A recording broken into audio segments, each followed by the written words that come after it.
This is an audiobook explanation summary for the story, Mistborn, The Final Empire, Book 1 in the Mistborn trilogy, by Brandon Sanderson. Prologue. Sometimes, I worry that I'm not the hero everyone thinks I am.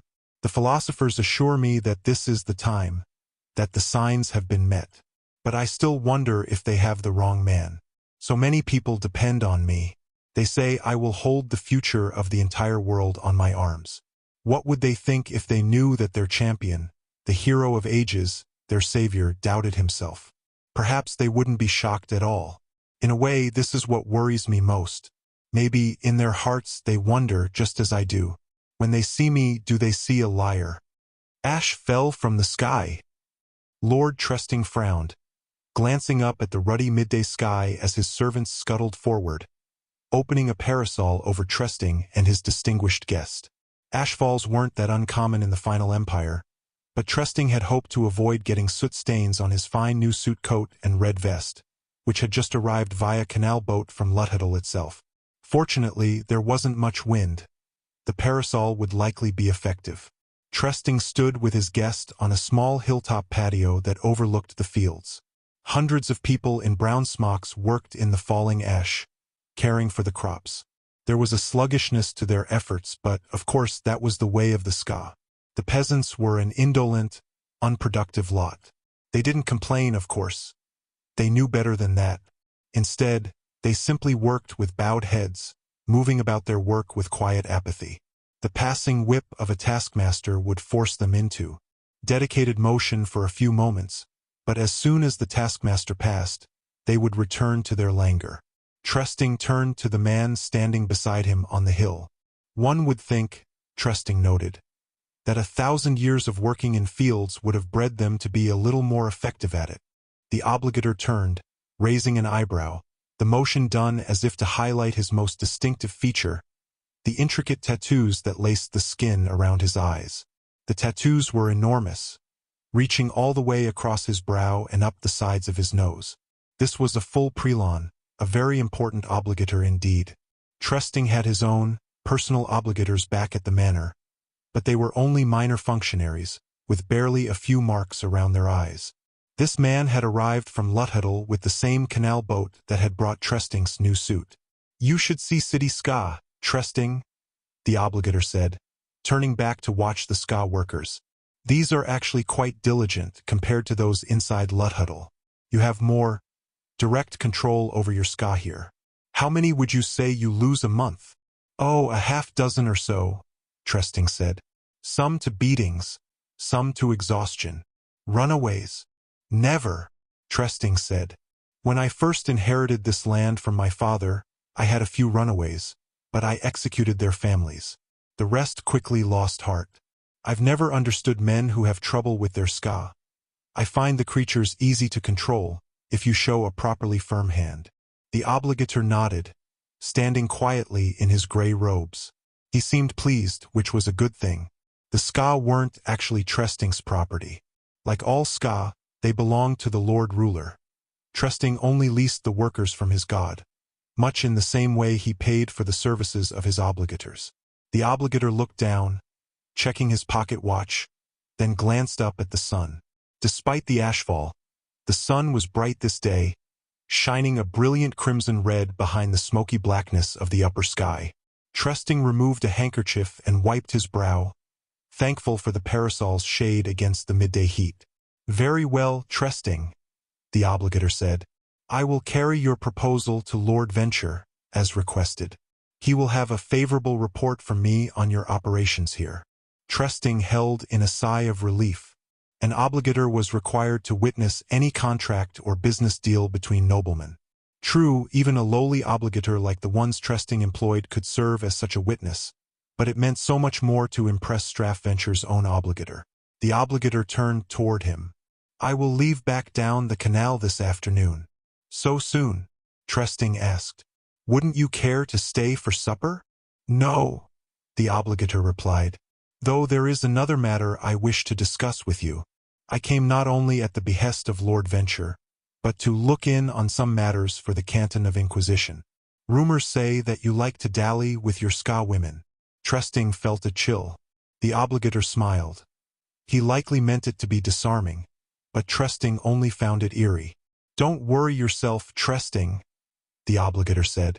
If there had been any real worries about your actions, a Steel Inquisitor would have been sent here in my place. Trusting nodded slowly. Inquisitor. He'd never seen one of the inhuman creatures, but he had heard stories. I have been satisfied regarding your actions with the skaa women, the obligator said, looking back over the fields. What I've seen and heard here indicate that you always clean up your messes. A man such as yourself, efficient, productive, could go far in Luthhuddle. A few more years of work, some inspired mercantile deals, and who knows? The obligator turned away, and Trusting found himself smiling. It wasn't a promise or even an endorsement. For the most part, obligators were more bureaucrats and witnesses than they were priests. But to hear such praise from one of the Lord Ruler's own servants, Trusting knew that some nobility considered the obligators to be unsettling. Some men even considered them a bother, but at that moment, Testing could have kissed his distinguished guest. Trusting turned back toward the skaa, who worked quietly beneath the bloody sun and the lazy flakes of ash. Trusting had always been a country nobleman, living on his plantation, dreaming of perhaps moving into Luthhuddle itself. He had heard of the balls and the parties, the glamour and the intrigue, and it excited him to no end. I'll have to celebrate tonight, he thought. There was that young girl in the 14th hovel that he'd been watching for some time. He smiled again. A few more years of work, the obligator had said. But could Trusting perhaps speed that up, if he worked a little harder? His skaa population had been growing lately. Perhaps if he pushed them a bit more, he could bring in an extra harvest this summer and fulfill his contract with Lord Venture in extra measure. Trusting nodded as he watched the crowd of lazy skaa, some working with their hoes, others on hands and knees, pushing the ash away from the fledgling crops. They didn't complain. They didn't hope. They barely dared think. That was the way it should be, for they were skaa. They were. Trusting froze as one of the skaa looked up. The man met Trusting's eyes, a spark, no, a fire, of defiance showing in his expression. Trusting had never seen anything like it, not in the face of a skaa. Trusting stepped backward reflexively, a chill running through him as the strange, straight-backed skaa held his eyes, and smiled. Trusting looked away. "Curtain!" he snapped. The burly taskmaster rushed up the incline. "Yes, my lord." Trusting turned, pointing at. He frowned. Where had that skaa been standing? Working with their heads bowed, bodies stained by soot and sweat. They were so hard to tell apart. Trusting paused, searching. He thought he knew the place. An empty spot where nobody now stood. But no, that couldn't be it. The man couldn't have disappeared from the group so quickly. Where would he have gone? He must be in there somewhere, working with his head now properly bowed. Still, his moment of apparent defiance was inexcusable. "My lord," Curtin asked again. The obligator stood at the side, watching curiously. It would not be wise to let the man know that one of the skaa had acted so brazenly. "Work the skaa in that southern section a little harder," Trusting ordered, pointing. "I see them being sluggish, even for skaa. Beat a few of them." Curtin shrugged, but nodded. It wasn't much of a reason for a beating, but then he didn't need much of a reason to give the workers a beating. They were, after all, only skaa. Kelsier had heard stories. He had heard whispers of times when once, long ago, the sun had not been red. Times when the sky hadn't been clogged by smoke and ash, when plants hadn't struggled to grow, and when skaa hadn't been slaves. Times before the Lord Ruler. Those days, however, were nearly forgotten. Even the legends were growing vague. Kelsier watched the sun, his eyes following the giant red disk as it crept toward the western horizon. He stood quietly for a long moment, alone in the empty fields. The day's work was done. The skaa had been herded back to their hovels. Soon the mists would come. Eventually, Kelsier sighed, then turned to pick his way across the furrows and pathways, weaving between large heaps of ash. He avoided stepping on the plants, though he wasn't sure why he bothered. The crops hardly seemed worth the effort. with wilted brown leaves. The plants seemed as depressed as the people who tended them. The skaa hovels loomed in the waning light. Already, Kelsier could see the mists beginning to form, clouding the air, and giving the mound-like buildings a surreal, intangible look. The hovels stood unguarded. There was no need for watchers, for no skaa would venture outside once night arrived. Their fear of the mists was far too strong. I'll have to cure them of that someday, Kelsier thought as he approached one of the larger buildings. But all things in their own time. He pulled open the door and slipped inside. Conversation stopped immediately. Kelsier closed the door, then turned with a smile to confront the room of about 30 skaa. A fire pit burned weakly at the center, and the large cauldron beside it was filled with vegetable-dappled water, the beginnings of an evening meal. The soup would be bland, of course. Still, the smell was enticing. "Good evening, everyone," Kelsier said with a smile, resting his pack beside his feet and leaning against the door. "How was your day?" His words broke the silence, and the women returned to their dinner preparations. A group of men sitting at a crude table, however, continued to regard Kelsier with dissatisfied expressions. "Our day was filled with work, traveler," said Tepper, one of the skaa elders. "Something you managed to avoid." "Fieldwork hasn't ever really suited me," Kelsier said. "It's far too hard on my delicate skin." He smiled, holding up hands and arms that were lined with layers and layers of thin scars. They covered his skin, running lengthwise, as if some beast had repeatedly raked its claws up and down his arms. Tepper snorted. He was young to be an elder, probably barely into his 40s. At most, he might be 5 years Kelsier's senior.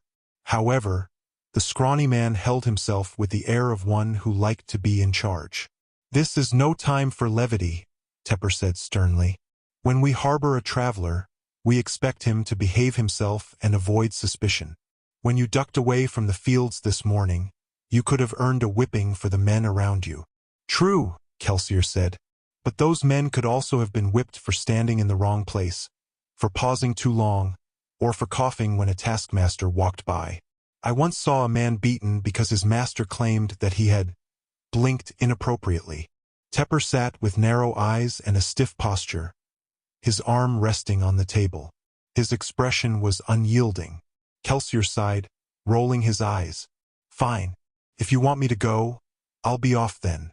He slung his pack up on his shoulder and nonchalantly pulled open the door. Thick mist immediately began to pour through the portal, drifting lazily across Kelsier's body, pooling on the floor and creeping across the dirt like a hesitant animal. Several people gasped in horror, though most of them were too stunned to make a sound. Kelsier stood for a moment, staring out into the dark mists, their shifting currents lit feebly by the cooking pit's coals. "Close the door." Tepper's words were a plea, not a command. Kelsier did as requested, pushing the door closed and stemming the flood of white mist. "The mist is not what you think. You fear it far too much. Men who venture into the mist lose their souls," a woman whispered. Her words raised a question. Had Kelsier walked in the mists? What, then, had happened to his soul? If you only knew, Kelsier thought. "Well, I guess this means I'm staying." He waved for a boy to bring him a stool. "It's a good thing, too. It would have been a shame for me to leave before I shared my news." More than one person perked up at the comment. This was the real reason they tolerated him, the reason even the timid peasants would harbor a man such as Kelsier, a skaa who defied the Lord Ruler's will by traveling from plantation to plantation. A renegade he might be, a danger to the entire community, but he brought news from the outside world. "I come from the north," Kelsier said, "from lands where the Lord Ruler's touch is less noticeable." He spoke in a clear voice, and people leaned unconsciously toward him as they worked. On the next day, Kelsier's words would be repeated to the several hundred people who lived in other hovels. The skaa might be subservient, but they were incurable gossips. "Local lords rule in the west," Kelsier said, "and they are far from the iron grip of the Lord Ruler and his obligators. Some of these distant noblemen are finding that happy skaa make better workers than mistreated skaa. One man, Lord Renew, has even ordered his taskmasters to stop unauthorized beatings. There are whispers that he's considering paying wages to his plantation skaa, like city craftsmen might earn. Nonsense, Tepper said. My apologies, Kelsier said. I didn't realize that Goodman Tepper had been to Lord Renua's estates recently. When you dined with him last, did he tell you something that he did not tell me? Tepper blushed. Skaa did not travel, and they certainly didn't dine with lords. You think me a fool, traveler, Tepper said. But I know what you're doing. You're the one they call the survivor. Those scars on your arms give you away. You're a troublemaker. You travel the plantations, stirring up discontent. You eat our food, telling your grand stories and your lies.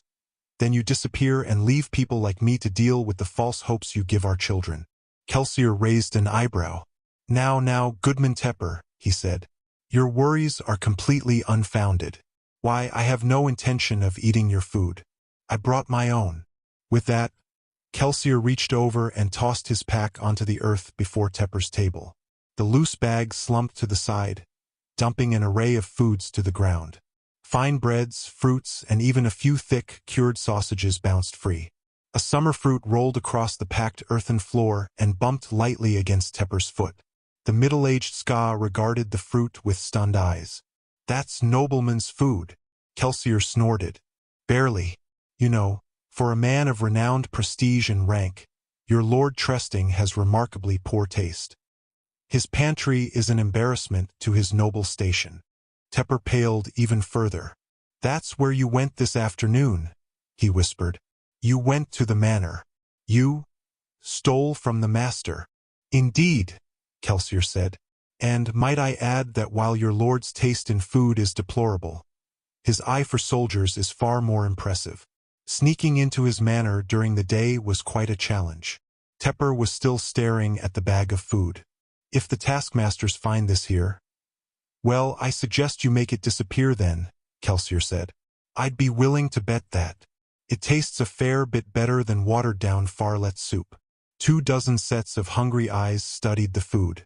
If Tepper intended further arguments, he didn't make them quickly enough, for his silent pause was taken as agreement. Within a few minutes, the bag's contents had been inspected and distributed, and the pot of soup sat bubbling and ignored as the skaa feasted on a meal far more exotic. Kelsier settled back, leaning against the hovel's wooden wall and watching the people devour their food. He had spoken correctly. The pantry's offerings had been depressingly mundane. However, this was a people who had been fed on nothing but soup and gruel since they were children. To them, breads and fruits were rare delicacies, usually eaten only as aging discards brought down by the house servants. Your storytelling was cut short, young man, an elderly skaa noted, hobbling over to sit on a stool beside Kelsier. Oh, I suspect there will be time for more later, Kelsier said. Once all evidence of my thievery has been properly devoured. Don't you want any of it? No need, the old man said. The last time I tried Lord's food, I had stomach pains for 3 days. New tastes are like new ideas, young man. The older you get, the more difficult they are for you to stomach. Kelsier paused. The old man was hardly an imposing sight. His leathered skin and bald scalp made him look more frail than they did wise. Yet, he had to be stronger than he looked. Few plantation skaa lived to such ages. Many lords didn't allow the elderly to remain home from daily work, and the frequent beatings that made up a skaa's life took a terrible toll on the elderly. What was your name again? Kelsier asked. Menace. Kelsier glanced back at Tepper. So, Goodman Menace, tell me something. Why do you let him lead? Menace shrugged. When you get to be my age, you have to be very careful where you waste your energy. Some battles just aren't worth fighting. There was an implication in Menace's eyes. He was referring to things greater than his own struggle with Tepper. You're satisfied with this, then? Kelsier asked, nodding toward the hovel and its half-starved, overworked occupants. You're content with a life full of beatings and endless drudgery? At least it's a life, Menace said. I know what wages malcontent and rebellion bring. The eye of the Lord Ruler and the ire of the Steel Ministry can be far more terrible than a few whippings. Men like you preach change, but I wonder, is this a battle we can really fight? You're fighting it already, Goodman Menace. You're just losing horribly. Kelsier shrugged. But what do I know? I'm just a traveling miscreant, here to eat your food and impress your youths. Menace shook his head. You jest, but Tepper might have been right. I fear your visit will bring us grief. Kelsier smiled. That's why I didn't contradict him, at least not on the troublemaker point. He paused, then smiled more deeply. In fact, I'd say calling me a troublemaker is probably the only accurate thing Tepper has said since I got here. How do you do that? Menace asked, frowning. What? Smile so much. Oh, I'm just a happy person. Menace glanced down at Kelsier's hands. You know, I've only seen scars like those on one other person, and he was dead. His body was returned to Lord Tresting as proof that his punishment had been carried out. Menace looked up at Kelsier. He'd been caught speaking of rebellion. Tresting sent him to the pits of Hathsin, where he was worked until he died. The lad lasted less than a month. Kelsier glanced down at his hands and forearms. They still burned sometimes, though he was certain the pain was only in his mind. He looked up at Menace and smiled. You ask why I smile, Goodman Menace? Well, the Lord Ruler thinks he has claimed laughter and joy for himself. I'm disinclined to let him do so. This is one battle that doesn't take very much effort to fight. Menace stared at Kelsier, and for a moment Kelsier thought the old man might smile in return. However, Menace eventually just shook his head. I don't know. I just don't. The scream cut him off. It came from outside, perhaps to the north, though the mists distorted sounds. The people in the hovel fell silent, listening to the faint, high-pitched yells. Despite the distance and the mist, Kelsier could hear the pain contained in those screams. Kelsier burned tin. It was simple for him now after years of practice. The tin sat with other allomantic metals within his stomach, swallowed earlier, waiting for him to draw upon them. He reached inside with his mind and touched the tin, tapping powers he still barely understood. The tin flared to life within him, burning his stomach like the sensation of a hot drink swallowed too quickly. Allomantic power surged through his body, enhancing his senses. The room around him became crisp, the dull fire pit flaring to near blinding brightness. He could feel the grain in the wood of the stool beneath him. He could still taste the remnants of the loaf of bread he'd snacked on earlier. Most importantly, he could hear the screams with supernatural ears. Two separate people were yelling. One was an older woman, the other a younger woman, perhaps a child. The younger screams were getting farther and farther away. Poor Jess, a nearby woman said, her voice booming in Kelsier's enhanced ears. That child of hers was a curse. It's better for Skaa not to have pretty daughters. Tepper nodded. Lord Tresting was sure to send for the girl sooner or later. We all knew it. Jess knew it. Still a shame, though, another man said. The screams continued in the distance. Burning tin, Kelsier was able to judge the direction accurately. Her voice was moving toward the Lord's manor. The sound set something off within him, and he felt his face flush with anger. Kelsier turned. Does Lord Tresting ever return the girls after he's finished with them? Old Menace shook his head. Lord Tresting is a law-abiding nobleman. He has the girls killed after a few weeks. He doesn't want to catch the eye of the Inquisitors. That was the Lord Ruler's command. He couldn't afford to have half-breed children running around. Children who might possess powers that Skaa weren't even supposed to know existed. The screams waned, but Kelsier's anger only built. The yells reminded him of other screams. A woman's screams from the past. He stood abruptly, stool toppling to the ground behind him. Careful, lad, Menace said apprehensively. Remember what I said about wasting energy. You'll never raise that rebellion of yours if you get yourself killed tonight. Kelsier glanced toward the old man. Then, through the screams and the pain, he forced himself to smile. I'm not here to lead a rebellion among you, Goodman Menace. I just want to stir up a little trouble. What good could that do? Kelsier's smile deepened. New days are coming. Survive a little longer, and you just might see great happenings in the final empire. I bid you all thanks for your hospitality. With that, He pulled open the door and strode out into the mist. Menace lay awake in the early hours of morning. It seemed that the older he became, the more difficult it was for him to sleep. This was particularly true when he was troubled about something, such as the traveler's failure to return to the hovel. Menace hoped that Kelsier had come to his senses and decided to move on. However, that prospect seemed unlikely. Menace had seen the fire in Kelsier's eyes. It seemed such a shame that a man who had survived the pits would instead find death here, on a random plantation, trying to protect a girl everyone else had given up for dead. How would Lord Trusting react? He was said to be particularly harsh with anyone who interrupted his nighttime enjoyments. If Kelsier had managed to disturb the master's pleasures, Trusting might easily decide to punish the rest of his skaa by association. Eventually, the other skaa began to awake. Menace lay on the hard earth, bones aching, back complaining, muscles exhausted, trying to decide if it was worth rising. Each day, he nearly gave up. Each day, it was a little harder.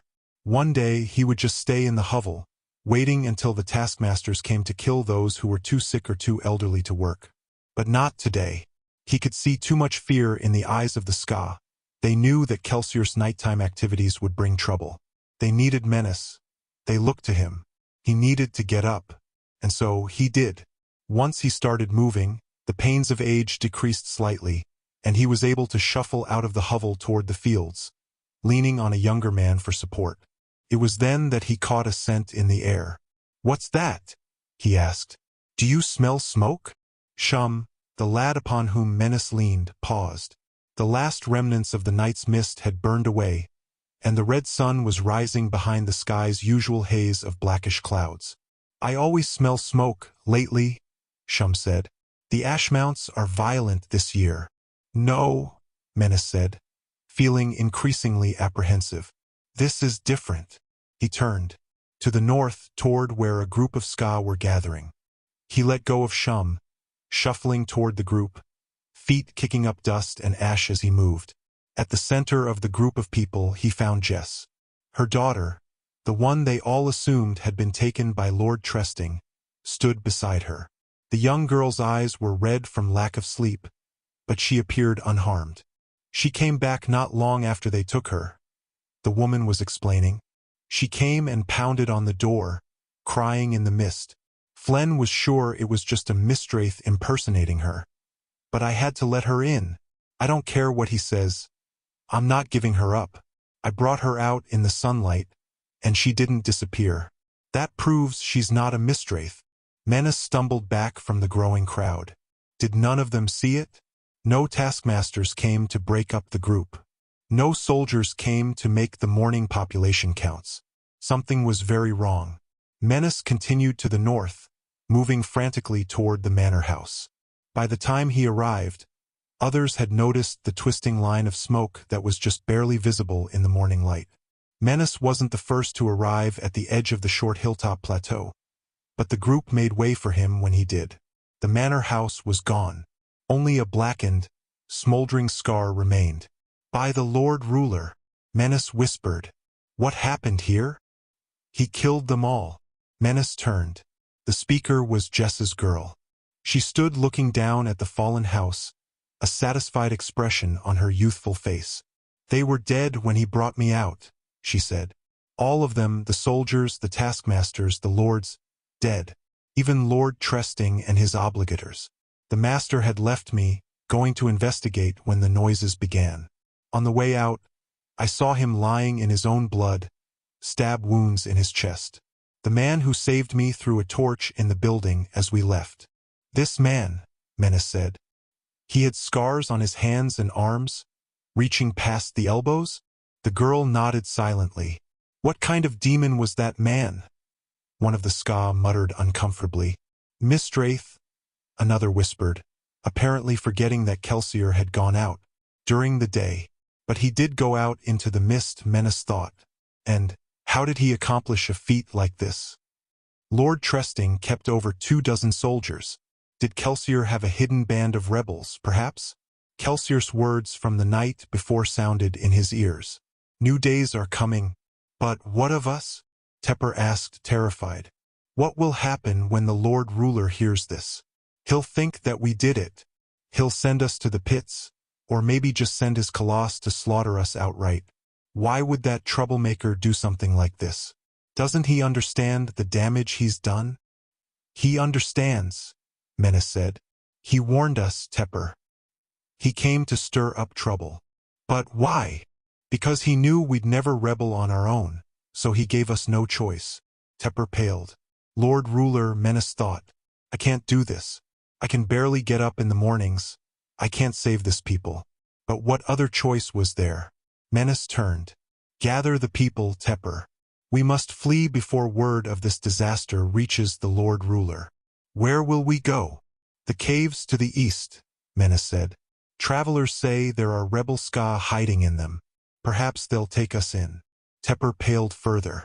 But we'd have to travel for days. Spend nights in the mist. We can do that, Menace said. Or we can stay here and die. Tepper stood frozen for a moment, and Menace thought the shock of it all might have overwhelmed him. Eventually, however, the younger man scurried off to gather the others, as commanded. Menace sighed, looking up toward the trailing line of smoke, cursing the man Kelsier quietly in his mind. New days indeed. Part 1. The Survivor of Hathsin. 1. I consider myself to be a man of principle. But what man does not? Even the cutthroat, I have noticed, considers his actions moral after a fashion. Perhaps another person, reading of my life, would name me a religious tyrant. He could call me arrogant. What is to make that man's opinion any less valid than my own? I guess it all comes down to one fact. In the end, I'm the one with the armies. Ash fell from the sky. Vin watched the downy flakes drift through the air. Leisurely, careless, free. The puffs of soot fell like black snowflakes, descending upon the dark city of Luthadel. They drifted in corners, blowing in the breeze and curling in tiny whirlwinds over the cobblestones. They seemed so uncaring. What would that be like? Vin sat quietly in one of the crew's watchholes, a hidden alcove built into the bricks on the side of the safe house. From within it, a crew member could watch the street for signs of danger. Vin wasn't on duty. The watchhole was simply one of the few places where she could find solitude. And Vin liked solitude.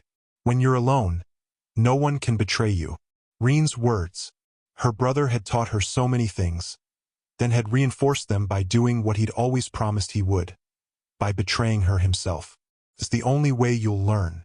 Anyone will betray you, Vin. Anyone. The ash continued to fall. Sometimes Vin imagined she was like the ash, or the wind, or the mist itself. A thing without thought, capable of simply being, not thinking, caring, or hurting. Then she could be free. She heard shuffling a short distance away. Then the trapdoor at the back of the small chamber snapped open. Vin, Yulef said, sticking his head into the room. There you are. Common's been searching for you for a half hour. That's kind of why I hid in the first place. You should get going, Yulef said. The job's almost ready to begin. Yulef was a gangly boy, nice after his own fashion, naive, if one who had grown up in the underworld could ever really be called naive. Of course, that didn't mean he wouldn't betray her. Betrayal had nothing to do with friendship. It was a simple fact of survival. Life was harsh on the streets, and if a skaa thief wanted to keep from being caught and executed, he had to be practical. And ruthlessness was the very most practical of emotions. Another of Reen's sayings. Well, Yulef asked. You should go. Common's mad. When is he not? However, Vin nodded, scrambling out of the cramped, yet comforting confines of the watchhole. She brushed past Yulef and hopped out of the trapdoor, moving into a hallway, then a rundown pantry. The room was one of many at the back of the store that served as a front for the safe house. The crew's lair itself was hidden in a tunneled stone cavern beneath the building. She left the building through a back door, Yulef trailing behind her. The job would happen a few blocks away, in a richer section of town. It was an intricate job, one of the most complex Vin had ever seen. Assuming Common wasn't caught, the payoff would be great indeed. If he was caught, Well, scamming noblemen and obligators was a very dangerous profession, but it certainly beat working in the forges or the textile mills. Vin exited the alleyway, moving out onto a dark, tenement-lined street in one of the city's many skaa slums. Skaa too sick to work lay huddled in corners and gutters, ash drifting around them. Vin kept her head down and pulled up her cloak's hood against the still falling flakes. Free. No, I'll never be free. Reen made certain of that when he left. There you are. Common lifted a squat, fat finger and jabbed it toward her face. Where were you? Vin didn't let hatred or rebellion show in her eyes. She simply looked down, giving Common what he expected to see. There were other ways to be strong. That lesson she had learned on her own. Common growled slightly, then raised his hand and backhanded her across the face. The force of the blow threw Vin back against the wall, and her cheek blazed with pain. She slumped against the wood, but bore the punishment silently. Just another bruise. She was strong enough to deal with it. She'd done so before. Listen, Common hissed. This is an important job. It's worth thousands of boxings. Worth more than you 100 times over. I won't have you fouling it up. Understand? Vin nodded. Common studied her for a moment, his pudgy face red with anger. Finally, he looked away, muttering to himself. He was annoyed about something more than just Vin. Perhaps he had heard about the skaa rebellion several days to the north. One of the provincial lords, the most trusting, had apparently been murdered, his manor burned to the ground. Such disturbances were bad for business. They made the aristocracy more alert and less gullible. That, in turn, could cut seriously into Common's profits. He's looking for someone to punish, Vin though. He always gets nervous before a job. She looked up at Common, tasting blood on her lip. She must have let some of her confidence show, because he glanced at her out of the corner of his eye, and his expression darkened. He raised his hand, as if to strike her again. Vin used up a bit of her luck. She expended just a smidgen. She'd need the rest for the job. She directed the luck at Common, calming his nervousness. The crew leader paused, oblivious of Vin's touch, yet feeling its effects nonetheless. He stood for a moment. Then he sighed, turning away and lowering his hand. Vin wiped her lip as Common waddled away. The thief-master looked very convincing in his nobleman's suit. It was as rich a costume as Vin had ever seen. It had a white shirt overlaid by a deep green vest with engraved gold buttons. The black suit coat was long after the current fashion, and he wore a matching black hat. His fingers sparkled with rings, and he even carried a fine dueling cane. Indeed, Common did an excellent job of imitating a nobleman. When it came to playing a role, there were few thieves more competent than Common. Assuming he could keep his temper under control. The room itself was less impressive. Vin pulled herself to her feet as Common began to snap at some of the other crew members. They had rented one of the suites at the top of a local hotel. Not too lavish, but that was the idea. Common was going to be playing the part of Lord Jeju, a country nobleman who had hit upon hard financial times and come to Luthhuddle to get some final, desperate contracts. The main room had been transformed into a sort of audience chamber, set with a large desk for Common to sit behind, the walls decorated with cheap pieces of art. Two men stood beside the desk, dressed in formal steward's clothing. They would play the part of Common's manservants. "What is this ruckus?" a man asked, entering the room. He was tall, dressed in a simple gray shirt and a pair of slacks, with a thin sword tied at his waist. Theron was the other crew leader. This particular scam was actually his. He'd brought in Common as a partner. He'd needed someone to play Lord Jeju, and everyone knew that Common was one of the best. Common looked up. Ruckus? Oh, that was just a minor discipline problem. Don't bother yourself, Theron. Common punctuated his remark with a dismissive wave of the hand. There was a reason he played such a good aristocrat. He was arrogant enough that he could have been from one of the great houses. Theron's eyes narrowed. Vin knew what the man was probably thinking. He was deciding how risky it would be to put a knife in Common's fat back once the scam was over.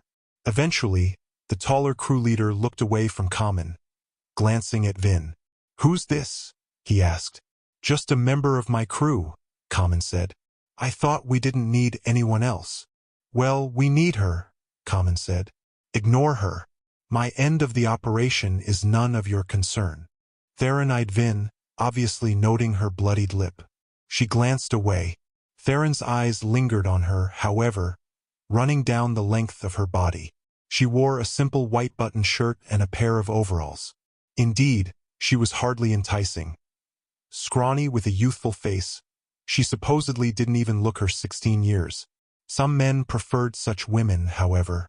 She considered using a bit of luck on him, but eventually he turned away. The obligator is nearly here, Theron said. Are you ready? Common rolled his eyes, settling his bulk down into the chair behind the desk. Everything is perfect. Leave me be, Theron. Go back to your room and wait. Theron frowned, then spun and walked from the room, muttering to himself. Vin scanned the room, studying the decor, the servants, the atmosphere. Finally, she made her way to Common's desk. The crew leader sat rifling through a stack of papers, apparently trying to decide which ones to put out on the desktop. Common, Vin said quietly. The servants are too fine. Common frowned, looking up. What is that you're babbling? The servants, Vin repeated, still speaking in a soft whisper. Lord Jeju is supposed to be desperate. He'd have rich clothing left over from before, but he wouldn't be able to afford such rich servants. He'd use skaa. Common glared at her, but he paused. Physically, there was little difference between noblemen and skaa. The servants Common had appointed, however, were dressed as minor noblemen. They were allowed to wear colorful vests, and they stood a little confidently. The obligator has to think that you're nearly impoverished, Vin said. Pack the room with a lot of skaa servants instead. What do you know? Common said, scowling at her. Enough. She immediately regretted the word. It sounded too rebellious. Common raised a bejeweled hand, and Vin braced herself for another slap. She couldn't afford to use up any more luck. She had precious little remaining anyway. However, Common didn't hit her. Instead, he sighed and rested a pudgy hand on her shoulder. Why do you insist on provoking me, Vin? You know the debts your brother left when he ran away. Do you realize that a less merciful man than myself would have sold you to the whoremasters long ago? How would you like that? Serving in some nobleman's bed until he grew tired of you and had you executed. Vin looked down at her feet. Common's grip grew tight, his fingers pinching her skin where neck met shoulder, and she gasped in pain despite herself. He grinned at the reaction.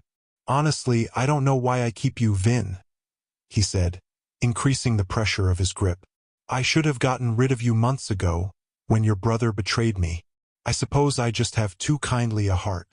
He finally released her, then pointed for her to stand over by the side of the room, next to a tall indoor plant. She did as ordered, orienting herself so she had a good view of the entire room. As soon as Common looked away, she rubbed her shoulder. Just another pain. I can deal with pain. Common sat for a few moments. Then, as expected, he waved to the two servants at his side. You too, he said. You're dressed too richly. Go put on something that makes you look like skaa servants instead, and bring back 6 more men with you when you come. Soon, the room was filled as Vin had suggested. The obligator arrived a short time later. Vin watched Prelon Laird step haughtily into the room. Shaved bald like all obligators, he wore a set of dark gray robes. The ministry tattoos around his eyes identified him as a Prelon, a senior bureaucrat in the ministry's canton of finance. A set of lesser obligators trailed behind him, their eye tattoos far less intricate. Common rose as the Prelon entered, a sign of respect, something even the highest of great house noblemen would show to an obligator of Laird's rank. Laird gave no bow or acknowledgement of his own, instead striding forward and taking the seat in front of Common's desk. One of the crewmen impersonating a servant rushed forward, bringing chilled wine and fruit for the obligator. Laird picked at the fruit, letting the servant stand obediently, holding the platter of food as if he were a piece of furniture. Lord Jeju, Laird finally said, I am glad we finally have the opportunity to meet. As am I, your grace, Common said. Why is it, again, that you were unable to come to the Canton building, instead requiring that I visit you here? My knees, your grace, Common said. My physicians recommend that I travel as little as possible, and you were rightly apprehensive about being drawn into a ministry stronghold. Vin thought. I see, Laird said. Bad knees. An unfortunate attribute in a man who deals in transportation. I don't have to go on the trips, your grace, Common said, bowing his head. Just organize them. Good, Vin thought. Make sure you remain subservient. Common. You need to seem desperate. Vin needed the scam to succeed.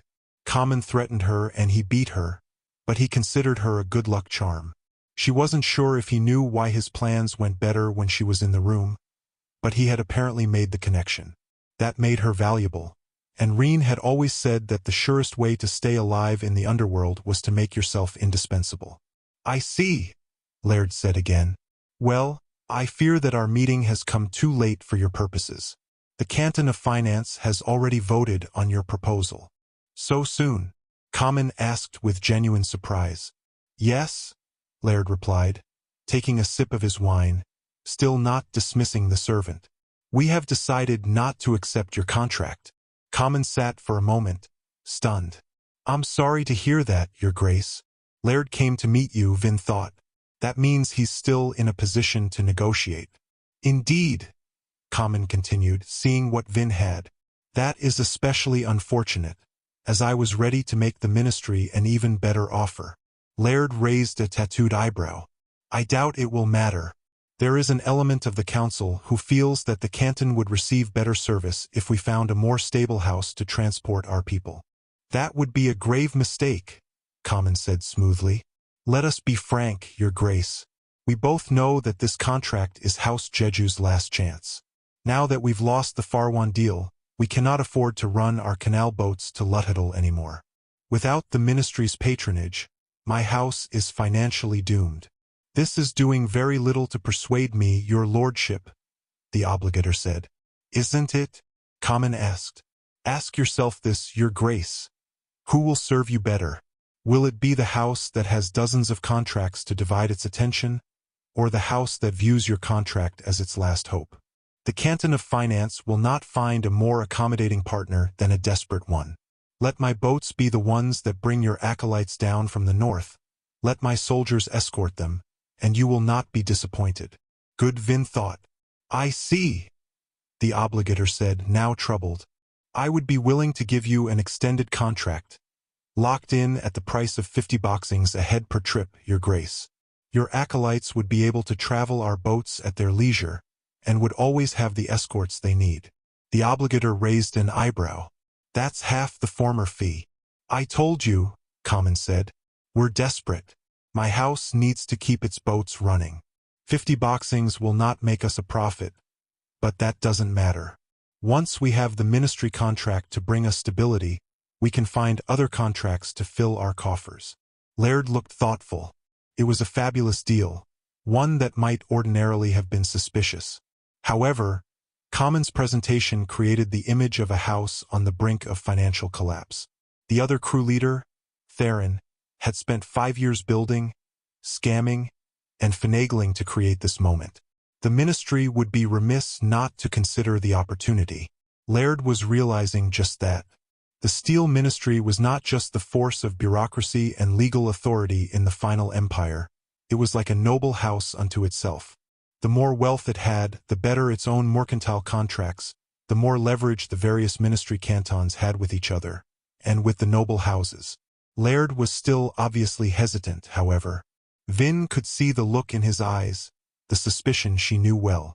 He was not going to take the contract. Now Vin thought, it's my turn. Vin used her luck on Laird. She reached out tentatively, not even really sure what she was doing, or why she could even do it. Yet her touch was instinctive, trained through years of subtle practice. She'd been 10 years old before she'd realized that other people couldn't do what she could.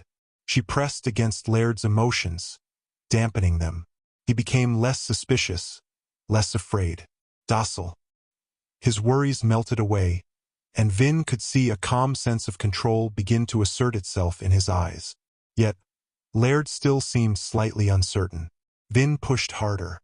He cocked his head, looking thoughtful.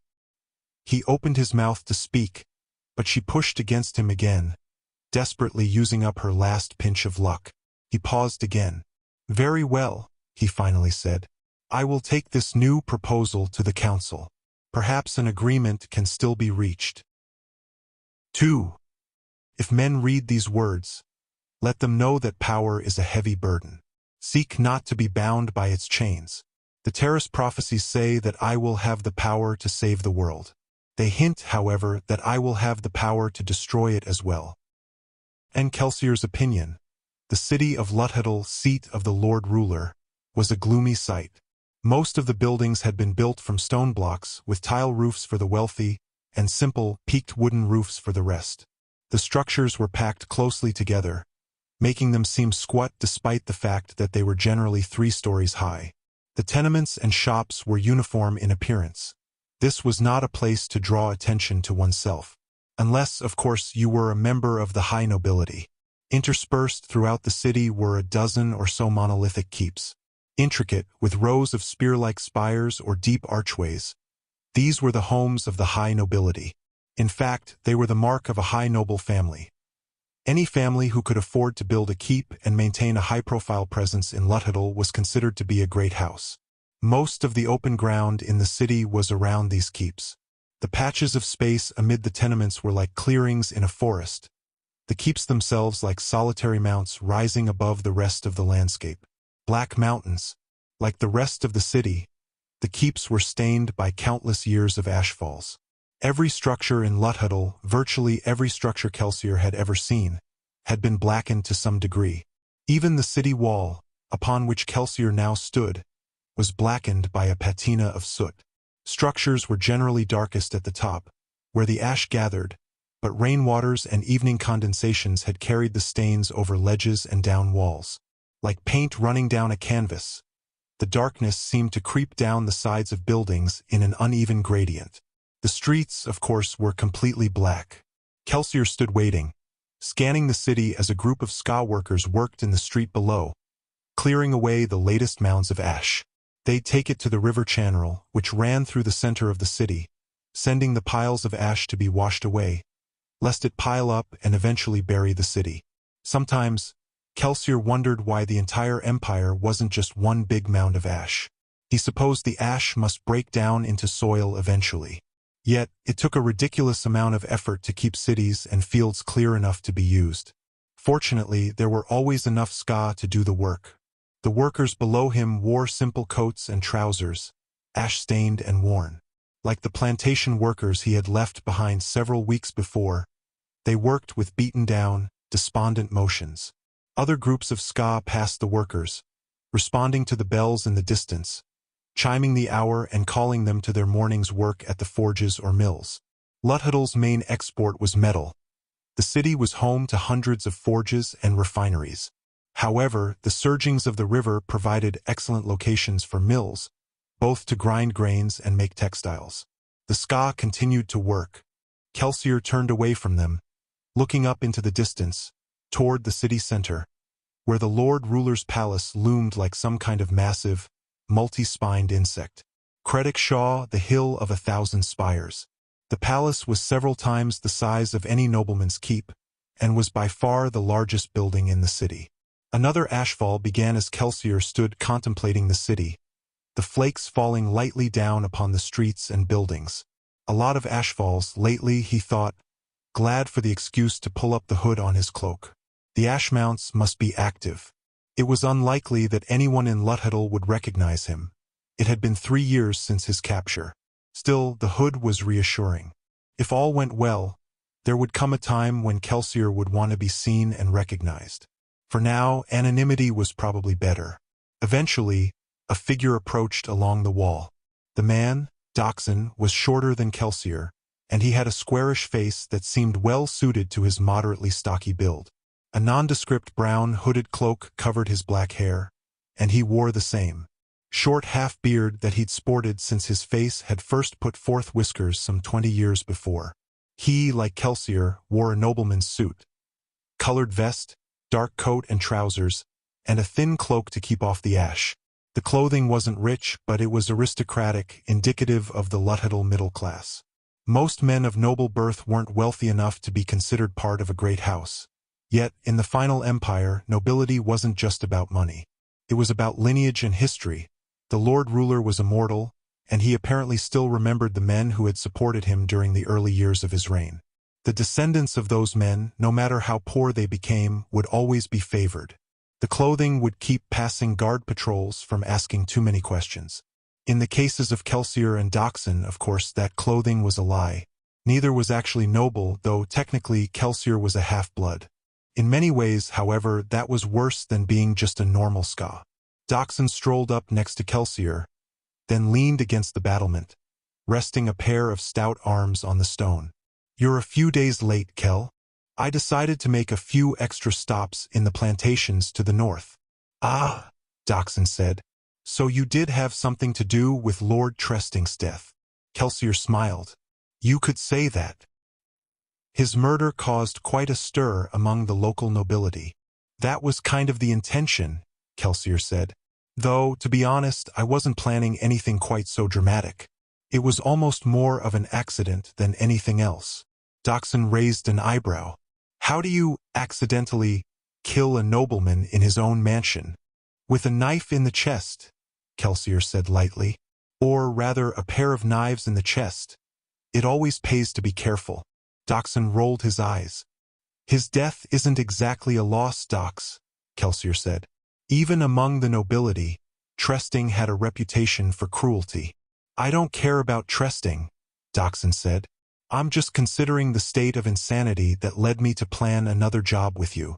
Attacking a provincial lord in his manor house, surrounded by guards.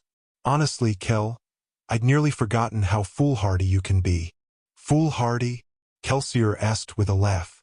"That wasn't foolhardy, that was just a small diversion. You should see some of the things I'm planning to do." Doxson stood for a moment. Then he laughed too. "By the Lord Ruler, it's good to have you back, Kel. I'm afraid I've grown rather boring during the last few years." "We'll fix that," Kelsier promised. He took a deep breath, ash falling lightly around him. Skaa cleaning crews were already back at work on the streets below, brushing up the dark ash. Behind, a guard patrol passed, nodding to Kelsier and Doxson. They waited in silence for the men to pass. "It's good to be back," Kelsier finally said. "There's something homey about Luthadel, even if it is a depressing, stark pit of a city." "You have the meeting organized?" Doxson nodded.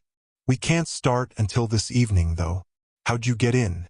"Anyway, I had men watching the gates." "Oh, I snuck in last night." "But how?" Doxson paused. "Oh, right. That's going to take some getting used to." Kelsier shrugged. "I don't see why. You always work with mistings." "Yes, but this is different," Doxson said. He held up a hand to forestall further argument. "No need, Kel. I'm not hedging. I just said it would take some getting used to." "Fine. Who's coming tonight?" "Well, Breeze and Ham will be there, of course. They're very curious about this mystery job of ours. Not to mention rather annoyed that I won't tell him what you've been up to these last few years." "Good," Kelsier said with a smile. "Let them wonder." "How about Trap?" Doxson shook his head. "Trap's dead. The ministry finally caught up with him a couple months ago. Didn't even bother sending him to the pits. They beheaded him on the spot." Kelsier closed his eyes, exhaling softly. It seemed that the Steel Ministry caught up with everyone eventually. Sometimes, Kelsier felt that a skaa misting's life wasn't so much about surviving as it was about picking the right time to die. "This leaves us without a smoker," Kelsier finally said, opening his eyes. "You have any suggestions?" "Ruddy," Doxson said. Kelsier shook his head. "No. He's a good smoker, but he's not a good enough man." Doxson smiled. "Not a good enough man to be on a thieving crew.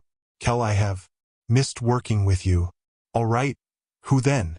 Kelsier thought for a moment. "Is Clubs still running that shop of his?" "As far as I know," Doxson said slowly. "He's supposed to be one of the best smokers in the city." "I suppose," Doxson said. "But Isn't he supposed to be kind of hard to work with? He's not so bad, Kelsier said. Not once you get used to him. Besides, I think he might be amenable to this particular job. All right, Doxson said, shrugging. I'll invite him. I think one of his relatives is a tin eye. Do you want me to invite him too?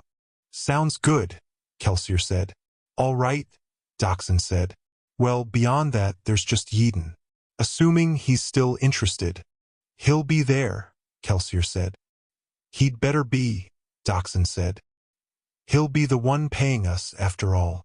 Kelsier nodded, then frowned. You didn't mention Marsh. Doxson shrugged. I warned you. Your brother never did approve of our methods, and now, well, you know Marsh. He won't even have anything to do with Yeadon and the rebellion anymore, let alone with a bunch of criminals like us. I think we'll have to find someone else to infiltrate the obligators. No, Kelsier said. He'll do it. I'll just have to stop by to persuade him. If you say so.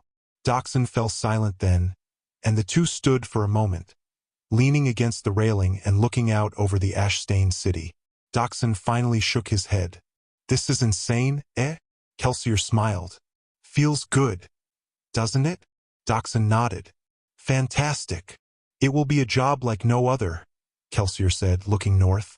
Across the city and toward the twisted building at its center. Doxson stepped away from the wall. We have a few hours before the meeting. There's something I want to show you. I think there's still time if we hurry. Kelsier turned with curious eyes. Well, I was going to go and chastise my prude of a brother. But this will be worth your time, Doxson promised. Vin sat in the corner of the safe house's main lair. She kept to the shadows as usual. The more she stayed out of sight, the more the others would ignore her. She couldn't afford to expend luck keeping the men's hands off of her. She'd barely had time to regenerate what she'd used a few days before, during the meeting with the obligator. The usual rabble lounged at tables in the room, playing at dice or discussing minor jobs. Smoke from a dozen different pipes pooled at the top of the chamber, and the walls were stained dark from countless years of similar treatment. The floor was darkened with patches of ash. Like most thieving crews, Common's group wasn't known for its tidiness. There was a door at the back of the room, and beyond it lay a twisting stone stairway that led up to a false rain grate in an alleyway. This room, like so many others hidden in the imperial capital of Luthadel, wasn't supposed to exist. Rough laughter came from the front of the chamber, where Common sat with a half-dozen cronies enjoying a typical afternoon of ale and crass jokes.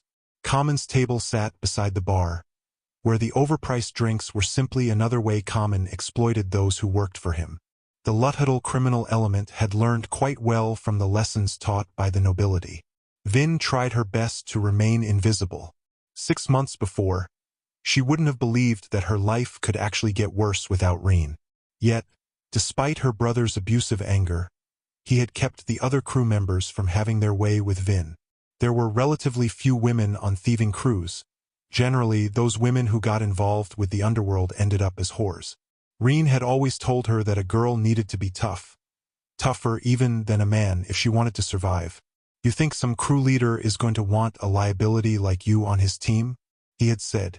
I don't even want to have to work with you, and I'm your brother. Her back still throbbed. Common had whipped her the day before. The blood would ruin her shirt, and she wouldn't be able to afford another one. Common was already retaining her wages to pay the debts Reen had left behind. But I am strong, she thought. That was the irony. The beatings almost didn't hurt anymore, for Reen's frequent abuses had left Vin resilient, while at the same time teaching her how to look pathetic and broken. In a way, the beatings were self-defeating. Bruises and welts mended, but each new lashing left Vin more hardened. Stronger. Common stood up. He reached into his vest pocket and pulled out his golden pocket watch. He nodded to one of his companions. Then he scanned the room, searching for her. His eyes locked on Vin. It's time. Vin frowned. Time for what? The ministry's canton of finance was an imposing structure, but then everything about the steel ministry tended to be imposing. Tall and blocky, the building had a massive rose window in the front, though the glass was dark from the outside. 2 large banners hung down beside the window, the soot-stained red cloth proclaiming praises to the Lord Ruler. Common studied the building with a critical eye. Vin could sense his apprehension. The Canton of Finance was hardly the most threatening of ministry offices. The Canton of Inquisition, or even the Canton of Orthodoxy, had a far more ominous reputation. However, voluntarily entering any ministry office, putting yourself in the power of the obligators, well, it was a thing to do only after serious consideration. Common took a deep breath, then strode forward, his dueling cane tapping against the stones as he walked.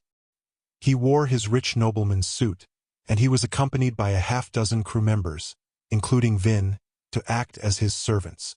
Vin followed Common up the steps, then waited as one of the crew members jumped forward to pull the door open for his master.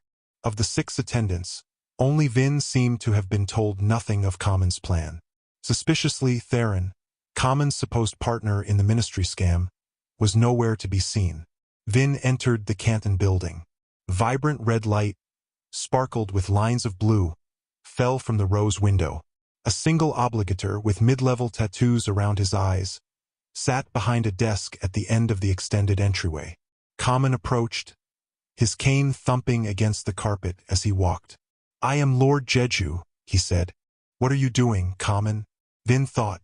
"You insisted to Theron that you wouldn't meet with Prelon Laird in his Canton office. Yet now you're here." The obligator nodded, making a notation in his ledger. He waved to the side. "You may take 1 attendant with you into the waiting chamber. The rest must remain here." Common's huff of disdain indicated what he thought of that prohibition. The obligator, however, didn't look up from his ledger. Common stood for a moment, and Vin couldn't tell if he was genuinely angry or just playing the part of an arrogant nobleman. Finally, he jabbed a finger at Vin. "Come," he said, turning and waddling toward the indicated door. The room beyond was lavish and plush, and several noblemen lounged in various postures of waiting. Common chose a chair and settled into it, then pointed toward a table set with wine and red frosted cakes. Vin obediently fetched him a glass of wine and a plate of food, ignoring her own hunger. Common began to pick hungrily at the cakes, smacking quietly as he ate. "He's nervous, more nervous even than before. Once we get in, you will say nothing," Common grumbled between bites. "You're betraying Theron," Vin whispered. Common nodded. "But how? Why?" Theron's plan was complex in execution, but simple in concept. Every year, the ministry transferred its new acolyte obligators from a northern training facility south to Luthadel for final instruction. Theron had discovered, however, that those acolytes and their overseers brought down with them large amounts of ministry funds, disguised as baggage, to be stronghold in Luthadel. Banditry was very difficult in the final empire, what with the constant patrols along canal routes. However, if one were running the very canal boats that the acolytes were sailing upon, a robbery could become possible. Arranged at just the right time, the guards turning on their passengers, a man could make quite a profit, then blame it all on banditry. "Theron's crew is weak," Common said quietly. "He expended too many resources on this job. But the return he'll make," Vin said, "will never happen if I take what I can now, then run," Common said, smiling. "I'll talk the obligators into a down payment to get my caravan boats afloat, then disappear and leave Theron to deal with the disaster when the ministry realizes that it's been scammed." Vin stood back, slightly shocked. Setting up a scam like this would have cost Theron thousands upon thousands of boxings. If the deal fell through now, he would be ruined. And, with the ministry hunting him, he wouldn't even have time to seek revenge. Common would make a quick profit, as well as rid himself of one of his more powerful rivals. Theron was a fool to bring Common into this, she thought. But, then, the amount Theron had promised to pay Common was great. He probably assumed that Common's greed would keep him honest until Theron himself could pull a double cross. Common had simply worked faster than anyone, even Vin, had expected. How could Theron have known that Common would undermine the job itself, rather than wait and try and steal the entire haul from the caravan boats? Vin's stomach twisted. "It's just another betrayal," she thought sickly. "Why does it still bother me so? Everyone betrays everyone else. That's the way life is." She wanted to find a corner, someplace cramped and secluded, and hide. Alone. Anyone will betray you. Anyone. But there was no place to go. Eventually, a minor obligator entered and called for Lord Jeju. Vin followed Common as they were ushered into an audience chamber. The man who waited inside, sitting behind the audience desk, was not Prelon Laird. Common paused in the doorway. The room was austere, bearing only the desk and simple gray carpeting. The stone walls were unadorned, the only window barely a handspan wide. The obligator who waited for them had some of the most intricate tattoos around his eyes that Vin had ever seen. She wasn't even certain what rank they implied, but they extended all the way back to the obligator's ears and up over his forehead. Lord Jeju, the strange obligator said.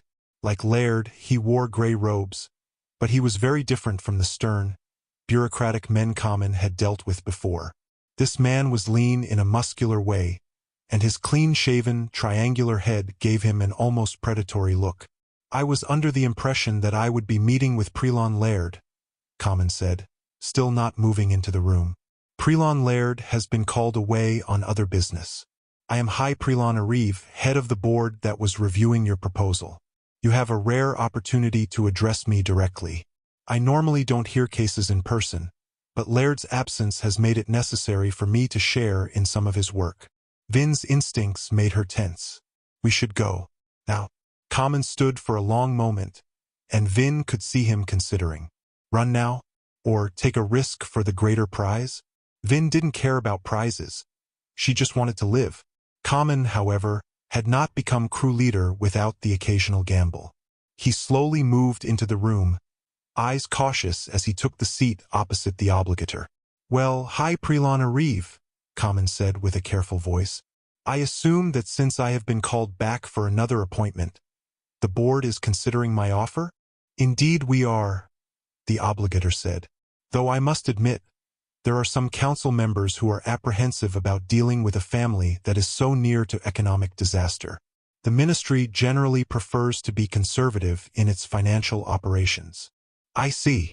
But, Arive said, there are others on the board who are quite eager to take advantage of the savings you offered us.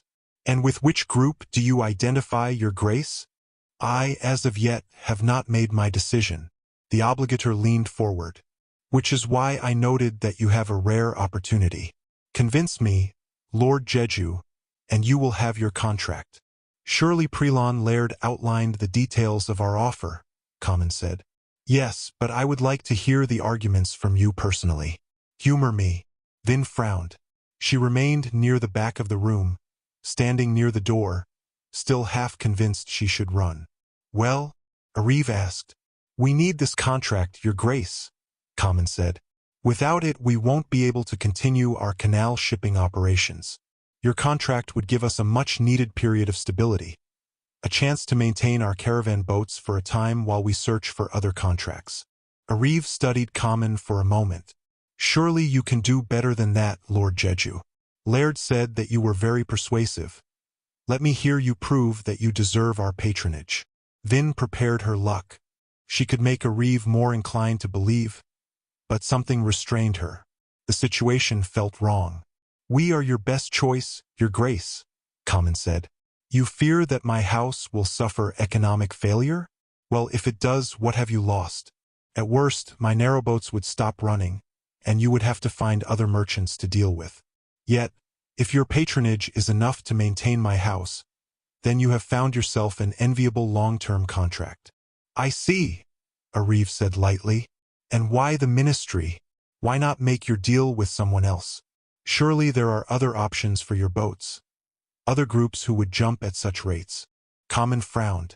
This isn't about money, Your Grace, it is about the victory, the showing of confidence, that we would gain by having a ministry contract. If you trust us, others will too. I need your support. Common was sweating now. He was probably beginning to regret this gamble. Had he been betrayed? Was Theron behind the odd meeting? The obligator waited quietly. He could destroy them, Vin knew. If he even suspected that they were scamming him, he could give them over to the Canton of Inquisition. More than one nobleman had entered a Canton building and never returned. Gritting her teeth, Vin reached out and used her luck on the obligator, making him less suspicious. Ariv smiled. "Well, you have convinced me," he suddenly declared. Common sighed in relief. Ariv continued, "Your most recent letter suggested that you need 3,000 boxings as an advance to refurbish your equipment and resume shipping operations. See the scribe in the main hallway to finish the paperwork so that you may requisition the necessary funds." The obligator pulled a sheet of thick bureaucratic paper from a stack, then stamped a seal at the bottom. He proffered it to Common. "Your contract." Common smiled deeply. "I knew coming to the ministry was the wise choice," he said, accepting the contract. He stood, nodding respectfully to the obligator, then motioned for Vin to open the door for him. She did so. "Something is wrong. Something is very wrong." She paused as Common left, looking back at the obligator. He was still smiling. A happy obligator was always a bad sign. Yet, no one stopped them as they passed through the waiting room with its noble occupants. Common sealed and delivered the contract to the appropriate scribe, and no soldiers appeared to arrest them. The scribe pulled out a small chest filled with coins, and then handed it to Common with an indifferent hand. Then, they simply left the canton building, Common gathering his other attendants with obvious relief. No cries of alarm. No tromping of soldiers. They were free. Common had successfully scammed both the ministry and another crew leader. Apparently, Kelsier stuffed another one of the little red frosted cakes into his mouth, chewing with satisfaction. The fat thief and his scrawny attendant passed through the waiting room, entering the entryway beyond. The obligator who had interviewed the two thieves remained in his office, apparently awaiting his next appointment. "Well?" Dachshund asked. "What do you think?" Kelsier glanced at the cakes. "They're quite good," he said, taking another one. "The ministry has always had excellent taste. It makes sense that they would provide superior snacks." Dachshund rolled his eyes. "About the girl, Kelsier smiled as he piled 4 of the cakes in his hand, then nodded toward the doorway. The canton waiting room was growing too busy for the discussion of delicate matters. On the way out, he paused and told the obligator secretary in the corner that they needed to reschedule. Then the two crossed through the entry chamber, passing the overweight crew leader, who stood speaking with a scribe. Kelsier stepped out onto the street, pulled his hood up against the still falling ash, then led the way across the street. He paused beside an alleyway, standing where he and Dachshund could watch the canton building's doors. Kelsier munched contentedly on his cakes. "How'd you find out about her?" he asked between bites. "Your brother," Dachshund replied. "Common tried to swindle Marsh a few months ago, and he brought the girl with him then, too. Actually, Common's little good luck charm is becoming moderately famous in the right circles. I'm still not sure if he knows what she is or not. You know how superstitious thieves can get." Kelsier nodded, dusting off his hands. "How'd you know she'd be here today?" Dachshund shrugged. "A few bribes in the right place. I've been keeping an eye on the girl ever since Marsh pointed her out to me. I wanted to give you an opportunity to see her work for yourself." Across the street, the canton building's door finally opened, and Common made his way down the steps surrounded by a group of servants. The small, short-haired girl was with him. The sight of her made Kelsier frown. She had a nervous anxiety to her step, and she jumped slightly whenever someone made a quick move. The right side of her face was still slightly discolored from a partially healed bruise. Kelsier eyed the self-important Common. "I'll have to come up with something particularly suitable to do to that man." "Poor thing," Dachshund muttered. Kelsier nodded. "She'll be free of him soon enough. It's a wonder no one discovered her before this." "Your brother was right then?" Kelsier nodded. "She's at least a misting, and if Marsh says she's more, I'm inclined to believe him. I'm a bit surprised to see her using allomancy on a member of the ministry, especially inside a canton building. I'd guess that she doesn't know that she's even using her abilities." "Is that possible?" Dachshund asked. Kelsier nodded. "Trace minerals in the water can be burned, if just for a tiny bit of power. That's one of the reasons the Lord Ruler built his city here. Lots of metals in the ground." "I'd say that." Kelsier trailed off, frowning slightly. Something was wrong. He glanced toward Common and his crew. They were still visible in the near distance, crossing the street and heading south. A figure appeared in the canton building's doorway. Lean with a confident air, he bore the tattoos of a high prelon of the canton of finance around his eyes. Probably the very man Common had met with shortly before. The obligator stepped out of the building, and a second man exited behind him. Beside Kelsier, Dachshund suddenly grew stiff. The second man was tall with a strong build. As he turned, Kelsier was able to see that a thick metal spike had been pounded tip-first through each of the man's eyes. With shafts as wide as an eye socket, the nail-like spikes were long enough that their sharp points jutted out about an inch from the back of the man's clean-shaven skull. The flat spike ends shone like two silvery discs, sticking out of the sockets in the front, where the eyes should have been. A steel inquisitor. "What's that doing here?" Dachshund asked. "Stay calm," Kelsier said, trying to force himself to do the same. The inquisitor looked toward them, spiked eyes regarding Kelsier, before turning in the direction that Common and the girl had gone. Like all inquisitors, he wore intricate eye tattoos, mostly black with one stark red line, that marked him as a high-ranking member of the Canton of Inquisition. "He's not here for us," Kelsier said. "I'm not burning anything. He'll think that we're just ordinary noblemen." "The girl," Dachshund said. Kelsier nodded. "You say Common's been running this scam on the ministry for a while. Well, the girl must have been detected by one of the obligators. They're trained to recognize when an Allomancer tampers with their emotions." Dachshund frowned thoughtfully. Across the street, the inquisitor conferred with the other obligator. Then the two of them turned to walk in the direction that Common had gone. There was no urgency to their pace. "They must have sent a tail to follow them," Dachshund said. "This is the ministry," Kelsier said. "There'll be two tails, at least." Dachshund nodded. "Common will lead them directly back to his safe house. Dozens of men will die. They're not all the most admirable people, but they fight the final empire in their own way," Kelsier said. "Besides, I'm not about to let a possible Mistborn slip away from us. I want to talk to that girl. Can you deal with those tales?" "I said I'd become boring, Kel," Dachshund said. "Not sloppy. I can handle a couple of ministry flunkies." "Good," Kelsier said, reaching into his cloak pocket and pulling out a small vial. A collection of metal flakes floated in an alcohol solution within. Iron, steel, tin, pewter, copper, bronze, zinc and brass. The 8 basic allomantic metals. Kelsier pulled off the stopper and downed the contents in a single swift gulp. He pocketed the now empty vial, wiping his mouth. "I'll handle that inquisitor." Dachshund looked apprehensive. "You're going to try and take him?" Kelsier shook his head. "Too dangerous. I'll just divert him.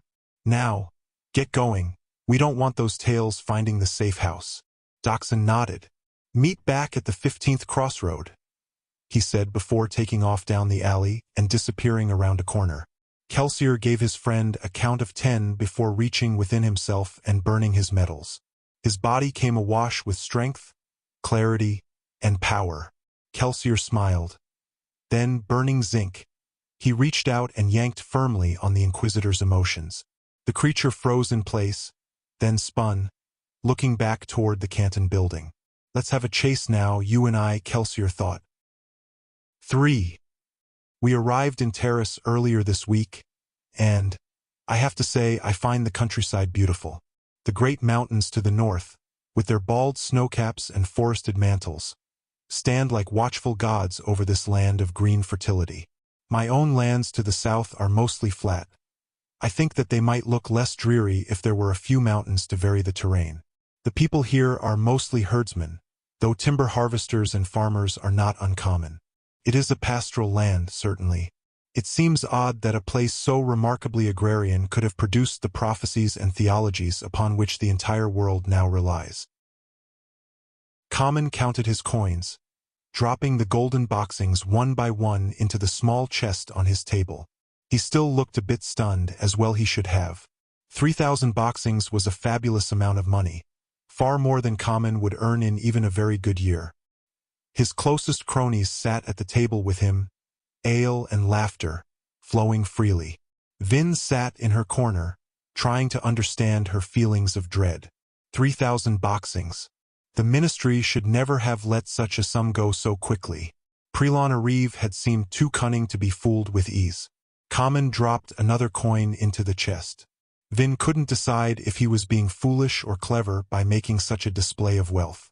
Underworld crews worked under a strict agreement. Everyone received a cut of earnings in proportion to their status in the group, while it was sometimes tempting to kill the crew leader and take his money. For yourself, a successful leader created more wealth for everyone. Kill him prematurely, and you would cut off future earnings, not to mention earn the wrath of the other crew members. Still, 3,000 boxings. That would be enough to tempt even the most logical thief. It was all wrong. I have to get out of here, Vin decided. Get away from Common and the lair in case something happens. And yet, leave? By herself? She'd never been alone before. She'd always had Reen. He'd been the one to lead her from city to city, joining different thieving crews. She loved solitude, but the thought of being by herself, out in the city, horrified her. That was why she'd never run away from Reen. That was why she'd stayed with Common. She couldn't go, but she had to. She looked up from her corner, scanning the room. There weren't many people in the crew for whom she felt any sort of attachment. Yet, there were a couple that she would be sorry to see hurt, should the obligators actually move against the crew. A few men who hadn't tried to abuse her or, in very rare cases, who had actually shown her some measure of kindness. Yulef was at the top of that list. He wasn't a friend, but he was the closest thing she had now that Reen was gone. If he would go with her, then at least she wouldn't be alone. Cautiously, Vin stood and moved along the side of the room to where Yulef sat drinking with some of the other younger crew members. She tugged on Yulef's sleeve. He turned toward her, only slightly drunk. Vin! Yulef! She whispered. We need to go. He frowned. Go? Go where? Away! Vin whispered. Out of here. Now? Vin nodded urgently. Yulef glanced back at his friends, who were chuckling among themselves, shooting suggestive looks at Vin and Yulef. Yulef flushed. You want to go somewhere? Just you and I? Not like that, Vin said. Just, I need to leave the lair, and I don't want to be alone. Yulef frowned. He leaned closer, a slight stink of ale on his breath. What is this about, Vin? He asked quietly. Vin paused. I think something might happen, Yulef, she whispered. Something with the obligators. I just don't want to be in the lair right now. Yulef sat quietly for a moment. All right, he finally said. How long will this take? I don't know, Vin said. Until evening, at least. But we have to go. Now. He nodded slowly. Wait here for a moment, Vin whispered, turning. She shot a glance at Common, who was laughing at one of his own jokes. Then she quietly moved through the ash-stained, smoky chamber into the lair's back room. The crew's general sleeping quarters consisted of a simple, elongated corridor lined with bedrolls. It was crowded and uncomfortable, but it was far better than the cold alleyways she'd slept in during her years traveling with Reen. Alleyways that I might have to get used to again, she thought. She had survived them before. She could do so again. She moved to her pallet, the muffled sounds of men laughing and drinking sounding from the other room. Vin knelt down, regarding her few possessions. If something did happen to the crew, she wouldn't be able to come back to the lair. Ever. But she couldn't take the bedroll with her now, it was far too obvious. That left only the small box that contained her personal effects. A pebble from each city she'd visited. The earring Reen said Vin's mother had given her, and a bit of obsidian the size of a large coin. It was chipped into an irregular pattern. Reen had carried it as some kind of good luck charm.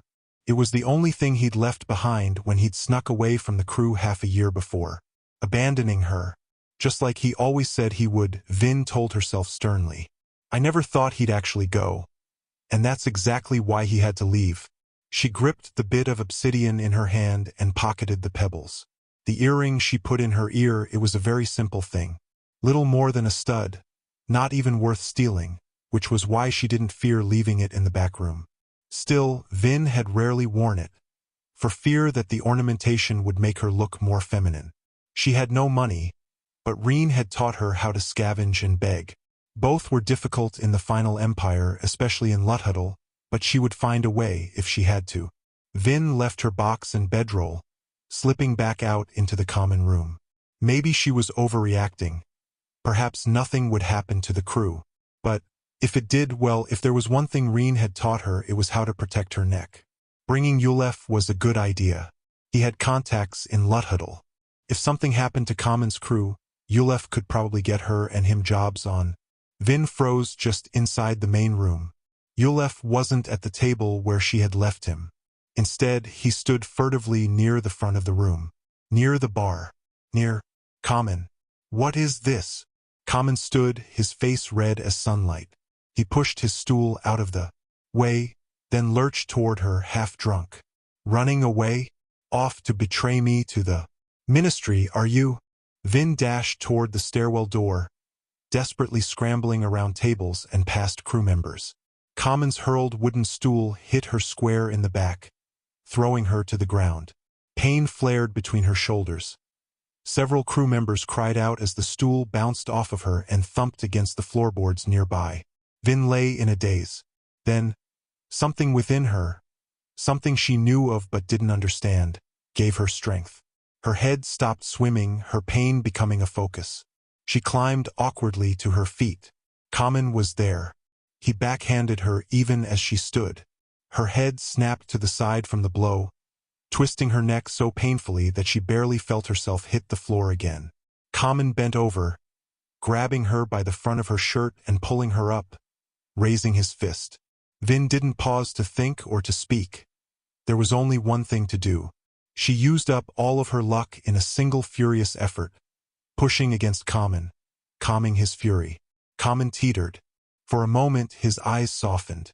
He lowered her slightly. Then the anger returned to his eyes. Hard. Terrifying. Damn wench, Common muttered, grabbing her by the shoulders and shaking her. That backstabbing brother of yours never respected me, and you're the same. I was too easy on you both. Should have. Vin tried to twist free, but Common's grip was firm. She searched desperately for aid from the other crew members. However, she knew what she would find. Indifference. They turned away, their faces embarrassed but not concerned. Yulef still stood near Common's table, looking down guiltily. In her mind, she thought she heard a voice whispering to her. Reen's voice. Fool. Ruthlessness, it's the most logical of emotions. You don't have any friends in the underworld. You'll never have any friends in the underworld. She renewed her struggles, but Common hit her again, knocking her to the ground. The blow stunned her, and she gasped, breath knocked from her lungs. Just endure, she thought, mind muddled. He won't kill me. He needs me. Yet, as she turned weakly, she saw Common looming above her in the colliginous room, drunken fury showing in his face. She knew this time would be different. It would be no simple beating. He thought that she intended to betray him to the ministry. He wasn't in control. There was murder in his eyes. Please, Vin thought with desperation, reaching for her luck, trying to make it work. There was no response.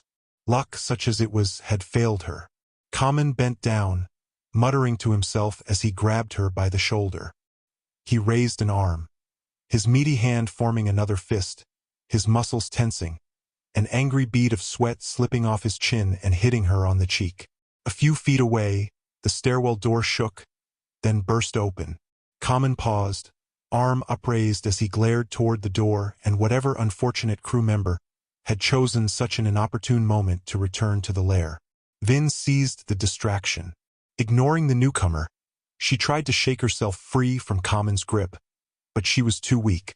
Her face blazed from where he'd hit her, and she tasted blood on her lip. Her shoulder had been twisted awkwardly, and her side ached from where she'd fallen. She clawed at Common's hand, but she suddenly felt weak, her inner strength failing her just as her luck had. Her pain suddenly seemed greater, more daunting, more demanding. She turned toward the door desperately. She was close, painfully close. She had nearly escaped. Just a little farther, Then she saw the man standing quietly in the stairwell doorway. He was unfamiliar to her. Tall and hawk-faced, he had light blonde hair and wore a relaxed nobleman's suit, his cloak hanging free. He was, perhaps, in his mid-30s. He wore no hat, nor did he carry a dueling cane, and he looked very, very angry. "What is this?" Common demanded. "Who are you? How did he get by the scouts?" Vin thought, struggling to get her wits back. Pain. She could deal with pain. The obligators. Did they send him? The newcomer looked down at Vin, and his expression softened slightly. Then he looked up at Common and his eyes grew dark. Common's angry demands were cut off as he was thrown backward as if had been punched by a powerful force. His arm was ripped free from Vin's shoulder, and he toppled to the ground, causing the floorboards to shake. The room fell quiet. Have to get away, Vin thought, forcing herself up to her knees. Common groaned in pain from a few feet away, and Vin crawled away from him, slipping beneath an unoccupied table. The lair had a hidden exit, a trapdoor beside the far back wall. If she could crawl to it. Suddenly, Vin felt an overwhelming peace. The emotions slammed into her like a sudden weight. Her emotions squished silent, as if crushed by a forceful hand. Her fear puffed out like an extinguished candle, and even her pain seemed unimportant. She slowed, wondering why she had been so worried. She stood up, pausing as she faced the trapdoor. She breathed heavily, still a little dazed. Common just tried to kill me, the logical part of her mind warned. And someone else is attacking the lair. I have to get away. However, her emotions didn't match the logic. She felt serene, unworried, and more than a little bit curious. Someone had just used luck on her. She recognized it somehow, even though she'd never felt it upon her before. She paused beside the table, one hand on the wood, then slowly turned around. The newcomer still stood in the stairwell doorway. He studied her with a critical eye, then smiled in a disarming sort of way. What is going on? The newcomer finally stepped into the room. The rest of Common's crew remained sitting at their tables. They looked surprised, but oddly unworried. He's using luck on them all. But how can he do it to so many at once? Vin had never been able to store up enough luck to do more than give the occasional brief push. As the newcomer entered the room, Vin could finally see that a second person stood in the stairwell behind him. This second man was less imposing. He was shorter, with a dark half-beard and close-cropped straight hair. He also wore a nobleman's suit, though his was less sharply tailored. On the other side of the room, Common groaned and sat up, holding his head. He glanced at the newcomers. Master Dachshund. Why, well, this is a surprise. Indeed, said the shorter man, Dachshund.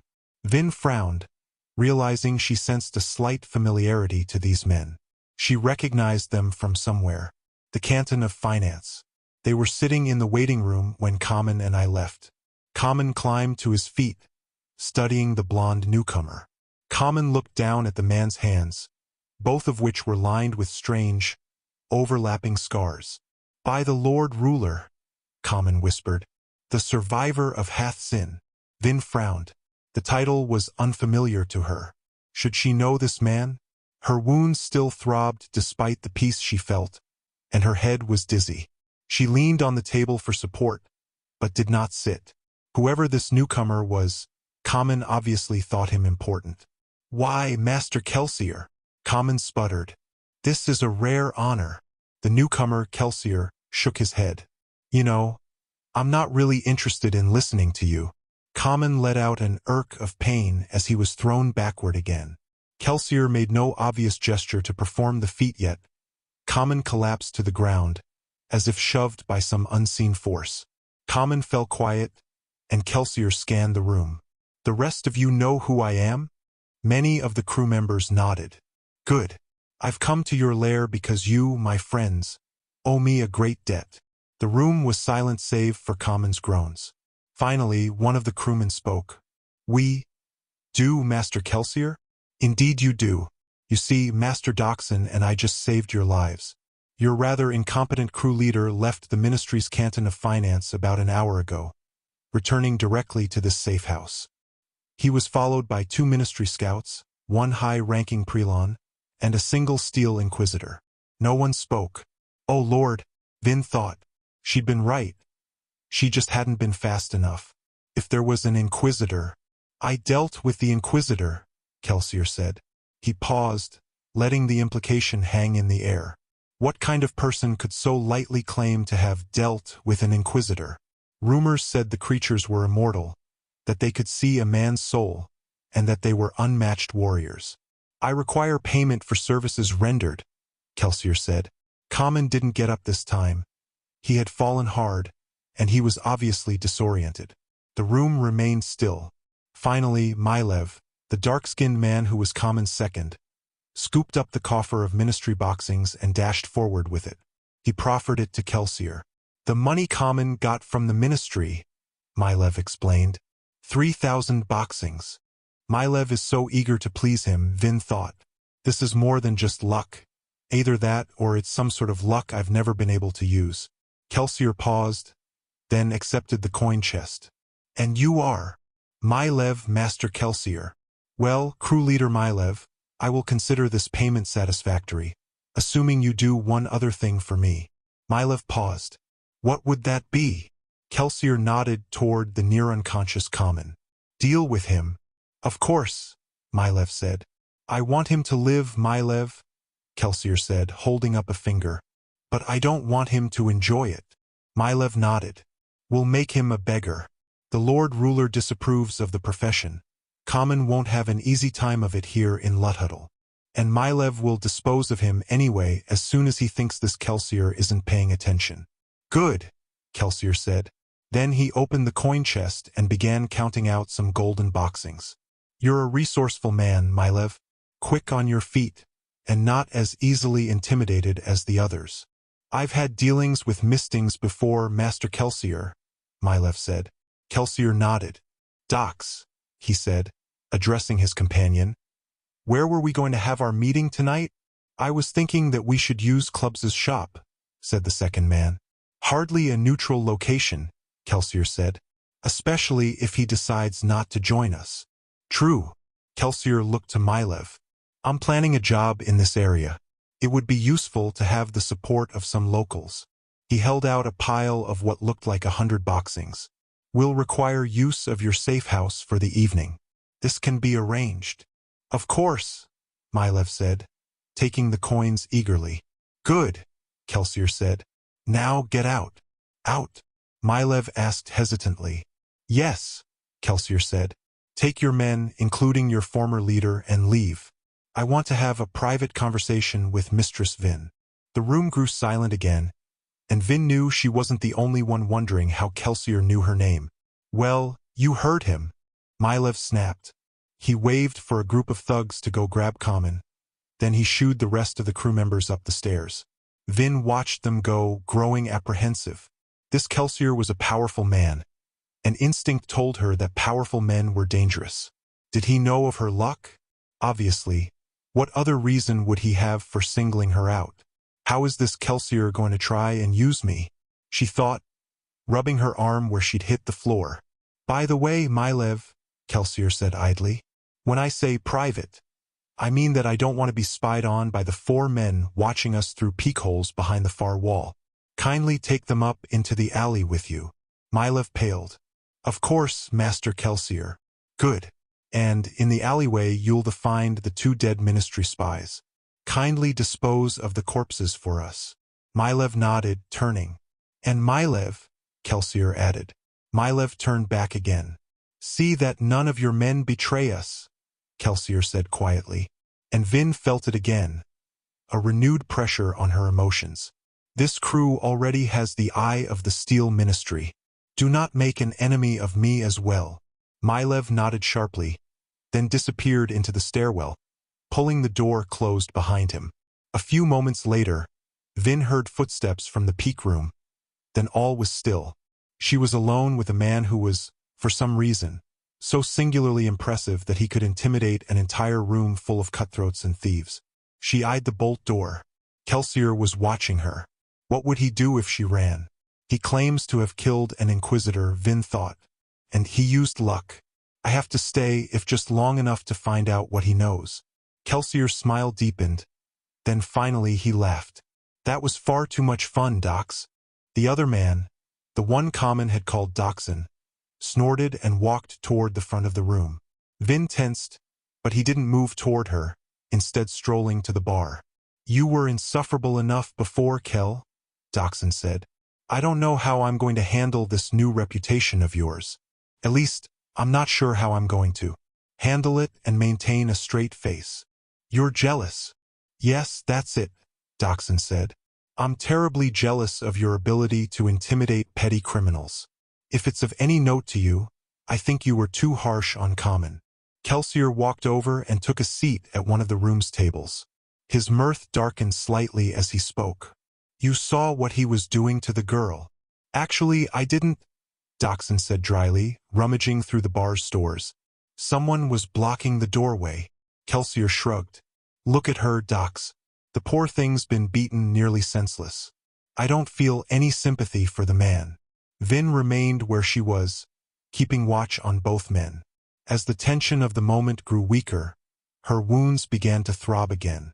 The blow between her shoulder blades, that would be a large bruise, and the slap to her face burned as well. She was still a little dizzy. Kelsier was watching her. Vin clenched her teeth. Pain. She could deal with pain. You need anything, child? Doxon asked. A wet handkerchief for that face.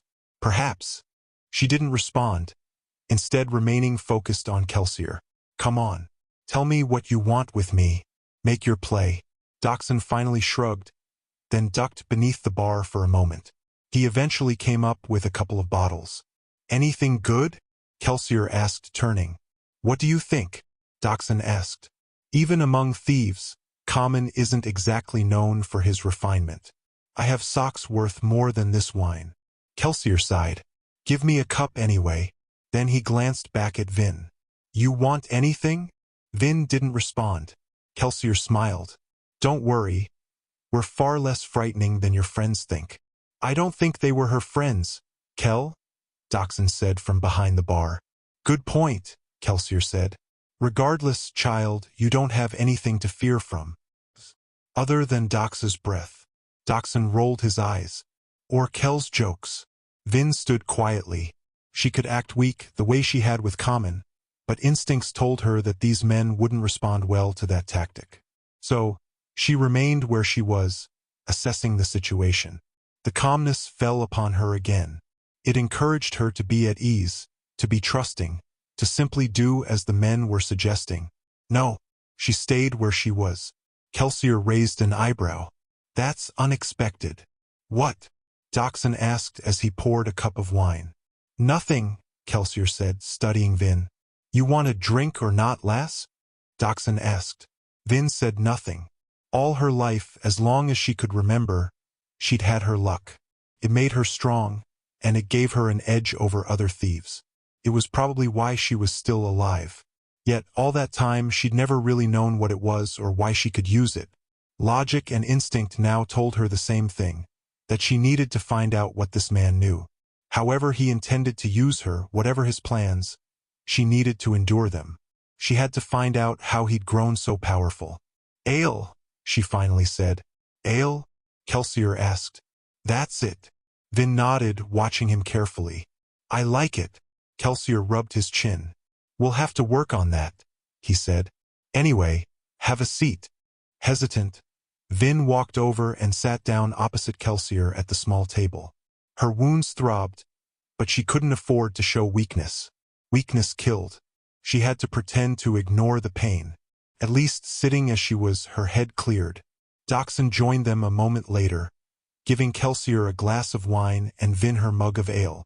She didn't take a drink. Who are you? She asked in a quiet voice. Kelsier raised an eyebrow. You're a blunt one, eh? Vin didn't reply. Kelsier sighed. So much for my intriguing air of mystery. Doxon snorted quietly. Kelsier smiled. My name is Kelsier. I'm what you might call a crew leader, but I run a crew that isn't like any you've probably known. Men like Common, along with his crew, like to think of themselves as predators, feeding off of the nobility and the various organizations of the ministry. Vin shook her head. Not predators. Scavengers. One would have thought, perhaps, that so close to the Lord Ruler, such things as thieving crews would not be able to exist. Yet, Reen had shown her that the opposite was true. Powerful, rich nobility congregated around the Lord Ruler. And, where power and riches existed, so did corruption, especially since the Lord Ruler tended to police his nobility far less than he did the skaa. It had to do, apparently, with his fondness for their ancestors. Either way, thieving crews like commons were the rats who fed on the city's corruption. And, like rats, they were impossible to entirely exterminate, especially in a city with the population of Luthhuddle. Scavengers, Kelsier said, smiling. Apparently he did that a lot. That's an appropriate description, Vin. Well, Dox and I, we're scavengers too. We're just a higher quality of scavenger. We're more well-bred, you might say. Or perhaps just more ambitious. She frowned. You're noblemen? Lord, no, Doxon said. Or, at least, Kelsier said. Not full-blooded ones. Half-breeds aren't supposed to exist, Vin said carefully. The ministry hunts them. Kelsier raised an eyebrow. Half-breeds like you? Vin felt a shock. How? Even the Steel Ministry isn't infallible, Vin, Kelsier said. If they can miss you, then they can miss others. Vin paused thoughtfully. Mylev, he called you mistings. Those are some kind of allomancer, right? Doxon glanced at Kelsier. She's observant, the shorter man said with an appreciative nod. Indeed, Kelsier agreed. The man did call us mistings, Vin, though the appellation was a bit hasty, since neither Dox nor I are technically mistings. We do, however, associate with them quite a bit. Vin sat quietly for a moment, sitting beneath the scrutiny of the two men. Allomancy, the mystical power held by the nobility, granted to them by the Lord Ruler some 1,000 years before as a reward for their loyalty. It was basic ministry doctrine. Even a skaa like Vin knew that much. The nobility had allomancy and privilege because of their ancestors. The skaa were punished for the same reason. The truth was, however, that she didn't really know what allomancy was. It had something to do with fighting, she'd always assumed. One misting, as they were called, was said to be dangerous enough to kill an entire thieving team. Yet, the skaa she knew spoke of the power in whispered, uncertain tones. Before this moment, she'd never even paused to consider the possibility that it might simply be the same thing as her luck. Tell me, Vin, Kelsier said, leaning forward with interest. Do you realize what you did to that obligator in the Canton of Finance? I used my luck, Vin said quietly. I use it to make people less angry. Or less suspicious, Kelsier said. Easier to scam. Vin nodded. Kelsier held up a finger. There are a lot of things you're going to have to learn. Techniques, rules, and exercises. One lesson, however, cannot wait. Never use emotional allomancy on an obligator. They're all trained to recognize when their passions are being manipulated. Even the high nobility are forbidden from pulling or pushing the emotions of an obligator. You are what caused that obligator to send for an inquisitor. Pray the creature never catches your trail again, lass, Doxon said quietly, sipping his wine. Vin paled. You didn't kill the inquisitor? Kelsier shook his head. I just distracted him for a bit, which was quite dangerous enough, I might add. Don't worry, many of the rumors about them aren't true.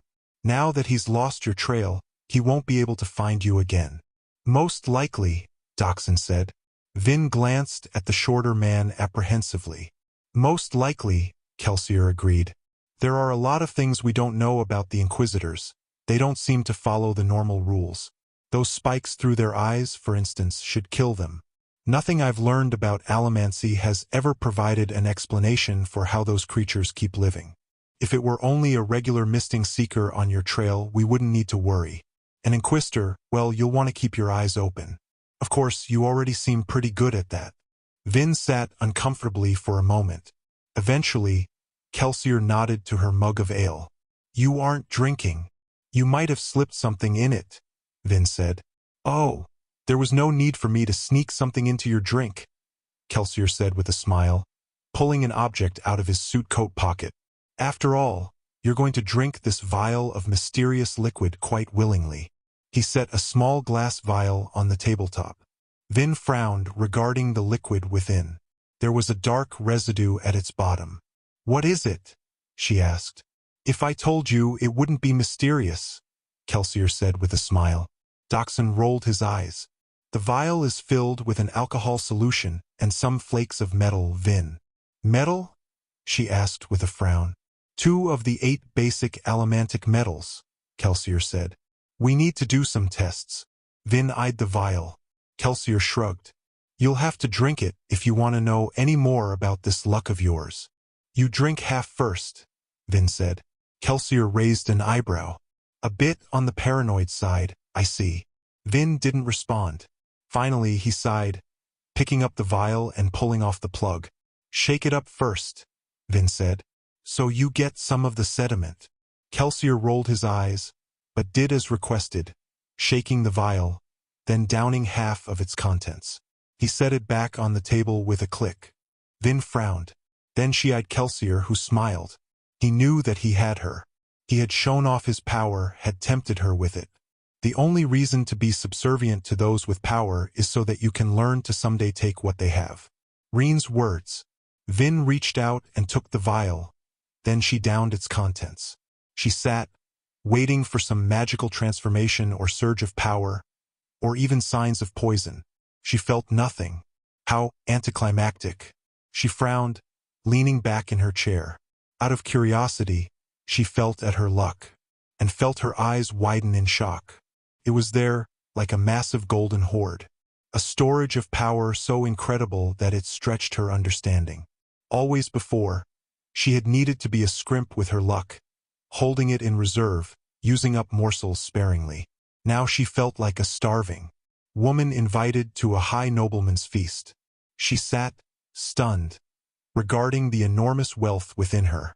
So, Kelsier said with a prodding voice, try it. Soothe me. Vin reached out, tentatively touching her newfound mass of luck. She took a bit and directed it at Kelsier. Good. Kelsier leaned forward eagerly. But we already knew you could do that. Now the real test, Vin. Can you go the other way? You can dampen my emotions, but can you inflame them too? Vin frowned. She'd never used her luck in such a way. She hadn't even realized that she could. Why was he so eager? Suspicious, Vin reached for her source of luck. As she did so, she noticed something interesting. What she had first interpreted as one massive source of power was actually 2 different sources of power. There were different types of luck. 8. He'd said there were 8 of them. But what do the others do? Kelsier was still waiting. Vin reached to the second, unfamiliar source of luck, doing as she'd done before and directing it at him. Kelsier's smile deepened, and he sat back, glancing at Dachshund. That's it then. She did it. Dachshund shook his head. To be honest, Kel, I'm not sure what to think. Having one of you around was unsettling enough. 2, though. Vin regarded them with narrowed, dubious eyes. 2 what?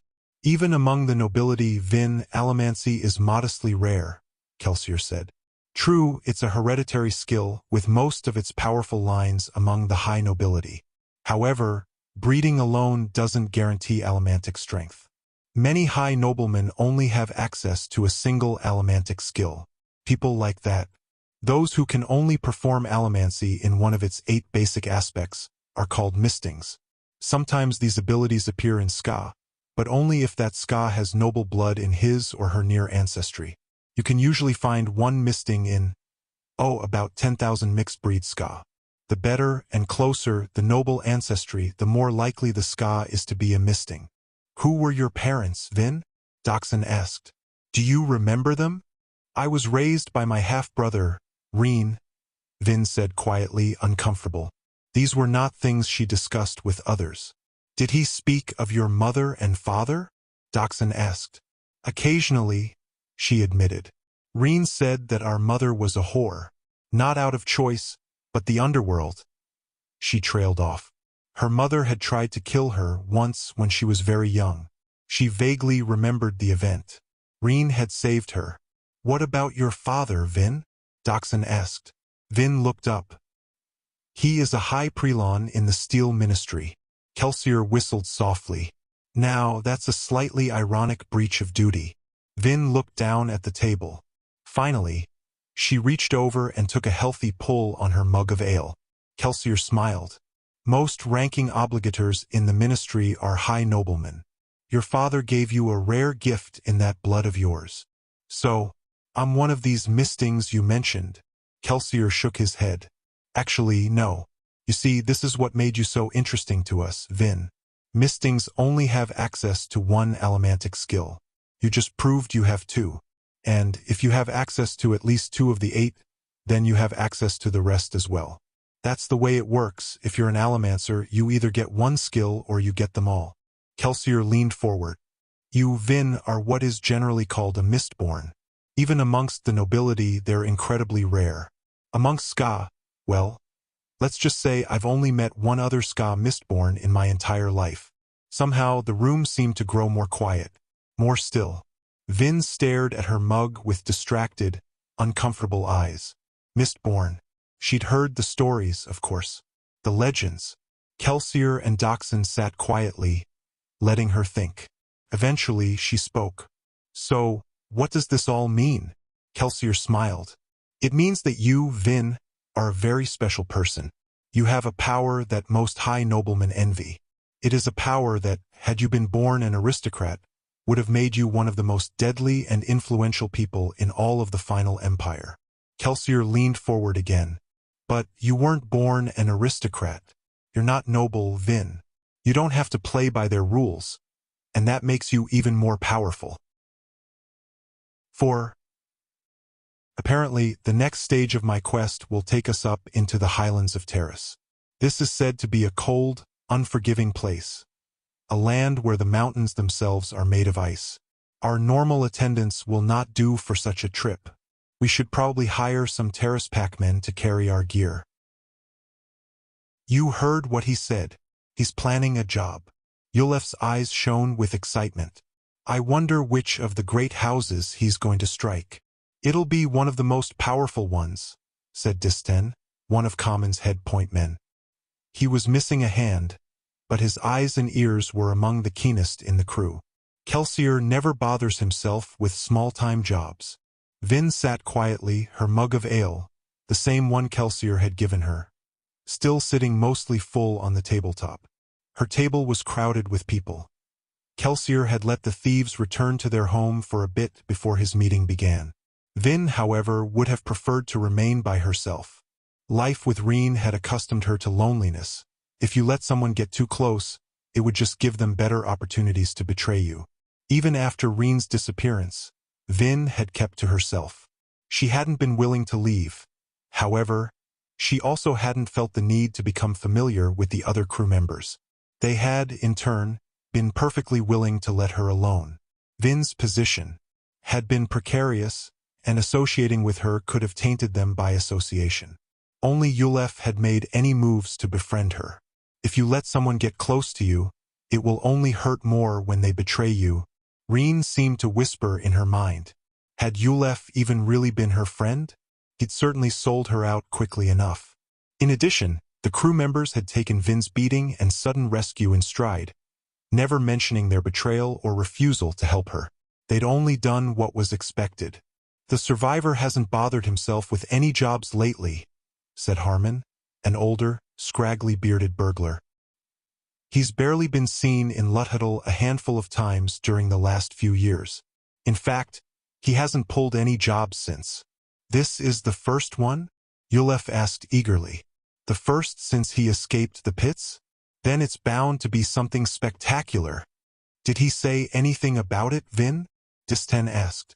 Vin. He waved a stumpy arm in her direction, catching her attention.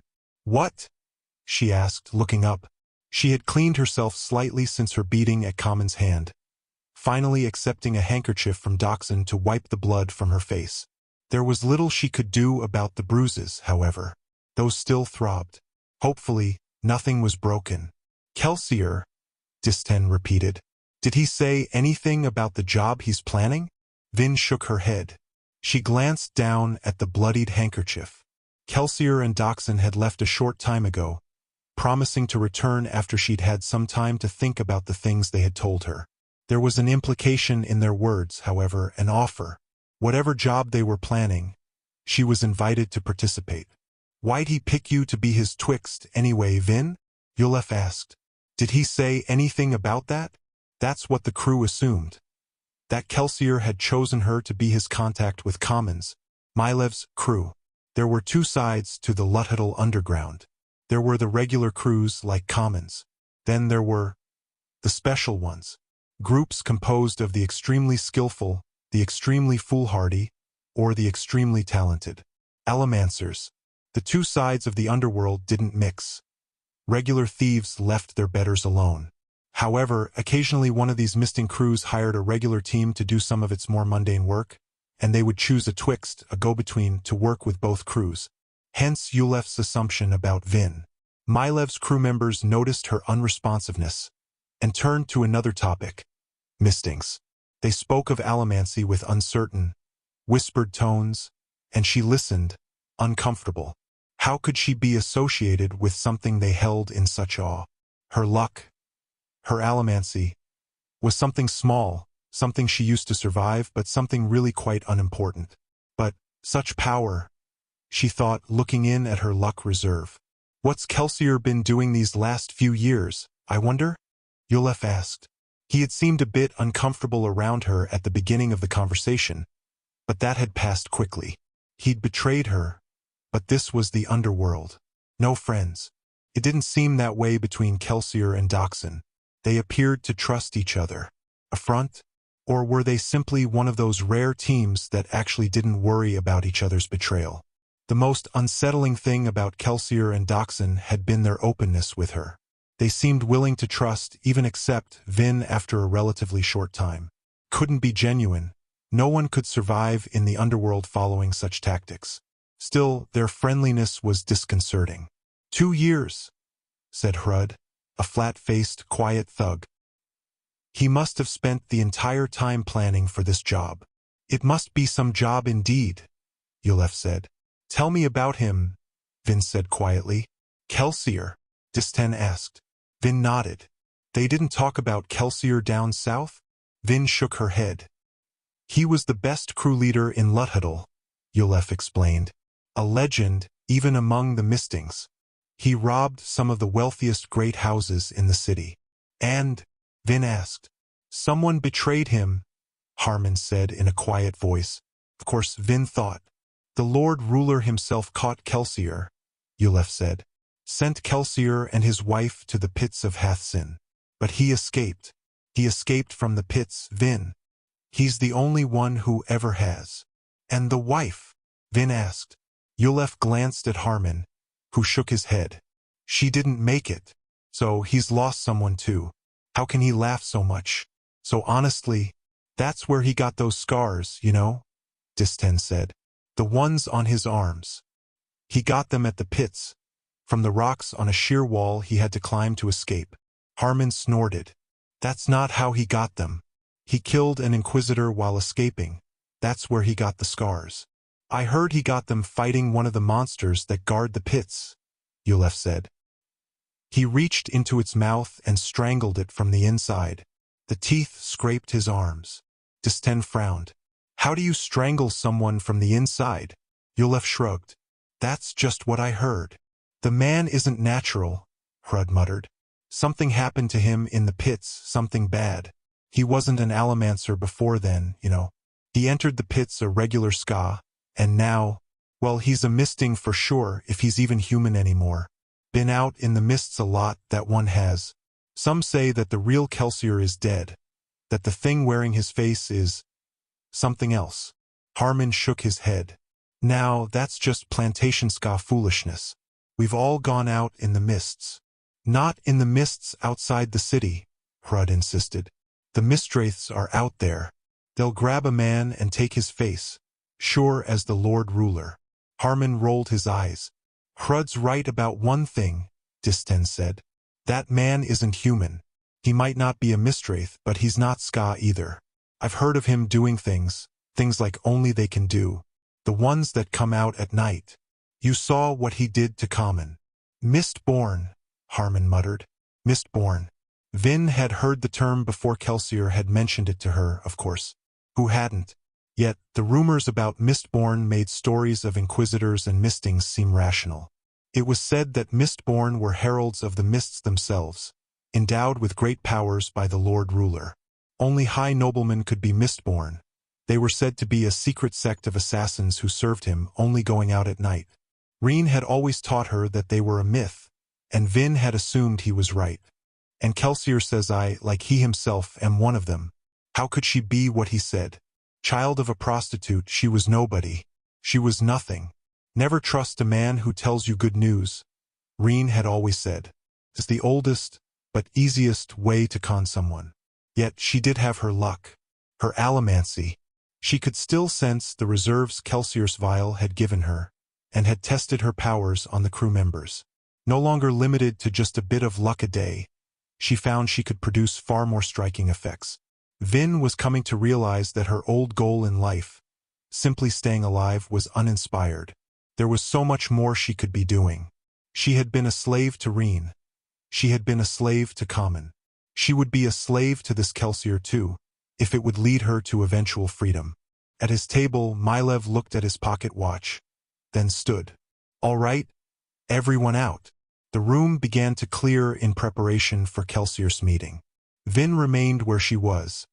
Kelsier had made it quite clear to the others that she was invited. She sat quietly for a bit, the room feeling far more comfortable to her now that it was empty. Kelsier's friends began to arrive a short time later. The first man down the steps had the build of a soldier. He wore a loose, sleeveless shirt that exposed a pair of well-sculpted arms. He was impressively muscular, but not massive, and had close-cropped hair that stuck up slightly on his head. The soldier's companion was a sharply dressed man in a nobleman's suit.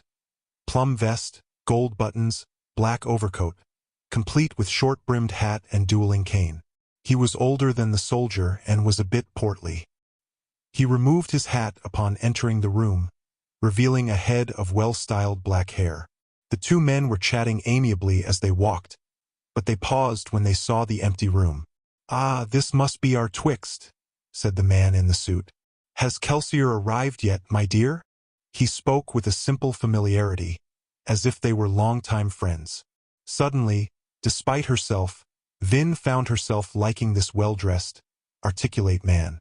"No," she said quietly. Though overalls and a work shirt had always suited her, she suddenly wished that she owned something nicer. This man's very bearing seemed to demand a more formal atmosphere. "Should have known that Kel would be late to his own meeting," the soldier said, sitting down at one of the tables near the center of the room.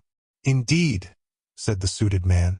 "I suppose his tardiness leaves us with a chance for some refreshment. I could so use something to drink." "Let me get you something," Vin said quickly, jumping to her feet. "How gracious of you," the suited man said, choosing a chair next to the solitaire. He sat with one leg crossed over the other, his dueling cane held to the side, tip against the floor, one hand resting on the top.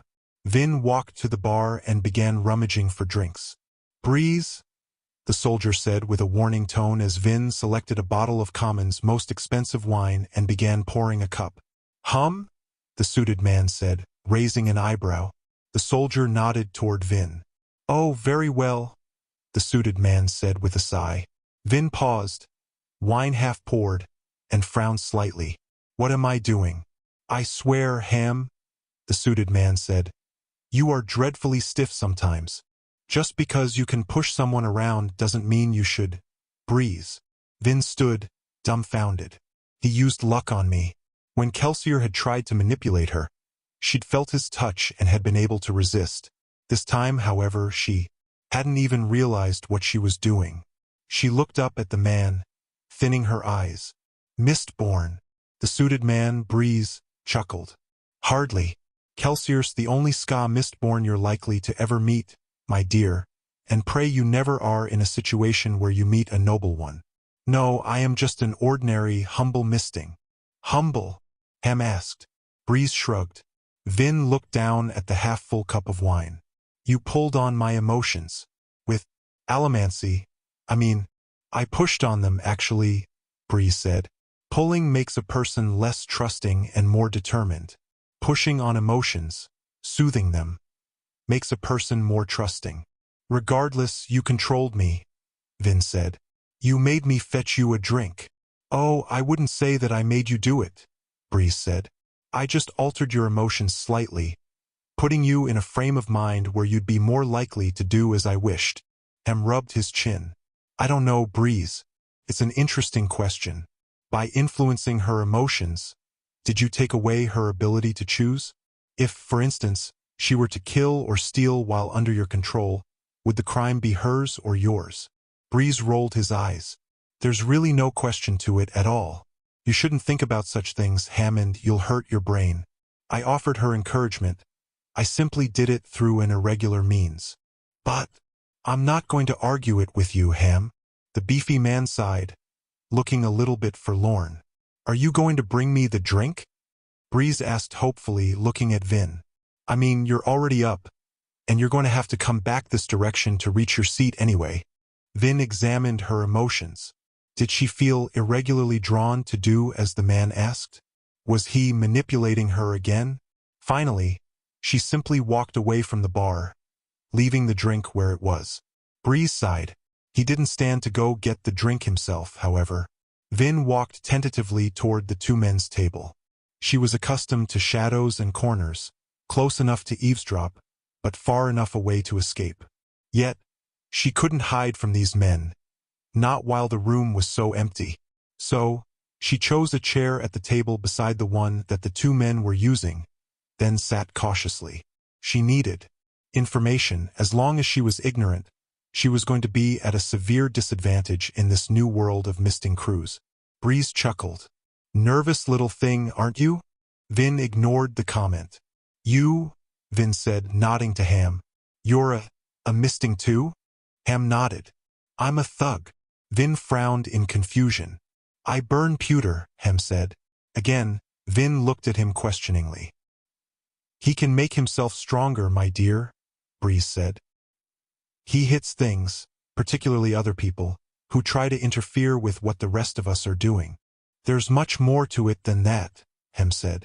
I run general security for jobs, providing my crew leader with manpower and warriors, assuming such are necessary. And he'll try and bore you with random philosophy when it isn't, Breeze added. Ham sighed. Breeze, honestly, sometimes I don't know why I... Hem trailed off as the door opened again, admitting another man. The newcomer wore a dull tan overcoat, a pair of brown trousers, and a simple white shirt.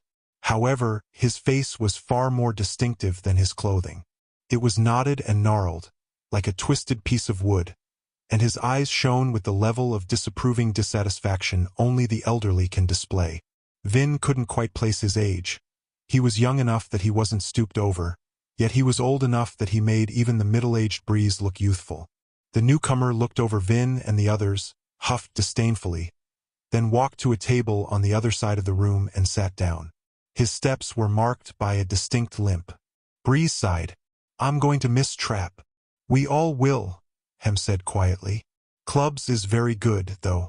I've worked with him before. Breeze studied the newcomer.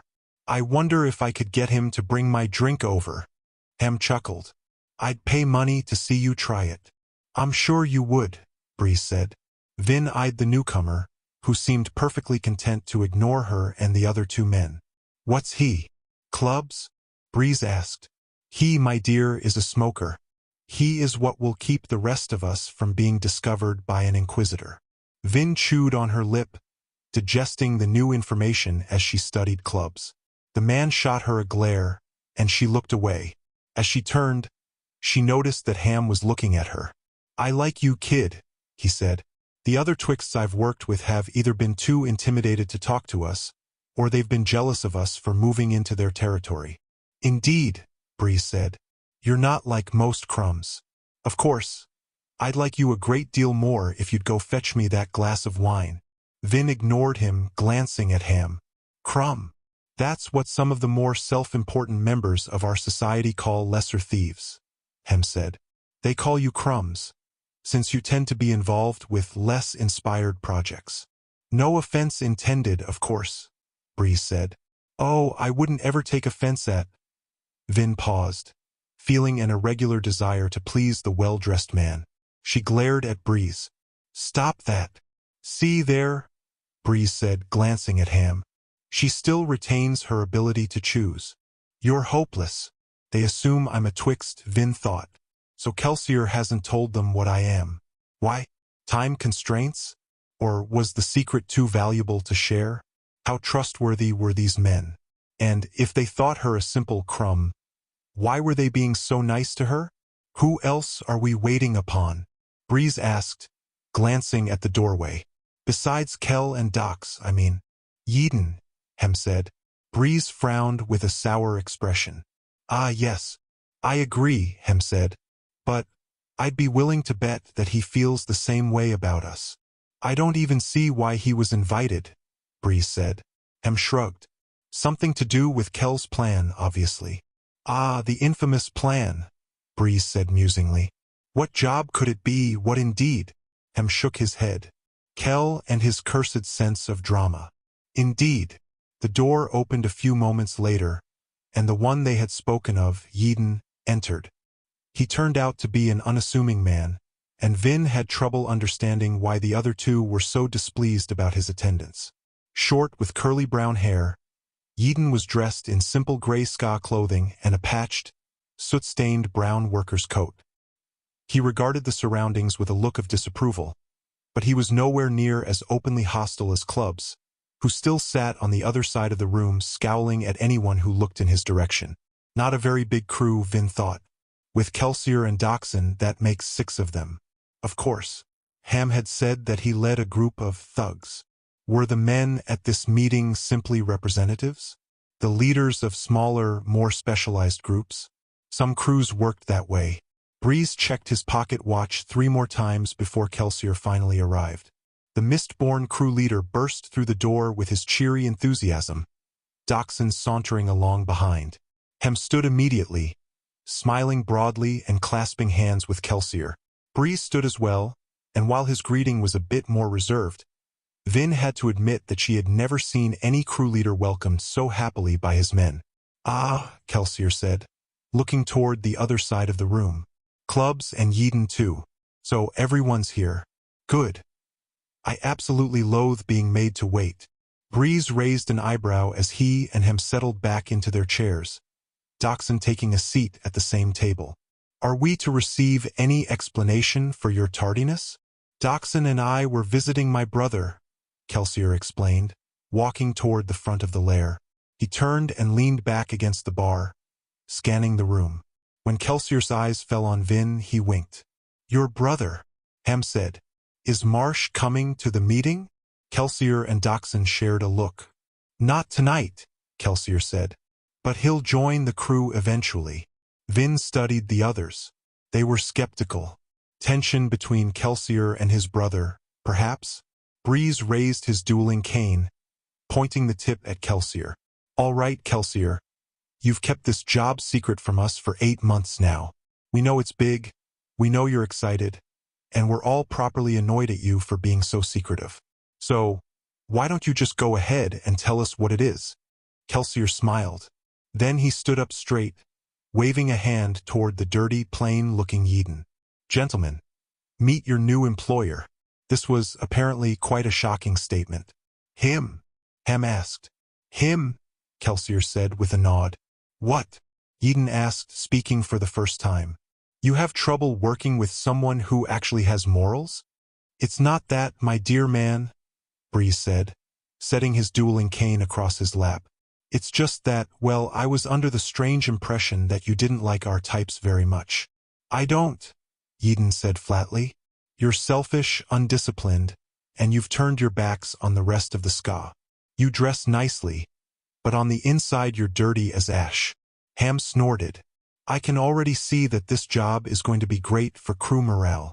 Vin watched quietly, chewing on her lip. Yeadon was obviously a skaa worker, probably a member of a forge or textile mill. What connection did he have with the underground? And how would he be able to afford the services of a thieving crew? especially one as apparently specialized as Kelsier's team. Perhaps Kelsier noticed her confusion, for she found him looking at her as the others continued to speak. "I'm still a little confused," Hem said. "Eden, we're all aware of how you regard thieves. So, why hire us?" Eden squirmed a bit. "Because," he finally said, "everyone knows how effective you are." Breeze chuckled. "Disapproving of our morals doesn't make you unwilling to make use of our skills, I see. So what is the job, then? What does the Skaa Rebellion wish of us?" Skaa Rebellion? Vin thought, a piece of the conversation falling into place.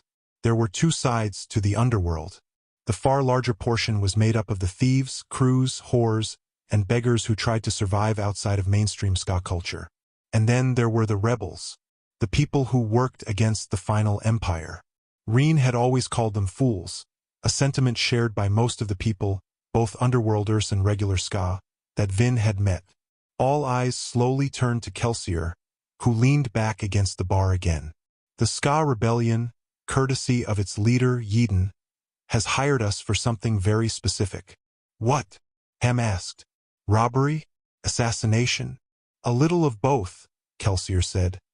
"And at the same time, neither one. Gentlemen, this isn't going to be a regular job. It's going to be different from anything any crew has ever tried to pull. We're going to help Eden overthrow the final empire." Silence. "Excuse me?" Ham asked. "You heard me right, Ham," Kelsier said. "That's the job I've been planning, the destruction of the final empire. Or, at least, its center of government. Eden has hired us to supply him with an army, then provide him with a favorable opportunity to seize control of this city." Ham sat back, then shared a glance with Breeze. Both men turned toward Doxson, who nodded solemnly. The room remained quiet for a moment longer. Then the silence was broken as Eden began to laugh ruefully to himself. "I should never have agreed to this," Eden said, shaking his head. "Now that you say it, I realize how ridiculous it all sounds." "Trust me, Eden," Kelsier said. "These men have made a habit of pulling off plans that seem ridiculous at first glance." "That may be true, Kel," Breeze said. "But, in this case, I find myself agreeing with our disapproving friend. Overthrow the final empire. That is something that Skaa rebels have been working toward for 1,000 years. What makes you think that we can achieve anything where those men have failed?" Kelsier smiled. "We'll succeed because we have vision, Breeze. That's something the rebellion has always lacked." "Excuse me?" Eden said indignantly. "It's true, unfortunately," Kelsier said. "The rebellion condemns people like us because of our greed, but for all their high morals, which, by the way, I respect, they never get anything done. Eden, your men hide in woods and in hills, plotting how they'll someday rise up and lead a glorious war against the final empire. But your kind has no idea how to develop and execute a proper plan." Eden's expression grew dark. "And you have no idea what you are talking about." "Oh," Kelsier said lightly. "Tell me, what has your rebellion accomplished during this 1,000-year struggle? Where are your successes and your victories? The massacre of Tugir 3 centuries ago, where 7,000 Skaa rebels were slaughtered. The occasional raid of a traveling canal boat or the kidnapping of a minor noble official." Eden flushed. "That's the best we can manage with the people we have. Don't blame my men for their failures. Blame the rest of the Skaa. We can't ever get them to help. They've been beaten down for a millennium. They haven't got any spirit left. It's difficult enough to get 1 in 1,000 to listen to us, let alone rebel." "Peace, Eden," Kelsier said, holding up a hand. "I'm not trying to insult your courage. We're on the same side, remember?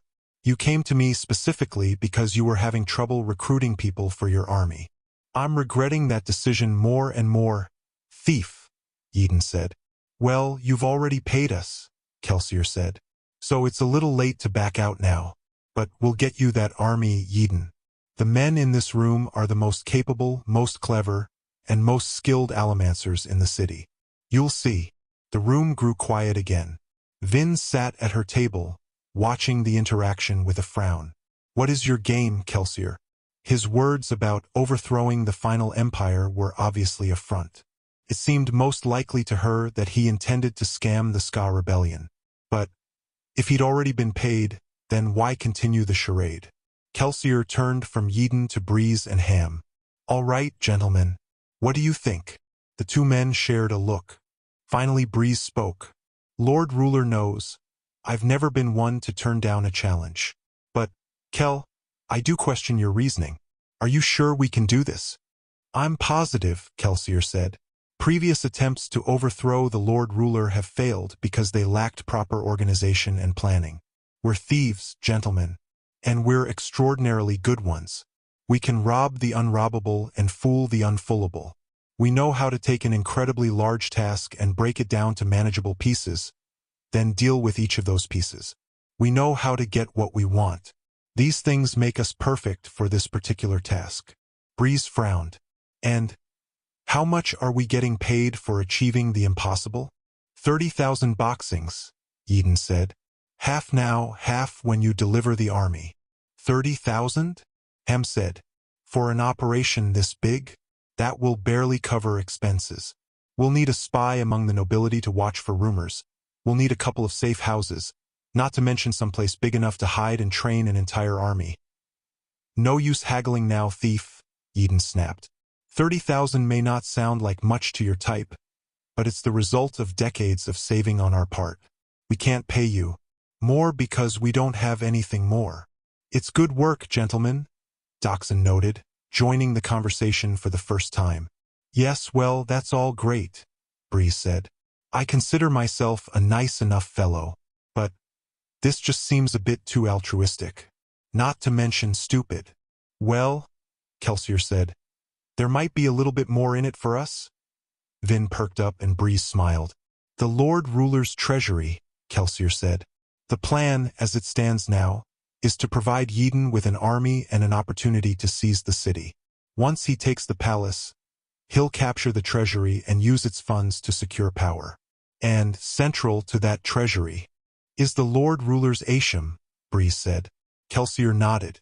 "Our agreement with Eden promises us half of the Asham reserves we find in the palace, no matter how vast they may be."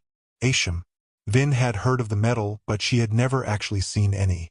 It was incredibly rare, supposedly used only by noblemen. Ham was smiling. "Well now," he said slowly, "that's almost a big enough prize to be tempting. That Asham stockpile is supposed to be enormous," Kelsier said. "The Lord Ruler sells the metal only in small bits, charging outrageous sums to the nobility. He has to keep a huge reserve of it to make certain he controls the market, and to make certain he has enough wealth for emergencies." "True," Breeze said.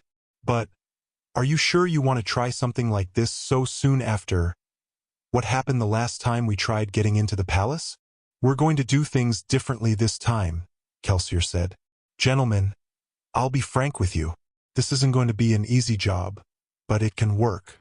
The plan is simple. We're going to find a way to neutralize the Luthadel garrison, leaving the area without a policing force. Then, we're going to throw the city into chaos. We've got a couple of options on how to do that," Dachshund said. "But we can talk about that later." Kelsier nodded. "Then, in that chaos, Eden will march his army into Luthadel and seize the palace, taking the Lord Ruler prisoner.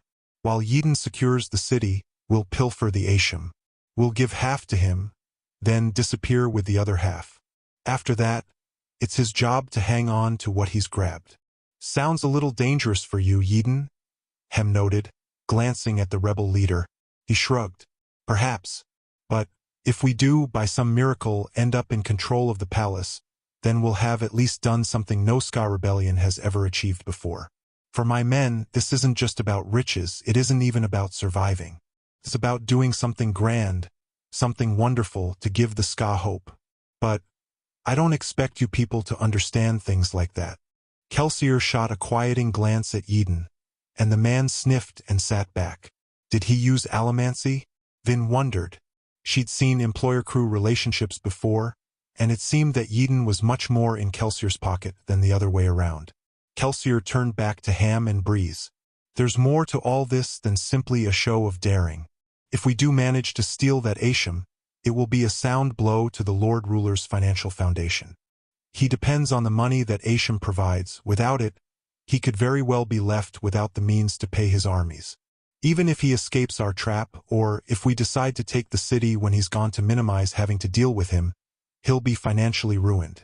He won't be able to march soldiers in to take the city away from Eden. If this works right, we'll have the city in chaos anyway, and the nobility will be too weak to react against the rebel forces. The Lord Ruler will be left confused and unable to mount a sizable army. And the Colossus? Ham asked quietly. Kelsier paused. If he marches those creatures on his own capital city, the destruction it would cause could be even more dangerous than financial instability. In the chaos, the provincial noblemen will rebel and set themselves up as kings, and the Lord Ruler won't have the troops to bring them into line. Eden's rebels will be able to hold Luthhuddle, and we, my friends, will be very, very rich. Everyone gets what they want. You're forgetting the Steel Ministry, Clubs snapped, sitting almost forgotten at the side of the room. Those inquisitors won't just let us throw their pretty theocracy into chaos. Kelsier paused, turning toward the gnarled man. We will have to find a way to deal with the ministry. I've got a few plans for that. Either way, problems like that are the things that we, as a crew, will have to work out. We have to get rid of the Luthhuddle garrison. There's no way we'll be able to get anything done with them policing the streets. We'll have to come up with an appropriate way to throw the city into chaos, and we'll have to find a way to keep the obligators off our trail. But if we play this right, we might be able to force the Lord Ruler to send the palace guard, maybe even the inquisitors, into the city to restore order. That will leave the palace itself exposed, giving Eden a perfect opportunity to strike. After that, it won't matter what happens with the ministry or the garrison. The Lord Ruler won't have the money to maintain control of his empire. I don't know, Kel, Breeze said, shaking his head. His flippancy was subdued. He seemed to be honestly considering the plan. The Lord Ruler got that Asham somewhere. What if he just goes and mines some more? Ham nodded. No one even knows where the Asham mine is. I wouldn't say no one, Kelsier said with a smile. Breeze and Ham shared a look. You know? Ham asked. Of course, Kelsier said. I spent a year of my life working there. The pits? Ham asked with surprise. Kelsier nodded. That's why the Lord Ruler makes certain nobody survives working there. He can't afford to let his secret out. It's not just a penal colony, not just a hellhole where skaa are sent to die. It's a mine. Of course, Breeze said.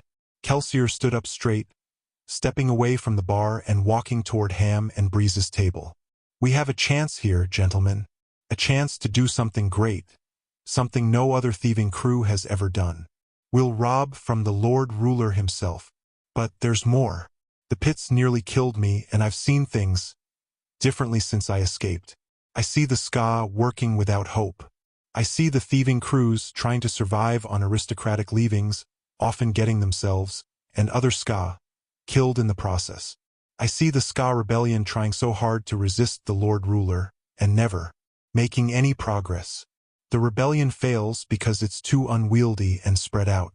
Anytime one of its many pieces gains momentum, the Steel Ministry crushes it. That's not the way to defeat the final empire, gentlemen. But a small team, specialized and highly skilled, has a hope. We can work without great risk of exposure. We know how to avoid the Steel Ministry's tendrils. We understand how the high nobility thinks, and how to exploit its members. We can do this. He paused beside Breeze and Ham's table. I don't know, Kel, Ham said. It's not that I'm disagreeing with your motives. It's just that, well, this seems a bit foolhardy. Kelsier smiled. I know it does, but you're going to go along with it anyway, aren't you? Ham paused, then nodded. You know, I'll join your crew no matter what the job. This sounds crazy, but so do most of your plans. Just tell me. Are you serious about overthrowing the Lord Ruler? Kelsier nodded. For some reason, Vin was almost tempted to believe him. Ham nodded firmly. All right then. I'm in. Breeze? Kelsier asked. The well-dressed man shook his head. I'm not sure, Kel. This is a bit extreme. Even for you. We need you, Breeze, Kel said. No one can sue the crowd like you can. If we're going to raise an army, We'll need your allomancers and your powers. Well, that much is true, Breeze said. But, even still, Kelsier smiled. Then he set something on the table. The cup of wine Vin had poured for Breeze. She hadn't even noticed that Kelsier had grabbed it off of the bar. Think of the challenge, Breeze, Kelsier said. Breeze glanced at the cup, then looked up at Kelsier. Finally, he laughed, reaching for the wine. Fine. I'm in. It's impossible, a gruff voice said from the back of the room. Clubs sat with folded arms, regarding Kelsier with a scowl. What are you really planning, Kelsier? I'm being honest, Kelsier replied. I plan to take the Lord Ruler's Asham and overthrow his empire. You can't, the man said. It's idiocy. The Inquisitors will hang us all by hooks through our throats. Perhaps, Kelsier said. But think of the reward if we succeed. Wealth, power, and a land where the skaa can live like men, rather than slaves. Clubs snorted loudly. Then he stood, his chair toppling backward onto the floor behind him. No reward would be enough. The Lord Ruler tried to have you killed once. I see that you won't be satisfied until he gets it right. With that, the older man turned and stalked in a limping gait from the room, slamming the door behind him. The lair grew quiet. Well, guess we'll need a different smoker, Doxson said. You're just going to let him go? Eden demanded. He knows everything. Breeze chuckled. Aren't you supposed to be the moral one in this little group? Morals doesn't have anything to do with it, Eden said. Letting someone go like that is foolish. He could bring the obligators down on us in minutes. Vin nodded in agreement, but Kelsier just shook his head. I don't work that way, Eden. I invited Clubs to a meeting where I outlined a dangerous plan, one some people might even call stupid. I'm not going to have him assassinated because he decided it was too dangerous. If you do things like that, pretty soon nobody will come listen to your plans in the first place. Besides, Doxson said, we wouldn't invite someone to one of these meetings unless we trusted him not to betray us. Impossible, Vin thought, frowning. He had to be bluffing to keep up crew morale. Nobody was that trusting. After all, hadn't the others said that Kelsier's failure a few years before, the event that had sent him to the pits of Hathsin, had come because of a betrayal? He probably had assassins following Clubs at that very moment, watching to make certain he didn't go to the authorities. All right, Eden, Kelsier said, getting back to business. They accepted. The plan is on. Are you still in? Will you give the rebellion's money back if I say no? Eden asked. The only response to that was a quiet chuckle from Ham. Eden's expression darkened, but he just shook his head. If I had any other option. Oh, stop complaining, Kelsier said.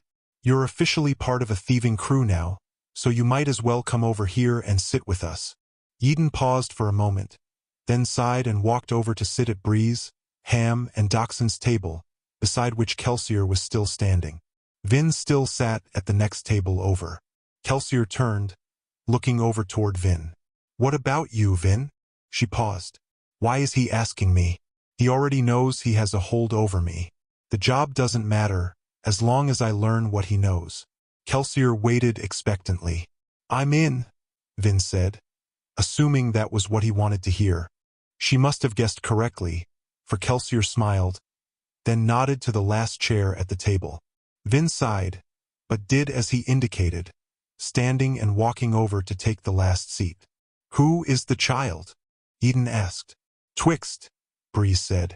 Kelsier cocked an eyebrow. Actually, Vin is something of a new recruit. My brother caught her soothing his emotions a few months back. Soother, Ham asked. Guess we can always use another of those. Actually, Kelsier noted. It seems she can riot people's emotions as well. Breeze started. Really? Ham asked. Kelsier nodded.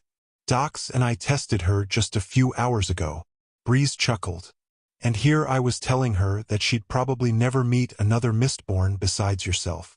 A second Mistborn on the team, Ham said appreciatively. Well, that increases our chances somewhat. What are you saying? Eden sputtered. Skaa can't be Mistborn. I'm not even sure if Mistborn exist. I've certainly never met one. Breeze raised an eyebrow, then laid a hand on Yidin's shoulder. "You should try not to talk so much, friend," he suggested. "You'll sound far less stupid that way." Yidin shook off Breeze's hand, and Ham laughed. Vin, however, sat quietly, considering the implications of what Kelsier had said. The part about stealing the Asham reserves was tempting, but seizing the city to do it? Were these men really that reckless? Kelsier pulled a chair over to the table for himself and sat down on it the wrong way, resting his arms on the seatback. "All right," he said. "We have a crew. We'll plan specifics at the next meeting, but I want you all to be thinking about the job. I have some plans, but I want fresh minds to consider our task.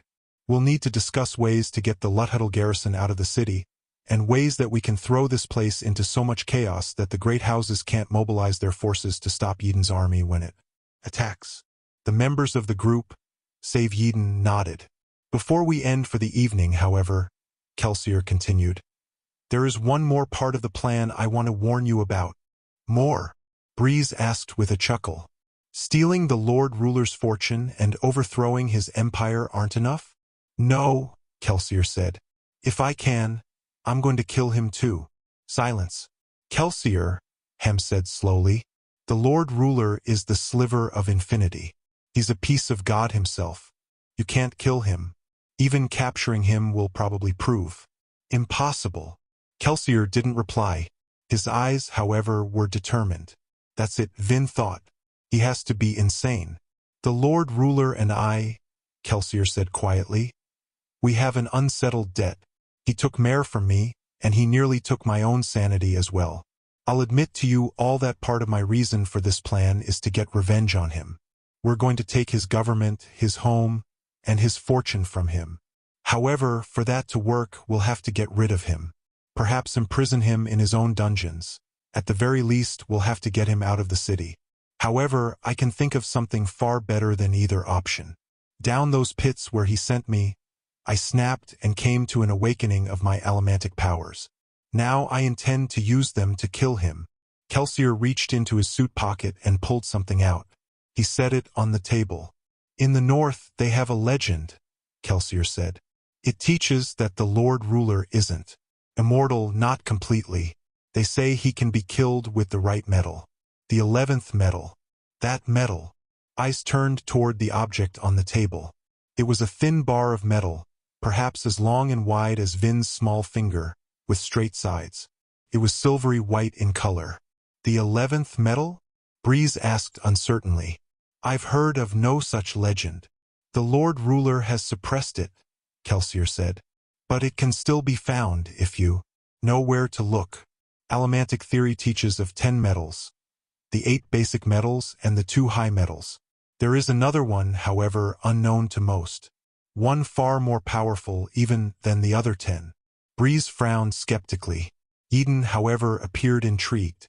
"And this metal can somehow kill the Lord Ruler?" Kelsier nodded.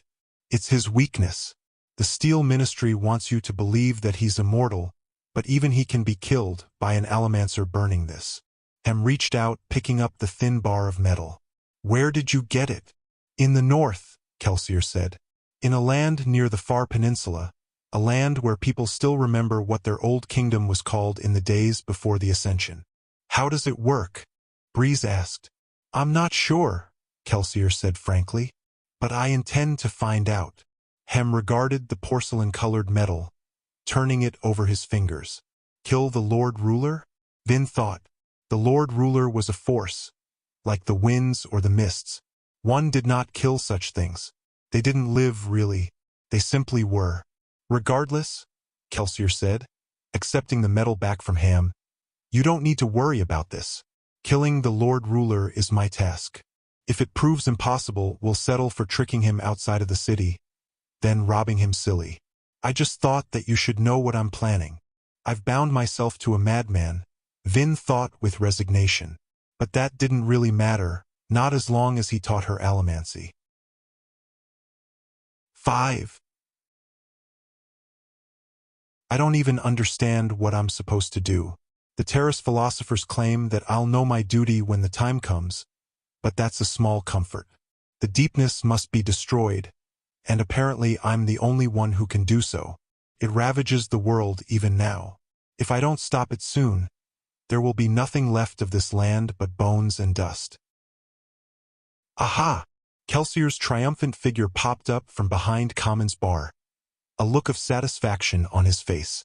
He brought his arm up and thunked a dusty wine bottle down on the countertop. Dachshund looked over with amusement. "Where'd you find it?" "One of the secret drawers," Kelsier said, dusting off the bottle. "I thought I'd found all of those," Dachshund said. "You did. One of them had a false back." Dachshund chuckled. "Clever." Kelsier nodded, unstopping the bottle and pouring out 3 cups. "The trick is to never stop looking. There's always another secret." He gathered up the 3 cups and walked over to join Vin and Dachshund at the table. Vin accepted her cup with a tentative hand. The meeting had ended a short time earlier, Breeze, Ham, and Yeadon leaving to ponder the things Kelsier had told them. Vin felt that she should have left as well, but she had nowhere to go.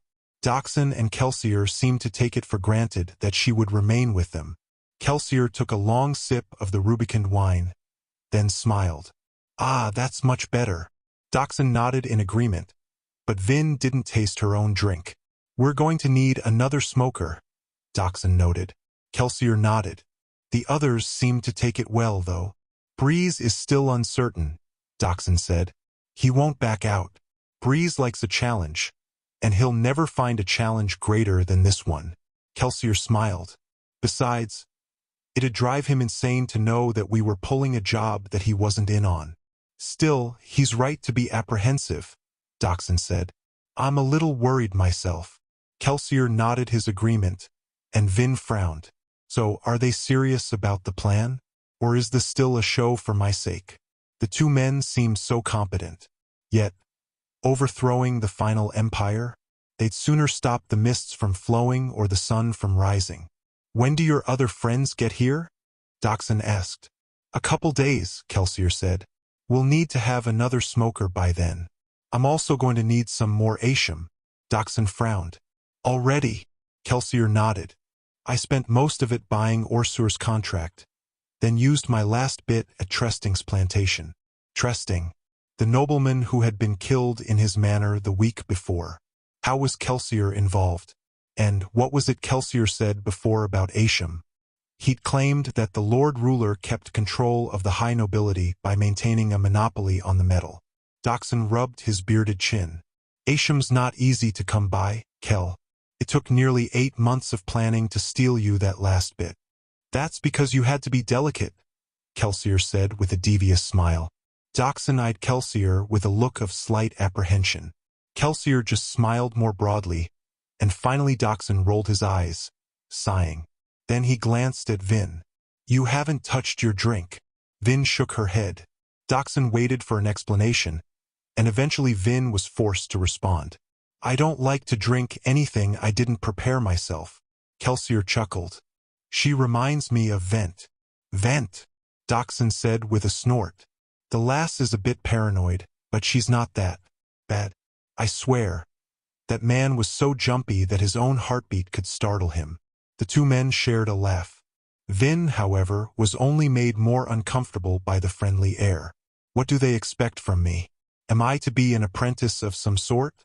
"Well, then," Dachshund said, "are you going to tell me how you plan on getting yourself some asham?" Kelsier opened his mouth to respond, but the stairs clattered with the sound of someone coming down. Kelsier and Dachshund turned. Vin, of course, had seated herself so she could see both entrances to the room without having to move. Vin expected the newcomer to be one of Common's crew members, sent to see if Kelsier was done with the lair yet. Therefore, she was completely surprised when the door swung open to reveal the surly, gnarled face of the man called Clubs. Kelsier smiled, eyes twinkling. He's not surprised. Pleased, perhaps, but not surprised. "Clubs," Kelsier said. Clubs stood in the doorway, giving the 3 of them an impressively disapproving stare. Finally, he hobbled into the room. A thin, awkward-looking teenage boy followed him. The boy fetched Clubs a chair and put it by Kelsier's table. Clubs settled down, grumbling slightly to himself. Finally, he eyed Kelsier with a squinting, wrinkle-nosed expression. "The soother is gone? Breeze?" Kelsier asked. "Yes, he left." Clubs grunted. Then he eyed the bottle of wine. "Help yourself," Kelsier said. Clubs waved for the boy to go fetch him a cup from the bar, then turned back to Kelsier. "I had to be sure," he said. "Never can trust yourself when a soother is around, especially one like him." "You're a smoker, Clubs," Kelsier said. "He couldn't do much to you, not if you didn't want him to." Clubs shrugged. "I don't like soothers. It's not just Allomancy, men like that. Well, you can't trust that you aren't being manipulated when they are around. Copper or no copper. I wouldn't rely on something like that to get your loyalty," Kelsier said. "So I've heard," Clubs said as the boy poured him a cup of wine.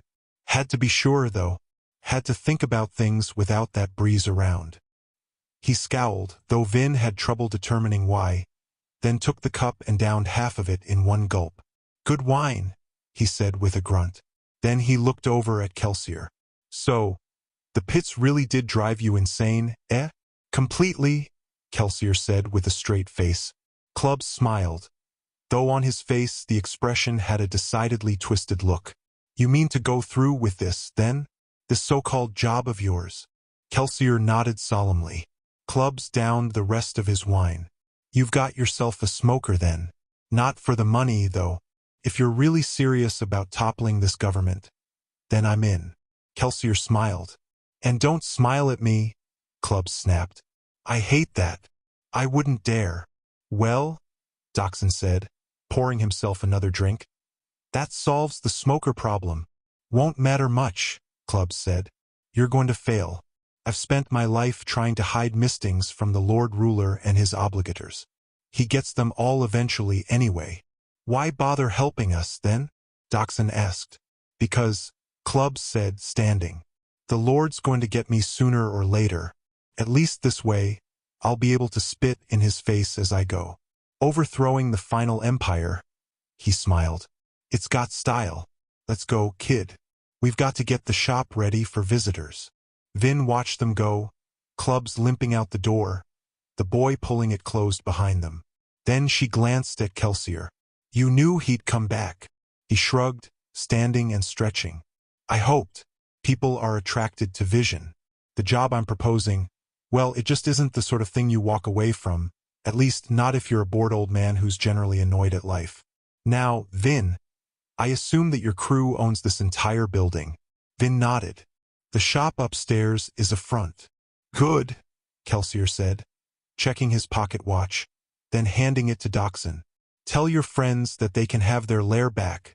The mists are probably already coming out." "And us?" Dachshund asked. Kelsier smiled. "We're going to the roof. Like I told you, I have to fetch some asham." By day Luthadel was a blackened city, scorched by soot and red sunlight. It was hard, distinct, and oppressive. At night, however, the mists came to blur and obscure. High noble keeps became ghostly, looming silhouettes. Streets seemed to grow more narrow in the fog, every thoroughfare becoming a lonely, dangerous alleyway. Even noblemen and thieves were apprehensive about going out at night. It took a strong heart to brave the foreboding, misty silence. The dark city at night was a place for the desperate and the foolhardy. It was a land of swirling mystery and strange creatures. Strange creatures like me, Kelsier thought. He stood upon the ledge that ran around the lip of the flat-roofed lair. Shadowed buildings loomed in the night around him, and the mists made everything seem to shift and move in the darkness. Weak lights peeked from the occasional window, but the tiny beads of illumination were huddled, frightened things. A cool breeze slipped across the rooftop, shifting the haze, brushing against Kelsier's mist-wetted cheek like an exhaled breath. In days past, back before everything had gone wrong, he had always sought out a rooftop on the evening before a job, wishing to overlook the city.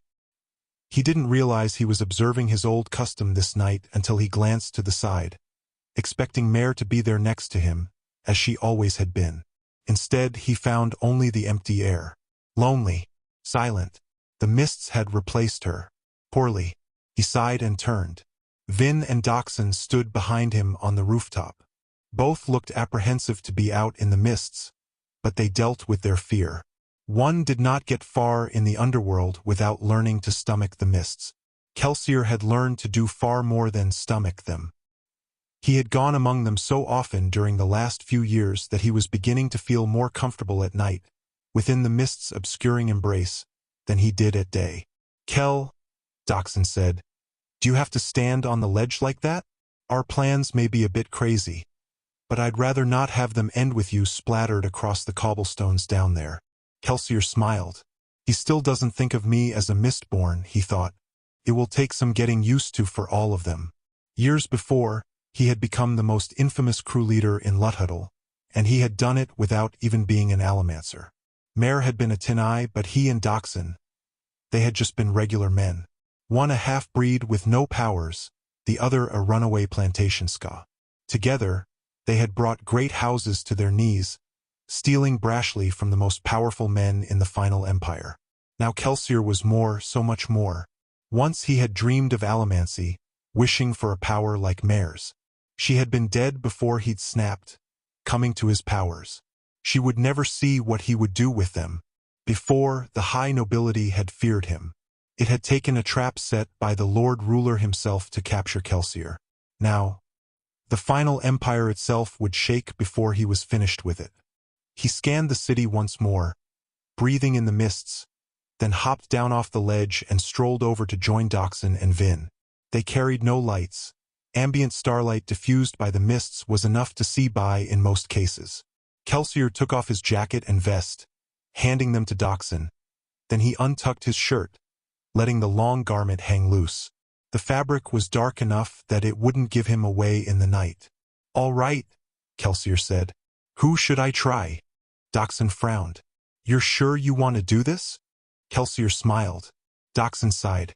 "Houses Urbane and Teniert have been hit recently, though not for their Asham." "Which house is the strongest right now?" Kelsier asked, squatting down and undoing the ties on his pack, which rested by Doxson's feet. "Who would no one consider hitting?" Doxson paused. "Venture," he finally said.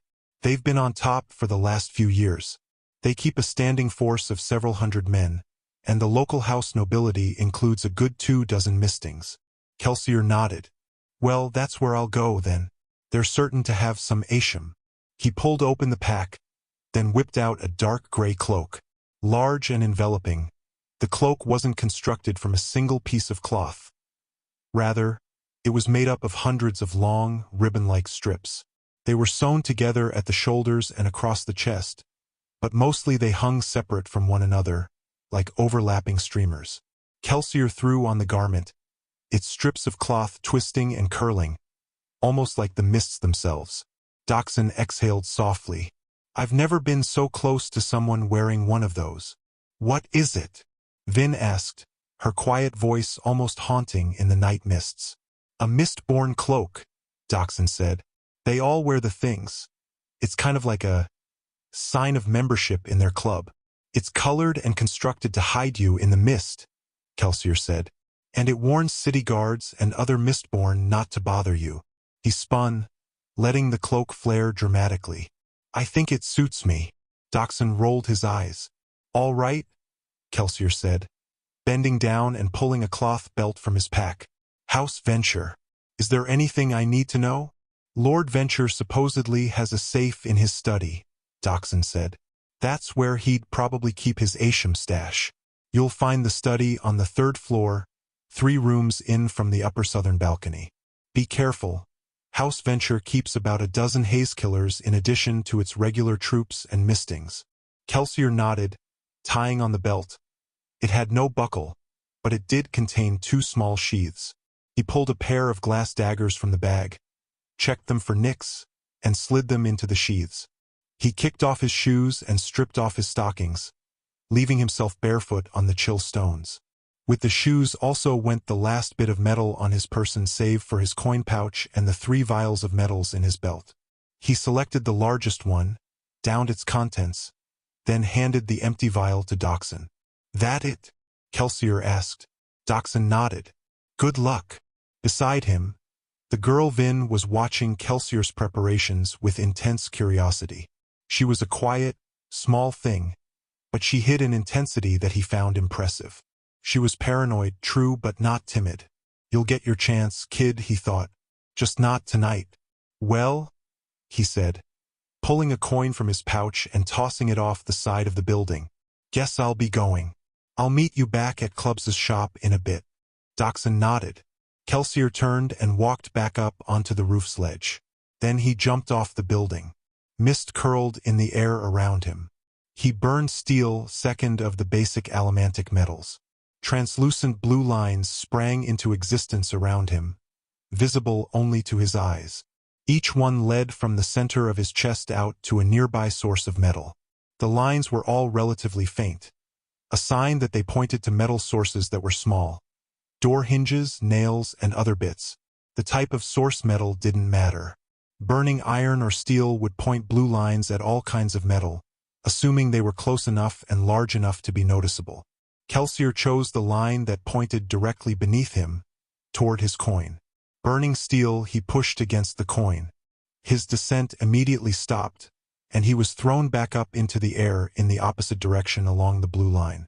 He reached out to the side, selected a passing window clasp, and pushed against it, angling himself to the side.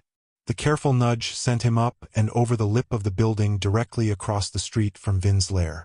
Kelsier landed with a lithe step, falling into a crouch and running across the building's peaked roof. He paused in the darkness at the other side, peering through the swirling air. He burned tin and felt it flare to life in his chest, enhancing his senses. Suddenly the mist seemed less deep. It wasn't that the night around him grew any lighter. His ability to perceive simply increased. In the distance to the north, he could just barely make out a large structure. Keep venture. Kelsier left his tin on. It burned slowly, and he probably didn't need to worry about running out. As he stood, the mists curled slightly around his body. They twisted and spun, running in a slight, barely noticeable current beside him. The mists knew him. They claimed him. They could sense Allomancy. He jumped, pushing against a metal chimney behind him, sending himself in a wide horizontal leap. He tossed a coin even as he jumped, the tiny bit of metal flickering through the darkness and fog. He pushed against the coin before it hit the ground, the force of his weight driving it downward in a sharp motion. As soon as it hit the cobblestones, Kelsier's pushing forced him upward, turning the second half of his leap into a graceful arc. Kelsier landed on another peaked wooden rooftop. Steel pushing and iron pulling were the first things that Gemmel had taught him. When you push on something, it's like you're throwing your weight against it, the old lunatic had said. And you can't change how much you weigh. You're an allomancer, not some northern mystic. Don't pull on something that weighs less than you unless you want it to come flying at you, and don't push on something heavier than you unless you want to get tossed in the other direction. Kelsier scratched his scars, then pulled his mist cloak tight as he crouched on the roof, the wooden grain biting his unshod toes. He often wished that burning tin didn't enhance all of the senses, or at least not all of them at once. He needed the improved eyesight to see in the darkness, and he made good use of the improved hearing as well. However, burning tin made the night seem even more chilly to his overly sensitive skin, and his feet registered every pebble and wooden ripple they touched. Keep Venture rose before him. Compared with the murky city, the keep seemed to blaze with light. High nobles kept different schedules from regular people. The ability to afford, even squander, lamp oil and candles meant that the wealthy didn't have to bow before the whims of season or sun. The keep was majestic, that much was visible simply from the architecture. While it maintained a defensive wall around the grounds, the keep itself was more an artistic construction than a fortification. Sturdy buttressings arched out from the sides, allowing for intricate windows and delicate spires. Brilliant stained glass windows stretched high along the sides of the rectangular building, and they shone with light from within, giving the surrounding mists a variegated glow. Kelsier burned iron, flaring it strong and searching the night for large sources of metal. He was too far away from the keep to use small items like coins or hinges. He'd need a larger anchor to cover this distance. Most of the blue lines were faint. Kelsier marked a couple of them moving in a slow pattern up ahead, probably a pair of guards standing on the rooftop. Kelsier would be sensing their breastplates and weapons. Despite Allomantic considerations, most noblemen still armed their soldiers with metal. Mistings who could push or pull metals were uncommon, and full Mistborn were even more so. Many lords thought it impractical to leave one's soldiers and guards relatively defenseless in order to counter such a small segment of the population. No, most high noblemen relied on other means to deal with Allomancers. Kelsier smiled. Doxon had said that Lord Venture kept a squad of haze killers. If that was true, Kelsier would probably meet them before the night was through. He ignored the soldiers for the moment, instead focusing on a solid line of blue pointing toward the keep's lofty top. It likely had bronze or copper sheeting on the roof. Kelsier flared his iron, took a deep breath, and pulled on the line. With a sudden jerk, he was yanked into the air. Kelsier continued to burn iron, pulling himself toward the keep at a tremendous speed. Some rumors claimed that Mistborn could fly, but that was a wistful exaggeration. Pulling and pushing against metals usually felt less like flying than it did like falling, only in the wrong direction. An Allomancer had to pull hard in order to get the proper momentum, and this sent him hurtling toward his anchor at daunting speeds. Kelsier shot toward the keep, mists curling around him. He easily cleared the protective wall surrounding the keep's grounds, but his body dropped slightly toward the ground as he moved. It was his pesky weight again. It tugged him down. Even the swiftest of arrows angled slightly toward the ground as it flew. The drag of his weight meant that instead of shooting right up to the roof, he swung in an arc. He approached the keep wall several dozen feet below the rooftop, still traveling at a terrible speed. Taking a deep breath, Kelsier burned pewter, using it to enhance his physical strength much in the same way that tin enhanced his senses. He turned himself in the air, hitting the stone wall feet first. Even his strengthened muscles protested at the treatment, but he stopped without breaking any bones. He immediately released his hold on the roof, dropping a coin and pushing against it even as he began to fall. He reached out, selecting a source of metal above him, one of the wire housings of a stained glass window, and pulled on it. The coin hit the ground below and was suddenly able to support his weight. Kelsier launched himself upward, pushing on the coin and pulling on the window at the same time. Then, extinguishing both metals, he let momentum carry him the last few feet up through the dark mists. Cloak flapping quietly, he crested the lip of the keep's upper service walkway, flipped himself up over the stone railing, and landed quietly on the ledge. A startled guard stood not 3 paces away. Kelsier was upon the man in a second, jumping into the air, pulling slightly on the guard's steel breastplate and throwing the man off balance. Kelsier whipped out one of his glass daggers, allowing the strength of his iron pull to bring him toward the guard. He landed with both feet against the man's chest, then crouched and sliced with a pewter-enhanced swing. The guard collapsed with a slit throat. Kelsier landed lithely beside him, ears straining in the night, listening for sounds of alarm. There were none. Kelsier left the guard to his gurgling demise. The man was likely a lesser nobleman. The enemy, if he were instead a skaa soldier, enticed into betraying his people in exchange for a few coins, well then, Kelsier was even happier to send such men into their eternity. He pushed off the dying man's breastplate, hopping up off the stone service walkway and onto the rooftop itself. The bronze roof was chill and slick beneath his feet. He scurried along it, heading toward the southern side of the building, looking for the balcony Doxon had mentioned. He wasn't too worried about being spotted. One purpose of this evening was to steal some Asham, the 10th and most powerful of the generally known allomantic metals. His other purpose, however, was to cause a commotion. He found the balcony with ease. Wide and broad, it was probably a sitting balcony used to entertain small groups. It was quiet at the moment, however, empty save for 2 guards. Kelsier crouched silently in the night mists above the balcony, furled gray cloak obscuring him, toes curling out over the side of the roof's metallic lip.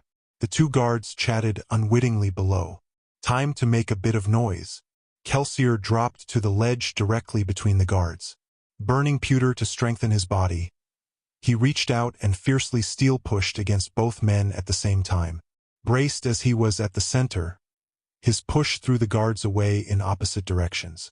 The men cried out in surprise as the sudden force threw them backward, hurling them over the balcony railing into the darkness beyond. The guards screamed as they fell. Kelsier threw open the balcony doors, letting a wall of mist fall inward around him, its tendrils creeping forward to claim the darkened room beyond. Third room in, Kelsier thought, moving forward in a crouching run. The second room was a quiet, greenhouse-like conservatory. Low beds containing cultivated bushes and small trees ran through the room, and one wall was made up of enormous floor-to-ceiling windows to provide sunlight for the plants. Though it was dark, Kelsier knew that the plants would all be of slightly different colors than the typical brown. Some would be white, others ruddy, and perhaps even a few light yellow. Plants that weren't brown were a rarity, cultivated and kept by the nobility. Kelsier moved quickly through the conservatory. He paused at the next doorway, noting its lighted outline. He extinguished his tin lest his enhanced eyes be blinded when he entered the lit room, and threw open the door. He ducked inside, blinking against the light, a glass dagger in each hand. The room, however, was empty. It was obviously a study. A lantern burned on each wall beside bookcases, and it had a desk in the corner. Kelsier replaced his knives, burning steel and searching for sources of metal. There was a large safe in the corner of the room, but it was too obvious. Sure enough, another strong source of metal shone from inside the eastern wall. Kelsier approached, running his fingers along the plaster. Like many walls in noble keeps, this one was painted with a soft mural. Foreign creatures lounged beneath a red sun. The false section of wall was under 2 feet square, and it had been placed so that its cracks were obscured by the mural. There's always another secret, Kelsier thought. He didn't bother trying to figure out how to open the contraption. He simply burned steel, reaching in and tugging against the weak source of metal that he assumed was the trapdoor's locking mechanism. It resisted at first, pulling him against the wall, but he burned pewter and yanked harder. The lock snapped, and the panel swung open, revealing a small safe embedded in the wall. Kelsier smiled. It looked small enough for a pewter-enhanced man to carry, assuming he could get it out of the wall.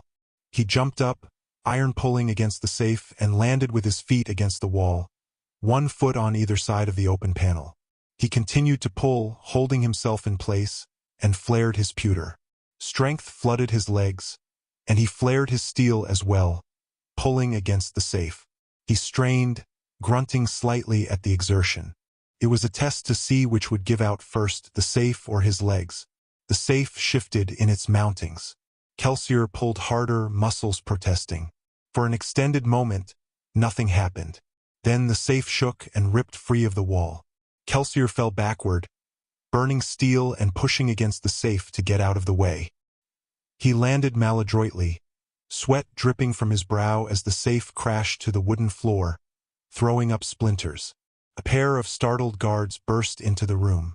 "About time," Kelsier noted, raising a hand and pulling on one of the soldiers' swords. It whipped out of the sheath, spinning in the air and streaking toward Kelsier point first. He extinguished his iron, stepping to the side and catching the sword by its hilt as momentum carried it past. "Mistborn!" the guard screamed. Kelsier smiled and jumped forward. The guard pulled out a dagger. Kelsier pushed it, tearing the weapon out of the man's hand, then swung, shearing the guard's head from his body. The second guard cursed, tugging free the release tie on his breastplate. Kelsier pushed on his own sword even as he completed his swing. The sword ripped from his fingers and hissed directly toward the second guard.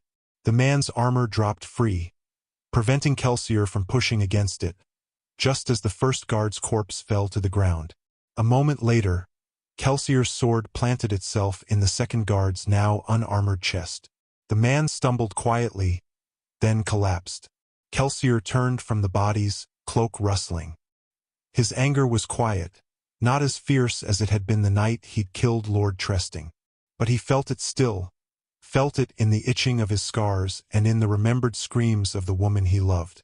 As far as Kelsier was concerned, any man who upheld the final empire also forfeited his right to live. He flared his pewter, strengthening his body, then squatted down and lifted the safe. He teetered for a second beneath its weight, then got his balance and began to shuffle back toward the balcony. Perhaps the safe held Asham, perhaps it didn't. However, he didn't have time to search out other options. He was halfway through the conservatory when he heard footsteps from behind. He turned to see the study flooding with figures. There were 8 of them, each one wearing a loose gray robe and carrying a dueling cane and a shield instead of a sword. Haze killers. Kelsier let the safe drop to the ground. Haze killers weren't allomancers, but they were trained to fight mistings and Mistborn. There wouldn't be a single bit of metal on their bodies, and they would be ready for his tricks. Kelsier stepped back, stretching and smiling. The 8 men fanned into the study, moving with quiet precision. This should be interesting. The haze killers attacked, dashing by twos into the conservatory. Kelsier pulled out his daggers, ducking beneath the first attack and slicing at a man's chest. The haze killer jumped back, however, and forced Kelsier away with a swing of his cane. Kelsier flared his pewter, letting strengthened legs carry him back in a powerful jump. With one hand, he whipped out a handful of coins and pushed them against his opponents. The metal discs shot forward, zipping through the air, but his enemies were ready for this. They raised their shields, and the coins bounced off the wood, throwing up splinters but leaving the men unharmed. Kelsier eyed the other haze killers as they filled the room, advancing on him. They couldn't hope to fight him in an extended battle. Their tactic would be to rush him at once, hoping for quick end to the fight, or to at least to stall him until allomancers could be awakened and brought to fight. He glanced at the safe as he landed. He couldn't leave without it. He needed to end the fight quickly as well. Flaring pewter, he jumped forward, trying an experimental dagger swipe, but he couldn't get inside his opponent's defenses. Kelsier barely ducked away in time to avoid getting cracked on the head by the end of a cane. 3 of the haze killers dashed behind him, cutting off his retreat into the balcony room. Great, Kelsier thought, trying to keep an eye on all 8 men at once. They advanced on him with careful precision, working as a team. Gritting his teeth, Kelsier flared his pewter again. It was running low, he noticed. Pewter was the fastest burning of the basic 8 metals. No time to worry about that now. The men behind him attacked, and Kelsier jumped out of the way, pulling on the safe to tug himself toward the center of the room. He pushed as soon as he hit the ground near the safe, launching himself into the air at an angle. He tucked, flipping over the heads of 2 attackers, and landed on the ground beside a well-cultivated tree bed. He spun, flaring his pewter and raising his arm in defense against the swing he knew would come. The dueling cane connected with his arm. A burst of pain ran down his forearm, but his pewter-enhanced bone held. Kelsier kept moving, driving his other hand forward and slamming a dagger into his opponent's chest. The man stumbled back in surprise, the motion ripping away Kelsier's dagger. A second haze killer attacked, but Kelsier ducked, then reached down with his free hand, ripping his coin pouch off of his belt. The haze killer prepared to block Kelsier's remaining dagger, but Kelsier raised his other hand instead, slamming the coin pouch into the man's shield. Then he pushed on the coins inside. The haze killer cried out, the force of the intense steel push throwing him backward. Kelsier flared his steel, pushing so hard that he tossed himself backward as well, away from the pair of men who tried to attack him. Kelsier and his enemy flew away from each other, hurled in opposite directions. Kelsier collided with the far wall, but kept pushing, smashing his opponent, pouch, shield, and all, against one of the massive conservatory windows. Glass shattered, sparkles of lantern light from the study playing across its shards. The haze killer's desperate face disappeared into the darkness beyond, and mist, quiet, yet ominous, began to creep in through the shattered window. The other 6 men advanced relentlessly, and Kelsier was forced to ignore the pain in his arm as he ducked 2 swings. He spun out of the way, brushing past a small tree, but a third haze killer attacked, smashing his cane into Kelsier's side. The attack threw Kelsier into the tree bed. He tripped, then collapsed near the entrance to the lit study, dropping his dagger. He gasped in pain, rolling to his knees and holding his side. The blow would have broken another man's ribs. Even Kelsier would have a massive bruise. The 6 men moved forward, spreading to surround him again. Kelsier stumbled to his feet, vision growing dizzy from pain and exertion. He gritted his teeth, reaching down and pulling out one of his remaining vials of metal. He downed its contents in a single gulp, replenishing his pewter, then burned tin. The light nearly blinded him, and the pain in his arm and side suddenly seemed more acute, but the burst of enhanced senses cleared his head. The 6 haze killers advanced in a sudden, coordinated attack. Kelsier whipped his hand to the side, burning iron and searching for metal. The closest source was a thick silvery paperweight on a desk just inside the study. Kelsier flipped it into his hand, then turned, arm held toward the advancing men, falling into an offensive stance.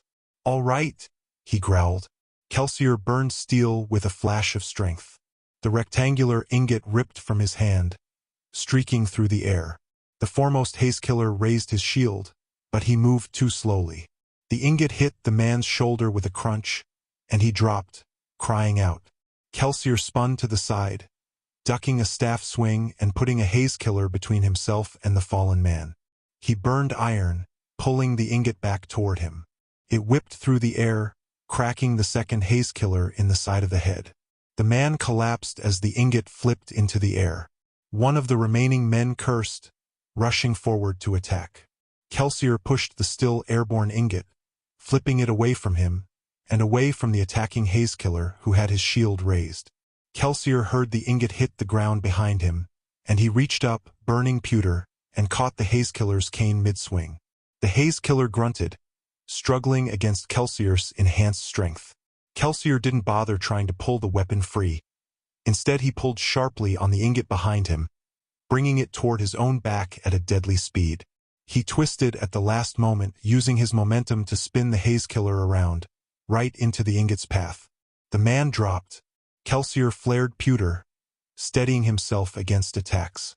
Sure enough, a cane smashed against his shoulders. He stumbled to his knees as the wood cracked, but flared tin kept him conscious. Pain and lucidity flashed through his mind.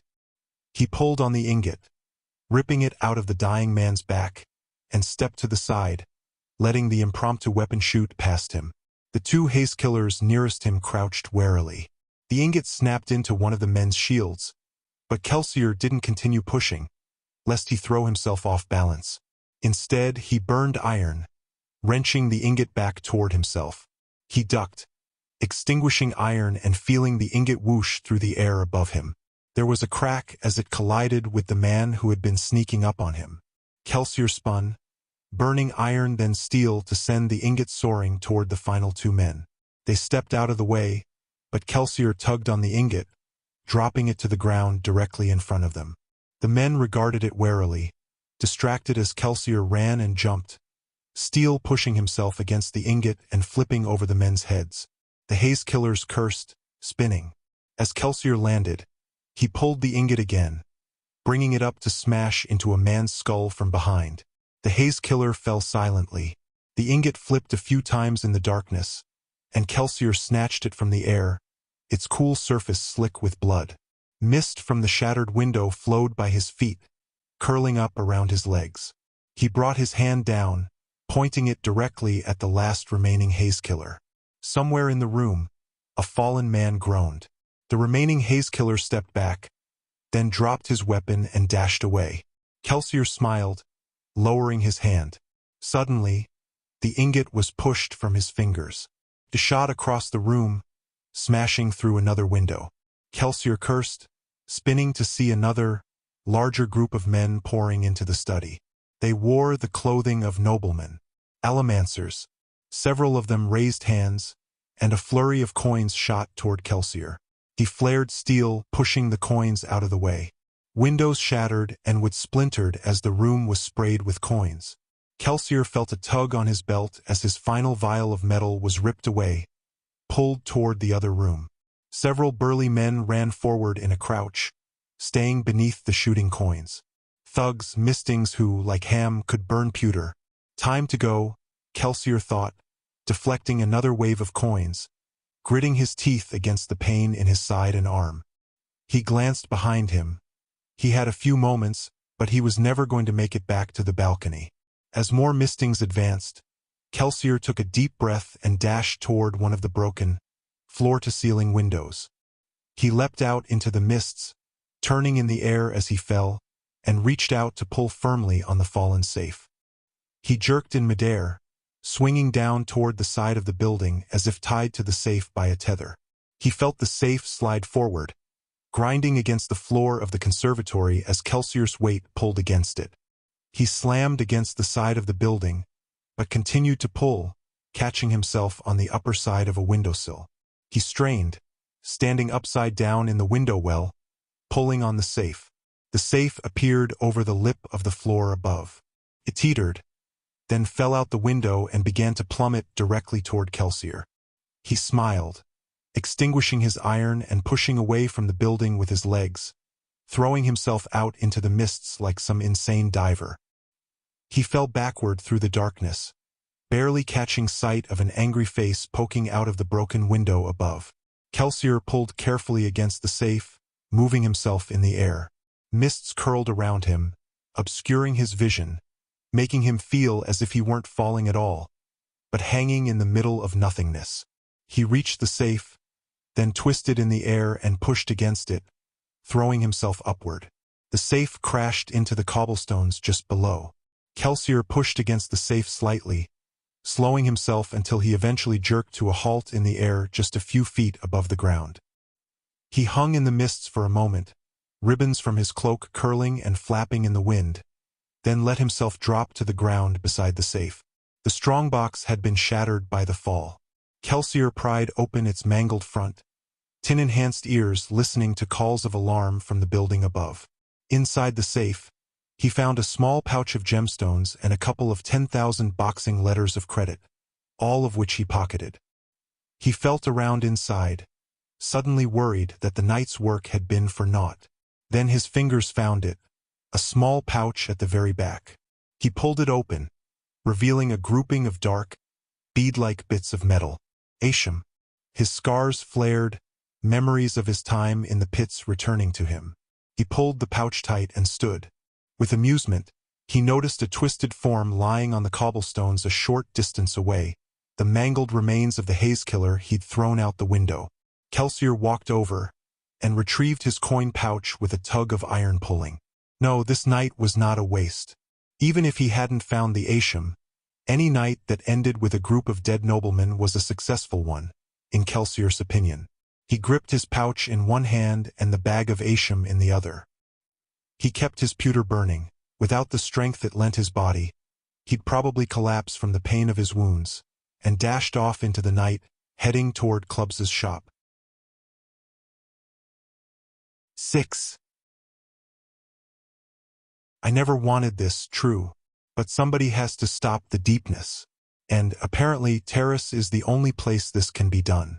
On this fact, however, I don't have to take the word of the philosophers. I can feel our goal now, can sense it, though the others cannot. Pulses, in my mind, far off in the mountains. Vin awoke to a quiet room, red morning sunlight peeking through cracks in the shutters. She lay in bed for a moment, unsettled.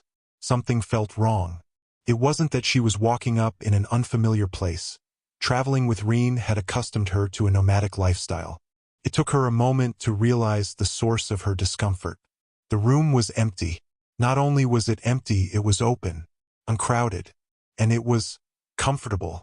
She lay on an actual mattress, raised on posts with sheets and a plush quilt. The room was decorated with a sturdy wooden armoire, and even had a circular rug. Perhaps another might have found the room cramped and Spartan, but to Vin it seemed lavish.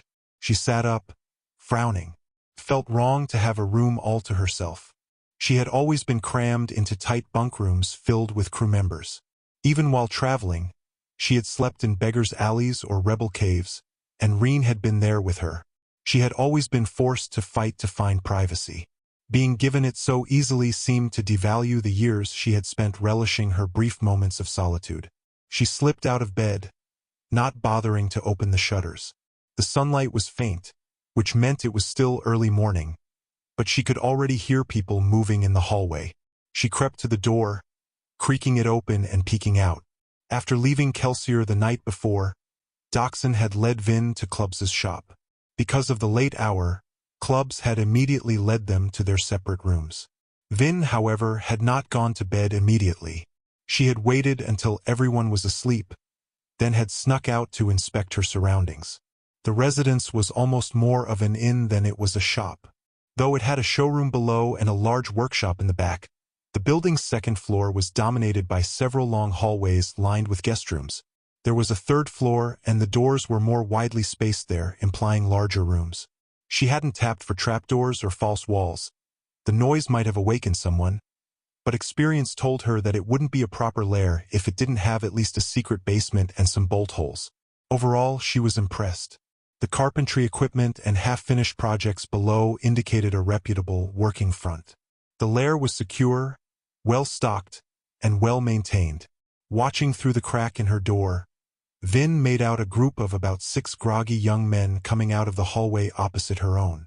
They wore simple clothing and made their way down the stairs toward the workroom. Apprentice carpenters, Vin thought. That's Clubs's front, he's a skaa craftsman. Most skaa lived lives of drudgery on the plantations. Even those who lived in a city were generally forced to do menial labor. However, some talented few were allowed a trade. They were still skaa. They were paid poorly and were always subject to the whims of the nobility. However, they had a measure of freedom that most skaa would envy. Clubs was probably a master carpenter. What would entice such a man? One who had, by skaa standards, an amazing life, to risk joining the underground. He is a misting, Vin thought. Kelsier and Dachshund called him a smoker. She would probably have to figure out what that meant on her own. Experience told her that a powerful man like Kelsier would withhold knowledge from her as long as he could, stringing her along with occasional tidbits. His knowledge was what bound her to him. It would be unwise to give away too much too quickly. Footsteps sounded outside, and Vin continued to peek through the crack. "You'll want to get ready, Vin," Dachshund said as he passed her door. He wore a nobleman's dress shirt and slacks, and he already looked awake and trim. He paused, continuing. "There's a fresh bath for you in the room at the end of the hallway, and I had Clubs scrounge you up a few changes of clothing. They should fit well enough until we can get you something more appropriate. Take your time in the bath. Kels planned a meeting for this afternoon, but we can't start until Breeze and Ham arrive." Dachshund smiled, eyeing her through the cracked door, then continued on down the hallway. Vin flushed at being caught. These are observant men. I'm going to have to remember that. The hallway grew quiet. She slipped out her door and crept down to the indicated room, and was half surprised to find that there was indeed a warm bath waiting for her. She frowned, studying the tiled chamber and metal tub. The water smelled scented, after the fashion of noble ladies. These men are more like noblemen than skaa, Vin thought. She wasn't certain what she thought of that. However, they obviously expected her to do as they did, so she closed and bolted the door, then disrobed and crawled into the tub. She smelled funny. Even though the scent was faint, Vin still caught whiffs of herself occasionally. It was the smell of a passing noblewoman, the scent of a perfumed drawer opened by her brother's burgling fingers. The smell grew less noticeable as the morning progressed, but it still worried her. It would distinguish her from other skaa.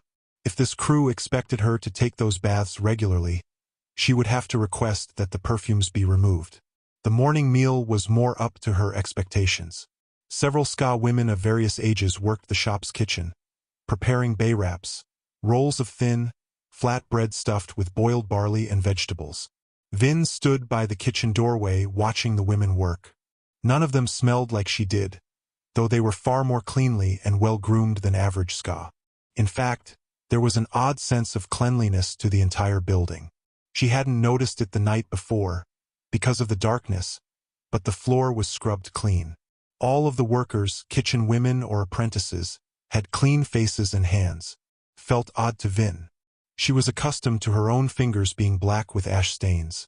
With Reen, if she'd ever washed her face, she had quickly rubbed it with ash again.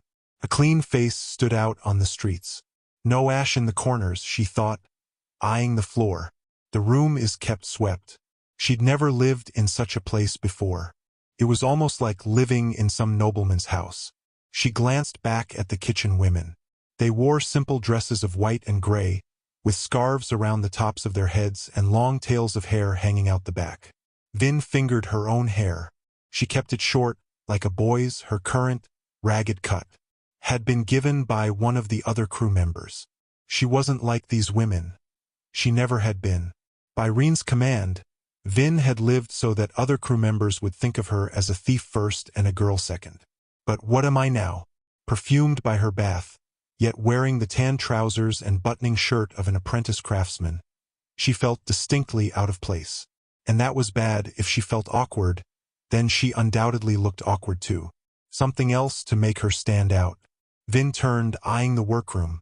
The apprentices were already about their morning labors, working on various bits of furniture. They stayed in the back while clubs worked in the main showroom, putting detailed finishing touches on the pieces. The back kitchen door suddenly slammed open. Vin slipped reflexively to the side, putting her back to a wall and peeking around into the kitchen. Ham stood in the kitchen doorway, framed by red sunlight. He wore a loose shirt and vest, both sleeveless, and carried several large packs. He wasn't dirted by soot. None of the crew had ever been, the few times Vin had seen them. Ham walked through the kitchen and into the workroom. "So," he said, dropping his packs, "anyone know which room is mine?" "I'll ask Master Cladent," one of the apprentices said, moving into the front room. Ham smiled, stretching, then turned toward Vin. "Morning, Vin. You don't have to hide from me. We're on the same team." Vin relaxed but remained where she was, standing beside a line of mostly finished chairs. "You're going to live here too?" "It always pays to stay near the smoker," Ham said, turning and disappearing back into the kitchen. He returned a moment later with a stack of 4 large bay wraps. "Anyone know where Kel is?" "Sleeping," Vin said. "He came in late last night and hasn't gotten up yet." Ham grunted, taking a bite of a bay wrap. "Doc's in his room on the 3rd floor," Vin said. "He got up early, came down to get something to eat, and went back upstairs." She didn't add that she knew, from peeking through the keyhole, that he was sitting at his desk scribbling on some papers. Ham raised an eyebrow. "You always keep track of where everyone is like that?" "Yes." Ham paused, then chuckled. "You're an odd kid, Vin." He gathered up his packs as the apprentice returned, and the two moved up the stairs. Vin stood, listening to their footsteps. They stopped about halfway down the first hallway, perhaps a few doors from her room. The scent of steamed barley enticed her. Vin eyed the kitchen. Ham had gone in and taken food. Was she allowed to do the same? Trying to look confident, Vin strode into the kitchen. A pile of bay wraps sat on a platter, probably to be delivered to the apprentices as they worked. Vin picked up 2 of them. None of the women objected. In fact, a few of them even nodded respectfully toward her. "I'm an important person now," she thought with a measure of discomfort. Did they know that she was Mistborn? Or was she simply treated with respect because she was a guest? Eventually, Vin took a 3rd bay wrap and fled to her room. It was more food than she could possibly eat.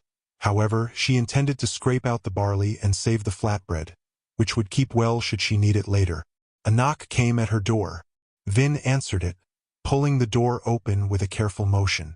A young man stood outside, the boy who had been with clubs back at Common's Lair the night before. Thin, tall, and awkward-looking, he was dressed in gray clothing. He was perhaps 14, though his height might have made him look older than he was. He seemed nervous for some reason.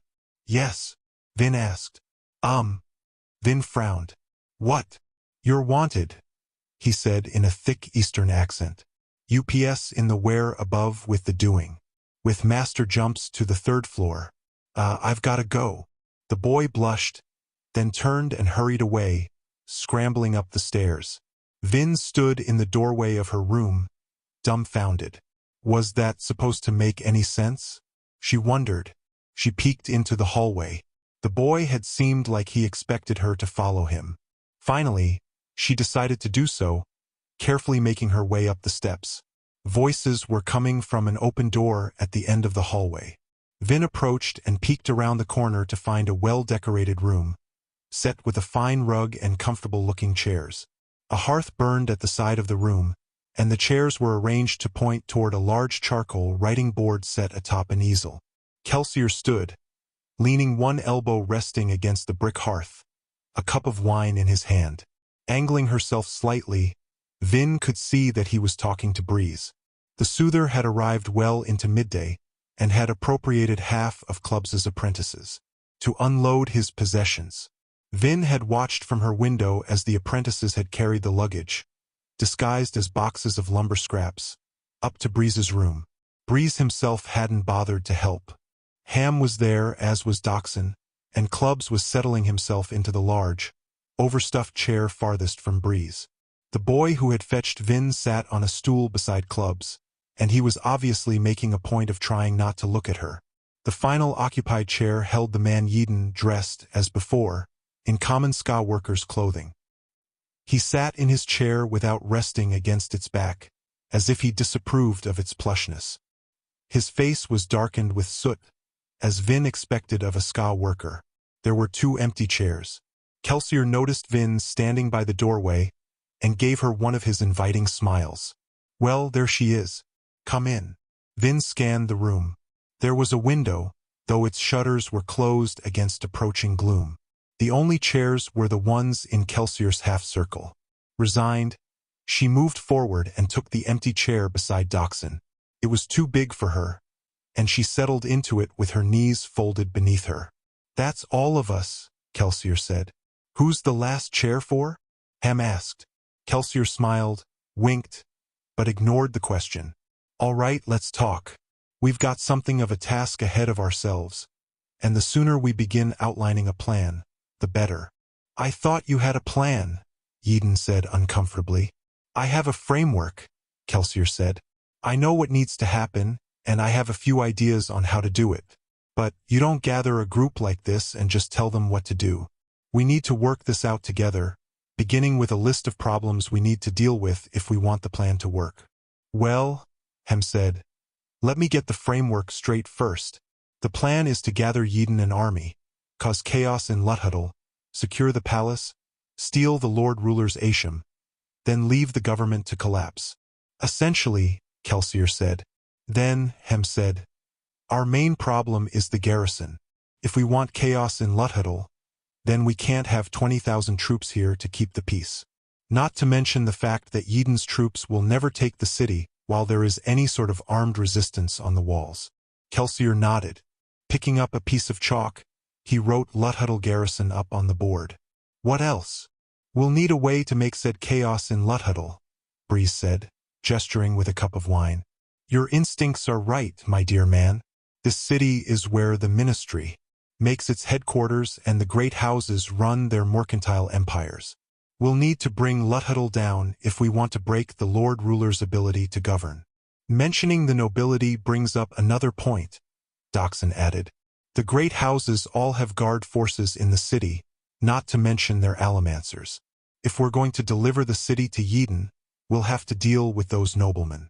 Kelsier nodded, writing chaos and great houses beside Luthhuddle garrison on his board. "The ministry," Clubs said, leaning back in his plush chair so much that Vin almost couldn't see his grumpy face. "There'll be no change in government as long as the Steel Inquisitors have anything to say about it." Kelsier added ministry to the board. "What else?" "Asham," Hem said. "You might as well write it up there. We'll need to secure the palace quickly, once General Mayhem starts, and make certain nobody else takes the opportunity to slip into the treasury." Kelsier nodded, writing Asham, secure treasury on the board. "We will need to find a way to gather Yeadon's troops," Breeze added. "We'll have to be quiet, but quick, and train them somewhere that the Lord Ruler won't find them. We also might want to make certain that the Skaa Rebellion is ready to take control of Luthhuddle," Dachshund added. "Seizing the palace and digging in will make for a spectacular story, but it would be nice if Yeadon and his people were actually ready to govern, once this is all over." Troops and Skaa Rebellion were added to the board. "And," Kelsier said, "I'm going to add Lord Ruler." We'll at least want a plan to get him out of the city, should other options fail. After writing Lord Ruler on the list, he turned back toward the group. Did I forget anything? Well, Eden said dryly, if you're listing problems we'll have to overcome, you should write up there that we're all bloody insane, though I doubt we can fix that fact. The group chuckled, and Kelsier wrote Eden's bad attitude on the board. Then he stepped back, looking over the list. When you break it down like that, it doesn't sound so bad, does it? Vin frowned, trying to decide if Kelsier was attempting a joke or not. The list wasn't just daunting, it was disturbing. 20,000 imperial soldiers? The collected forces and power of the high nobility? The ministry? One Steel Inquisitor was said to be more powerful than 1,000 troops. More discomforting, however, was how matter-of-factly they regarded the issues. How could they even think of resisting the Lord Ruler? He was the Lord. He ruled all of the world. He was the creator, protector, and punisher of mankind. He had saved them from the deepness, then had brought the ash and the mists as a punishment for the people's lack of faith. Vin wasn't particularly religious. Intelligent thieves knew to avoid the Steel Ministry, but even she knew the legends. And yet, the group regarded their list of problems with determination. There was a grim mirth about them, as if they understood that they had a better chance of making the sun rise at night than they did of overthrowing the final empire. Yet they were still going to try. By the Lord Ruler, Vin whispered. You're serious? You really mean to do this? Don't use his name as an oath, Vin, Kelsier said. Even blasphemy honors him. When you curse by that creature's name, you acknowledge him as your god. Vin fell silent, sitting back in her chair, a bit numb. Anyway, Kelsier said, smiling lightly, anyone have any ideas on how to overcome these problems? Besides Yeden's attitude, of course, we all know he's hopeless. The room was quiet and thoughtful. Thoughts? Kelsier asked. Angles? Impressions? Breeze shook his head.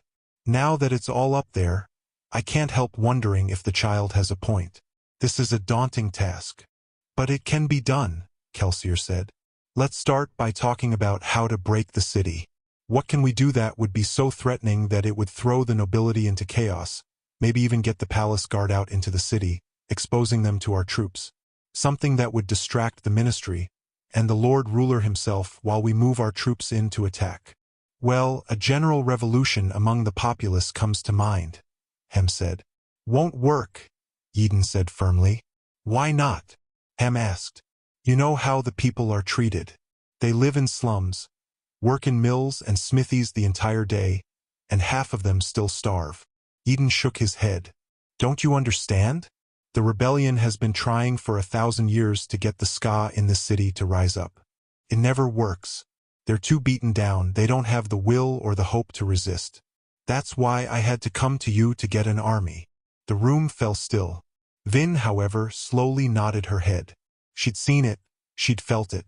One didn't fight the Lord Ruler. Even living as a thief, crouching at the edge of society, she knew that there would be no rebellion. He's right. I'm afraid, Kelsier said. The skaa won't rise up, not in their current state. If we're going to overthrow this government, we'll need to do it without the help of the masses.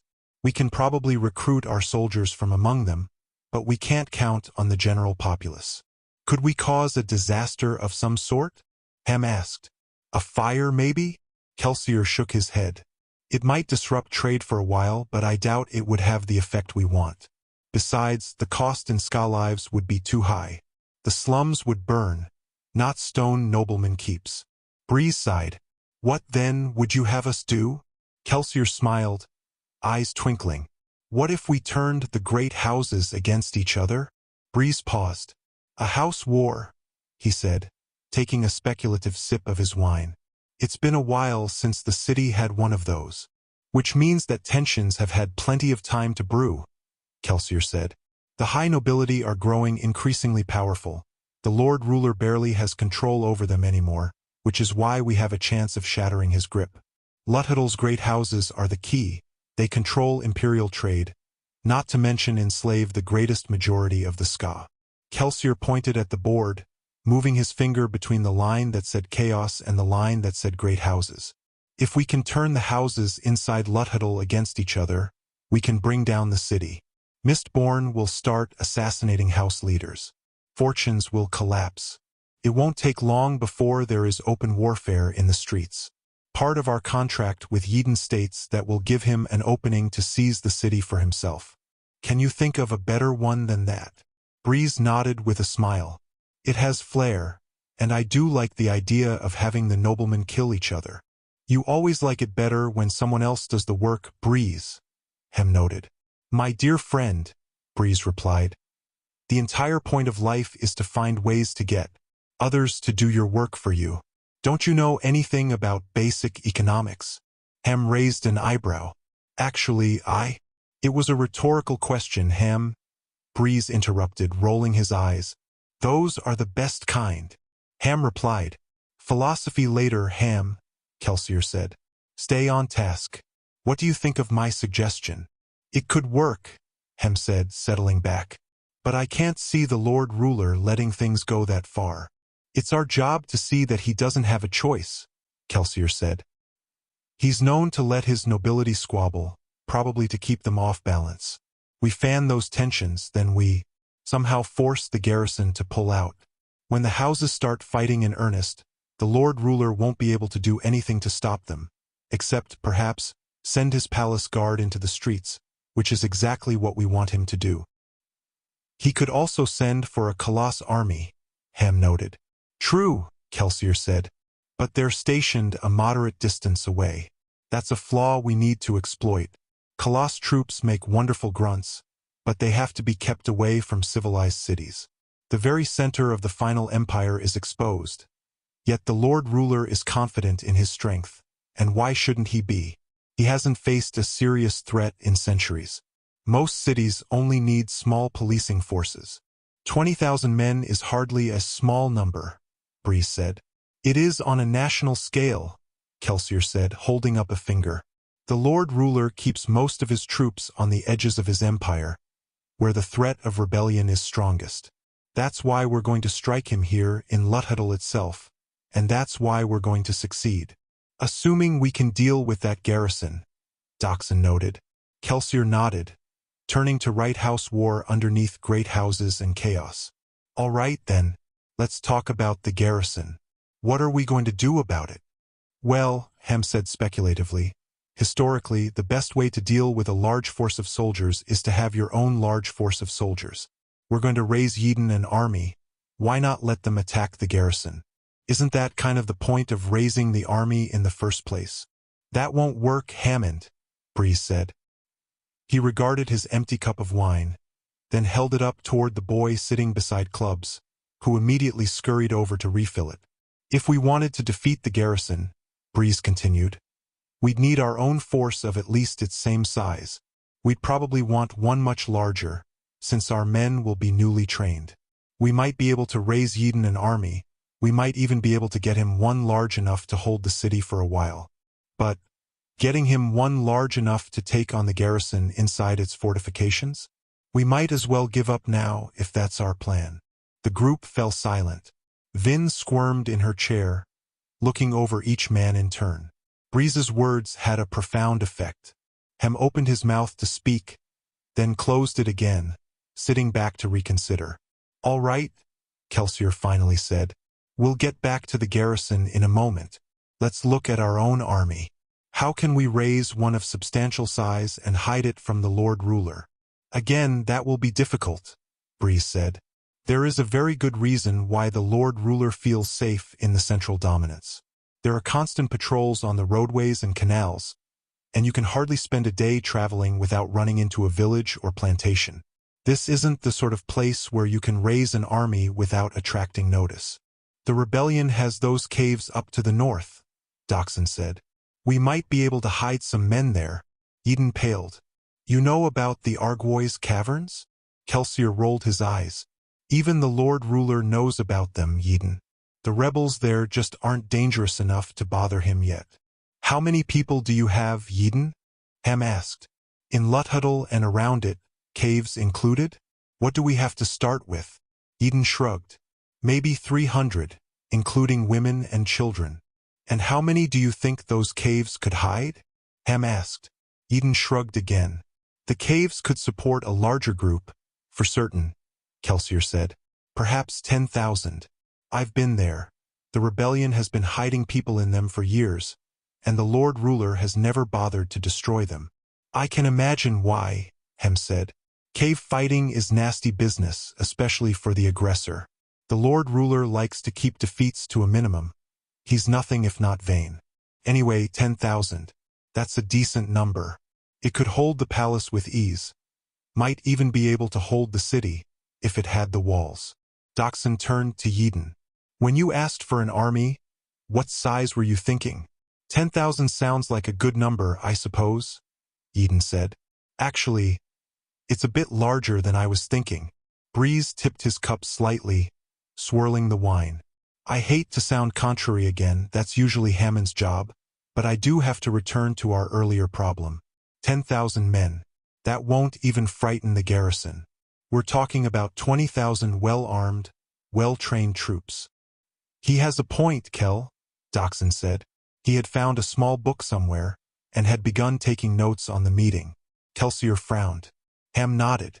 Any way you look at it, Kel, that garrison is going to be a tough stone to break. Perhaps we should just focus on the nobility. Maybe we can cause enough chaos that even the garrison won't be able to suppress it. Kelsier shook his head. Doubtful. The garrison's primary duty is to maintain order in the city. If we can't deal with those troops, we'll never pull this off. He paused, then eyed Vin. What do you think, Vin? Any suggestions? She froze. Common had never asked her opinion.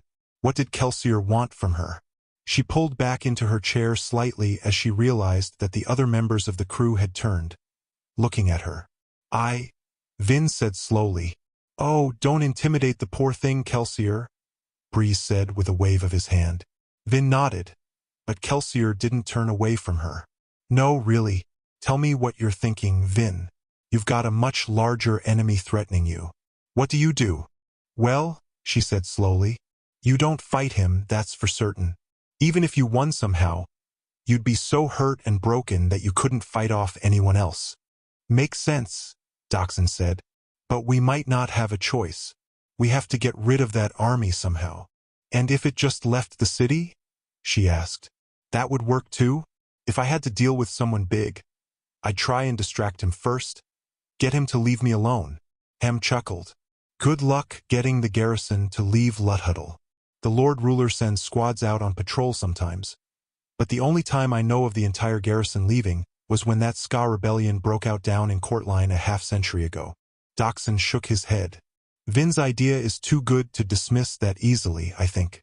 Really, we can't fight the garrison, at least not while they're entrenched. So, we need to get them to leave the city somehow. Yes, Breeze said. But it would take a particular crisis to require involving the garrison. If the problem weren't threatening enough, the Lord Ruler wouldn't send the entire garrison. If it were too dangerous, he'd hunker down and send for his Colossus. A rebellion in one of the nearby cities? Ham suggested. That leaves us with the same problem as before, Kelsier said, shaking his head. If we can't get the skaa here to rebel, we'll never get ones outside the city to do so. What about a feint of some sort, then? Ham asked. We're assuming that we'll be able to raise a sizable group of soldiers. If they pretend to attack someplace nearby, perhaps the Lord Ruler would send the garrison out to help. I doubt he'd send them away to protect another city, Breeze said.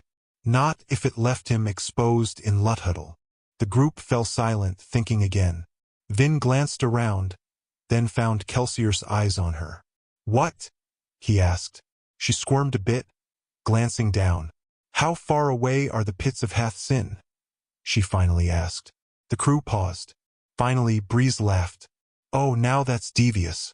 The nobility don't know that the pits produce Asham, so the Lord Ruler couldn't make much of a fuss. Not without revealing that there's something very special about those pits. That means no Colossus.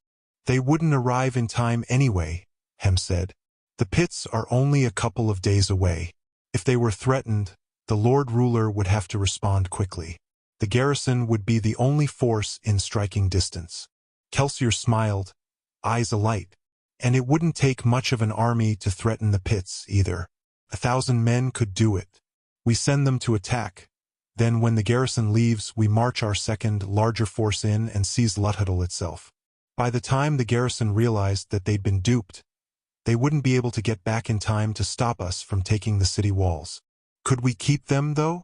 Eden asked apprehensively. Ham nodded eagerly. With 10,000 skaa, I could hold this city against the garrison. The Lord Ruler would have to send for his Colossus. By then, we'd have the Asham, Kelsier said. And the great houses won't be in any position to stop us. They'll be weakened and frail because of their internal fighting. Doxson was scribbling furiously on his pad. We'll need to use Yeden's caves, then. They're within striking distance of both our targets, and they're closer to Luthadel than the pits are. If our army left from there, it could get here before the garrison could return from the pits. Kelsier nodded. Doxson continued to scribble. I'll have to start stockpiling supplies in those caves. Maybe make a trip out to check conditions there. And how are we going to get the soldiers there? Eden asked. That's a week outside the city, and skaa aren't allowed to travel on their own. I've already got someone who can help us there, Kelsier said, writing attack pits of Hathsin beneath Luthadel garrison on his board. I have a friend that can give us a front to run canal boats to the north. Assuming, Eden said, you can even make good on your first and primary promise. I paid you to gather me an army. 10,000 men is a great number, but I've still to see an adequate explanation of how you're going to raise them. I've already told you the kinds of problems we've had trying to recruit in Luthadel. We won't need the general population to support us, Kelsier said. Just a small percentage of them. There are nearly 1 million workers in and around Luthadel. This should actually be the easiest part of the plan, since we happen to be in the presence of one of the world's greatest soothers. Breeze. I'm counting on you and your Allomancers to force us up a nice selection of recruits. Breeze sipped his wine. Kelsier, my good man, I wish you wouldn't use words like force in reference to my talents. I simply encourage people. Well, can you encourage us up an army? Doxson asked. How much time do I have? Breeze asked. A year, Kelsier said. We'll plan this to go off next fall. Assuming the Lord Ruler does gather his forces to attack Eden once we take the city, we might as well make him do it in the winter. 10,000 men, Breeze said with a smile, gathered from a resistant population in less than a year. It would certainly be a challenge. Kelsier chuckled. From you, that's as good as a yes. Start in Luthadel, then move to the surrounding cities. We need people who are close enough to gather at the caves. Breeze nodded. We'll also need weapons and supplies, Hem said. And we'll need to train the men. I've already got a plan to get weapons, Kelsier said. Can you find some men to do the training? Ham paused thoughtfully. Probably. I know some skaa soldiers who fought in one of the Lord Ruler's suppression campaigns. Eden paled. Traitors. Ham shrugged. Most of them aren't proud of what they did, he said. But most of them also like to eat. It's a hard world, Eden. My people will never work with such men, Eden said. They'll have to, Kelsier said sternly. A large number of skaa rebellions fail because their men are poorly trained. We're going to give you an army of well-equipped, well-fed men, and I'll be damned if I'm going to let you get them slaughtered because they were never taught which end of the sword to hold. Kelsier paused, then eyed Ham. However, I do suggest that you find men who are bitter against the final empire for what it forced them to do. I don't trust men whose loyalty only goes as far as the boxings in their pockets. Ham nodded, and Eden quieted. Kelsier turned, writing Ham, training, and Breeze, recruitment beneath troops on the board. I'm interested in your plan to get weapons, Breeze said. How, exactly, do you intend to arm 10,000 men without making the Lord Ruler suspicious? He keeps a very careful eye on the armament flows. We could make the weapons, Club said. I have enough extra wood that we could churn out a war staff or two every day. Could probably get you some arrows too. I appreciate the offer, Clubs, Kelsier said. And I think that's a good idea. However, we're going to need more than staves. We'll need swords, shields, and armor. and we need them quickly enough to begin training. How, then, are you going to do it? Breeze asked. The great houses can get weapons, Kelsier said. They don't have any problems arming their personal retinues. You want us to steal from them? Kelsier shook his head. No, for once we're going to do things somewhat legally. We're going to buy our weapons. Or, rather, we're going to have a sympathetic nobleman buy them for us. Clubs laughed bluntly. A nobleman sympathetic to the skaa? It will never happen. Well, never happened a short time ago, then, Kelsier said lightly. Because I've already found someone to help us. The room fell silent save for the crackling of the fireplace. Vin squirmed slightly in her chair, glancing at the others. They seemed shocked. Who? Hem asked. His name is Lord Renew, Kelsier said. He arrived in the area a few days back. He's staying in Felise. He doesn't quite have enough influence to establish himself in Luthhuddle. Besides, I think it's prudent to keep Renew's activities a bit removed from the Lord Ruler. Vin cocked her head. Felise was a small, suburb-style city an hour outside of Luthhuddle. She and Reen had worked there before moving into the capital city. How had Kelsier recruited this Lord Renew? Had he bribed the man, or was it some sort of scam? I know of Renew, Breeze said slowly. He's a Western lord. He has a great deal of power in the Farmost dominance. Kelsier nodded.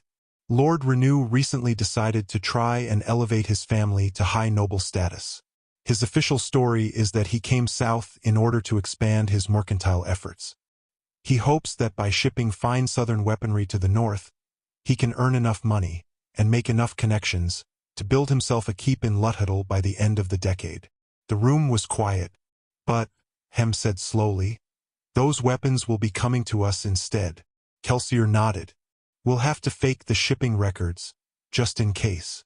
That's quite an ambitious front, Kel, Hem said.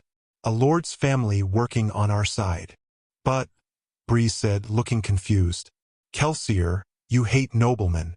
This one's different, Kelsier said with a sly smile. The crew studied Kelsier. They didn't like working with a nobleman. Vin could tell that much easily. Probably didn't help that Renew was so powerful. Suddenly, Breeze laughed. He leaned back in his chair, downing the last of his wine. You blessed madman. You killed him, didn't you? Renew. You killed him and replaced him with an impostor. Kelsier's smile broadened. Eden cursed, but Hem simply smiled. Ah, now that makes sense. Or, at least, it makes sense if you're Kelsier the foolhardy.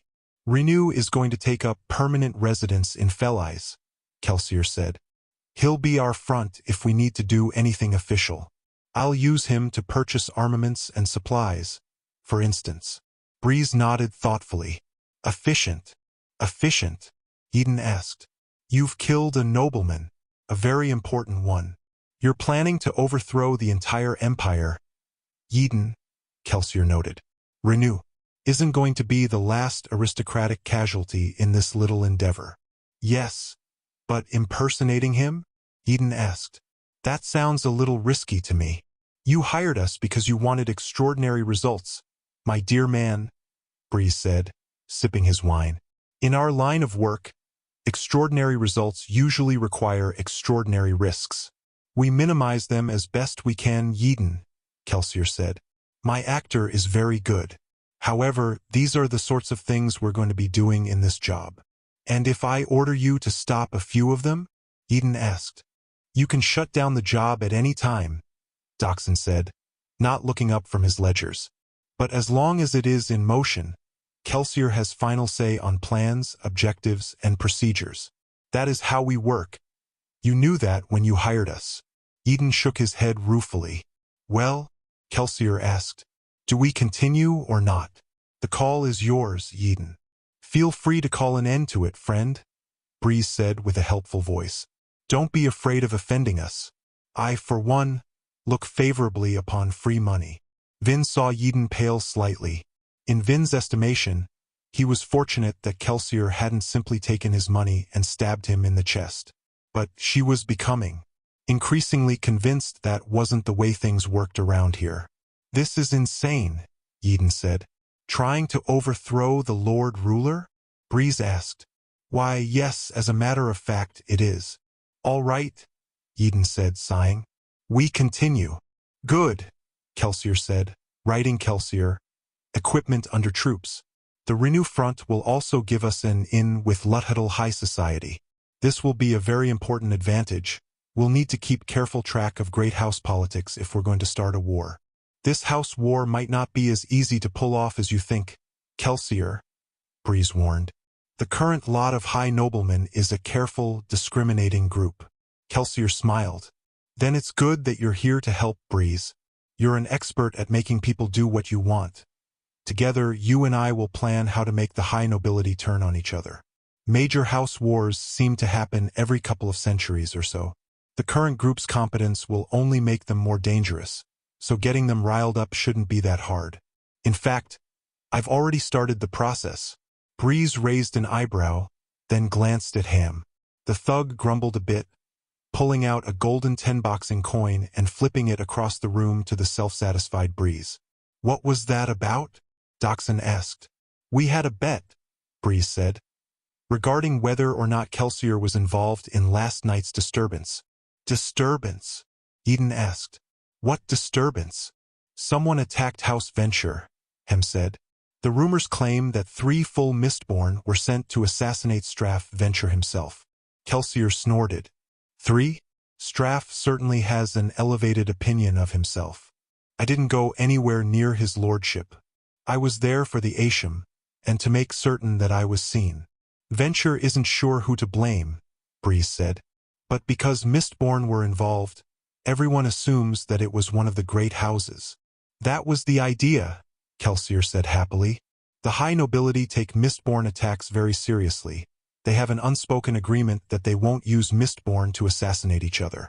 A few more strikes like this, and I'll have them snapping at each other like frightened animals. He turned, adding Breeze, planning and Kelsier, general mayhem beneath great houses on the board. Anyway, Kelsier continued, we'll need to keep an eye on local politics to find out which houses are making alliances. That means sending a spy to some of their functions. Is that really necessary? Eden asked uncomfortably. Ham nodded. It's standard procedure for any Luthadel job, actually. If there is information to be had, it will pass through the lips of the court's powerful. It always pays to keep an open set of ears moving through their circles. Well, that should be easy, Breeze said. We just bring up your imposter and send him into the parties. Kelsier shook his head. Unfortunately, Lord Renew himself won't be able to come to Luthadel. Eden frowned. Why not? Won't your imposter hold up to close scrutiny? Oh, he looks just like Lord Renew, Kelsier said. Exactly like Lord Renew, actually. We just can't let him get near an inquisitor. Ah, Breeze said, exchanging a glance with Ham. One of those. Well then. What? Eden asked. What does he mean? You don't want to know, Breeze said. I don't. Breeze shook his head. You know how unsettled you just were when Kelsier said he'd replaced Lord Renew with an imposter? Well, this is about a dozen times worse. Trust me, the less you know, the more comfortable you'll be. Eden looked toward Kelsier, who was smiling broadly. Eden paled, then leaned back in his chair. I think you're probably right. Vin frowned, eyeing the others in the room. They seemed to know what Kelsier was talking about. She'd have to study this Lord Renew sometime. Anyway, Kelsier said, we have to send someone to the social functions.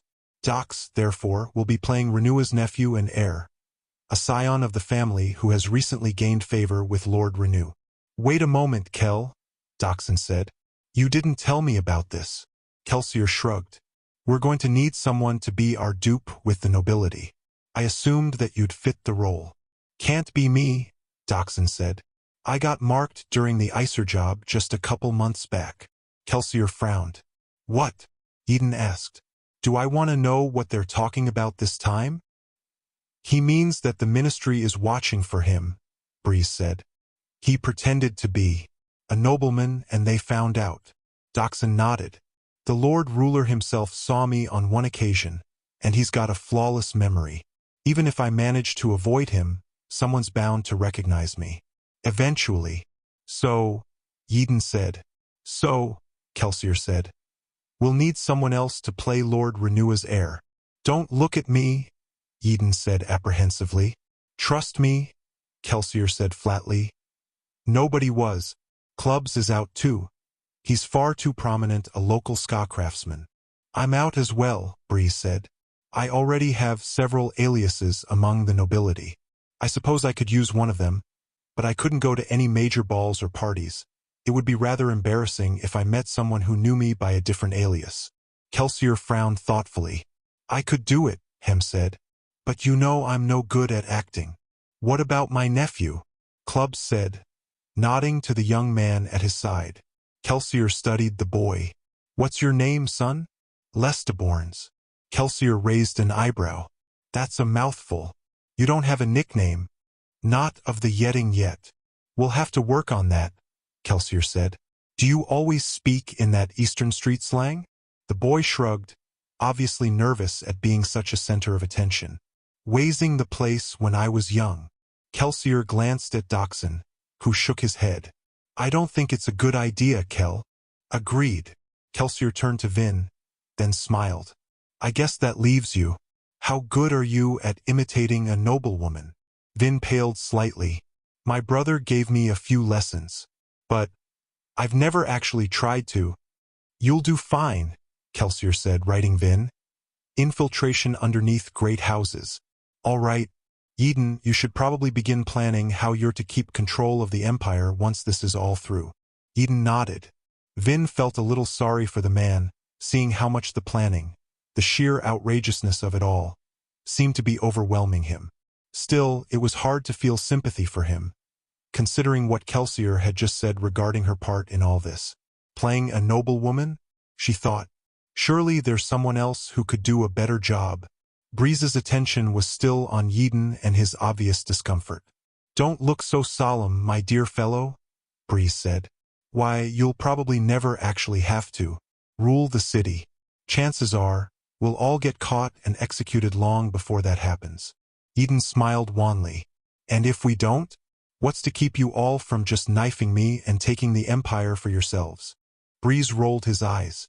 We're thieves, my dear man, not politicians. A nation is far too unwieldy a commodity to be worth our time. Once we have our Asham, we'll be happy. Not to mention rich, Hem added. The two words are synonyms.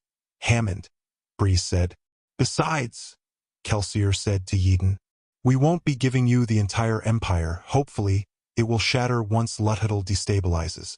You'll have the city and probably a good piece of the central dominance, assuming you can bribe the local armies into supporting you. And the Lord Ruler? Eden asked. Kelsier smiled. I'm still planning to deal with him personally. I just have to figure out how to make the 11th metal work. And if you don't? Well, Kelsier said, writing Eden. Preparation and rule beneath skaa rebellion on the board. We'll try and find a way to trick him out of the city. Perhaps we can get him to go with his army to the pits and secure things there. Then what? Eden asked. You find some way to deal with him, Kelsier said. You didn't hire us to kill the Lord Ruler, Eden. That's just a possible perk I intend to throw in if I can. I wouldn't worry too much, Eden, Hem added. He won't be able to do much without funds or armies. He's a powerful Allomancer, but by no means omnipotent. Breeze smiled. Though, if you think about it, hostile, dethroned pseudo-deities probably make disagreeable neighbors. You'll have to figure out something to do with him. Eden didn't appear to like that idea much, but he didn't continue the argument. Kelsier turned. That should be it then. Hem said. What about the ministry? Shouldn't we at least find a way to keep an eye on those inquisitors? Kelsier smiled. We'll let my brother deal with them. Like hell you will, a new voice said from the back of the room. Vin jumped to her feet, spinning and glancing toward the room's shadowed doorway. A man stood there, tall and broad-shouldered. He had a statuesque rigidity. He wore modest clothing, a simple shirt and trousers with a loose skaa jacket. His arms were folded in dissatisfaction, and he had a hard, square face that looked a bit familiar. Vin glanced back at Kelsier. The similarity was obvious. "Marsh," Eden said, standing. "Marsh, it is you. He promised you'd be joining the job. But well, welcome back." Marsh's face remained impassive. "I'm not certain if I'm back or not, Eden. If you all don't mind, I'd like to speak privately with my little brother." Kelsier didn't seem intimidated by Marsh's harsh tone. He nodded to the group. "We're done for the evening, folks." The others rose slowly, giving Marsh a wide berth as they left. Vin followed them, pulling the door shut and walking down the stairs to give the appearance of retiring to her room. Less than 3 minutes later, she was back at the door, listening carefully to the conversation going on inside. 7. Rashek is a tall man. Of course, most of these terracemen are tall. He is young to receive so much respect from the other packmen. He has charisma, and the women of court would probably describe him as handsome, in a rugged sort of way. Yet, it amazes me that anyone would give heed to a man who speaks such hatred. He has never seen Clenium, yet he curses the city. He does not know me, yet I can already see the anger and hostility in his eyes. 3 years hadn't changed Marsh's appearance much. He was still the stern, commanding person Kelsier had known since childhood. There was still that glint of disappointment in his eyes, and he spoke with the same air of disapproval. Yet, if Doxon were to be believed, Marsh's attitudes had changed much since that day 3 years before. Kelsier still found it hard to believe that his brother had given up leadership of the Skaa rebellion. He had always been so passionate about his work. Apparently, that passion had dimmed. Marsh walked forward, regarding the charcoal writing board with a critical eye. His clothing was stained slightly by dark ash, though his face was relatively clean, for a skaa. He stood for a moment, looking over Kelsier's notes. Finally, Marsh turned and tossed a sheet of paper onto the chair beside Kelsier. "What is this?" Kelsier asked, picking it up. "The names of the 11 men you slaughtered last night," Marsh said. "I thought you might at least want to know." Kelsier tossed the paper into the crackling hearth. "They served the final empire. They were men, Kelsier," Marsh snapped. "They had lives, families. Several of them were skaa. Traitors. People," Marsh said. "People who were just trying to do the best with what life gave them." "Well, I'm just doing the same thing," Kelsier said. "And, fortunately, life gave me the ability to push men like them off the tops of buildings.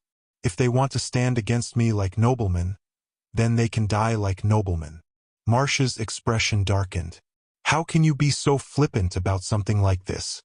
"Because, Marsh," Kelsier said, "humor is the only thing I've got left. Humor and determination."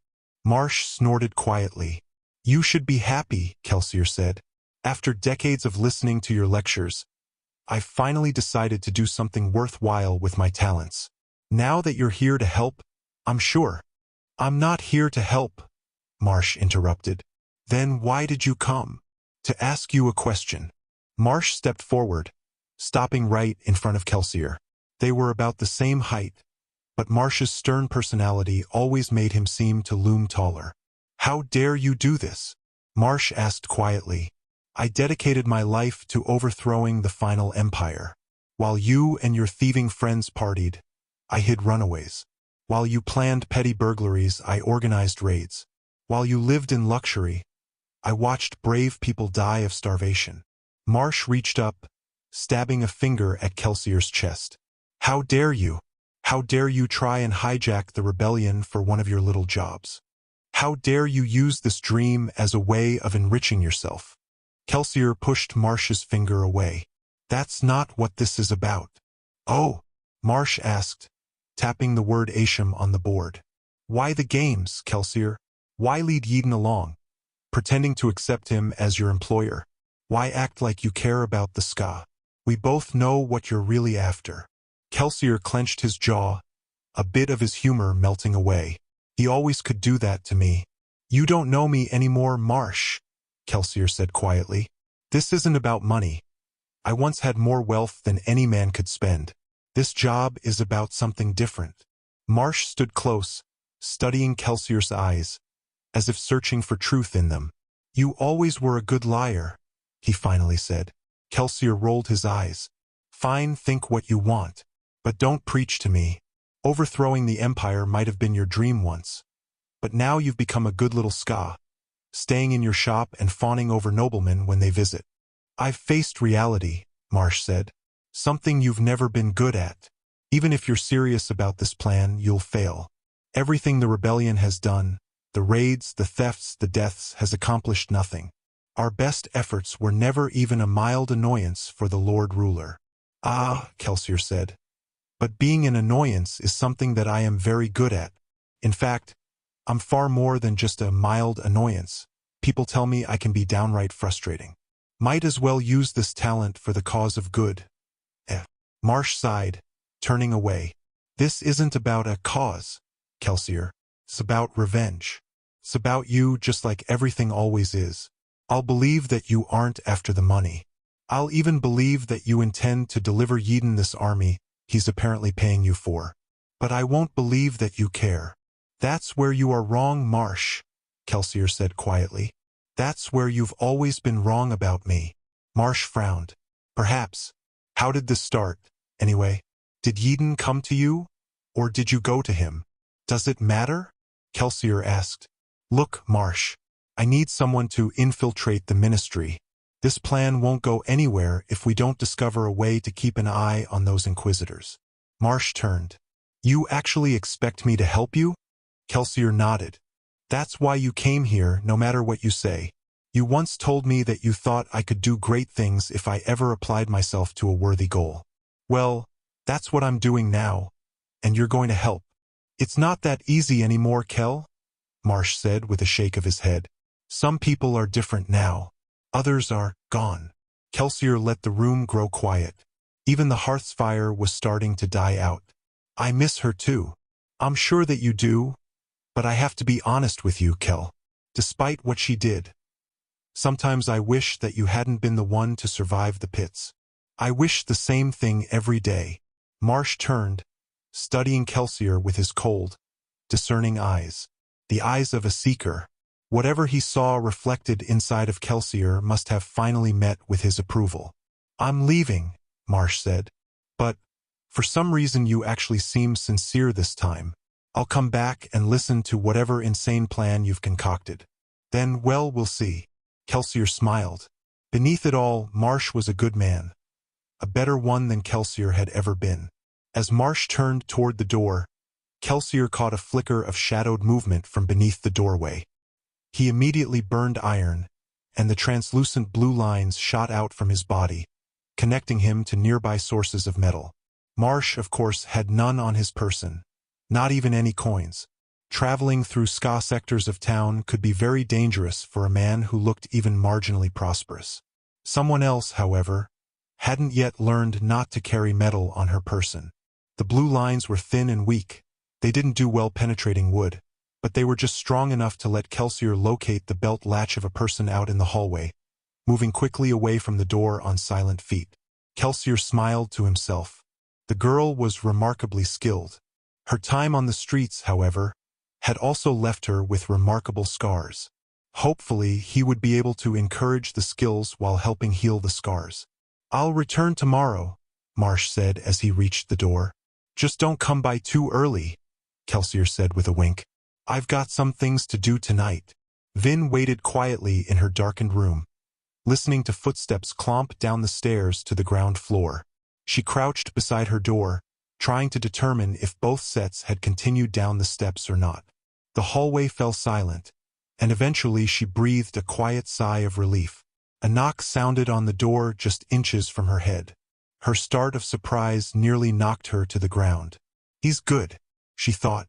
She quickly ruffled her hair and rubbed her eyes, trying to make it appear as if she had been sleeping. She untucked her shirt and waited until the knock came again before pulling open the door. Kelsier lounged against the doorframe, backlit by the hallway's single lantern. The tall man raised an eyebrow at her disheveled state. "Yes?" Vin asked, trying to sound drowsy. "So, what do you think of Marsh?" "I don't know," Vin said. I didn't see much of him before he kicked us out. Kelsier smiled. You're not going to admit that I caught you, are you? Vin almost smiled back. Reen's training came to her rescue. The man who wants you to trust him is the one you must fear the most. Her brother's voice almost seemed to whisper in her head. It had grown stronger since she'd met Kelsier, as if her instincts were on edge. Kelsier studied her for a moment, then stepped back from the doorframe. Tuck in that shirt and follow me. Vin frowned. Where are we going? To begin your training. Now? Vin asked, glancing at the dark shutters to her room. Of course, Kelsier said. It's a perfect night for a stroll. Vin straightened her clothing, joining him in the hallway. If he actually planned to begin teaching her, then she wasn't going to complain no matter what the hour. They walked down the steps to the first floor. The workroom was dark, furniture projects lying half-finished in the shadows. The kitchen, however, was bright with light. Just a minute, Kelsier said, walking toward the kitchen. Vin paused just inside the shadows of the workroom, letting Kelsier enter the kitchen without her. She could just barely see inside. Dachshund, Breeze, and Hem sat with clubs and his apprentices around a wide table.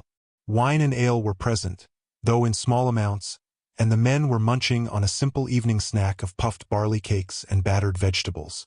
Laughter trickled out into the workroom. Not raucous laughter, such as had often sounded from Common's table. This was something softer, something indicative of genuine mirth, of good-natured enjoyment. Vin wasn't certain what kept her out of the room.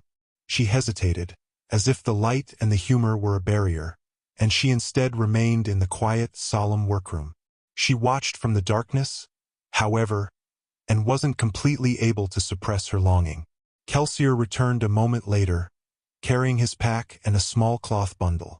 Vin regarded the bundle with curiosity, and he handed it to her with a smile. A present. The cloth was slick and soft in Vin's fingers, and she quickly realized what it was. She let the gray material unroll in her fingers, revealing a Mistborn cloak. Like the garment Kelsier had worn the night before, it was tailored completely from separate, ribbon-like strips of cloth. You look surprised, Kelsier noted. I assumed that I'd have to earn this somehow. What's there to earn? Kelsier said, pulling out his own cloak. This is who you are, Vin. She paused, then threw the cloak over her shoulders and tied it on.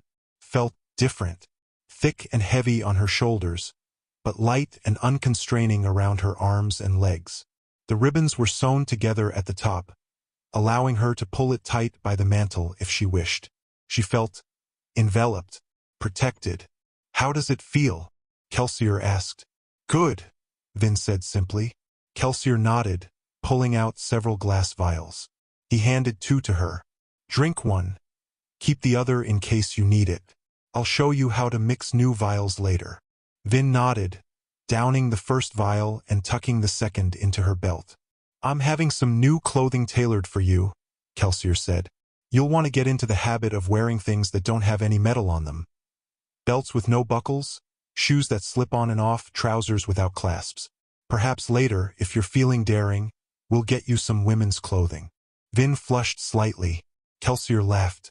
I'm just teasing you. However, you're entering a new world now. You may find that there are situations where it will be to your advantage to look less like a crew thief and more like a young lady. Vin nodded, following Kelsier as he walked to the shop's front door. He pushed the portal open, revealing a wall of darkly shifting mists. He stepped out into them. Taking a deep breath, Vin followed. Kelsier shut the door behind them. The cobbled street felt muffled to Vin, the shifting mists making everything just a bit damp. She couldn't see far in either direction, and the street ends seemed to fade into nothingness, paths into eternity. Above, there was no sky, just swirling currents of gray upon gray. All right, let's begin, Kelsier said. His voice felt loud in the quiet, empty street.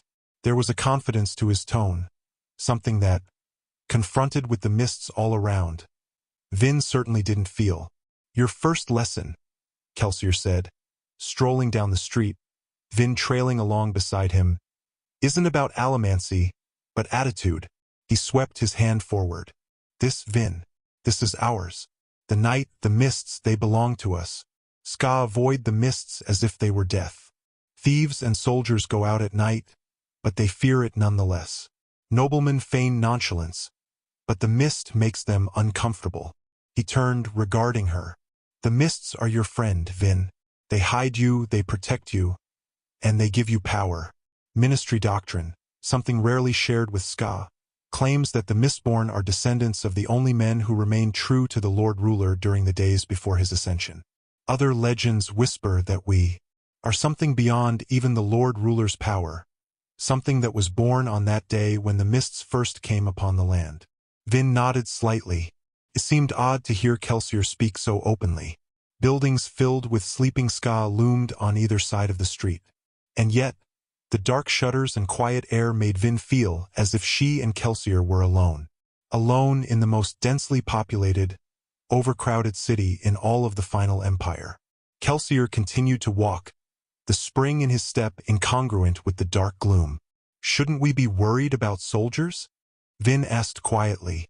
Her crews always had to be careful of nighttime garrison patrols. Kelsier shook his head. Even if we were careless enough to be spotted, no Imperial patrol would dare bother Mistborn. They'd see our cloaks and pretend not to see us. Remember, nearly all Mistborn are members of the great houses, and the rest are from lesser Luthadal houses. Either way, they're very important individuals. Vin frowned. So, the guards just ignore the Mistborn? Kelsier shrugged. It's bad etiquette to acknowledge that the skulking rooftop figure you see is actually a very distinguished and proper High Lord, or even High Lady. Mistborn are so rare that houses can't afford to apply gender prejudices to them. Anyway, most Mistborn live two lives, the life of the court-going aristocrat and the life of the sneaking, spying Allomancer. Mistborn identities are closely guarded house secrets. Rumors regarding who is Mistborn are always a focus of high noble gossip. Kelsier turned down another street, Vin following, still a bit nervous. She wasn't certain where he was taking her. It was easy to get lost in the night. Perhaps he didn't even have a destination, and was just accustoming her to the mists. All right, Kelsier said.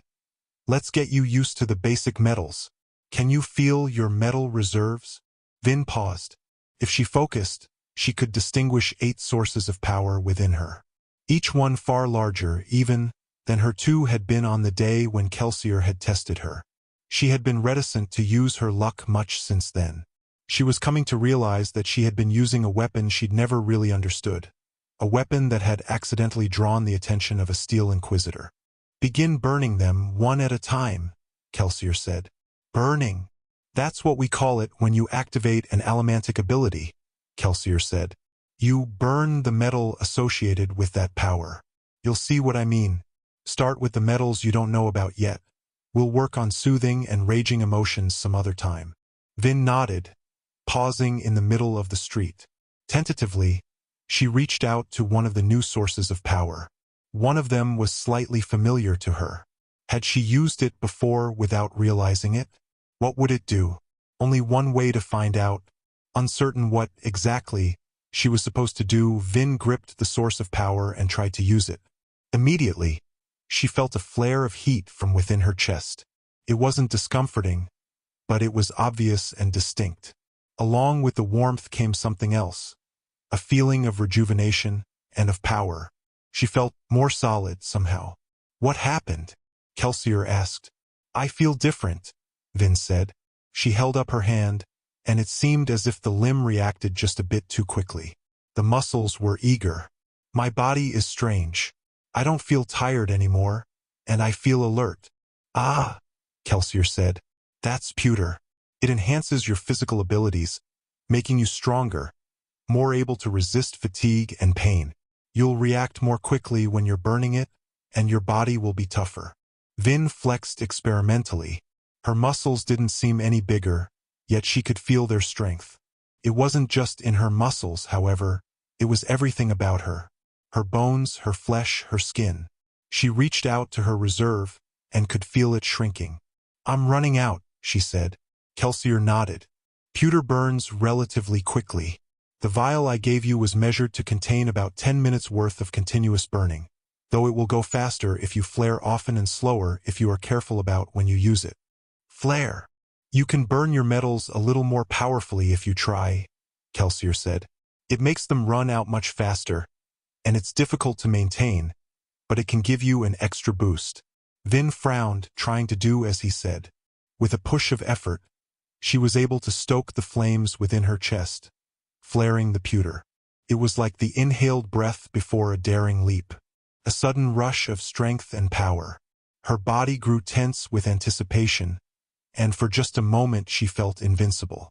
Then it passed, her body relaxing slowly. Interesting, she thought, noting how quickly her pewter had burned during that brief moment. Now, there's something you need to know about allomantic metals, Kelsier said as they strolled forward in the mists. The more pure they are, the more effective they are. The vials we prepare contain absolutely pure metals, prepared and sold specifically for allomancers. Alloys like pewter are even trickier since the metal percentages have to be mixed just right if you want maximum power. In fact, if you aren't careful when you buy your metals, you could end up with the wrong alloy entirely. Vin frowned. You mean, someone might scam me? Not intentionally, Kelsier said. The thing is, most of the terms that people use, words like brass, pewter, and bronze, are really quite vague when you get down to it. Pewter, for instance, is generally accepted as an alloy of tin mixed with lead, with perhaps some copper or silver, depending on the use and the circumstances. Allomancer's pewter, however, is an alloy of 91% tin, 9% lead. If you want maximum strength from your metal, you have to use those percentages. And if you burn the wrong percentage? Vin asked. If the mixture is only off by a bit, you'll still get some power out of it, Kelsier said. However, if it's too far off, burning it will make you sick. Vin nodded slowly. I think I've burned this metal before, once in a while in very small amounts. Trace metals, Kelsier said, from drinking water contaminated by metals, or by eating with pewter utensils. Vin nodded. Some of the mugs in Common's lair had been pewter. All right, Kelsier said. Extinguish the pewter and let's move on to another metal. Vin did as asked. The withdrawal of power left her feeling weak, tired, and exposed. Now, Kelsier said, you should be able to notice a kind of pairing between your reserves of metal. Like the two emotion metals, Vin said. Exactly. Find the metal linked to pewter. I see it, Vin said. There are two metals for every power, Kelsier said. One pushes, one pulls, the second is usually an alloy of the first. For emotions, the external mental powers, you pull with zinc and push with brass. You just used pewter to push your body. That's one of the internal physical powers. Like Ham, Vin said. He burns pewter. Kelsier nodded. Mistings who can burn pewter are called thugs. A crude term, I suppose, but they tend to be rather crude people. Our dear Hammond is something of an exception to that rule. So, what does the other internal physical metal do? Try it and see. Vin did so eagerly, and the world suddenly became brighter around her. Or well, that wasn't quite right. She could see better and she could see farther, but the mists were still there. They were just more translucent. The ambient light around her seemed brighter. Somehow, there were other changes. She could feel her clothing. She realized that she had always been able to feel it, but she usually ignored it. Now, however, it felt closer. She could sense the textures, and was acutely aware of the places where the cloth was tight on her. She was hungry. That, too, she had been ignoring. Yet now her hunger seemed far more pressing. Her skin felt wetter, and she could smell the crisp air mixed with scents of dirt, soot, and refuse. Tin enhances your senses, Kelsier said, his voice suddenly seeming quite loud. And it's one of the slowest burning metals. The tin in that vial is enough to keep you going for hours. Most Mistborn leave their tin on whenever they're out in the mists. I've had mine on since we left the shop.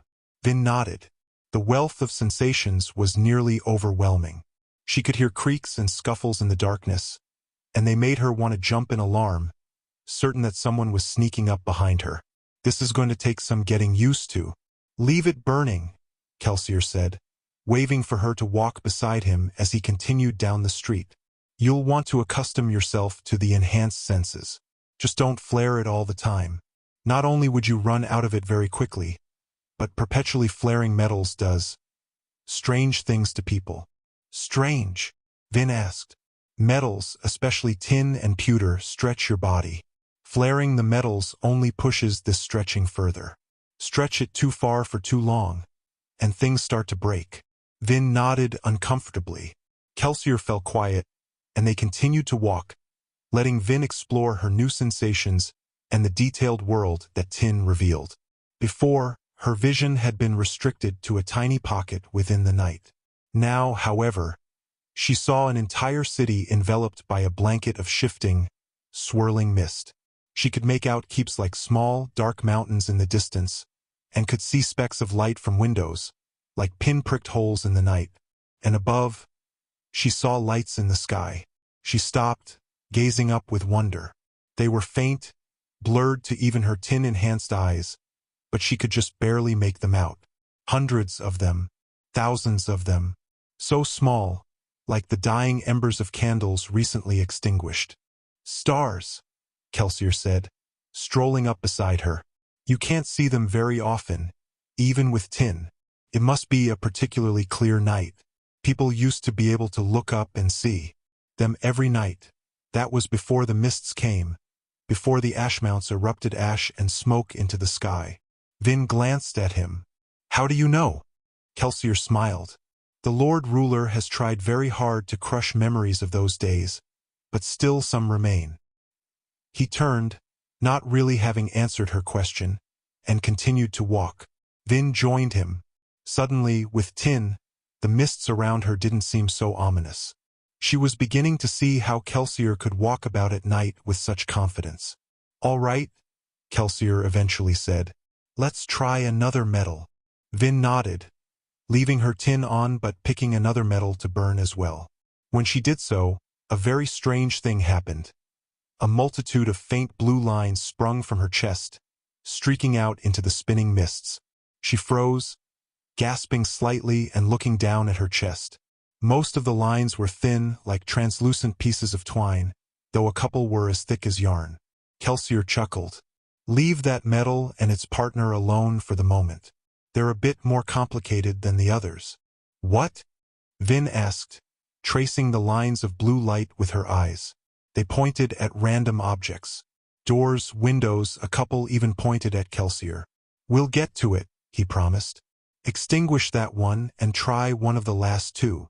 Vin extinguished the strange metal and ignored its companion, picking one of the last metals. Immediately, she felt a strange vibration. Vin paused. The pulses didn't make a sound that she could hear, yet she could feel them washing across her. They seemed to be coming from Kelsier. She looked at him, frowning. That's probably bronze, Kelsier said. The internal mental pulling metal. It lets you sense when someone is using Allomancy nearby. Seekers like my brother use it. Generally, it's not that useful, unless you happen to be a Steel Inquisitor searching for skaa mistings. Vin paled. Inquisitors can use Allomancy? Kelsier nodded. They're all Seekers. I'm not sure if that's because Seekers are chosen to become Inquisitors, or if the process of becoming an Inquisitor grants the power. Either way, since their main duties are to find half-breed children and noblemen who use Allomancy improperly, it's a useful skill for them to have. Unfortunately, useful for them means rather annoying for us. Vin began to nod, then froze. The pulsing had stopped. What happened? She asked. I started burning copper, Kelsier said. The companion to bronze. When you burn copper, it hides your use of powers from other allomancers. You can try burning it now, if you want, though you won't sense much. Vin did so. The only change was a feeling of slight vibration within her. Copper is a vital metal to learn, Kelsier said. It will hide you from Inquisitors. We probably don't have anything to worry about tonight.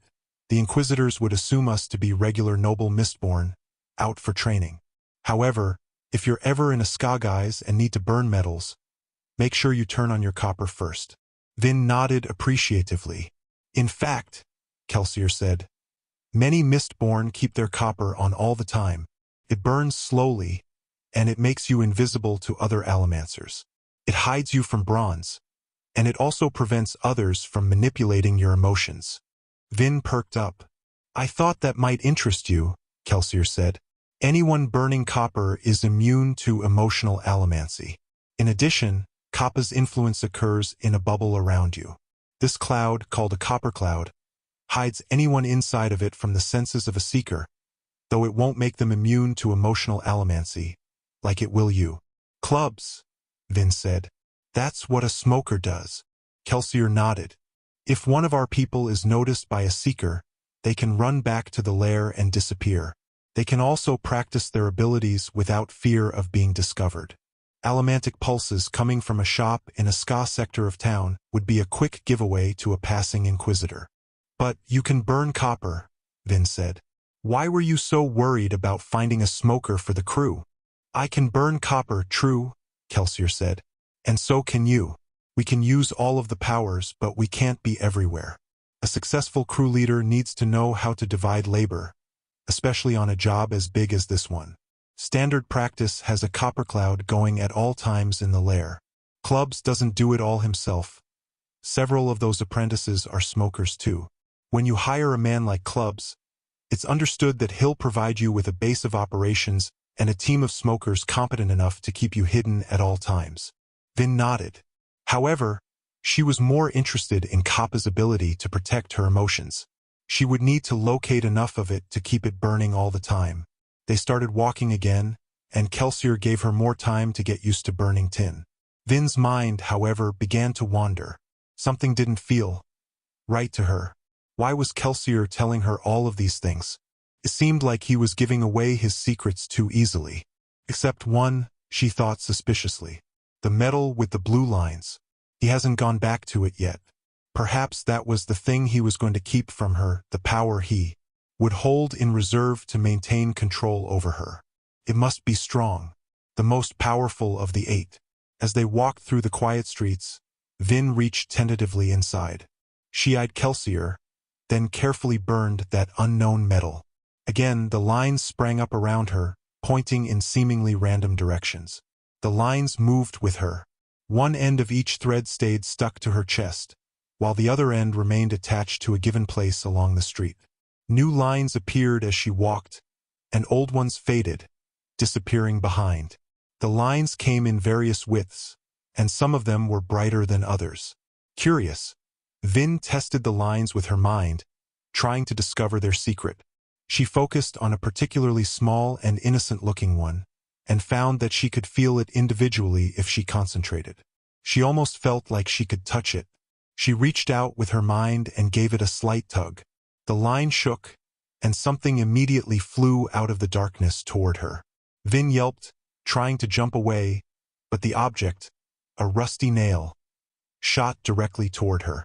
Suddenly, something grabbed the nail, ripping it away and throwing it back out into the darkness. Vin came up from her roll in a tense crouch, mist cloak fluttering around her. She scanned the darkness, then glanced at Kelsier, who was chuckling softly. I should have known you'd try that, he said. Vin flushed in embarrassment. Come on, he said, waving her over. No harm done. The nail attacked me.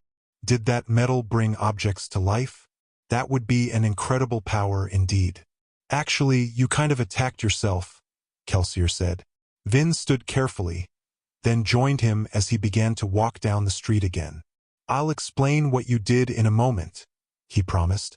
First, there's something you have to understand about allomancy. Another rule?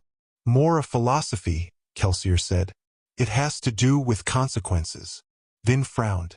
What do you mean? Every action we take has consequences, Vin, Kelsier said. I've found that in both allomancy and life, the person who can best judge the consequences of their actions will be the most successful. Take burning pewter, for instance. What are its consequences? Vin shrugged. You get stronger. What happens if you're carrying something heavy when your pewter runs out? Vin paused. I suppose you drop it. And, if it's too heavy, you could hurt yourself seriously. Many a misting thug has shrugged off a dire wound while fighting, only to die from that same wound once their pewter ran out. I see, Vin said quietly. Ha! Vin jumped in shock, throwing her hands up over her enhanced ears. Ow! She complained, glaring at Kelsier. He smiled. Burning tin has consequences too. If someone produces a sudden light or sound, you can be blinded or stunned. But what does that have to do with those last two metals? Iron and steel give you the ability to manipulate other metals around you, Kelsier explained. With iron, you can pull a metal source toward yourself. With steel, you can push one away. Ah, here we are. Kelsier stopped, looking up ahead. Through the mist, Vin could see the massive city wall looming above them. What are we doing here? We're going to practice iron pulling and steel pushing, Kelsier said. But first, some basics. He pulled something out of his belt, a clip the smallest denomination of coin. He held it up before her, standing to the side. Burn steel, the opposite of the metal you burned a few moments ago. Vin nodded. Again, the blue lines sprang up around her. One of them pointed directly at the coin in Kelsier's hand. All right, Kelsier said. Push on it. Vin reached toward the proper thread and pushed slightly. The coin flipped out of Kelsier's fingers, traveling directly away from Vin. She continued to focus on it, pushing the coin through the air until it snapped against the wall of a nearby house. Vin was thrown violently backward in a sudden, jerking motion. Kelsier caught her and kept her from falling to the ground. Vin stumbled and righted herself. Across the street, the coin, now released from her control, plinked to the ground. What happened? Kelsier asked her. She shook her head. I don't know. I pushed on the coin and it flew away. But when it hit the wall, I was pushed away. Why? Vin frowned thoughtfully. I guess the coin couldn't go anywhere, so I had to be the one that moved. Kelsier nodded approvingly. Consequences, Vin. You use your own weight when you steel push. If you're a lot heavier than your anchor, it will fly away from you like that coin did.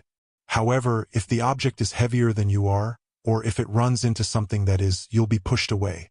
Iron pulling is similar, either you'll be pulled toward the object or it will be pulled toward you. If your weights are similar, then you'll both move. This is the great art of Allomancy, Vin. Knowing how much or how little you will move when you burn steel or iron will give you a major advantage over your opponents. You'll find that these two are the most versatile and useful of your abilities.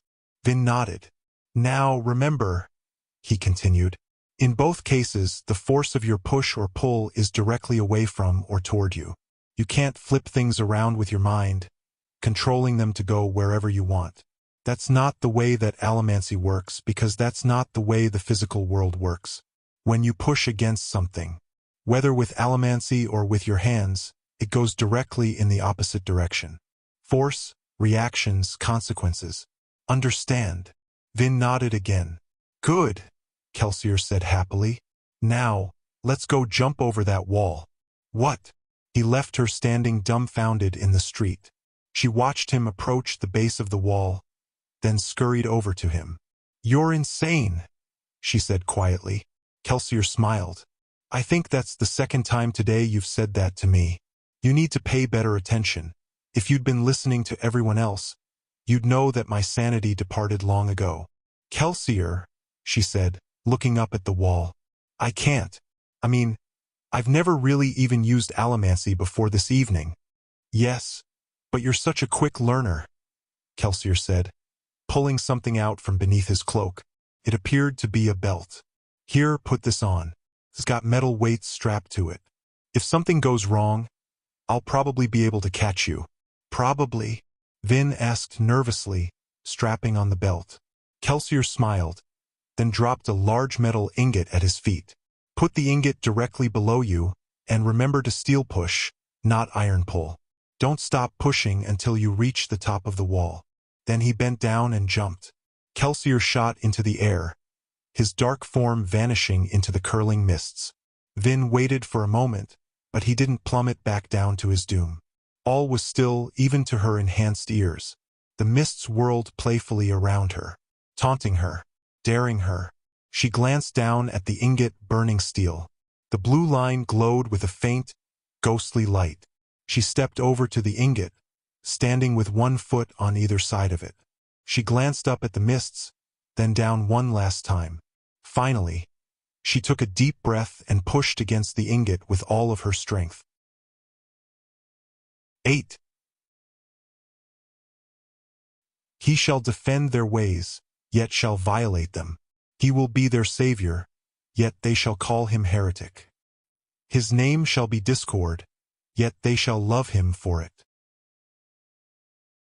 Vin shot into the air.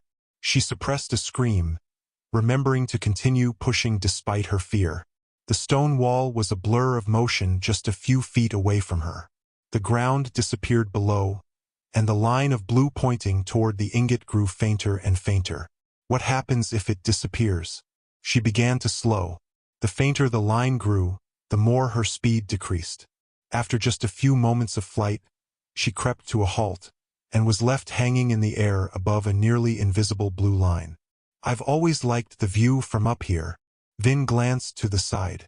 Kelsier stood a short distance away. She had been so focused that she hadn't noticed that she was hovering just a few feet from the top of the wall. "Help!" she said, continuing to push desperately, lest she fall. The mists below her shifted and spun, like some dark ocean of damned souls. "You don't have to worry too much," Kelsier said. "It's easier to balance in the air if you have a tripod of anchors, but you can do fine with a single anchor. Your body is used to balancing itself. Part of what you've been doing since you learned to walk. Transfers to Allomancy. As long as you stay still, hanging at the very edge of your pushing ability, you'll be pretty stable. Your mind and body will correct any slight deviations from the base center of your anchor below, keeping you from falling to the sides. If you were to push on something else or move too much to one side, though, well, you'd lose your anchor below and wouldn't be pushing directly up anymore. Then you'd have problems. You'd tip over like a lead weight on the top of a very tall pole." "Kelsier," Vin said. "I hope you aren't afraid of heights, Vin," Kelsier said. "That's quite a disadvantage for a Mistborn." "I'm not afraid of heights," Vin said through gritted teeth. "But I'm also not accustomed to hanging in the air 100 feet above the bloody street." Kelsier chuckled, but Vin felt a forced tug against her belt, pulling her through the air toward him. He grabbed her and pulled her up over the stone railing, then set her down beside him. He reached an arm over the side of the wall. A second later, the ingot shot up through the air, scraping along the side of the wall, until it flipped into his waiting hand. "Good job," he said. "Now we go back down." He tossed the ingot over his shoulder, casting it into the dark mists on the other side of the wall. "We're really going outside?" Vin asked. "Outside the city walls? At night?" Kelsier smiled in that infuriating way of his. He walked over and climbed onto the battlements. "Varying the strength with which you push or pull is difficult but possible. It's better to just fall a bit, then push to slow yourself. Let go and fall some more, then push again. If you get the rhythm right, you'll reach the ground just fine." "Kelsier," Vin said, approaching the wall. "I don't." "You're at the top of the city wall now, Vin," he said, stepping out into the air. He hung, hovering, balanced as he'd explained to her before. "There are only two ways down. Either you jump off or you try and explain to that guard patrol why a Mistborn needs to use their stairwell." Vin turned with concern, noting an approaching bob of lantern light in the dark mists. She turned back to Kelsier, but he was gone. She cursed, bending over the side of the wall and looking down into the mists. She could hear the guards behind her, speaking softly to one another as they walked along the wall. Kelsier was right. She didn't have many options. Angry, she climbed up onto the battlement. She wasn't afraid of heights in particular, but who wouldn't be apprehensive, standing atop the wall, looking down at her doom? Vin's heart fluttered, her stomach twisting. "I hope Kelsier's out of the way," she thought, checking the blue line to make certain she was above the ingot. Then she stepped off. She immediately began to plummet toward the ground.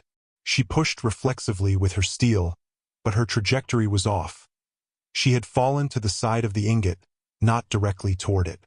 Consequently, her push nudged her to the side even farther, and she began to tumble through the air. Alarmed, she pushed again, Harder this time, flaring her steel. The sudden effort launched her back upward. She arced sideways through the air, popping up into the air alongside the wall top. The passing guards spun with surprise, but their faces soon became indistinct as Vin fell back down toward the ground. Mind muddled by terror, she reflexively reached out and pulled against the ingot, trying to yank herself toward it. And, of course, it obediently shot up toward her. "I'm dead." Then her body lurched, pulled upward by the belt. Her descent slowed until she was drifting quietly through the air. Kelsier appeared in the mists, standing on the ground beneath her. He was, of course, smiling. He let her drop the last few feet, catching her, then setting her upright on the soft earth. She stood quivering for a moment, breathing in terse, anxious breaths. "Well, that was fun," Kelsier said lightly. Vin didn't respond. Kelsier sat down on a nearby rock, obviously giving her time to gather her wits. Eventually, she burned pewter, using the sensation of solidness it provided to steady her nerves. "You did well," Kelsier said. "I nearly died." "Everybody does, their first time," Kelsier said. "Iron pulling and steel pushing are dangerous skills. You can impale yourself with a bit of metal that you pull into your own body, you can jump and leave your anchor too far behind, or you can make a dozen other mistakes. My experience, limited though it is, has been that it's better to get into those extreme circumstances early, when someone can watch over you. Anyway, I assume you can understand why it's important for an Allomancer to carry as little metal on their body as possible." Vin nodded, then paused, reaching up to her ear. "My earring," she said. "I'll have to stop wearing it." "Does it have a clip on the back?" Kelsier asked. Vin shook her head. "It's just a small stud, and the pin on the back bends down." "Then you'll be all right," Kelsier said. "Metal in your body, even if only a bit of it is in your body, can't be pushed or pulled. Otherwise another Allomancer could rip the metals out of your stomach while you were burning them." Good to know, Vin thought. It's also why those Inquisitors can walk around so confidently with a pair of steel spikes sticking out of their heads. The metal pierces their bodies, so it can't be affected by another Allomancer. "Keep the earring. It's small, so you won't be able to do much with it, but you could use it as a weapon in an emergency." "All right. Now, you ready to go?" She looked up at the wall, preparing to jump again, then nodded. "We're not going back up," Kelsier said. "Come on." Vin frowned as Kelsier began to walk out into the mists. "So, does he have a destination after all, or has he just decided to wander some more?" Oddly, his affable nonchalance made him very difficult to read. Vin hurried to keep up, not wanting to be left alone in the mists. The landscape around Luthadel was barren save for scrub and weeds. Prickles and dried leaves, both dusted with ash from an earlier ashfall, rubbed against her legs as they walked. The underbrush crunched as they walked, quiet and a bit sodden with mist dew. Occasionally, they passed heaps of ash that had been carted out of the city. Most of the time, however, ash was thrown into the river channel, which passed through the city. Water broke it down eventually, or at least that was what Vin assumed. Otherwise, the entire continent would have been buried long ago. Vin stayed close to Kelsier as they walked.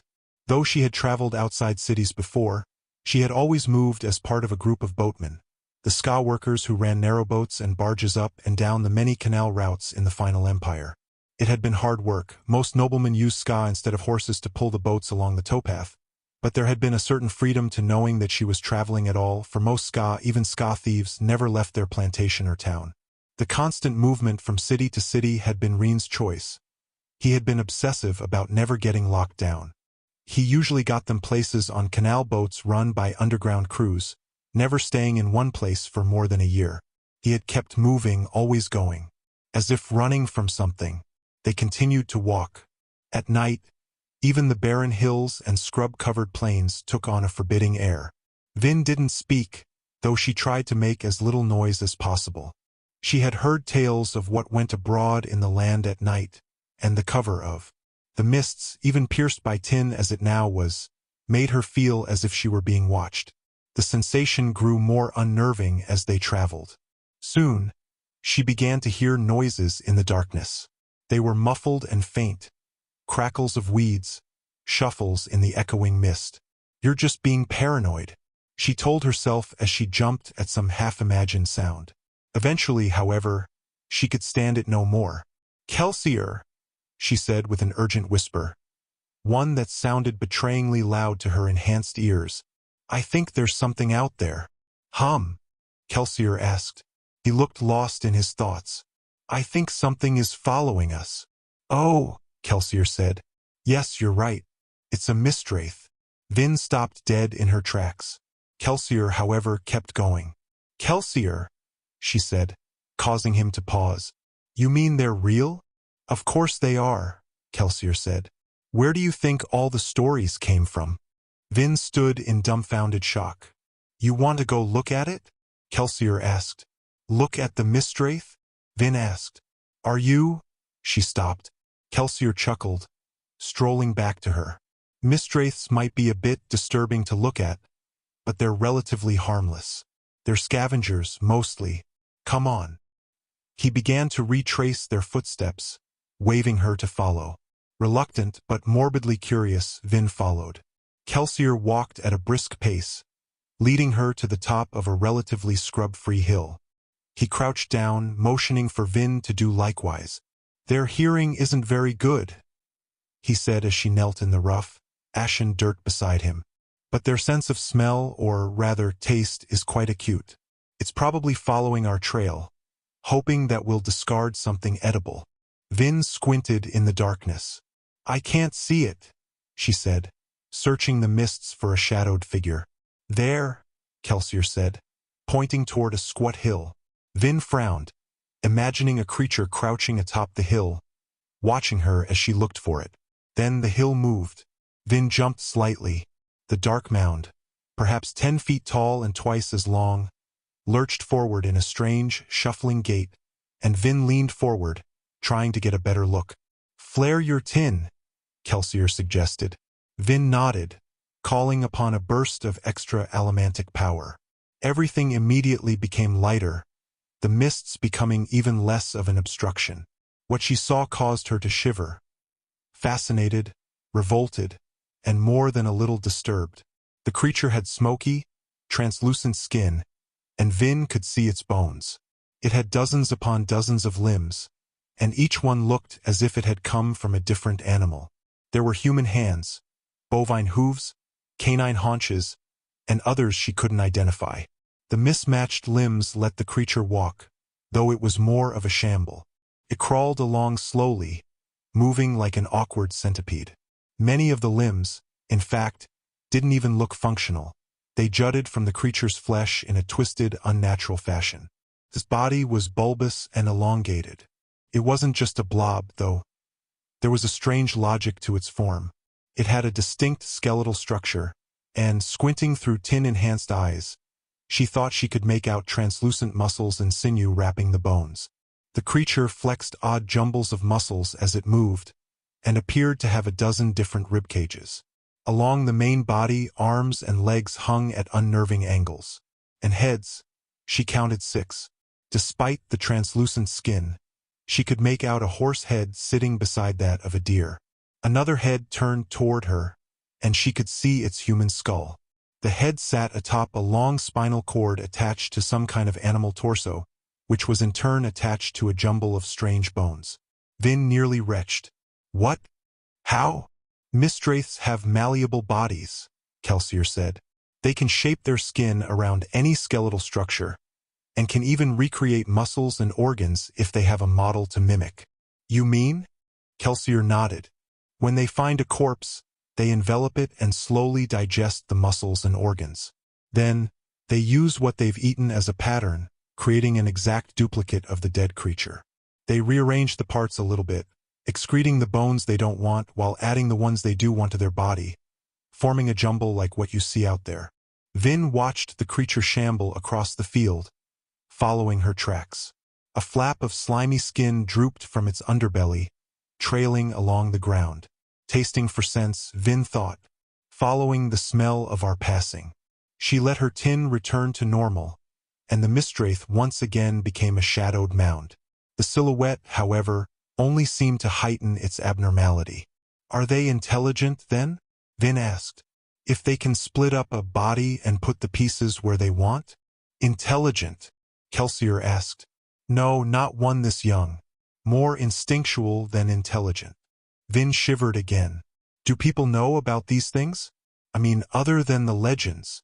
What do you mean by people? Kelsier asked.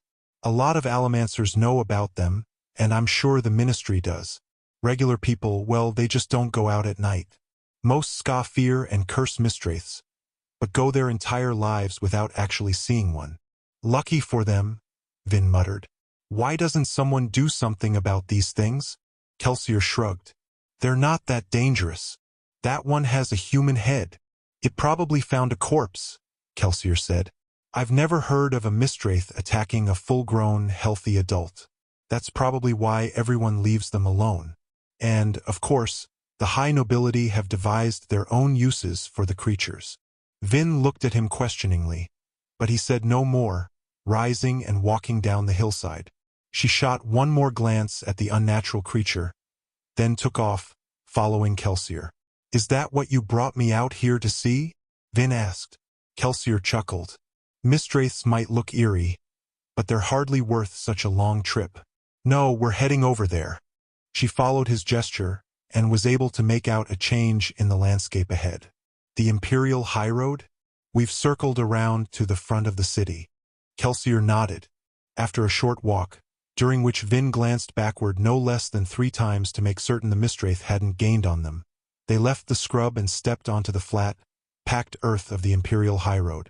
Kelsier paused, scanning the road in either direction. Vin frowned, wondering what he was doing. Then she saw the carriage. It was parked by the side of the high road, and Vin could see that there was a man waiting beside it. Ho, Sazed, Kelsier said, walking forward. The man bowed. Master Kelsier, he said, his smooth voice carrying well in the night air. It had a higher pitch to it, and he spoke with an almost melodic accent. I almost thought that you had decided not to come. You know me, Sazed, Kelsier said, jovially slapping the man on the shoulder. I'm the soul of punctuality. He turned and waved a hand toward Vin. This apprehensive little creature is Vin. Ah, yes, Sazed said, speaking in a slow, well-enunciated way. There was something strange about his accent. Vin approached cautiously, studying the man. Sazed had a long, flat face and a willowy body. He was even taller than Kelsier, tall enough to be a bit abnormal, and his arms were unusually long. You're a talisman, Vin said. His earlobes had been stretched out, and the ears themselves contained studs that ran around their perimeter. He wore the lavish, colorful robes of a terrace steward. The garments were made of embroidered, overlapping V-shapes, alternating among the 3 colors of his master's house. Yes, child, Sazed said, bowing. Have you known many of my people? None, Vin said. But I know that the high nobility prefer terracemen stewards and attendants. Indeed they do, child, Sazed said. He turned to Kelsier. We should go, Master Kelsier. It is late, and we are still an hour away from Felice. Felice, Vin thought. So, we're going to see the impostor Lord Renew. Sazed opened the carriage door for them, then closed it after they climbed in. Vin settled on one of the plush seats as she heard Sazed climb atop the vehicle and set the horses in motion. Kelsier sat quietly in the carriage. The window shades were closed against the mist, and a small lantern, half-shielded, hung in the corner. Vin rode on the seat directly across from him, her legs tucked up underneath her, her enveloping mist cloak pulled close, hiding her arms and legs. She always does that, Kelsier thought. Wherever she is, she tries to be as small and unnoticeable as possible. So tense. Vin didn't sit, she crouched. She didn't walk, she prowled. Even when she was sitting in the open, she seemed to be trying to hide. She's a brave one, though. During his own training, Kelsier hadn't been quite so willing to throw himself off of a city wall. Old Gemmel had been forced to push him. Vin watched him with those quiet, dark eyes of hers. When she noticed his attention, she glanced away, huddling down a little more within her cloak. Unexpectedly, however, she spoke. Your brother, she said in her soft, near whisper of a voice. You two don't get along very well. Kelsier raised an eyebrow. No, we never have, really. It's a shame. We should. But we just don't. He's older than you? Kelsier nodded. Did he beat you often? Vin asked. Kelsier frowned. Beat me? No, he didn't beat me at all. You stopped him then? Vin said. Maybe that's why he doesn't like you. How did you escape? Did you run? Or were you just stronger than him? Vin, Marsh never tried to beat me. We argued, true, but we never really wanted to hurt one another. Vin didn't contradict him, but he could see in her eyes that she didn't believe him. What a life, Kelsier thought, falling silent. There were so many children like Vin in the underground. Of course, most died before reaching her age. Kelsier had been one of the lucky ones. His mother had been a resourceful mistress of a high nobleman, a clever woman who had managed to hide the fact that she was skaa from her lord. Kelsier and Marsh had grown up privileged, considered illegitimate but still noble, until their father had finally discovered the truth. Why did you teach me those things? Vin asked, interrupting his thoughts. About Allomancy, Kelsier frowned. I promised you that I would. Now that I know your secrets, what is to keep me from running away from you? Nothing, Kelsier said. Once again, her distrusting glare told him that she didn't believe his answer. There are metals you didn't tell me about. Back in our meeting on the first day, you said there were 10. Kelsier nodded, leaning forward. There are. But I didn't leave the last 2 out because I wanted to keep things from you. They're just difficult to get used to. It will be easier if you practice with the basic metals first. However, if you want to know about the last 2, I can teach you once we arrive in Felise. Vin's eyes narrowed. Kelsier rolled his eyes. I'm not trying to trick you, Vin. People serve on my crews because they want to, and I'm effective because they can rely on one another. No distrust, no betrayals. Except one, Vin whispered. The betrayal that sent you to the pits. Kelsier froze. Where did you hear that? Vin shrugged. Kelsier sighed, rubbing his forehead with one hand. That wasn't what he wanted to do. He wanted to scratch his scars, the ones that ran all along his fingers and hands, twisting up his arms toward his shoulders. He resisted. That isn't something worth talking about, he said. But there was a traitor, Vin said. We don't know for certain. That sounded weak even to him. Regardless, my crews rely on trust. That means no coercions.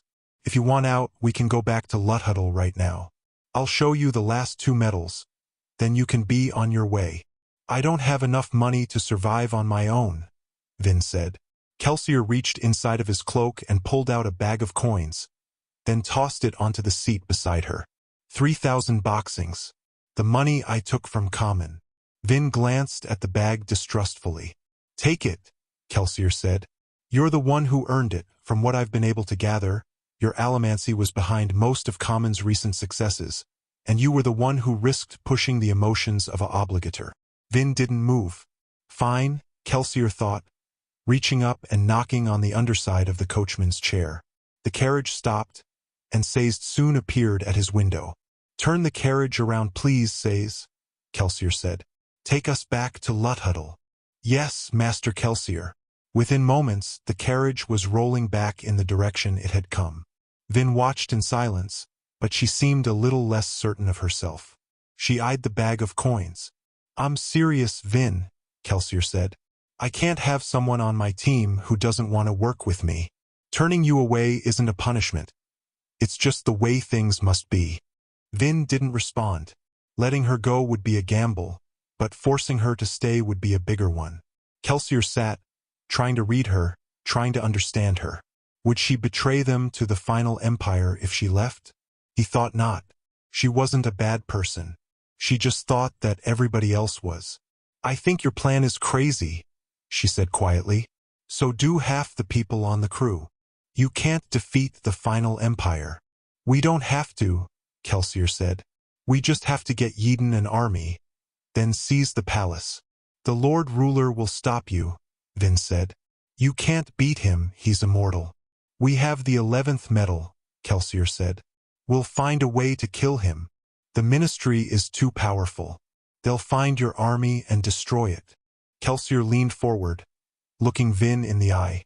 You trusted me enough to jump off the top of the wall, and I caught you. You're going to have to trust me this time too. She obviously didn't like the word trust very much. She studied him in the weak lantern light, remaining quiet long enough that the silence grew uncomfortable. Finally, she snatched the bag of coins, quickly hiding it beneath her cloak. I'll stay, she said, but not because I trust you. Kelsier raised an eyebrow. Why then? Vin shrugged, and she sounded perfectly honest when she spoke. Because I want to see what happens. Having a keep in Luthadel qualified a house for high noble status. However, having a keep didn't mean that one had to live in it, especially not all of the time. Many families also maintained a residence in one of Luthadel's outskirt cities. Less crowded, cleaner, and less strict in its observance of imperial laws, Felice was a rich town. Rather than containing imposing, buttressed keeps, it was filled with lavish manors and villas. Trees even lined some of the streets. Most of them were aspens, whose bone-white bark was somehow resistant to the discoloring of the ash. Vin watched the mist-cloaked city through her window, the carriage lantern extinguished at her request. Burning tin, she was able to study the neatly organized and well-groomed streets. This was a section of Felice she had rarely seen. Despite the town's opulence, its slums were remarkably similar to the ones in every other city. Kelsier watched the city through his own window, frowning. You disapprove of the waste? Vin guessed, her voice a whisper. The sound would carry to Kelsier's enhanced ears. You see the riches of this city and think of the skaa who worked to create it. That's part of it, Kelsier said, his own voice barely a whisper. There's more, though. Considering the amount of money spent on it, this city should be beautiful. Vin cocked her head. It is. Kelsier shook his head. The homes are still stained black. The soil is still arid and lifeless. The trees still grow leaves of brown. Of course they're brown. What else would they be? Green, Kelsier said. Everything should be green. Green? Vin thought. What a strange thought. She tried to imagine trees with green leaves, but the image seemed silly. Kelsier certainly had his quirks, though anyone who had spent so long at the pits of Hathsin was bound to be left a bit strange.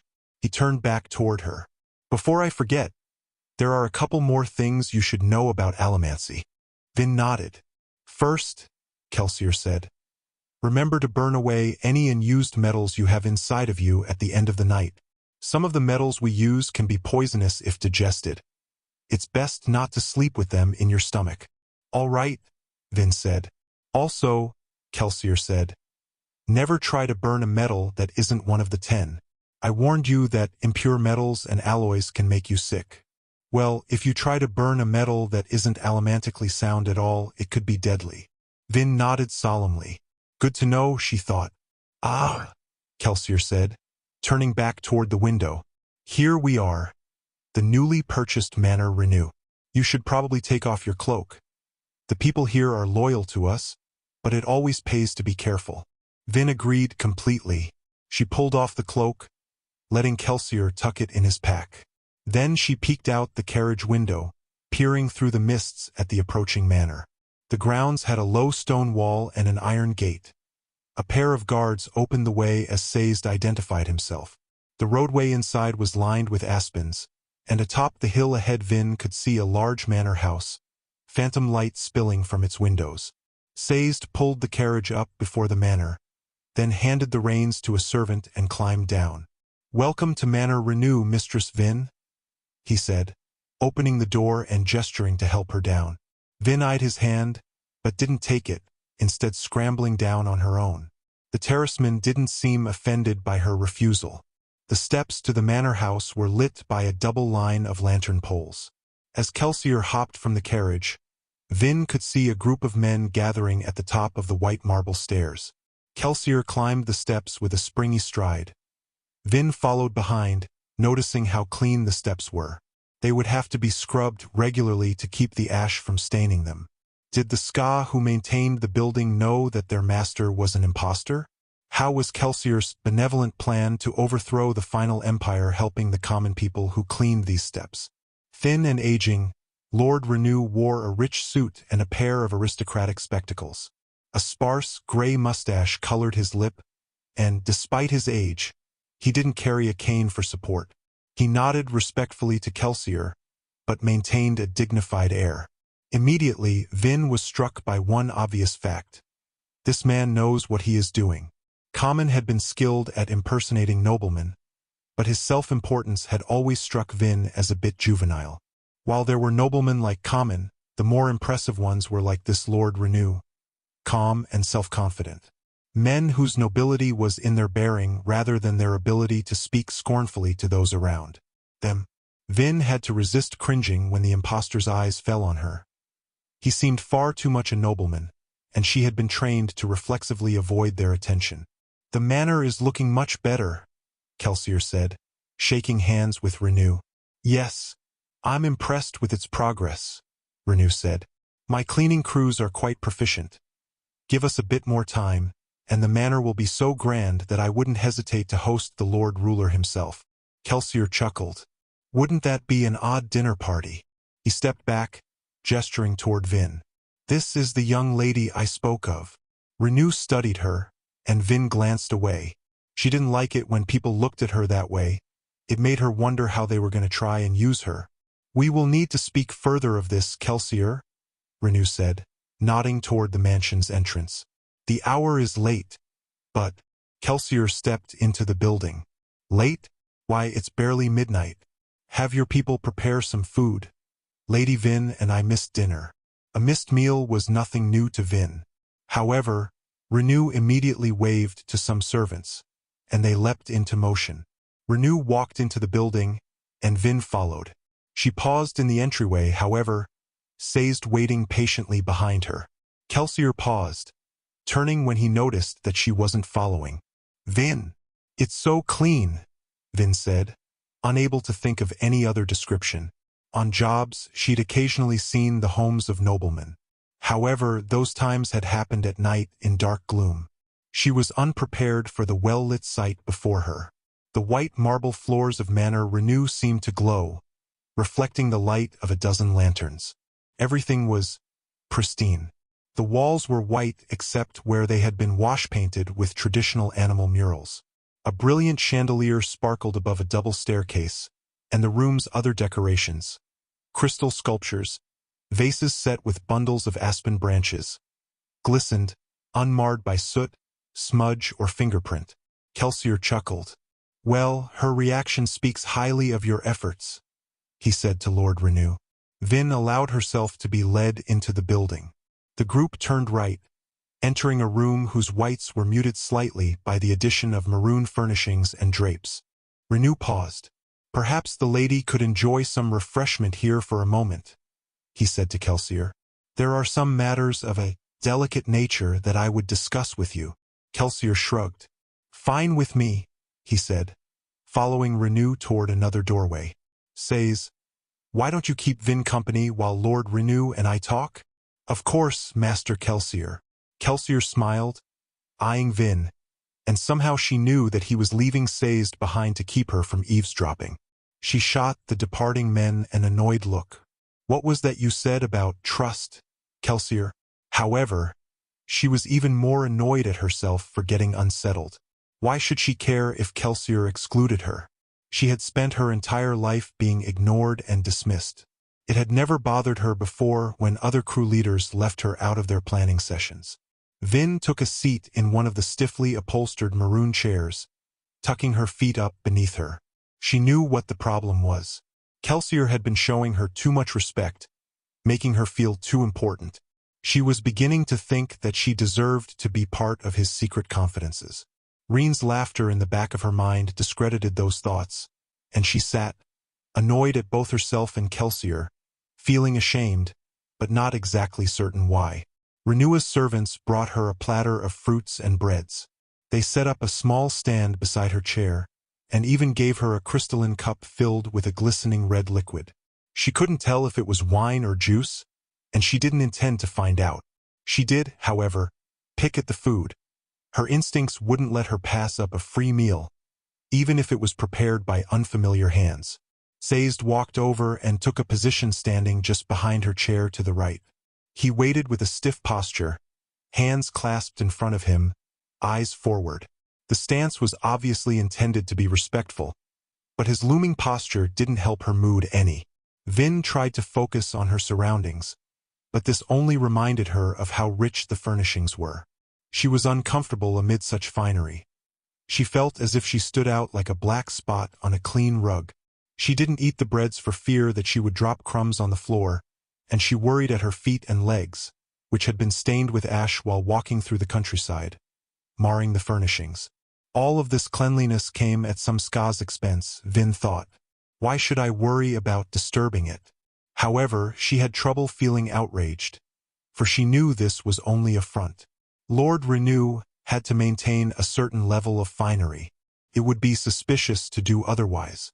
In addition, something else kept her from resenting the waste. The servants were happy. They went about their duties with a businesslike professionalism. No sense of drudgery about their efforts. She heard laughter in the outer hallway. These were not mistreated skaa. Whether they had been included in Kelsier's plans or not was irrelevant. So Vin sat and forced herself to eat fruit, yawning occasionally. It was turning out to be a long night indeed. The servants eventually left her alone, though Sazed continued to loom just behind her. I can't eat like this, she finally thought with frustration. Could you not stand over my shoulder like that? Sazed nodded. He took 2 steps forward so that he stood next to her chair, rather than behind it. He adopted the same stiff posture, looming above her just as he had before. Vin frowned in annoyance, then noticed the smile on Sazed's lips.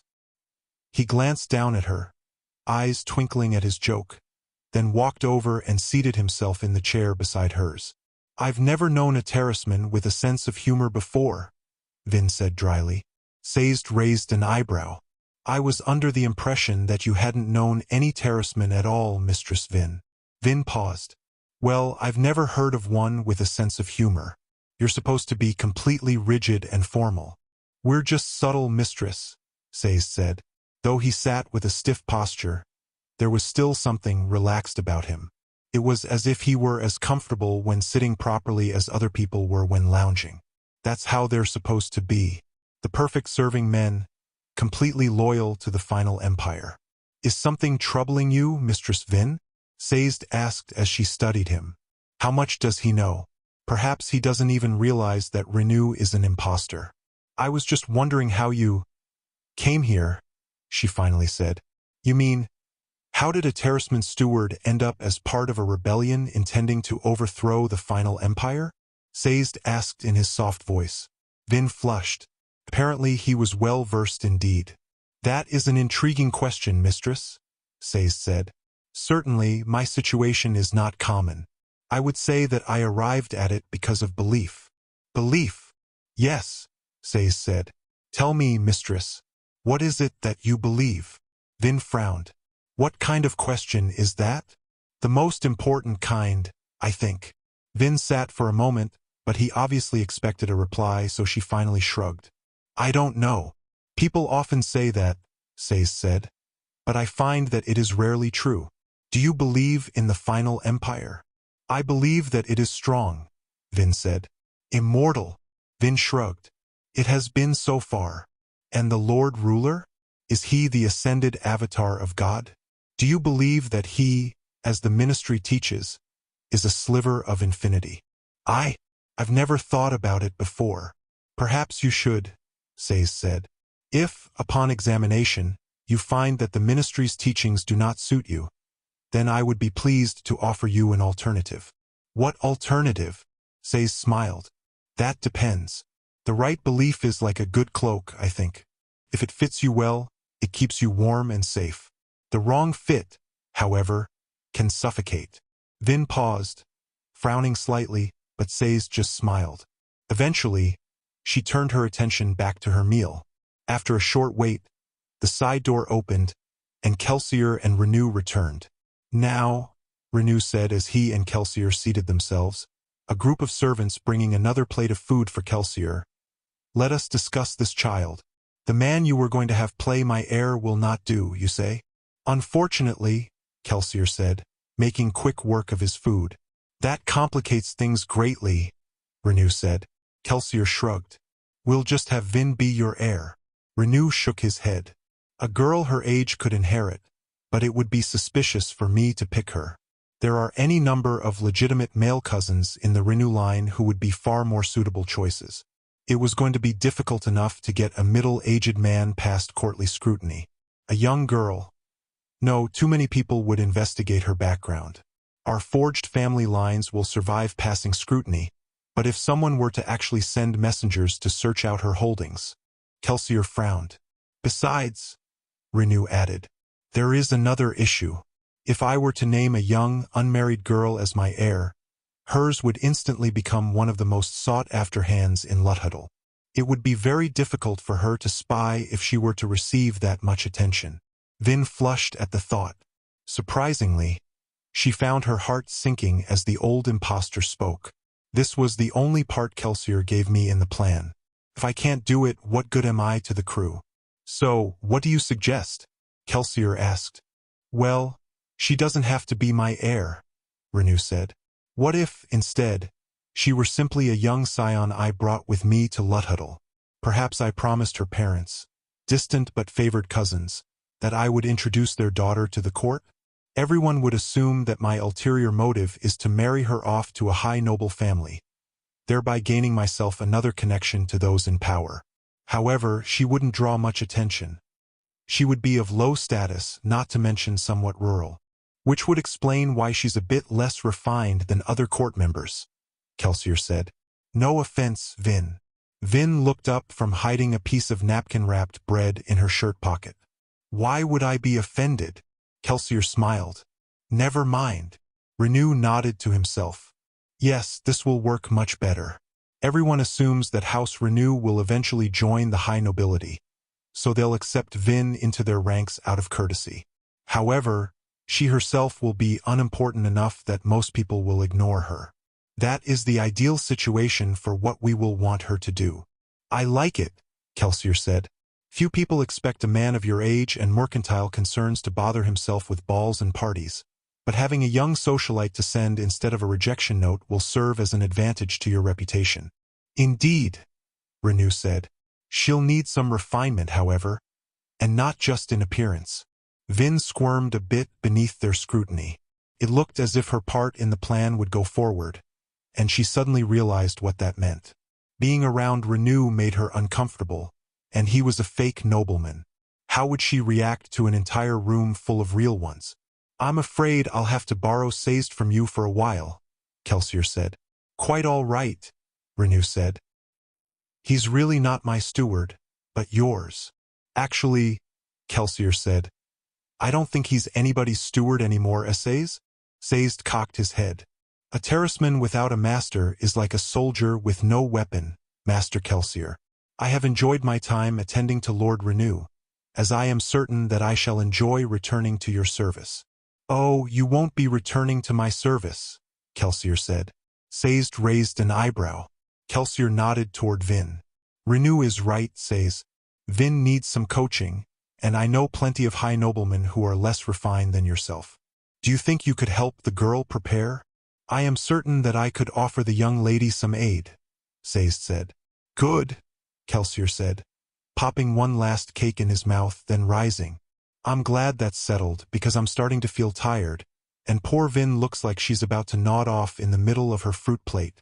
I'm fine, Vin said immediately, the assertion weakened slightly by a stifled yawn. Sazed, Renew said. Would you show them to the appropriate guest chambers? Of course, Master Renew, Sazed said, rising from his seat in a smooth motion. Vin and Kelsier trailed the tall terraceman from the room as a group of servants took away the remnants of the meal. I left food behind, Vin noticed, feeling a bit drowsy. She wasn't certain what to think of the occurrence. As they crested the stairs and turned into a side hallway, Kelsier fell into place beside Vin. I'm sorry for excluding you back there, Vin. She shrugged. There's no reason for me to know all of your plans. Nonsense, Kelsier said. Your decision tonight makes you as much a part of this team as anyone else. Renewa's words in private, however, were of a personal nature. He is a marvelous actor, but he feels very uncomfortable with people knowing the specifics of how he took Lord Renua's place. I promise you, nothing we discussed has any bearing on your part in the plan. Vin continued walking. I believe you. Good, Kelsier said with a smile, clapping her on the shoulder. Says, I know my way to the men's guest quarters. I was, after all, the one who bought this place. I can make my way from here. Very well, Master Kelsier, Says said with a respectful nod. Kelsier shot Vin a smile, then turned down a hallway, walking with his characteristically lively step. Vin watched him go, then followed Says down a different side passage, pondering the Allomancy training, her discussion with Kelsier in the carriage, and finally Kelsier's promise just a few moments before. The 3,000 boxings, a fortune in coins, was a strange weight tied to her belt. Eventually, Says opened a particular door for her, walking in to light the lanterns. The linens are fresh, and I will send maids to prepare you a bath in the morning. He turned, handing her his candle. Will you require anything else? Vin shook her head. Says smiled, bid her good evening, then walked back out in the hallway. Vin stood quietly for a short moment, studying the room. Then she turned, glancing once again in the direction Kelsier had gone. Sazed? She said, peeking back out into the hallway. The steward paused, turning back. Yes, Mistress Vin? Kelsier, Vin said quietly. He's a good man, isn't he? Saze smiled. A very good man, mistress. One of the best I've known. Vin nodded slightly. A good man, she said softly. I don't think I've ever known one of those before. Saze smiled, then bowed his head respectfully and turned to leave. Vin let the door swing shut. The end of Part 1. Part 2. Rebels beneath a sky of ash. 9. In the end, I worry that my arrogance shall destroy us all.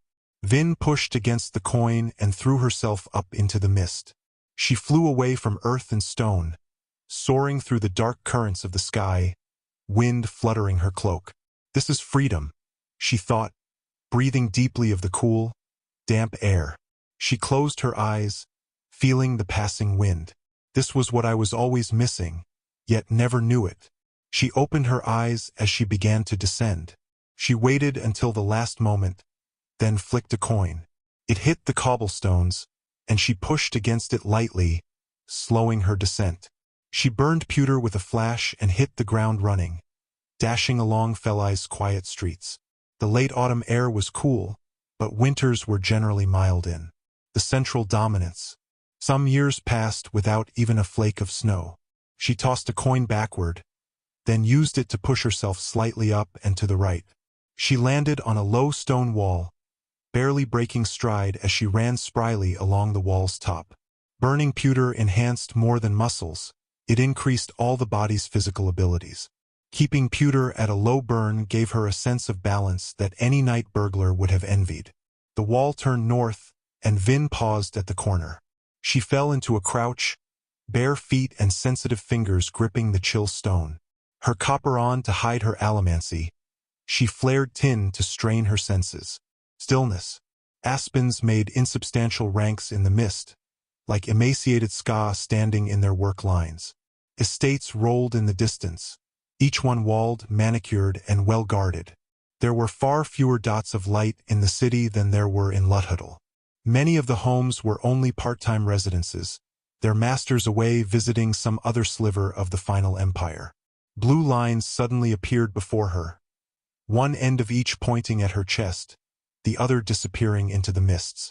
Vin immediately jumped to the side, dodging as a pair of coins shot past in the night air, leaving trails in the mist. She flared pewter, landing on the cobbled street beside the wall. Her tin-enhanced ears picked out a scraping sound. Then a dark form shot into the sky, a few blue lines pointing to his coin pouch.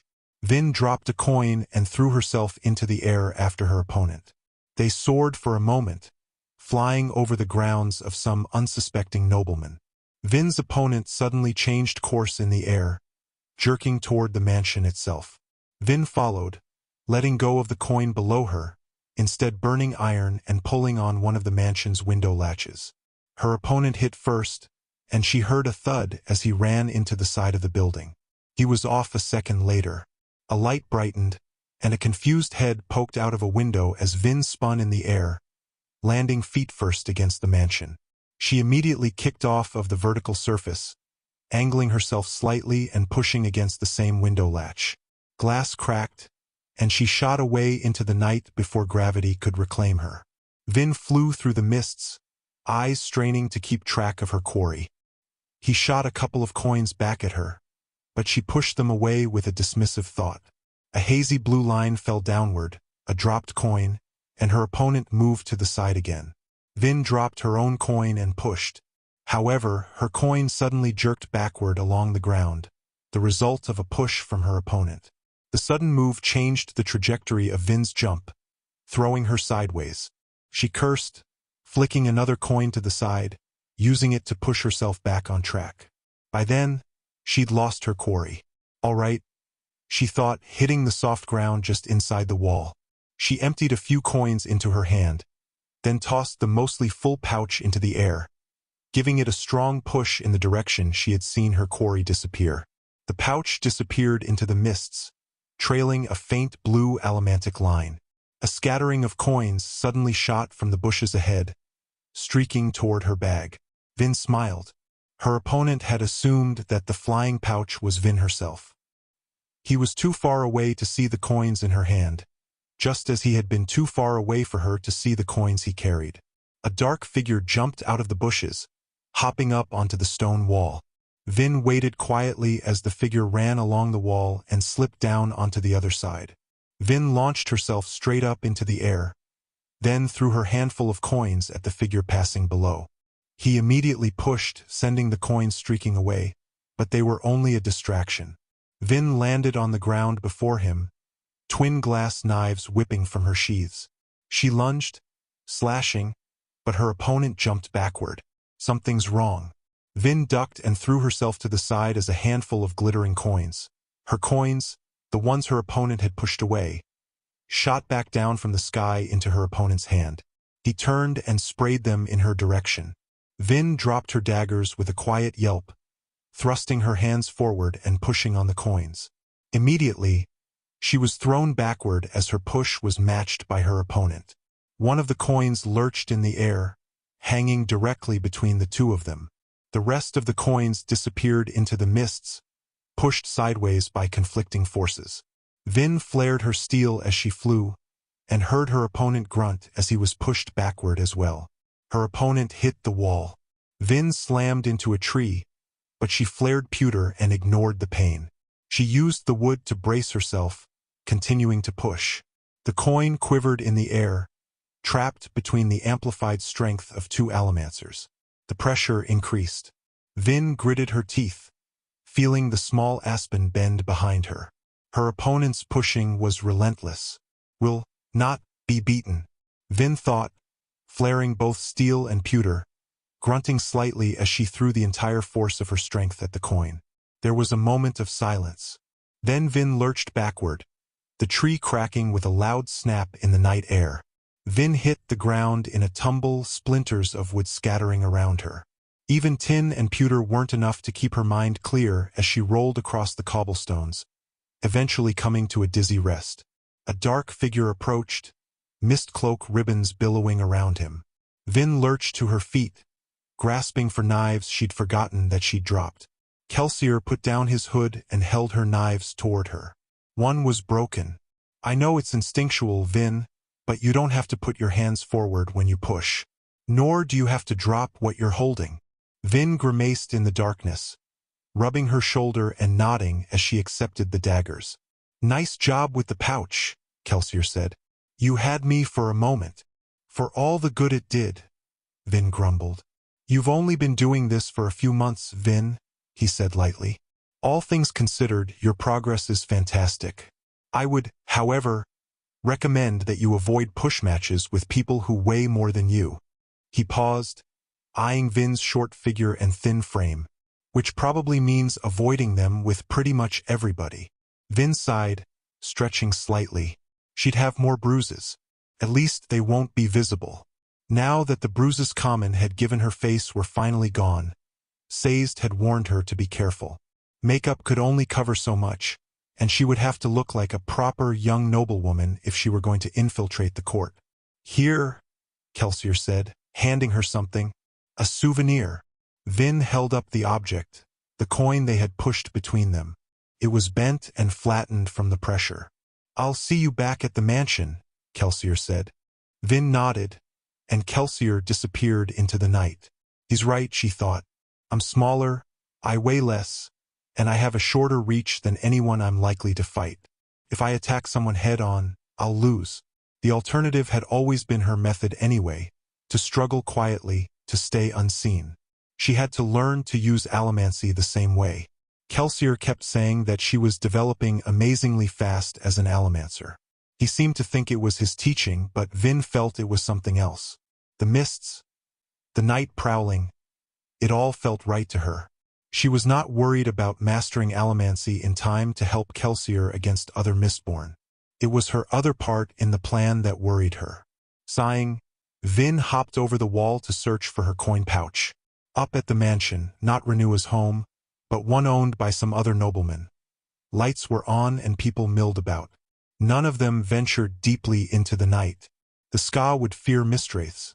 The nobility would have guessed that Mistborn had caused the disturbance. Neither one was something a sane person would want to confront. Vin eventually traced her pouch by steel line to the upper branches of a tree. She pulled it slightly, tugging it down into her hand, then made her way back out to the street. Kelsier probably would have left the pouch behind. The 24 or so clips it contained wouldn't have been worth his time. However, for most of her life Vin had scrounged and starved. She just couldn't force herself to be wasteful. Even tossing coins to jump with made her uncomfortable. So, she used her coins sparingly as she traveled back toward Renua's mansion, instead pushing and pulling off of buildings and discarded bits of metal. The half-jumping, half-running gait of a Mistborn came naturally to her now, and she didn't have to think much about her movements. How would she fare trying to pretend to be a noblewoman? She couldn't hide her apprehensions, not from herself. Common had been good at imitating noblemen because of his self-confidence, and that was one attribute Vin knew she didn't have. Her success with Allomancy only proved that her place was in corners and shadows, not striding around in pretty dresses at courtly balls. Kelsier, however, refused to let her back out. Vin landed in a crouch just outside Mansion Renu, puffing slightly from exertion. She regarded the lights with a slight feeling of apprehension. "You've got to learn to do this," Vin, Kelsier kept telling her. "You're a talented Allomancer, but you'll need more than steel pushes to succeed against the nobility. Until you can move in their society as easily as you do in the mists, you'll be at a disadvantage." Letting out a quiet sigh, Vin rose from her crouch, then took off her mist cloak and stuffed it away for later retrieval. Then she walked up the steps and into the building. When she asked after Sazed, the mansion servants directed her to the kitchens, so she made her way into the closed-off, hidden section of the mansion that was the servants' quarters. Even these parts of the building were kept immaculately clean. Vin was beginning to understand why Renu made such a convincing imposter. He didn't allow for imperfection. If he maintained his impersonation half as well as he maintained order in his mansion, then Vin doubted anyone would ever discover the ruse. But she thought he must have some flaw. Back in the meeting 2 months ago, Kelsier said that Renu wouldn't be able to withstand scrutiny by an inquisitor. Perhaps they'd be able to sense something about his emotions, something that gives him away. It was a small item, but Vin had not forgotten it. Despite Kelsier's words about honesty and trust, he still had his secrets. Everyone did. Sazed was, indeed, to be found in the kitchens. He stood with a middle-aged servant. She was tall for a skaa woman, though standing next to Sazed made her look diminutive. Vin recognized her as a member of the mansion staff. Kassan was her name. Vin had made an effort to memorize all of the names of the local staff, if only to keep tabs on them. Sazed looked over as Vin entered. "Ah, Mistress Vin, your return is quite timely." He gestured to his companion. "This is Kassan."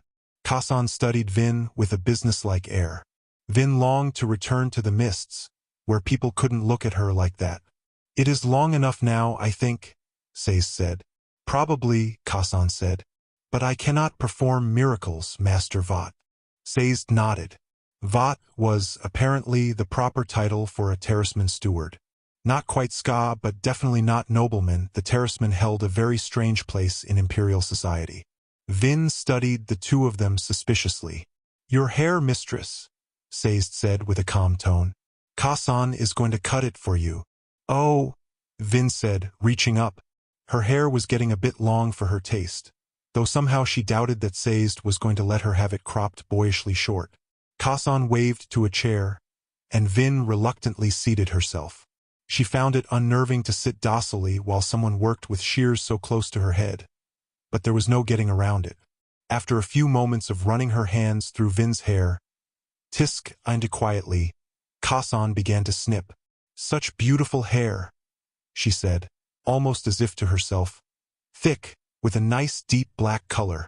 It's a shame to see it cared for so poorly, Master Vought. Many courtly women would die for hair like this. It has just enough body to lie full, but is straight enough to work with easily. Sazed smiled. We'll have to see that it receives better care in the future, he said. Kassan continued her work, nodding to herself. Eventually, Sazed walked over and took a seat just a few feet in front of Vin. Kelsier hasn't returned yet, I assume? Vin asked. Sazed shook his head, and Vin sighed. Kelsier didn't think she was practiced enough go with him on his nightly raids, many of which he went on directly following his training sessions with Vin. During the last 2 months, Kelsier had put in appearances on the properties of a dozen different noble houses, both in Luthhuddle and in Felice. He varied his disguises and apparent motives, trying to create an air of confusion among the great houses. What? Vin asked, eyeing Sazed, who was regarding her with a curious look. The terraceman nodded his head slightly with respect. I was wondering if you might be willing to listen to another proposal. Vin sighed, rolling her eyes. Fine. It isn't like I can do anything else but sit here. I think I have the perfect religion for you, Sazed said, his normally stoic face revealing a glimmer of eagerness. It is called Trellogism, after the god Trell. Trell was worshipped by a group known as the Nelizan, a people who lived far to the north. In their land, the day and night cycle was very odd. During some months of the year, it was dark for most of the day. During the summer, however, it only grew dark for a few hours at a time. The Nelizan believed that there was beauty in darkness, and that the daylight was more profane. They saw the stars as the 1,000 eyes of Trell watching them. The sun was the single, jealous eye of Trell's brother, Nault. Since Nault only had one eye, he made it blaze brightly to outshine his brother. The Nelizan, however, were not impressed, and preferred to worship the quiet Trell, who watched over them even when Nault obscured the sky. Sazed fell silent. Vin wasn't sure how to respond, so she didn't say anything. It really is a good religion, Mistress Vin, Sazed said. Very gentle, yet very powerful. The Nelizan were not an advanced people, but they were quite determined. They mapped the entire night sky, counting and placing every major star. Their ways suit you, especially their preference of the night. I can tell you more, if you wish.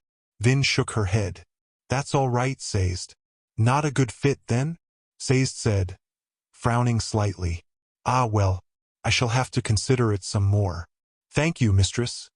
You are very patient with me, I think. Consider it some more? Vin asked. That's the 5th religion you've tried to convert me to, Sazed. How many more can there be?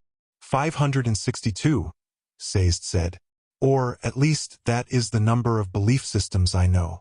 There are, likely and unfortunately, others that have passed from this world without leaving traces for my people to collect. Vin paused. And you have all of these religions memorized? As much as is possible, Sazed said. Their prayers, their beliefs, their mythologies. Many are very similar break-offs or sects of one another. Even still, how can you remember all of that? I have methods, Sazed said. But what's the point? Sazed frowned. The answer should be obvious, I think. People are valuable, Mistress Vin, and so, therefore, are their beliefs. Since the Ascension 1,000 years ago, so many beliefs have disappeared. The Steel Ministry forbids the worship of anyone but the Lord Ruler, and the Inquisitors have quite diligently destroyed hundreds of religions. If someone doesn't remember them, then they will simply disappear. You mean, Vin said incredulously, you're trying to get me to believe in religions that have been dead for 1,000 years? Sazed nodded. Is everyone involved with Kelsier insane? The final empire cannot last forever, Sazed said quietly. I do not know if Master Kelsier will be the one who finally brings its end, but that end will come. And when it does, when the Steel Ministry no longer holds sway, men will wish to return to the beliefs of their fathers. On that day they will look to the Keepers, and on that day we shall return to mankind his forgotten truths. Keepers? Vin asked as Kassan moved around to begin snipping at her bangs. There are more like you? Not many, Sazed said, but some. Enough to pass the truths on to the next generation. Vin sat thoughtfully, resisting the urge to squirm beneath Kosan's ministrations. The woman certainly was taking her time. When Reen had cut Vin's hair, he had been finished after just a few quick hacks. Shall we go over your lessons while we wait, Mistress Vin? Sazed asked. Vin eyed the terraceman and he smiled just slightly. He knew that he had her captive. She couldn't hide, or even sit at the window, staring out into the mists. All she could do was sit and listen. Fine. Can you name all 10 great houses of Luthedel in order of power? Venture, Hasting, Ilariel, Tekiel, Lekel, Ericeller, Erikel, Hot, Urbane, and Buvidas. Good, Sazed said. And you are? I am the Lady Valette Renew, fourth cousin to Lord Tevin Renew, who owns this mansion. My parents, Lord Hadron and Lady Valette Renew, live in Chakath, a city in the Western Dominance. Major export wool. My family works in trading dyes, specifically blush-dip red, from the snails that are common there, and Callowfield yellow, made from tree bark. As part of a trade agreement with their distant cousin, my parents sent me down here to Luthedel, so I can spend some time at court. Sazed nodded. And how do you feel about this opportunity? I am amazed and a little overwhelmed, Vin said. People will pay attention to me because they wish to curry favor with Lord Renew. Since I'm not familiar with the ways of court, I will be flattered by their attention. I will ingratiate myself to the court community, but I will stay quiet and out of trouble. Your memorization skills are admirable, mistress, Sazed said. This humble attendant wonders how much more successful might you be if you dedicated yourself to learning, rather than dedicating yourself to avoiding our lessons. Vin eyed him. Do all terracemen humble attendants give their masters as much lip as you do? Only the successful ones. Vin eyed him for a moment, then sighed. I'm sorry, Sazed. I don't mean to avoid your lessons. The mists, I get distracted sometimes. Well, fortunately and honestly, you are very quick to learn. However, the people of the court have had their entire lives to study etiquette. Even as a rural noblewoman, there are certain things you would know. I know, Vin said. I don't want to stand out. Oh, you can't avoid that, mistress. A newcomer, from a distant part of the empire? Yes, they will notice you. We just don't want to make them suspicious. You must be considered, then dismissed. If you act too much like a fool, that will be suspect in and of itself. Great. Sazed paused, cocking his head slightly. A few seconds later, Vin heard footsteps in the hallway outside. Kelsier sauntered into the room, bearing a self-satisfied smile. He pulled off his mist cloak, then paused as he saw Vin. What? She asked, sinking a little further into the chair. The haircut looks good, Kelsier said. Nice job, Kassan. It was nothing, Master Kelsier. Vin could hear the blush in her voice. I just work with what I have. Mirror, Vin said, holding out her hand. Kassan handed her one. Vin held it up, and what she saw gave her pause. She looked like a girl. Kassan had done a remarkable job of evening out the hair, and she had managed to get rid of the snags. Vin had always found that if her hair got too long, it had a tendency to stand up. Kassan had done something about this too. Vin's hair still wasn't very long. It barely hung down over her ears, but at least it lay flat. You don't want them to think of you as a girl, Reen's voice warned. Yet, for once, she found herself wanting to ignore that voice. We might actually turn you into a lady, Vin, Kelsier said with a laugh, earning him a glare from Vin. First we'll have to persuade her not to scowl so often, Master Kelsier, Sazed noted. That's going to be hard, Kelsier said. She's quite fond of making faces. Anyway, well done, Kasan. I've still got a little bit of trimming to do, Master Kelsier, the woman said. By all means, continue, Kelsier said. But I'm going to filch Sazed for a moment. Kelsier winked at Vin, smiled at Kasan. Then he and Sazed retreated from the room, once again leaving Vin where she couldn't eavesdrop. Kelsier peeked into the kitchen, watching Vin sit sullenly in her chair. The haircut really was good. However, his compliments had an ulterior motive. He suspected that Vin had spent far too much of her life being told that she was worthless. Perhaps if she had a bit more self-confidence, she wouldn't try to hide so much. He let the door slide shut, turning to Sazed. The terraceman waited, as always, with restful patience. How is the training going? Kelsier asked. Very well, Master Kelsier, Sazed said. She already knew some things from training she received at her brother's hands. Above that, however, she is an extremely intelligent girl, perceptive and quick to memorize. I didn't expect such skill from one who grew up in her circumstances. A lot of the street children are clever, Kelsier said. The ones who aren't dead. Sazed nodded solemnly. She is extremely reserved, and I sense that she doesn't see the full value in my lessons. She is very obedient, but is quick to exploit mistakes or misunderstandings. If I don't tell her exactly when and where to meet, I often have to search the entire mansion for her. Kelsier nodded. I think it's her way of maintaining a bit of control in her life. Anyway, what I really wanted to know is whether she's ready or not. I'm not sure, Master Kelsier, Sazed replied. Pure knowledge is not the equivalent of skill. I'm not certain if she has the poise to imitate a noblewoman, even a young and inexperienced one. We've done practice dinners, gone over conversational etiquette, and memorized gossip. She seems skilled at it all in a controlled situation. She's even done well sitting in on tea meetings when Renu entertains noble guests. However, we won't really be able to tell if she can do this until we put her alone in a party full of aristocrats. I wish she could practice some more, Kelsier said with a shake of his head.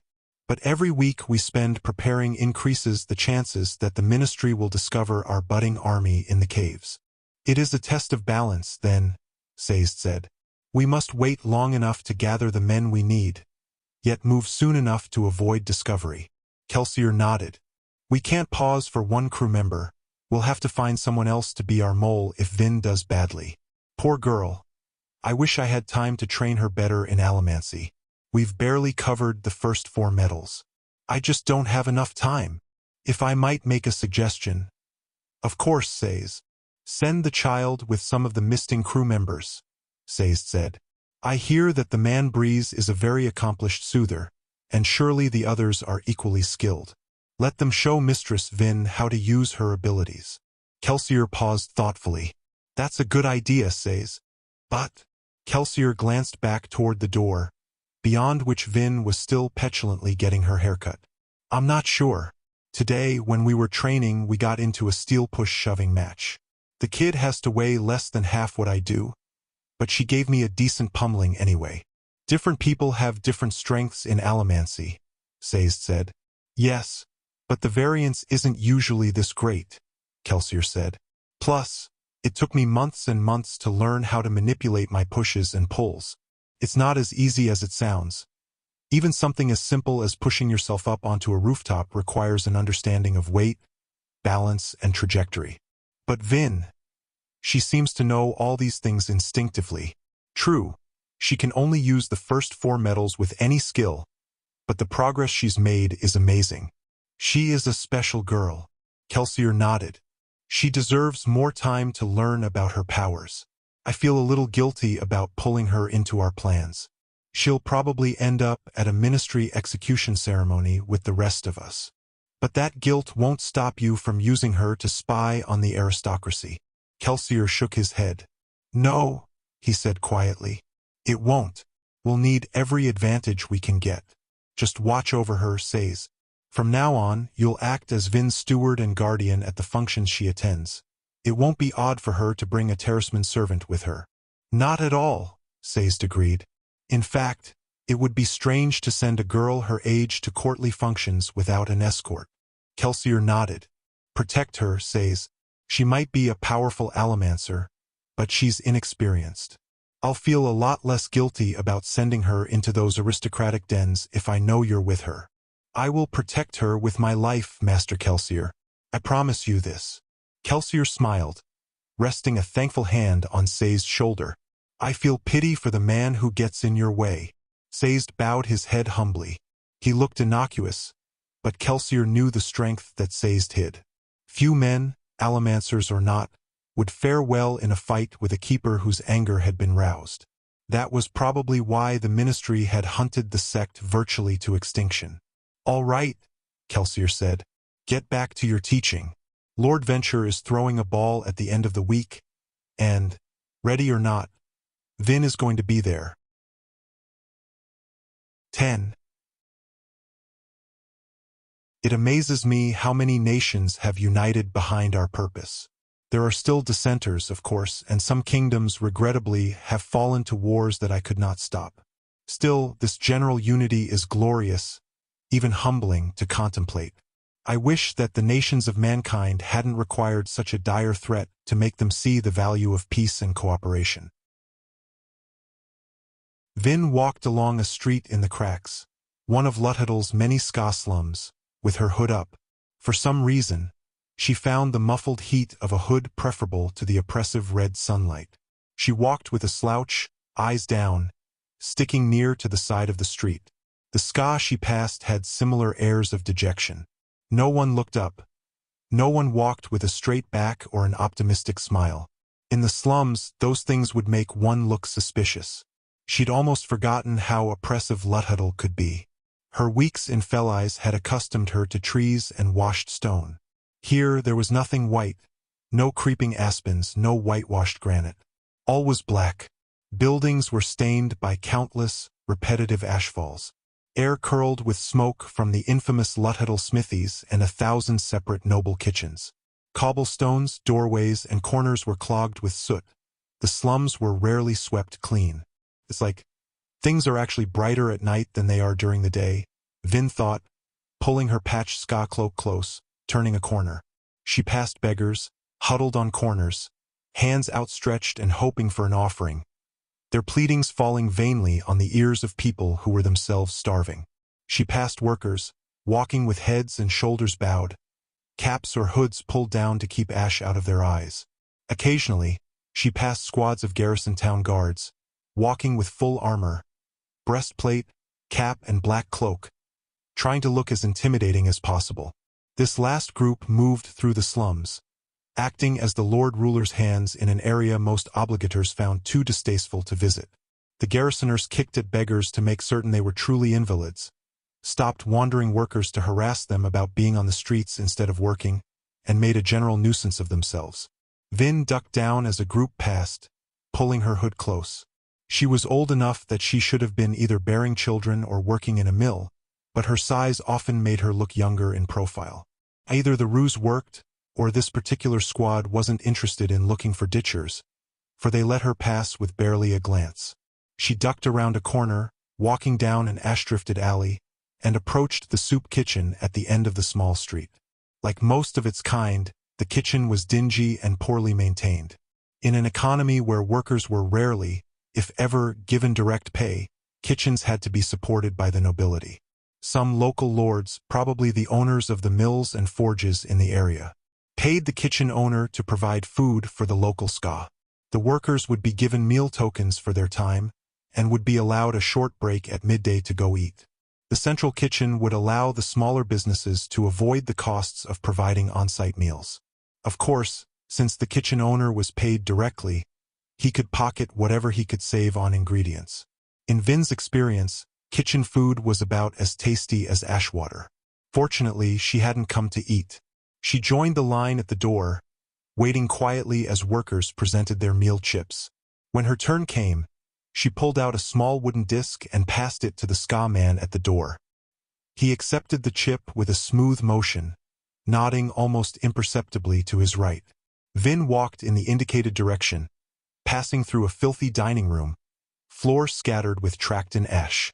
As she approached far wall, she could see a splintery wooden door set in the room's corner. A man seated by the door caught her eyes, nodded slightly, and pushed the door open. Vin passed quickly into the small room beyond. "Vin, my dear," Breeze said, lounging at a table near the center of the room. "Welcome. How was Fellies?" Vin shrugged, taking a seat at the table. "Ah," Breeze said, "I'd almost forgotten what a fascinating conversationalist you are. Wine?" Vin shook her head. "Well, I would certainly like some." Breeze wore one of his extravagant suits, dueling cane resting across his lap. The chamber was only lit by a single lantern, but it was far cleaner than the room outside. Of the 4 other men in the room, Vin recognized only one, an apprentice from Clubs's shop. The 2 by the door were obviously guards. The last man appeared to be a regular skaa worker, complete with blackened jacket and ashen face. His self-confident air, however, proved that he was a member of the underground, probably one of Yeden's rebels. Breeze held up his cup, tapping its side with his fingernail. The rebel regarded it darkly. "Right now," Breeze said, "you're wondering if I'm using Allomancy on you. Perhaps I am, perhaps I am not. Does it matter?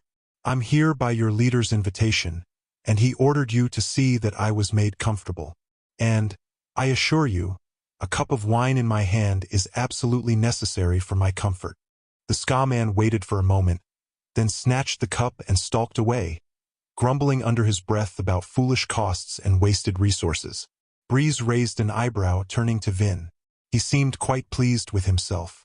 "So, did you push him?" she asked. Breeze shook his head. "Waste of brass.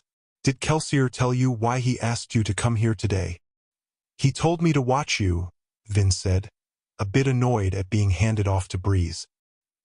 "He said he didn't have time to train me in all the metals." "Well," Breeze said, "let us begin then. First, you must understand that soothing is about more than just allomancy. It's about the delicate and noble art of manipulation." "Noble indeed," Vin said. "Ah, you sound like one of them," Breeze said. "Them who?" "Them everyone else," Breeze said. "You saw how that skaa gentleman treated me? People don't like us, my dear. The idea of someone who can play with their emotions, who can mystically get them to do certain things, makes them uncomfortable. What they do not realize, and what you must realize, is that manipulating others is something that all people do. In fact, manipulation is at the core of our social interaction." He settled back, raising his dueling cane and gesturing with it slightly as he spoke. "Think about it. What is a man doing when he seeks the affection of a young lady? Why, he is trying to manipulate her to regard him favorably. What happens when old 2 friends sit down for a drink? They tell stories, trying to impress each other. Life as a human being is about posturing and influence. This isn't a bad thing, in fact, we depend upon it. These interactions teach us how to respond to others." He paused, pointing at Vin with the cane. "The difference between soothers and regular people is that we are aware of what we're doing. We also have a slight advantage. But, is it really that much more powerful than having a charismatic personality or a fine set of teeth? I think not." Vin paused. "Besides," Breeze added, "as I mentioned, a good soother must be skilled far beyond his ability to use allomancy. Allomancy can't let you read minds or even emotions. In a way, you're as blind as anyone else. You fire off pulses of emotions, targeted at a single person or in an area, and your subjects will have their emotions altered, hopefully producing the effect that you wished. However, great soothers are those who can successfully use their eyes and instincts to know how a person is feeling before they get soothed." "What does it matter how they're feeling?" Vin said, trying to cover her annoyance. "You're just going to soothe them anyway, right? So, when you're done, they'll feel how you want them to." Breeze sighed, shaking his head. What would you say if you knew I'd soothed you on 3 separate occasions during our conversation? Vin paused. When? She demanded. Does it matter? Breeze asked.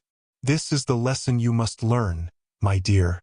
If you can't read how someone is feeling, then you'll never have a subtle touch with emotional allomancy. Push someone too hard, and even the most blind of skaa will realize that they're being manipulated somehow. Touch too softly, and you won't produce a noticeable effect. Other, more powerful emotions will still rule your subject. Breeze shook his head. It's all about understanding people, he continued. You have to read how someone is feeling, change that feeling by nudging it in the proper direction, then channel their newfound emotional state to your advantage. That, my dear, is the challenge in what we do. It is difficult, but for those who can do it well. The door opened, and the sullen skaa man returned, bearing an entire bottle of wine.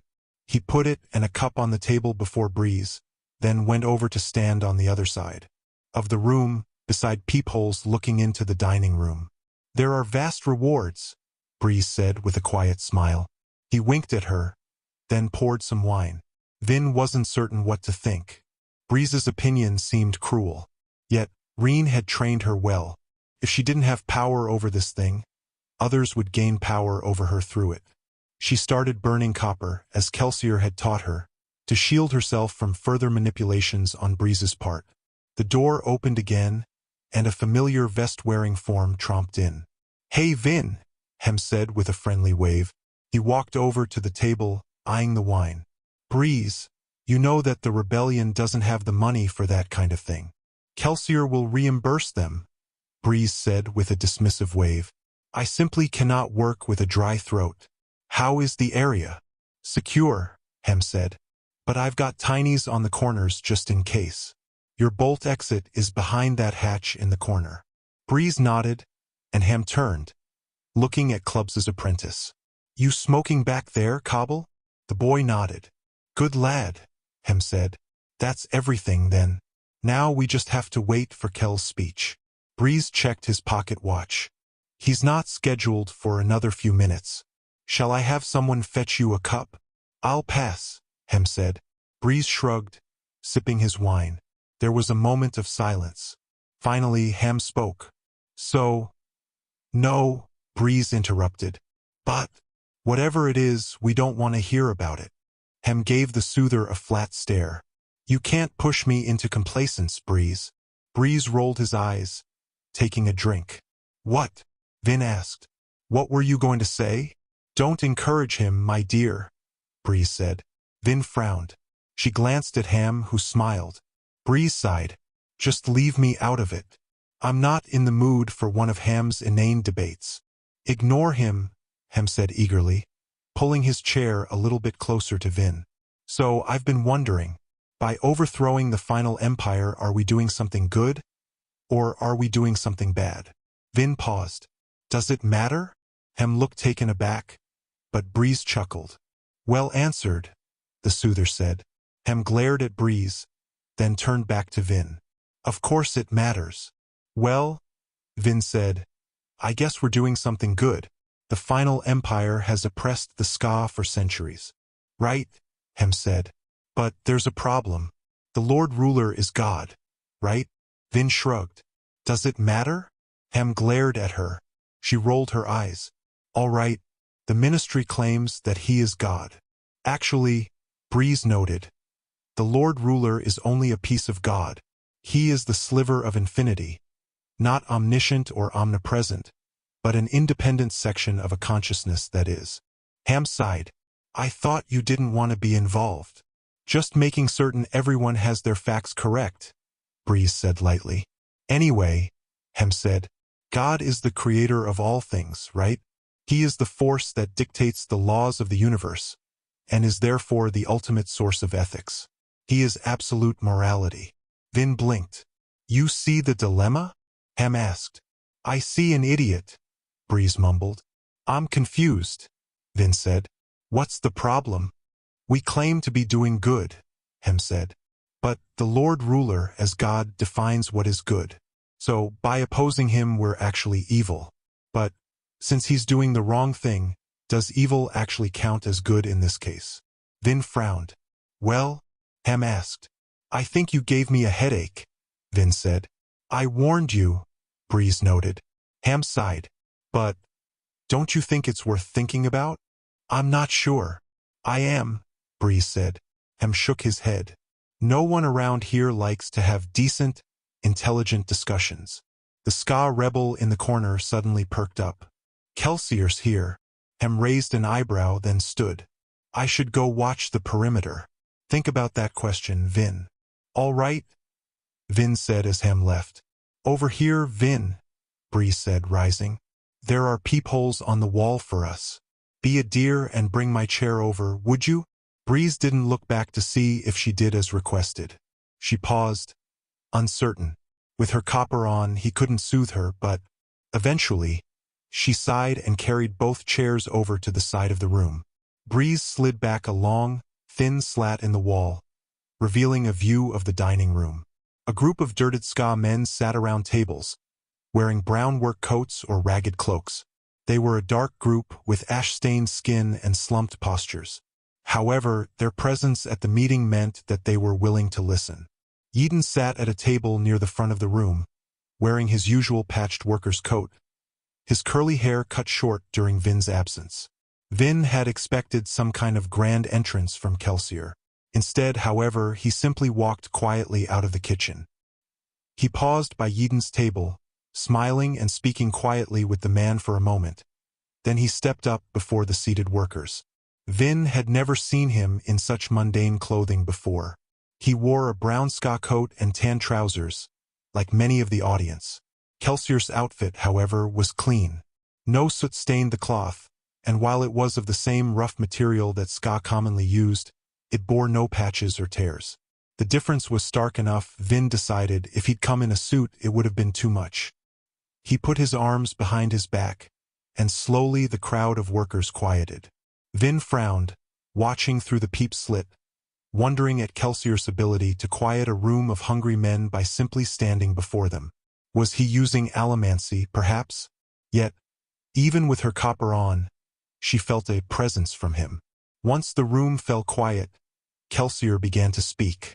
You've probably all heard of me by now, he said, and you wouldn't be here if you weren't at least a little bit sympathetic to my cause. Beside Vin, Breeze sipped his drink. Soothing and rioting aren't like other kinds of allomancy, he said quietly. With most metals, pushing and pulling have opposite effects.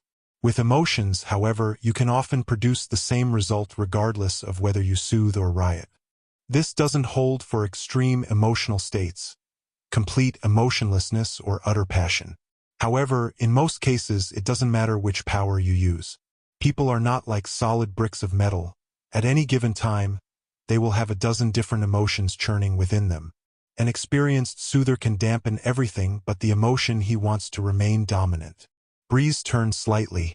Rudd, send in the blue server, please. One of the guards nodded, cracking the door and whispering something to the man outside. A moment later, Vin saw a serving girl wearing a faded blue dress move through the crowd, filling drinks. My soothers are mixed with the crowd, Breeze said, his voice growing distracted. The serving girls are a sign, telling my men which emotions to soothe away. They will work, just as I do. He trailed off, concentrating as he looked into the crowd. Fatigue, he whispered. That's not a necessary emotion right now. Hunger, distracting. Suspicion, definitely not helpful. Yes, and as the soothers work, the rioters enflame the emotions we want the crowd to be feeling. Curiosity, that's what they need now. Yes, listen to Kelsier. You've heard legends and stories. See the man for yourself and be impressed. I know why you came today, Kelsier said quietly. He spoke without much of the flamboyance Vin associated with the man. His tone quiet, but direct. 12-hour days in a mill, mine, or forge. Beatings, lack of pay, poor food. And for what? So that you can return to your tenements at the day's end to find another tragedy? A friend, slain by an uncaring taskmaster. A daughter, taken to be some nobleman's plaything. A brother, dead at the hand of a passing lord who was having an unpleasant day. Yes, Breeze whispered. Good. Red, Rudd. Send in the girl in light red. Another serving girl entered the room. Passion and anger, Breeze said, his voice almost a mumble. But just a bit. Just a nudge. A reminder. Curious. Vin extinguished her copper for a moment, burning bronze instead, trying to sense Breeze's use of allomancy. No pulses came from him. Of course, she thought. I forgot about Clubs's apprentice. He'd keep me from sensing any allomantic pulses. She turned her copper back on. Kelsier continued to speak. My friends, you're not alone in your tragedy. There are millions just like you, and they need you. I've not come to beg. We've had enough of that in our lives. I simply ask you to think. Where would you rather your energy be spent? On forging the Lord Ruler's weapons? Or on something more valuable? He's not mentioning our troops, Vin thought, or even what those who join with him are going to do. He doesn't want the workers to know details. Probably a good idea. Those he recruits can be sent to the army, and the rest won't be able to give away specific information. You know why I am here, Kelsier said. You know my friend Yeden and what he represents. Every skaa in the city knows about the rebellion. Perhaps you've considered joining it. Most of you will not. Most of you will go back to your soot-stained mills, to your burning forges, to your dying homes. You'll go because this terrible life is familiar. But some of you will come with me. And those are the men who will be remembered in the years to come. Remembered for having done something grand. Many of the workers shared glances, though some just stared at their half-empty soup bowls. Finally, someone near the back of the room spoke. You're a fool, the man said. The Lord Ruler will kill you. You don't rebel against God in his own city. The room fell silent, tense. Vin sat up as Breeze whispered to himself. In the room, Kelsier stood quietly for a moment. Finally, he reached up and pulled back the sleeves on his jacket, revealing the crisscross scars on his arms. The Lord Ruler is not our God, he said quietly. And he cannot kill me. He tried, but he failed. For I am the thing that he can never kill. With that, Kelsier turned, walking from the room the way he had come. Breeze said. Well, that was a little dramatic. Rudd, bring back the red and send out the brown. A serving woman in brown walked into the crowd. Amazement, Breeze said. And yes, pride. Soothe the anger. For now. The crowd sat quietly for a moment, the dining room eerily motionless. Finally, Yeden stood up to speak and give some further encouragement, as well as an explanation of what the men should do, should they wish to hear more. As he talked, the men returned to their meals. Green Rudd, Breeze said. Yes, let's make you all thoughtful, and give you a nudge of loyalty. We wouldn't want anyone to run to the obligators, would we?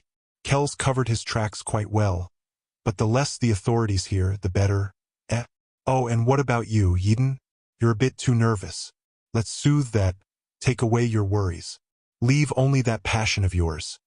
Hopefully, it will be enough to cover up that stupid tone in your voice. Vin continued to watch.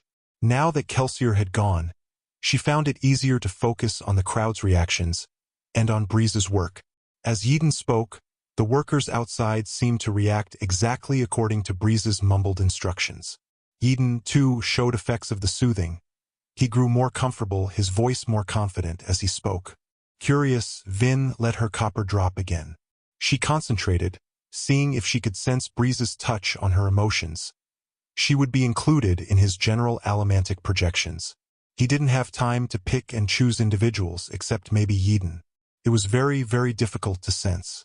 Yet, as Breeze sat mumbling to himself, she began to feel the exact emotions he described. Vin couldn't help but be impressed.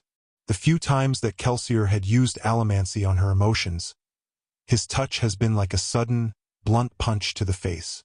He had strength but very little subtlety.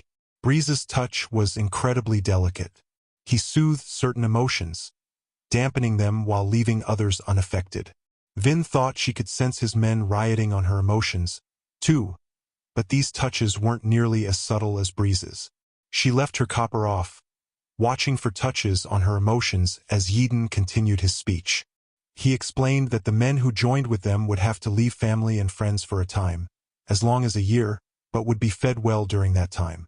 Vin felt her respect for Breeze continue to rise.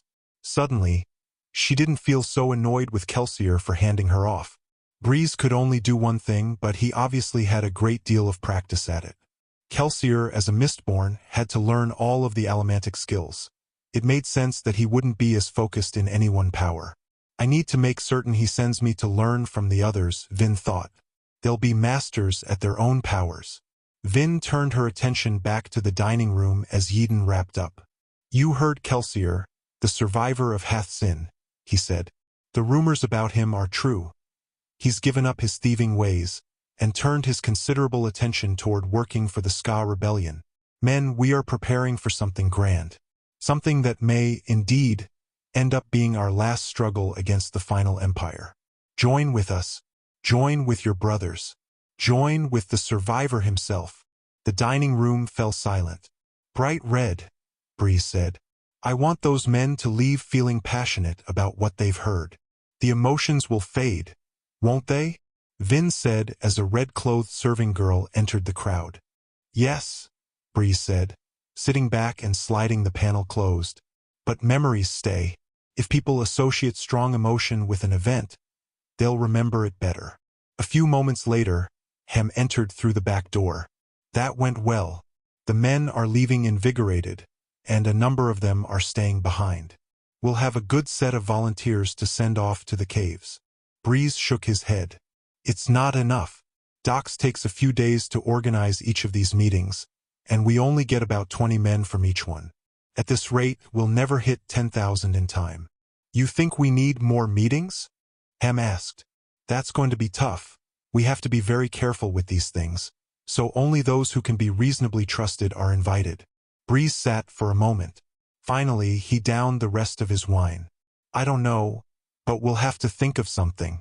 For now, let's return to the shop. I believe Kelsier wishes to hold a progress meeting this evening. Kelsier looked to the west. The afternoon sun was a poisonous red, shining angrily through a sky of smoke. Just below it, Kelsier could see the silhouetted tip of a dark peak. Tyrion, closest of the Ashmounts. He stood atop Clubs's flat-roofed shop, listening to workers returning home on the streets below. A flat roof meant having to shovel off ash occasionally, which was why most skaa buildings were peaked, but in Kelsier's opinion the view was often worth a bit of trouble. Below him, the skaa workers trudged in despondent ranks, their passing kicking up a small cloud of ash.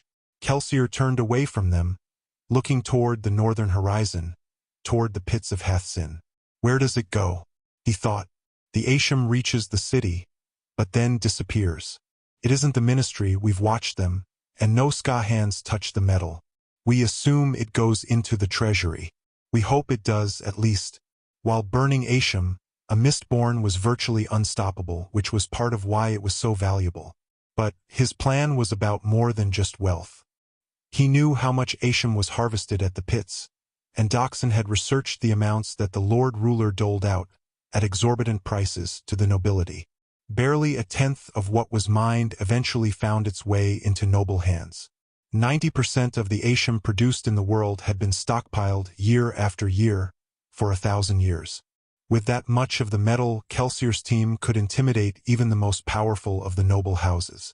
Yiden's plan to hold the palace probably seemed futile to many. Indeed, on its own, it was doomed to fail.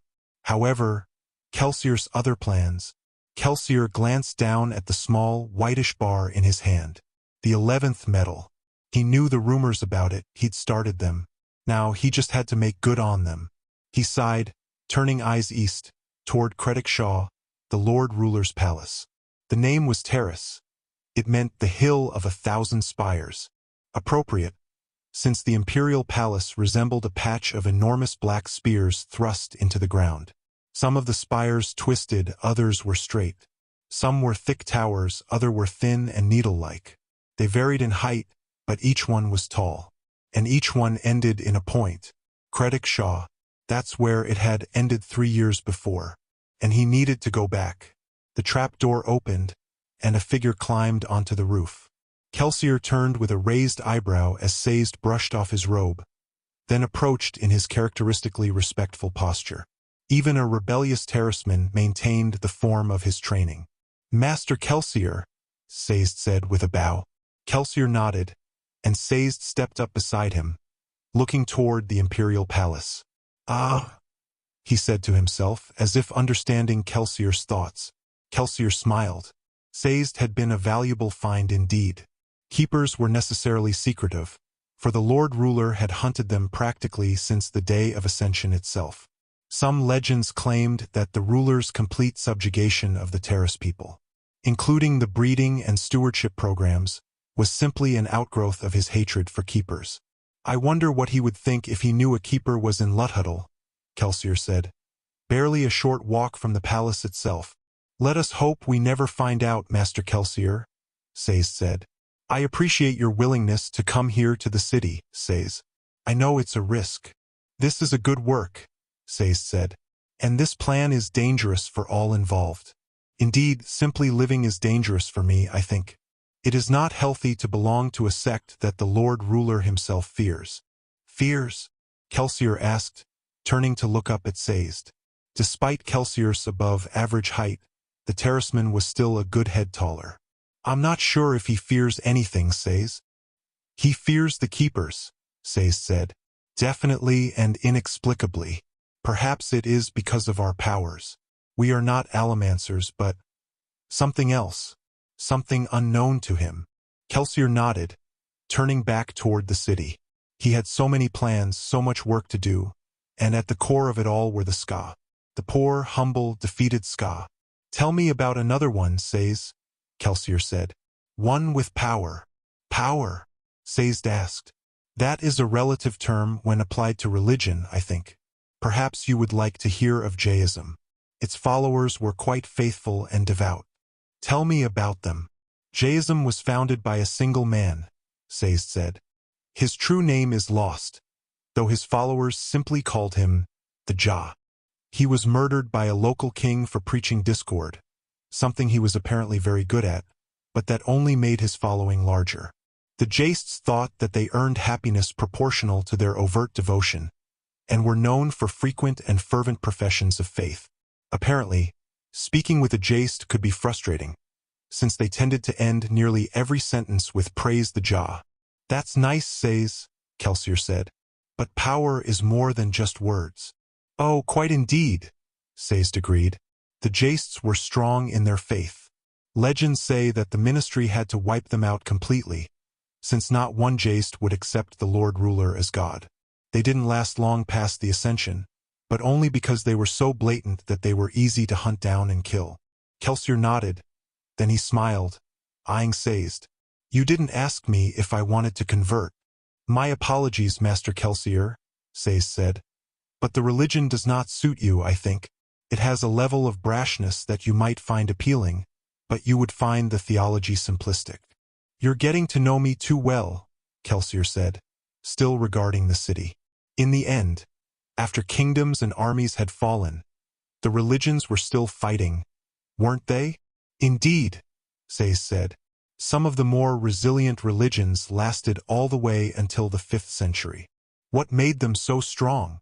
Kelsier said. "How did they do it, Sazed? What gave these theologies such power over people?" "It wasn't any one thing, I think," Sazed said.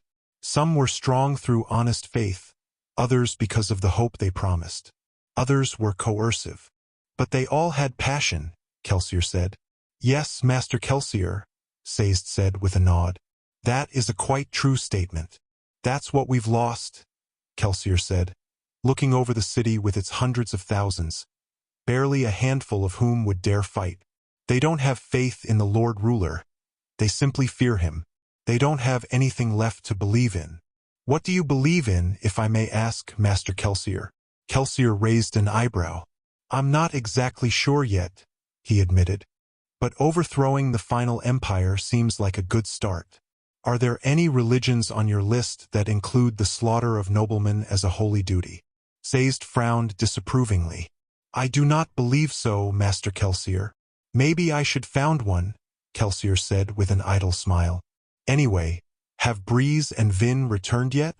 They arrived just before I came up here. Good, Kelsier said with a nod. Tell them I'll be down in a moment. Vin sat in her overstuffed chair in the conference room, legs tucked beneath her, trying to study Marsh out of the corner of her eye. He looked so much like Kelsier. He was just stern. He wasn't angry, nor was he grumpy like Clubs. He just wasn't happy. He sat in his chair, a neutral expression on his face. The others had all arrived except for Kelsier, and they were chatting quietly amongst themselves. Vin caught Mistborn's eye and waved him over. The teenage boy approached and crouched beside her chair. Marsh, Vin whispered beneath the general hum of the room. Is that a nickname? Nodding without the call of his parents. Vin paused, trying to decipher the boy's Eastern dialect. Not a nickname, then? Mistborn shook his head. He wazing one, though. What was it? Iron Eyes. Others stopped using it. Two calling close to an iron in the real eyes. Inquisitor. Vin glanced at Marsh again. His expression was hard, his eyes unwavering, almost like they were made of iron. She could see why people would stop using the nickname. Even referring to a steel inquisitor made her shiver. Thanks. Mistborn smiled. He was an earnest boy, strange, intense, and jumpy but earnest. He retreated to his stool as Kelsier finally arrived. All right, crew, he said. What VE we got? Besides the bad news? Breeze asked. Let's hear it. It's been 12 weeks, and we've gathered under 2,000 men, Hem said. Even with the numbers the rebellion already has, we're going to fall short. Docs, Kelsier asked. Can we get more meetings? Probably, Doxson said from his seat beside a table stacked with ledgers. Are you sure you want to take that risk, Kelsier? Eden asked. His attitude had improved during the last few weeks, especially once Kelsier's recruits had begun to file in. As Reen had always said, results made quick friends. We're already in danger, Eden continued. Rumors are all over the underground. If we make any more of a stir, the ministry is going to realize that something major is happening. He's probably right, Kel, Doxson said. Besides, there are only so many skaa willing to listen. Luthadel is big, true, but our movement here is limited. All right, Kelsier said. So we'll start working the other towns in the area. Breeze, can you split your crew into 2 effective groups? I suppose, Breeze said hesitantly. We can have one team work in Luthadel and the other work in surrounding towns. I can probably make it to all of the meetings, assuming we organize them so they don't happen at the same time. That many meetings will expose us even more, Eden said. And that, by the way, brings up another problem, Hem said. Weren't we supposed to be working on infiltrating the ministry's ranks? Well, Kelsier asked, turning to Marsh. Marsh shook his head. The ministry is tight. I need more time. It's not going to happen, Clubs grumbled. Rebellion's already tried it. Eden nodded.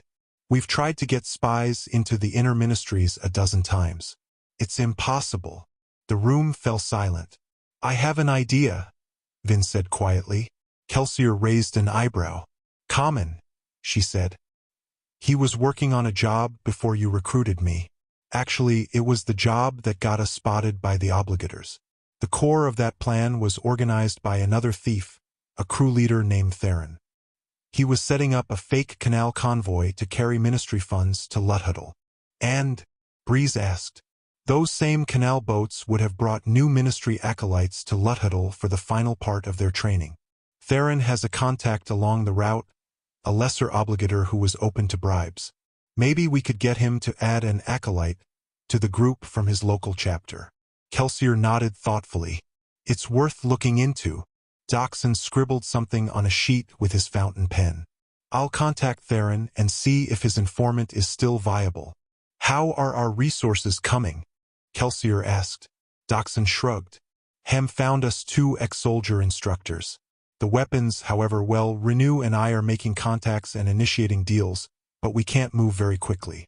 Fortunately, when the weapons come, they should come in bulk. Kelsier nodded. That's everything, right? Breeze cleared his throat.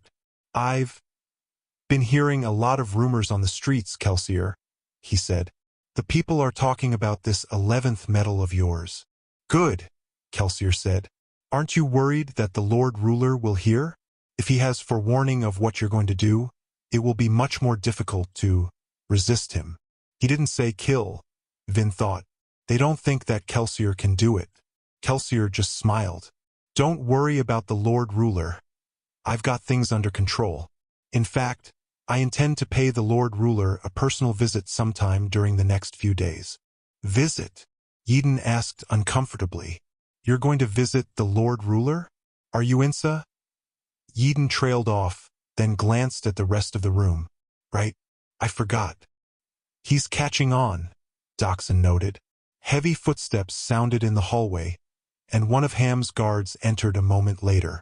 He made his way to Ham's chair and whispered a brief message. Ham frowned. What? Kelsier asked.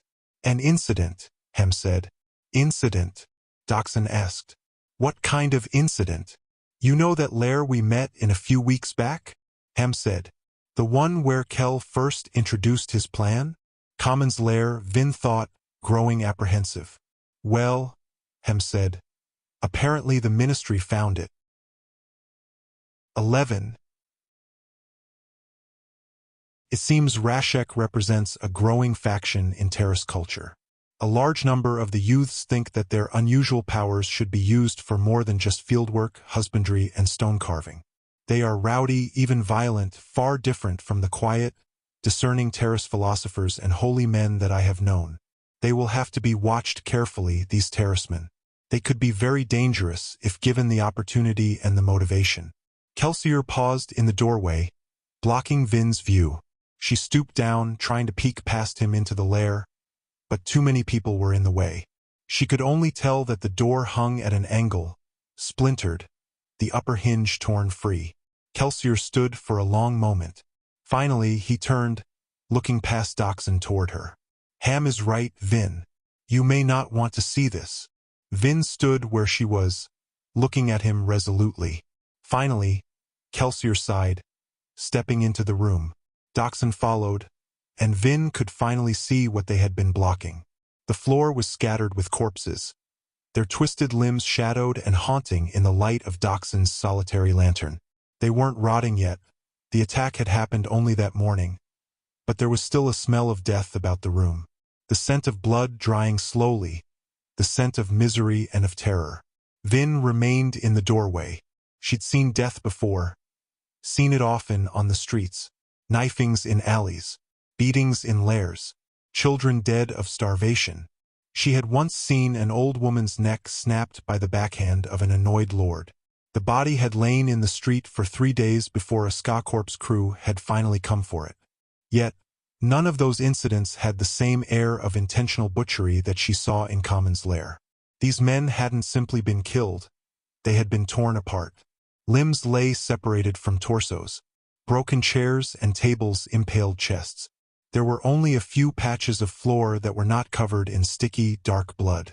Kelsier glanced at her, obviously expecting some sort of reaction. She stood, looking over the death, feeling numb. What should her reaction be? These were the men who had mistreated her, stolen from her, beaten her. And yet, these were the men who had sheltered her, included her, and fed her when others might have simply given her to the whoremasters. Reen probably would have berated her for the traitorous sadness she felt at the sight. Of course, he had always been angry when, as a child, she'd cried as they left one town for another, not wanting to leave the people she'd grown to know, no matter how cruel or indifferent they were. Apparently, she hadn't quite gotten over that weakness. She stepped into the room, not shedding any tears for these men, yet at the same time wishing that they had not come to such an end. In addition, the gore itself was disturbing. She tried to force herself to maintain a stiff face in front of the others, but she found herself cringing occasionally, glancing away from mangled corpses. The ones who had performed the attack had been quite thorough. This seems extreme even for the ministry, she thought. What kind of person would do something like this? Inquisitor? Doxson said quietly, kneeling by a corpse. Kelsier nodded. Behind Vin, Sazed stepped into the room, careful to keep his robes clear of the blood. Vin turned toward the terraceman, letting his actions distract her from a particularly grisly corpse. Kelsier was a Mistborn, and Doxson was supposedly a capable warrior. Ham and his men were securing the area. However, others, Breeze, Yeadon, and Clubs, had stayed behind. The area was too dangerous. Kelsier had even resisted Vin's desire to come. Yet, he had brought Sazed without apparent hesitation. The move, subtle though it was, made Vin regard the steward with a new curiosity. Why would it be too dangerous for Mistings, yet safe enough for a terraceman steward? Was Sazed a warrior? How would he have learned to fight?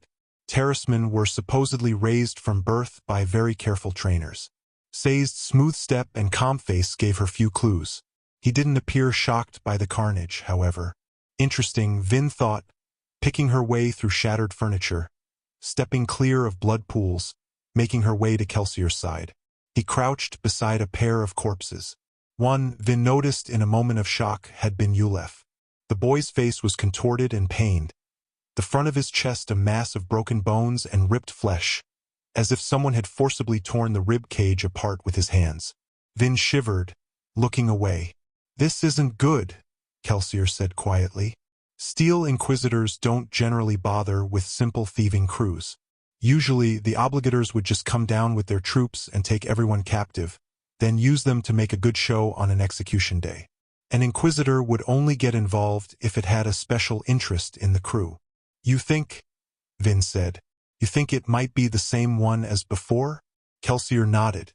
"There are only about 20 Steel Inquisitors in the whole of the Final Empire, and half of them are out of Luthadel at any given time. I find it too much of a coincidence that you would catch one's interest, escape, and then have your old lair get hit." Vin stood quietly, forcing herself to look down at Ulef's body and confront her sorrow. He had betrayed her in the end, but for a time he had almost been a friend. "So," she said quietly, "the Inquisitor still has my scent?" Kelsier nodded, standing. "Then this is my fault," Vin said. "Ulef and the others." "It was Common's fault," Kelsier said firmly. "He's the one who tried to scam an obligator." He paused, then looked over at her. "You going to be all right?" Vin looked up from Ulef's mangled corpse, trying to remain strong. She shrugged. "None of them were my friends." "That's kind of cold-hearted, Vin." "I know," she said with a quiet nod. Kelsier regarded her for a moment, then crossed the room to speak with Doxson. Vin looked back at Ulef's wounds. They looked like the work of some crazed animal, not a single man. The Inquisitor must have had help, Vin told herself. There is no way one person, even an Inquisitor, could have done all this. There was a pileup of bodies near the bolt exit, but a quick count told her that most, if not all, of the crew was accounted for. One man couldn't have gotten to all of them quickly enough. Could he have? "There are a lot of things we don't know about the Inquisitors," Kelsier had told her. "They don't quite follow the normal rules." Vin shivered again. Footsteps sounded on the stairs, and Vin grew tense, crouching and preparing to run. Ham's familiar figure appeared in the stairwell. "Area secure," he said, holding up a second lantern. "No sign of obligators or garrisoners." "That's their style," Kelsier said. "They want the massacre to be discovered. They left the dead as a sign." The room fell silent save for a low mumbling from Sazed, who stood at the far left side of the room. Vin picked her way over to him, listening to the rhythmic cadence of his voice. Eventually he stopped speaking, then bowed his head and closed his eyes. "What was that?" Vin asked as he looked up again. "A prayer," Sazed said. "A death chant of the Kazi. It is meant to awaken the spirits of the dead and entice them free from their flesh so that they may return to the mountain of souls." He glanced at her. "I can teach you of the religion if you wish, mistress." The Kazi were an interesting people, very familiar with death. Vin shook her head. "Not right now. You said their prayer. Is this the religion you believe in, then?" "I believe in them all." Vin frowned. "None of them contradict each other?" Sazed smiled. "Oh, often and frequently they do. But I respect the truths behind them all, and I believe in the need for each one to be remembered." Then, How did you decide which religion's prayer to use? Vin asked. It just seemed appropriate, Sazed said quietly, regarding the scene of shadowed death. Kel, Doxson called from the back of the room. Come look at this. Kelsier moved to join him, as did Vin. Doxson stood by the long corridor-like chamber that had been her crew's sleeping quarters. Vin poked her head inside, expecting to find a scene similar to the one in the common room. Instead, there was only a single corpse tied to a chair. In the weak light, she could barely make out that his eyes had been gouged out. Kelsier stood quietly for a moment. That's the man I put in charge. Mylev, Vin said with a nod. What about him? He was killed slowly, Kelsier said. Look at the amount of blood on the floor, the way his limbs are twisted. He had time to scream and struggle. Torture, Doxson said, nodding. Vin felt a chill. She glanced up at Kelsier. Shall we move our base? Hem asked. Kelsier slowly shook his head. When Clubs came to this lair, he would have worn a disguise to and from the meeting, hiding his limp. It's his job as a smoker to make certain that you can't find him just by asking around on the street. None of the people in this crew could have betrayed us. We should still be safe. No one spoke the obvious. The Inquisitor shouldn't have been able to find this lair either. Kelsier stepped back into the main room, pulling Doxson aside and speaking to him in a quiet voice. Vin edged closer, trying to hear what they were saying, but Sazed placed a restraining hand on her shoulder. Mistress Vin, he said disapprovingly. If Master Kelsier wanted us to hear what he was saying, would he not speak in a louder voice? Vin shot the terraceman an angry glance. Then she reached inside and burned tin. The sudden stench of blood almost staggered her. She could hear Sazed breathing. The room was no longer dark. In fact, the brilliant light of 2 lanterns made her eyes water. She became aware of the stuffy, unventilated air. And she could hear, quite distinctly, Doxson's voice. Went to check on him a couple times, like you asked. You'll find him 3 streets west of the Forwell Crossroads. Kelsier nodded. Ham, he said in a loud voice, causing Vin to jump. Sazed looked down at her with disapproving eyes. He knows something of Allomancy, Vin thought, reading the man's expression. He guessed what I was doing. Yes, Kel? Ham said, peeking out of the back room. Take the others back to the shop, Kelsier said. And be careful. Of course, Ham promised. Vin eyed Kelsier, then resentfully allowed herself to be ushered from the lair with Sazed and Doxson. I should have taken the carriage, Kelsier thought, frustrated by his slow pace. The others could have walked back from Common's lair. He itched to burn steel and begin jumping toward his destination. Unfortunately, it was very difficult to remain inconspicuous when flying through the city during the full light of day. Kelsier adjusted his hat and continued walking. A nobleman pedestrian was not an irregular sight, especially in the commercial district, where more fortunate skaa and less fortunate noblemen mixed on the streets, though each group did its best to ignore the other. Patience. Speed doesn't matter. If they know about him, he's already dead. Kelsier entered a large crossroads square. For wells sat in its corners, and a massive copper fountain, its green skin caked and blackened by soot, dominated the square's center. The statue depicted the Lord Ruler, standing dramatically in cloak and armor, a formless representation of the deepness dead in the water at his feet. Kelsier passed the fountain, its waters flaked from a recent ashfall. Skaa beggars called out from the street sides, their pitiful voices walking a fine line between audibility and annoyance. The Lord Ruler barely suffered them. Only skaa with severe disfigurements were allowed to beg. Their pitiful life, however, was not something even plantation skaa would envy. Kelsier tossed them a few clips, not caring that doing so made him stand out, and continued to walk. 3 streets over, he found a much smaller crossroads. It was also rimmed by beggars, but no fine fountain splashed the center of this intersection, nor did the corners contain wells to draw traffic. The beggars here were even more pathetic. These were the sorry individuals who were too wretched to fight themselves a spot in a major square. Malnourished children and age-withered adults called out with apprehensive voices. Men missing 2 or more limbs huddled in corners, their soot-stained forms almost invisible in the shadows. Kelsier reached reflexively for his coin purse.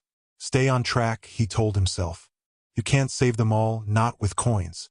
There will be time for these once the final empire is gone. Ignoring the piteous cries, which became louder once the beggars realized he was watching them, Kelsier studied each face in turn. He had only seen Common briefly, but he thought that he'd recognized the man. However, none of the faces looked right, and none of the beggars had Common's girth, which should have still been noticeable despite weeks of starvation. He's not here, Kelsier thought with dissatisfaction. Kelsier's order, given to Milev, the new crew leader, that Common be made a beggar had been carried out. Doxson had checked on Common to make certain. Common's absence in the square could simply mean that he'd gained a better spot. Could also mean that the ministry had found him. Kelsier stood quietly for a moment, listening to the beggars' haunted moanings. A few flakes of ash began to float down from the sky. Something was wrong. There weren't any beggars near the north corner of the intersection. Kelsier burned tin and smelled blood on the air. He kicked off his shoes, then pulled his belt free. His cloak clasp went next, the fine garment dropping to the cobblestones. That done, the only metal remaining on his body was in his coin pouch. He dumped a few coins into his hand, then carefully made his way forward, leaving his discarded garments for the beggars. The smell of death grew stronger, but he didn't hear anything except scrambling beggars behind him. He edged onto the northern street, immediately noticing a thin alleyway to his left. Taking a breath, he flared pewter and ducked inside. The thin, dark alley was clogged with refuse and ash. No one waited for him, at least no one living. Common, crew leader turned beggar, hung quietly from a rope tied far above. His corpse spun leisurely in the breeze, ash falling lightly around it. He hadn't been hanged in the conventional fashion. The rope had been tied to a hook, then rammed down his throat. The bloodied end of the hook jutted from his skin below the chin, and he swung with head tipped back, rope running out of his mouth. His hands were tied, his still plump body showing signs of torture. This isn't good. A foot scraped the cobblestones behind, and Kelsier spun, flaring steel and spraying forth a handful of coins. With a girlish yelp, a small figure ducked to the ground. Coins deflected as she burned steel. "Vin," Kelsier said. He cursed, reaching out and yanking her into the alleyway. He glanced around the corner, watching the beggars perk up as they heard coins hit the cobblestones. "What are you doing here?" he demanded, turning back. Vin wore the same brown overalls and gray shirt she had before, though she at least had the sense to wear a nondescript cloak with the hood up. "I wanted to see what you were doing," she said, cringing slightly before his anger. "This could have been dangerous," Kelsier said. "What were you thinking?" Vin cowered further. Kelsier calmed himself. You can't blame her for being curious, he thought as a few brave beggars scuttled in the street after the coins. She's just... Kelsier froze. It was so subtle he almost missed it. Vin was soothing his emotions. He glanced down. The girl was obviously trying to make herself invisible against the corner of the wall. She seemed so timid, yet he caught a hidden glimmer of determination in her eyes. This child had made an art of making herself seem harmless. So subtle, Kelsier thought. How did she get so good so quickly? "You don't have to use Allomancy, Vin," Kelsier said softly. "I'm not going to hurt you. You know that." She flushed. "I didn't mean it. It's just habit. Even still." "It's all right," Kelsier said, laying a hand on her shoulder. "Just remember, no matter what Breeze says, it's bad manners to touch the emotions of your friends. Plus, the noblemen consider it an insult to use Allomancy in formal settings. Those reflexes will get you into trouble if you don't learn to control them." She nodded, rising to study Common. Kelsier expected her to turn away in disgust, but she just stood quietly, a look of grim satisfaction on her face. "No, this one isn't weak," Kelsier thought. "No matter what she'd have you believe." "They tortured him here?" she asked.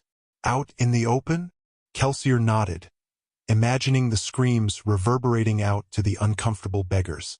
The ministry liked to be very visible with its punishments. "Why the hook?" Vin asked. It's a ritual killing reserved for the most reprehensible of sinners, people who misuse allomancy. Vin frowned. Common was an allomancer? Kelsier shook his head. He must have admitted to something heinous during his torture. Kelsier glanced at Vin. He must have known what you were, Vin. He used you intentionally. She paled slightly.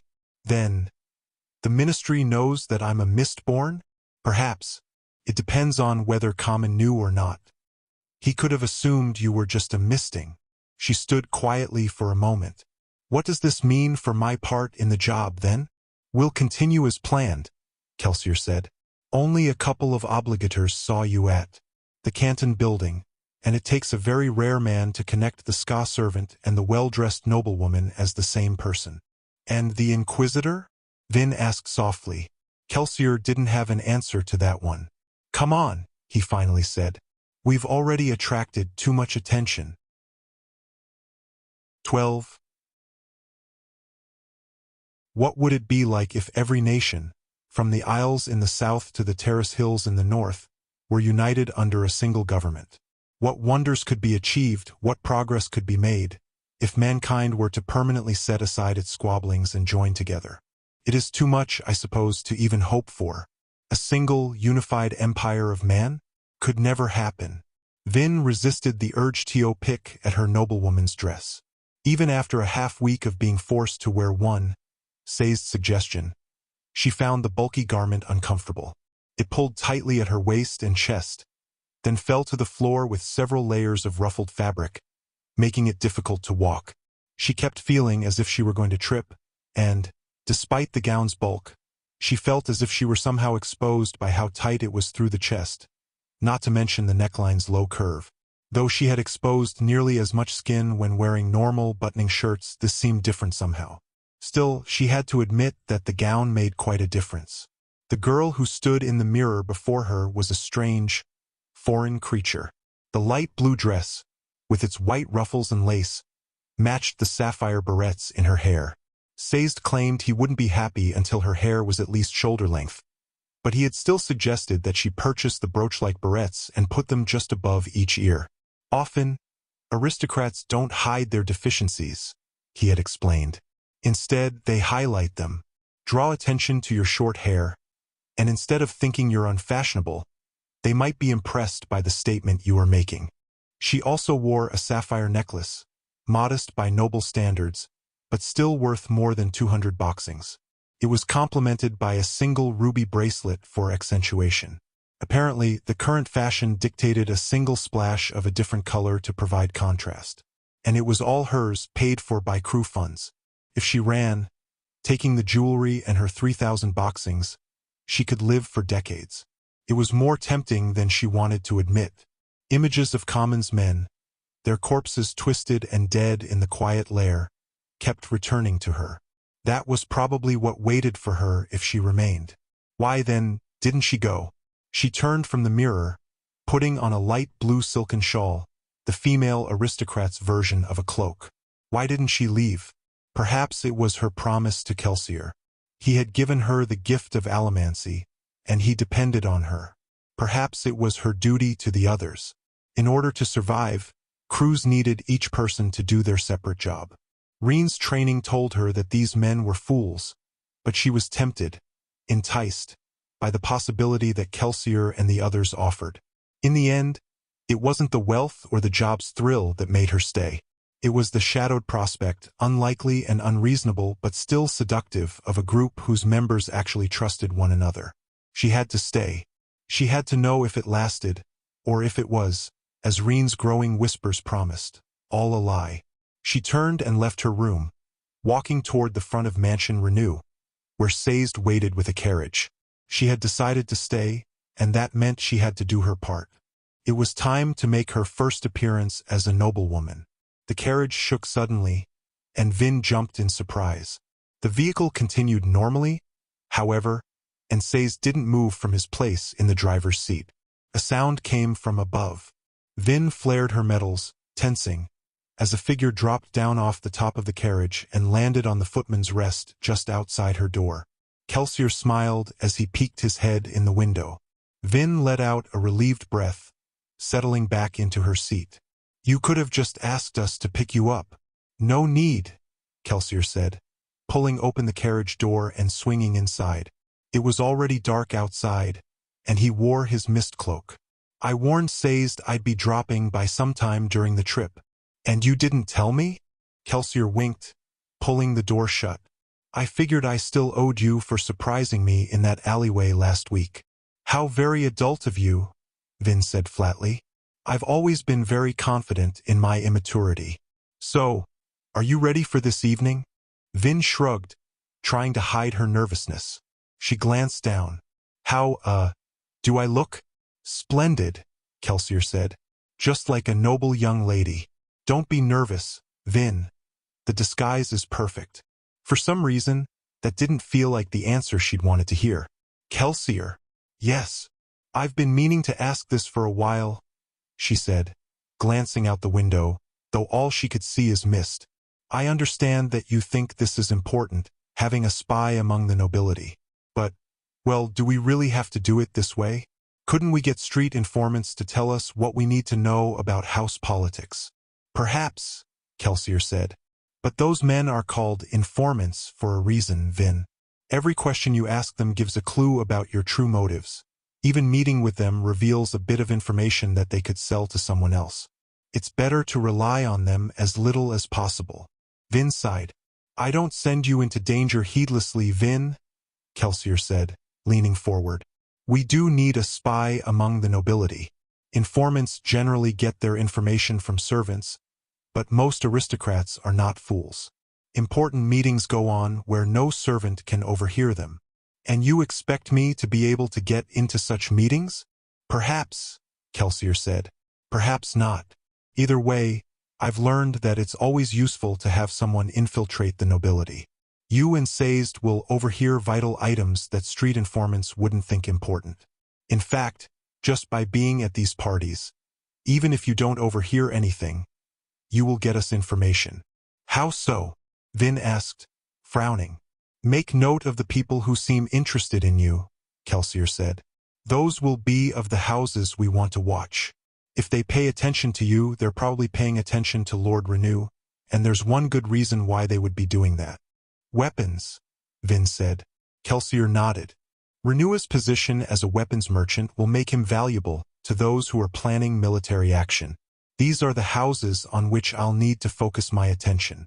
There should already be a sense of tension among the nobility. Hopefully, they're starting to wonder which houses are turning against the others. There hasn't been an all-out war among the great houses for over a century, but the last one was devastating. We need to replicate it. That could mean the deaths of a lot of noblemen, Vin said. Kelsier smiled. I can live with that. How about you? Vin smiled despite her tension. There's another reason for you to do this, Kelsier said. Sometime during this fiasco of a plan of mine, we might need to face the Lord Ruler. I have a feeling that the fewer people we need to sneak into his presence, the better. Having a skaa Mistborn hiding among the nobility, well, it could be a powerful advantage. Vin felt a slight chill. The Lord Ruler. Will he be there tonight? No. There will be obligators in attendance, but probably no inquisitors, and certainly not the Lord Ruler himself. A party like this is far beneath his attention. Vin nodded. She'd never seen the Lord Ruler before. She'd never wanted to. Don't worry so much, Kelsier said. Even if you were to meet him, you'd be safe. He can't read minds. Are you sure? Kelsier paused. Well, no. But if he can read minds, he doesn't do it to everyone he meets. I've known several skaa who pretended to be noblemen in his presence. I did it several times myself before. He trailed off, glancing down toward his scar-covered hands. He caught you eventually, Vin said quietly. And he'll probably do so again, Kelsier said with a wink. But don't worry about him for now. Our goal this evening is to establish Lady Valette Renew. You won't need to do anything dangerous or unusual. Just make an appearance. Then leave when Sazed tells you. We'll worry about building confidences later. Vin nodded. Good girl, Kelsier said, reaching out and pushing open the door. I'll be hiding near the keep, watching and listening. Vin nodded gratefully, and Kelsier jumped out of the carriage door, disappearing into the dark mists. Vin was unprepared for how bright Keep Venture would be in the darkness. The massive building was enveloped in an aura of misty light. As the carriage approached, Vin could see that 8 enormous lights blazed along the outside of the rectangular building. They were as bright as bonfires, yet far more steady, and they had mirrors arranged behind them to make them shine directly on the keep. Vin had trouble determining their purpose. The ball would happen indoors, why light the outside of the building? "Head inside, please, Mistress Vin," Sazed said from his position above. "Proper young ladies do not gawk." Vin shot him a glare he couldn't see, but ducked her head back inside, waiting with impatient nervousness as the carriage pulled up to the massive keep. It eventually rolled to a stop, and a Venture footman immediately opened her door. A second footman approached and held out a hand to help her down.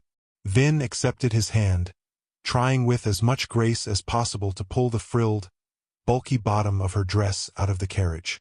As she carefully descended, trying not to trip, she was grateful for the footman's steadying hand, and she finally realized why men were expected to help a lady out of her carriage. It wasn't a silly custom after all, the clothing was the silly part. Sazed surrendered the carriage and took his place a few steps behind her. He wore robes even more fine than his standard fare. Though they still maintained the same V-like pattern, they had a belted waist and wide, enveloping sleeves. "Forward, mistress," Sazed coached quietly from behind. "Up the carpet, so that your dress doesn't rub on the cobbles, and in through the main doors." Vin nodded, trying to swallow her discomfort. She walked forward, passing noblemen and ladies in various suits and gowns. Though they weren't looking at her, she felt exposed. Her steps were nowhere near as graceful as those of the other ladies, who looked beautiful and comfortable in their gowns. Her hands began to sweat inside her silky, blue-white gloves. She forced herself to continue. Sazed introduced her at the door, presenting her invitation to the attendants. The 2 men, dressed in black and red servant suits, bowed and waved her in. A crowd of aristocrats was pooling slightly in the foyer, waiting to enter the main hall. "What am I doing?" she thought frantically. She could challenge mist and allomancy, thieves and burglaries, misdraths and beatings. Yet, facing these noblemen and their ladies, going amongst them in the light, visible, unable to hide, this terrified her. "Forward, mistress," Sazed said in a soothing voice. "Remember your lessons. Hide. Find a corner. Shadows, mists, anything." Vin kept her hands clasped rigidly before her, walking forward. Sazed walked beside her. Out of the corner of her eyes, she could see concern on his normally calm face. And well, he should worry. Everything he had taught her seemed fleeting, vaporous, like the mists themselves. She couldn't remember names, customs, anything. She stopped just inside the foyer, and an imperious-looking nobleman in a black suit turned to regard her. Vin froze. The man looked her over with a dismissive glance, then turned away. She distinctly heard the word "renew" whispered, and she glanced apprehensively to the side. Several women were looking at her, and yet it didn't feel like they were seeing her at all. They were studying the gown, the hair, and the jewelry. Vin glanced to the other side, where a group of younger men were watching her. They saw the neckline, the pretty dress, and the makeup, but they didn't see her.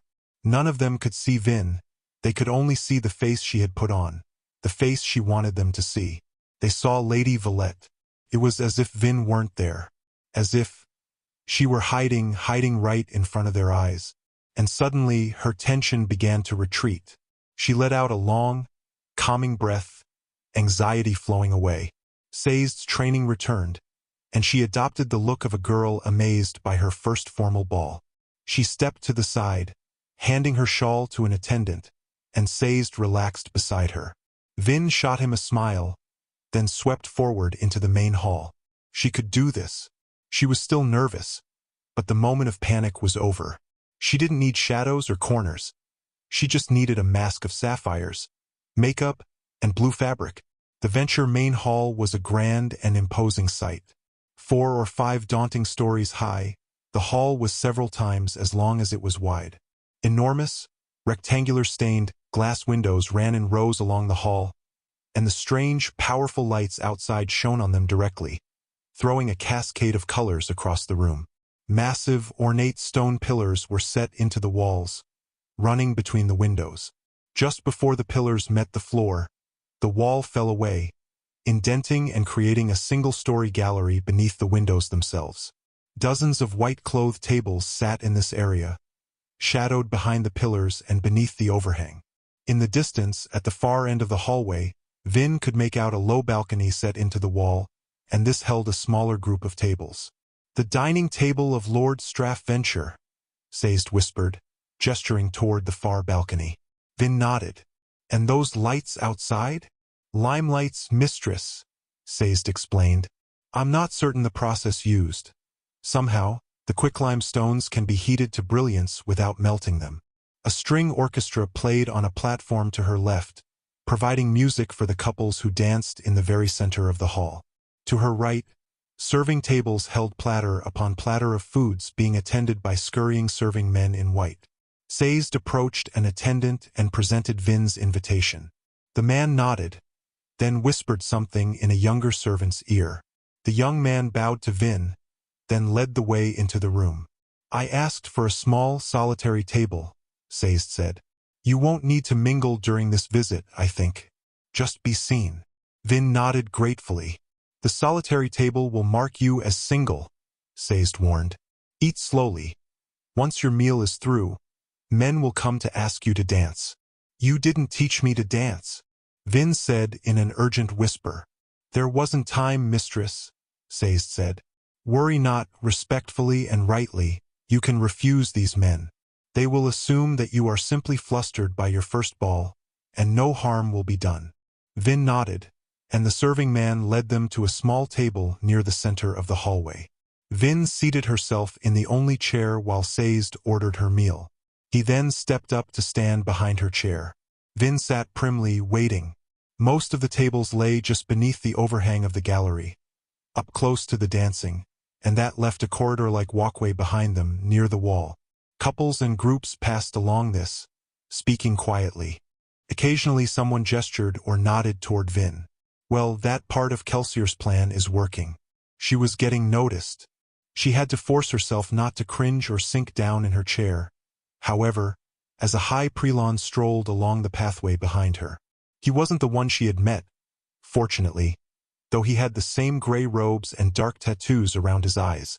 Actually, there were a fair number of obligators at the party.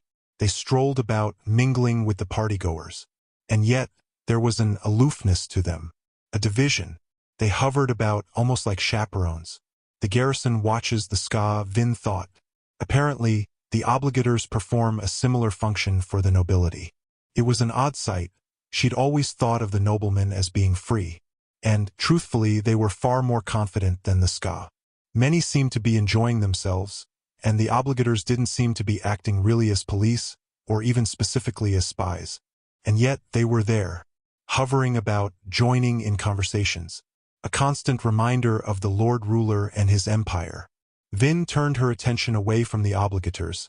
Their presence still made her a bit uncomfortable, and instead focused on something else, the beautiful windows. Sitting where she was, she could see some of the ones directly across and up from where she sat. They were religious, like many scenes preferred by the aristocracy. Perhaps it was to show devotion, or perhaps it was required. Vin didn't know enough, but likely that was something Valette wouldn't know either, so it was all right. She did, fortunately, recognize some of the scenes, mostly because of Sazed's teachings. He seemed to know as much about the Lord Ruler's mythology as he did about other religions, though it seemed odd to her that he would study the very religion he found so oppressive. Central to many of the windows was the deepness. Dark black, or, in window terms, violet, it was formless, with vengeful, tentacle-like masses creeping across several windows. Vin looked up at it, along with the brilliantly colored depictions of the Lord Ruler, and found herself a little bit transfixed by the backlit scenes. What was it? She wondered. The deepness? Why depict it so formlessly? Why not show what it really was? She'd never really wondered about the deepness before, but Sazed's lessons left her wondering. Her instincts whispered scam. The Lord Ruler had invented some terrible menace that he'd been able to destroy in the past, therefore earning his place as emperor. And yet, staring up at the horrible, twisting thing, Vin could almost believe. What if something like that had existed? And if it had, how had the Lord Ruler managed to defeat it? She sighed, shaking her head at the thoughts. Already, she was beginning to think too much like a noblewoman. She was admiring the beauty of the decorations, thinking about what they meant, without giving more than a passing thought to the wealth that had created them. It was just that everything here was so wondrous and ornate. The pillars in the hall weren't just normal columns. They were carved masterpieces. Wide banners hung from the ceiling just above the windows, and the arching, lofty ceiling was crisscrossed by structural buttressings and dotted with capstones. Somehow she knew each of those capstones was intricately carved, despite the fact that they were too far away to be seen from below. And the dancers matched, perhaps even outshone, the exquisite setting. Couples moved gracefully, stepping to the soft music with seemingly effortless motions. Many were even chatting with one another while they danced. The ladies moved freely in their dresses, many of which, Vin noticed, made her own frilly garment look plain by comparison. Sazed was right. Long hair was certainly the fashion, though an equal number kept their hair up as left it down. Surrounded by the majestic hall, the sharp-suited noblemen looked different, somehow, distinguished. Were these the same creatures that beat her friends and enslaved the skaa? They seemed too perfect, too well-mannered, for such horrible acts. I wonder if they even noticed the outside world, she thought, crossing her arms on the table as she watched the dancing. Perhaps they can't see beyond their keeps and their balls, just like they can't see past my dress and makeup. Sazed tapped her shoulder, and Vin sighed, adopting a more ladylike posture. The meal arrived a few moments later, a feast of such strange flavors that she would have been daunted, had she not eaten similar fare often during the last few months. Sazed's lessons might have omitted dancing, but they had been quite extensive regarding dining etiquette, for which Vin was grateful. As Kelsier had said, her main purpose of the evening was to make an appearance, and so it was important that she make a proper one. She ate delicately as instructed, and that allowed her to be slow and meticulous. She didn't relish the idea of being asked to dance. She was half afraid she'd panic again if anyone actually spoke to her. However, a meal could only be extended so long, especially one with a lady's small portions. She soon finished, and set her fork across the plate, indicating that she was done. The first suitor approached not 2 minutes later. "Lady Valette Renew?" the young man asked, bowing just slightly. He wore a green vest beneath his long, dark suit coat. "I am Lord Rienstrobe. Would you care to dance?" "My lord," Vin said, glancing down demurely. "You are kind, but this is my first ball, and everything here is so grand.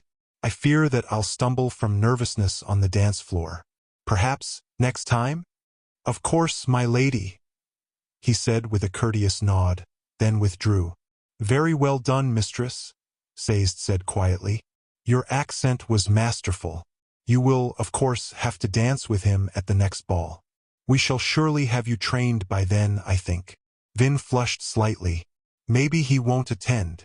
"Perhaps," Sazed said, "but not likely. The young nobility are quite fond of their nightly diversions." "They do this every night?" "Nearly," Sazed said. "The balls are, after all, a prime reason people come to Luthhuddle. If one is in town and there is a ball, and there almost always is, one generally attends, especially if one is young and unmarried. You won't be expected to attend quite so frequently, but we should probably get you up to attending 2 or 3 a week." "2 or 3, Vin said. "I'm going to need more gowns." Sazed smiled. "Ah, thinking like a noblewoman already. Now, mistress, if you will excuse me." "Excuse you?" Vin asked, turning. "To the steward's dinner," Sazed said. "A servant of my rank is generally dismissed once my master's meal is finished. I hesitate to go and leave you, but that room will be filled with the self-important servants of the high nobility. There will be conversations there that Master Kelsier wishes me to overhear." "You're leaving me by myself?" "You've done well so far, mistress," Sazed said. No major mistakes, or at least, none that wouldn't be expected of a lady new to court. Like what? Vin asked apprehensively. We shall discuss them later. Just remain at your table, sipping your wine. Try not to get it refilled too often, and wait for my return. If other young men approach, turn them away as delicately as you did the first. Vin nodded hesitantly. I shall return in about an hour, Sazed promised. He remained, however, as if waiting for something. You are dismissed, Vin said. Thank you, mistress, he said, bowing and withdrawing, leaving her alone. Not alone, she thought. Kelsier's out there somewhere, watching in the night. The thought comforted her, though she wished she didn't feel the empty space beside her chair quite so keenly. 3 more young men approached her for dances, but each one accepted her polite rejection. No others came after them. Word had probably gotten around that she wasn't interested in dancing. She memorized the names of the 4 men who had approached her. Kelsier would want to know them and began to wait. Oddly, she soon found herself growing bored. The room was well ventilated, but she still felt hot beneath the layers of fabric. Her legs were especially bad, since they had to deal with her ankle-long undergarments. The long sleeves didn't help either, though the silky material was soft against her skin. The dancing continued, and she watched with interest for a time. However, her attention soon turned to the obligators. Interestingly, they did seem to serve some sort of function at the party. Though they often stood apart from the groups of chatting nobility, occasionally they would join in. And, every so often, a group would pause and seek out an obligator, waving one over with a respectful gesture. Vin frowned, trying to decide what she was missing. Eventually, a group at a nearby table waved to a passing obligator. The table was too far away to hear unaided, but with tin, she reached inside to burn the metal, but then paused. Copper first, she thought, turning the metal on. She would have to grow accustomed to leaving it on almost all the time so that she wouldn't expose herself. Her allomancy hidden, she burned tin. Immediately, the light in the room became blinding, and she had to close her eyes. The band's music became louder, and a dozen conversations around her turned from buzzes to audible voices. She had to try hard to focus on the one she was interested in, but the table was the one closest to her, so she eventually singled out the appropriate voices. Swear that I'll share news of my engagement with him before anyone else, one of the people said. Vin opened her eyes a slit. It was one of the noblemen at the table. Very well, said the obligator. I witness and record this. The nobleman reached out a hand, and coins clinked. Vin extinguished her tin, opening her eyes all the way in time to see the obligator wandering away from the table, slipping something, likely the coins, into a pocket of his robes. Interesting, Vin thought. Unfortunately, the people at that table soon rose and went their separate ways, leaving Vin without anyone close enough to eavesdrop upon. Her boredom returned as she watched the obligator stroll across the room toward one of his companions. She began to tap on the table, idly watching the 2 obligators until she realized something. She recognized one of them, not the one who had taken the money earlier, but his companion, an older man. Short and firm-featured, he stood with an imperious air. Even the other obligator seemed deferential to him. At first, Vin thought her familiarity came from her visit to the Canton of Finance with Common, and she felt a stab of panic. Then, however, she realized that this wasn't the same man. She'd seen him before, but not there. He was my father, she realized with stupefaction. Reen had pointed him out once when they had first come to Luthhuddle a year ago. He had been inspecting the workers at a local forge. Reen had taken Vin, sneaking her in, insisting that she at least see her father once, though she still didn't understand why. She had memorized the face anyway. She resisted the urge to shrink down in her chair. There was no way the man would be able to recognize her. He didn't even know she existed. She forcibly turned her attention away from him, looking up at the windows instead. She couldn't get that good a look at them, however, because the pillars and overhang restricted her view. As she sat, she noticed something she hadn't seen before. A lofty inset balcony that ran just above the entire far wall. It was like a counterpart to the alcove beneath the windows, except it ran at the top of the wall, between the stained glass windows and the ceiling. She could see movement upon it, couples and singles strolling along, looking down upon the party below. Her instincts drew her toward the balcony, from where she could watch the party without being seen herself. It would also give her a wonderful view of the banners and the windows directly above her table, not to mention let her study the stonework without seeming to gawk. Sazed had told her to stay, but the more she sat, the more she found her eyes drawn toward the hidden balcony. She itched to stand up and move, to stretch her legs and perhaps air them out a bit. The presence of her father, oblivious of her or not, served only as another motivation for her to leave the main floor. It isn't like anyone else is asking me to dance, she thought. And I've done what Kelsier wanted. I've been seen by the nobility. She paused, then waved for a serving boy. He approached with alacrity. Yes, Lady Renew? How do I get up there? Vin asked, pointing toward the balcony. There are stairs just to the side of the orchestra, my lady, the boy said. Climb them to the top landing. Vin nodded her thanks. Then, determined, she stood and made her way to the front of the room. No one gave her passing more than a glance, and she walked with more confidence as she crossed the hallway to the stairwell. The stone corridor twisted upward, curling upon itself, its steps short but steep. Little stained glass windows, no wider than her hand, ran up the outside wall, though they were dark in color, lacking backlight. Vin climbed eagerly, working away her restless energy. But she soon began to puff from the weight of the dress and the difficulty of holding it up so that she didn't trip. A spark of burned pewter, however, made the climb effortless enough that she didn't sweat and ruin her makeup. The climb proved to be worth the effort. The upper balcony was dark, lit only by several small blue glass lanterns on the walls, and it gave an amazing view of the stained glass windows. The area was quiet, and Vin felt practically alone as she approached the iron railing between two pillars, looking down. The stone tiles of the floor below formed a pattern she hadn't noticed, a kind of freeform curving of gray upon white. Mists? She wondered idly, leaning against the railing. It, like the lantern bracket behind her, was intricate and detailed. Both had been wrought in the form of thick, curving vines. To her sides, the tops of the pillars were carved into stone animals that appeared frozen in the motion of jumping off of the balcony. Now, see, here's the problem with going to refill your cup of wine. The sudden voice made Vin jump, and she spun. A young man stood behind her. His suit wasn't the finest she had seen, nor was his vest as bright as most.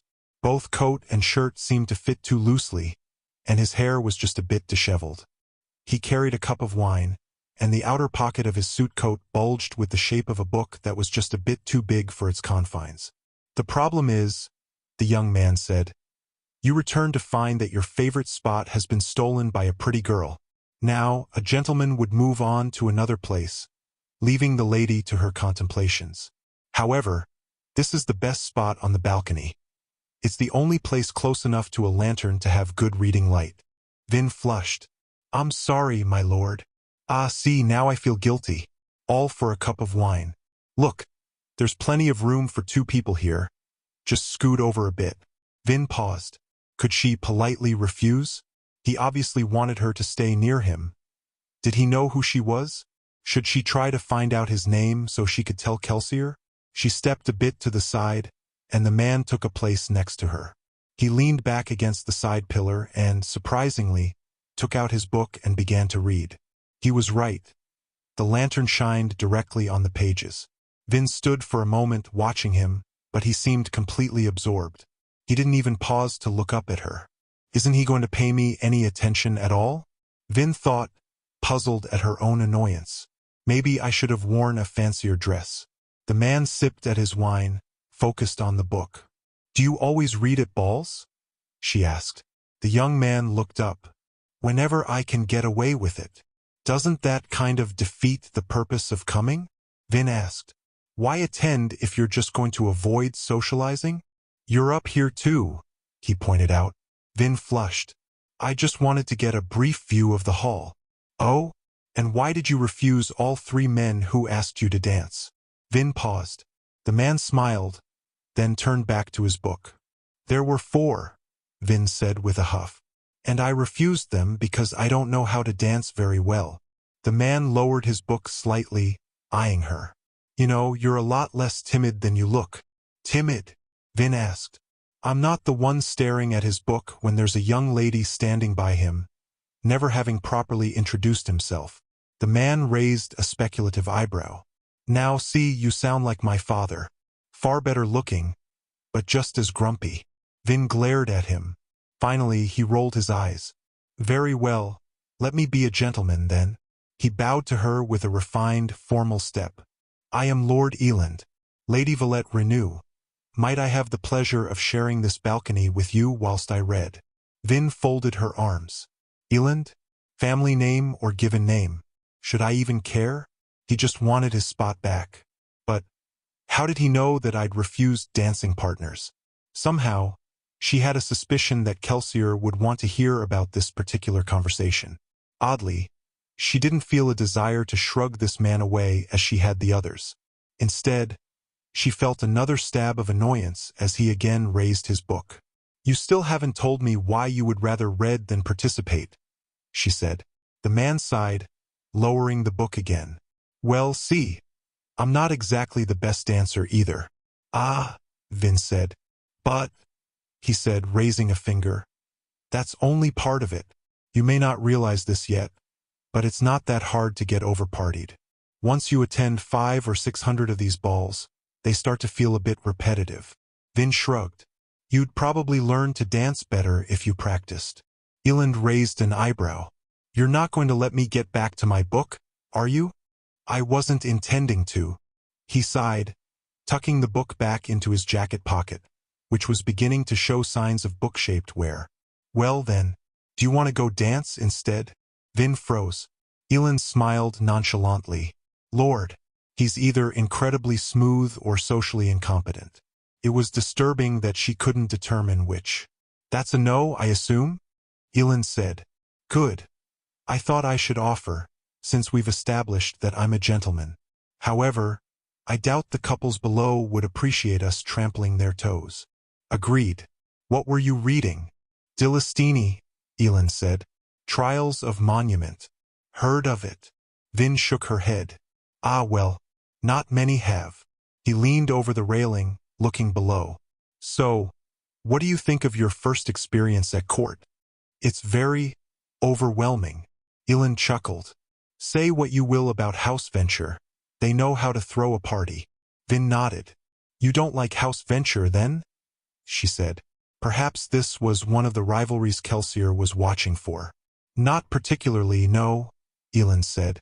They're an ostentatious lot, even for high nobility. They can't just have a party, they have to throw the best party. Never mind that they run their servants ragged setting it up, then beat the poor things in retribution when the hall isn't perfectly clean the very next morning. Vin cocked her head. Not words I'd expect to hear from a nobleman. Eland paused, looking a little embarrassed. But, well, never mind that. I think your terraceman is looking for you. Vin started, glancing over the side of the balcony. Sure enough, Say's tall form stood by her now empty table, speaking to a serving boy. Vin yelped quietly. I've got to go, she said, turning toward the stairwell. Ah, well then, Eland said. Back to reading it is. He gave her a half-wave of farewell, but he had his book open before she passed the first step. Vin reached the bottom out of breath.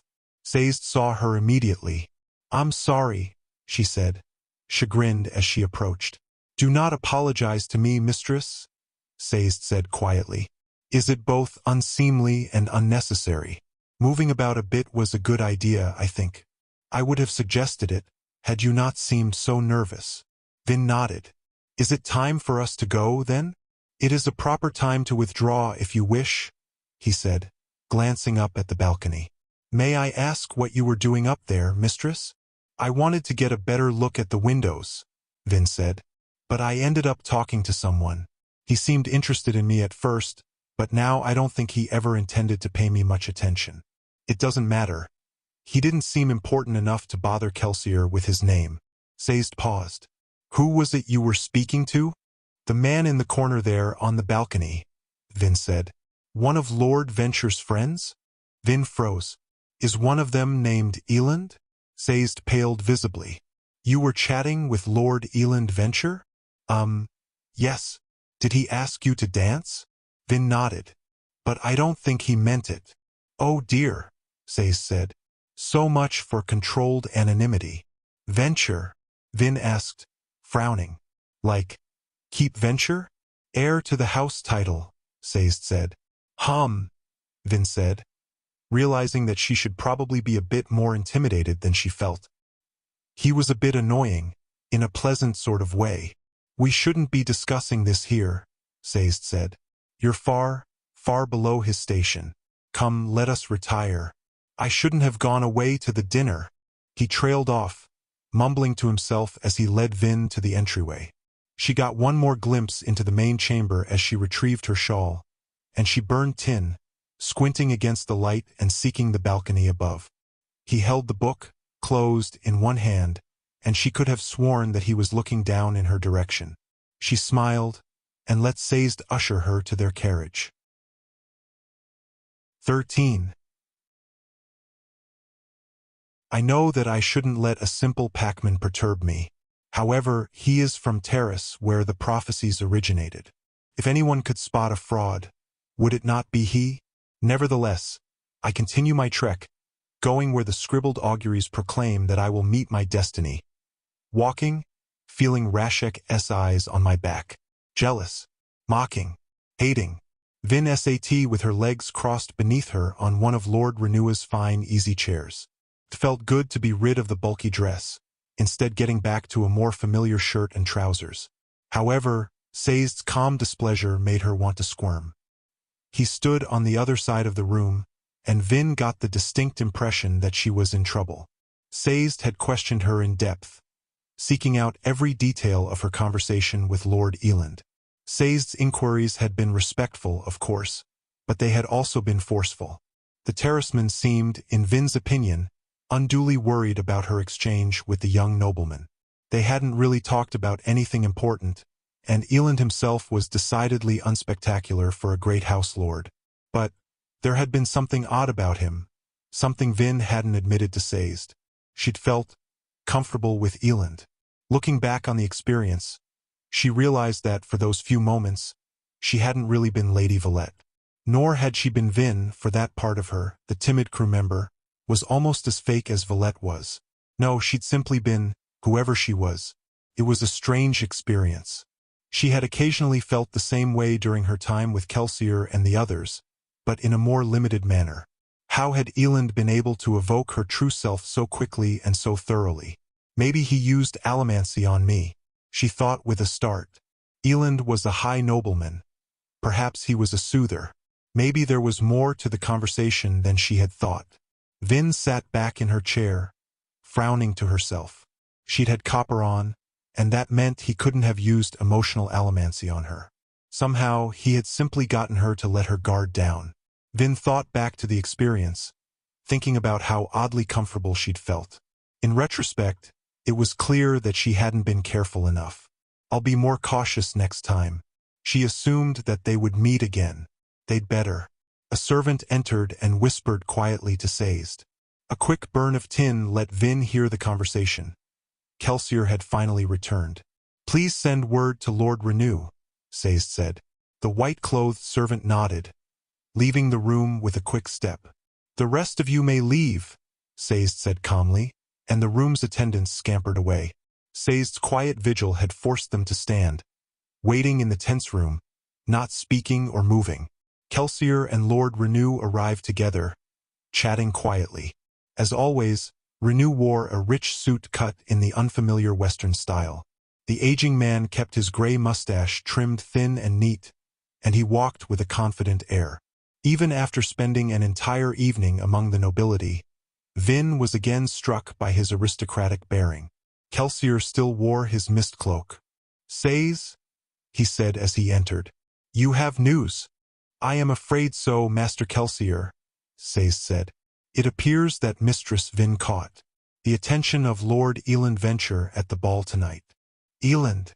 Kelsier asked, folding his arms. Isn't he the heir? He is indeed, Renew said. I met the lad perhaps 4 years ago, when his father visited the West. He struck me as a bit undignified for one of his station. For years, Vin thought, there's no way he's been imitating Lord Renew for that long. Kelsier only escaped the pits 2 years ago. She eyed the impostor, but, as always, was unable to detect a flaw in his bearing. How attentive was the boy? Kelsier asked. He asked her to dance, Sayes said. But Mistress Vin was wise enough to decline. Apparently, their meeting was a matter of idle happenstance. But I fear she may have caught his eye. Kelsier chuckled. You taught her too well, Sayes. In the future, Vin, perhaps you should try to be a little less charming. Why? Vin asked, trying to mask her annoyance. I thought we wanted me to be well-liked. Not by a man as important as Elin Venture, child, Lord Renew said.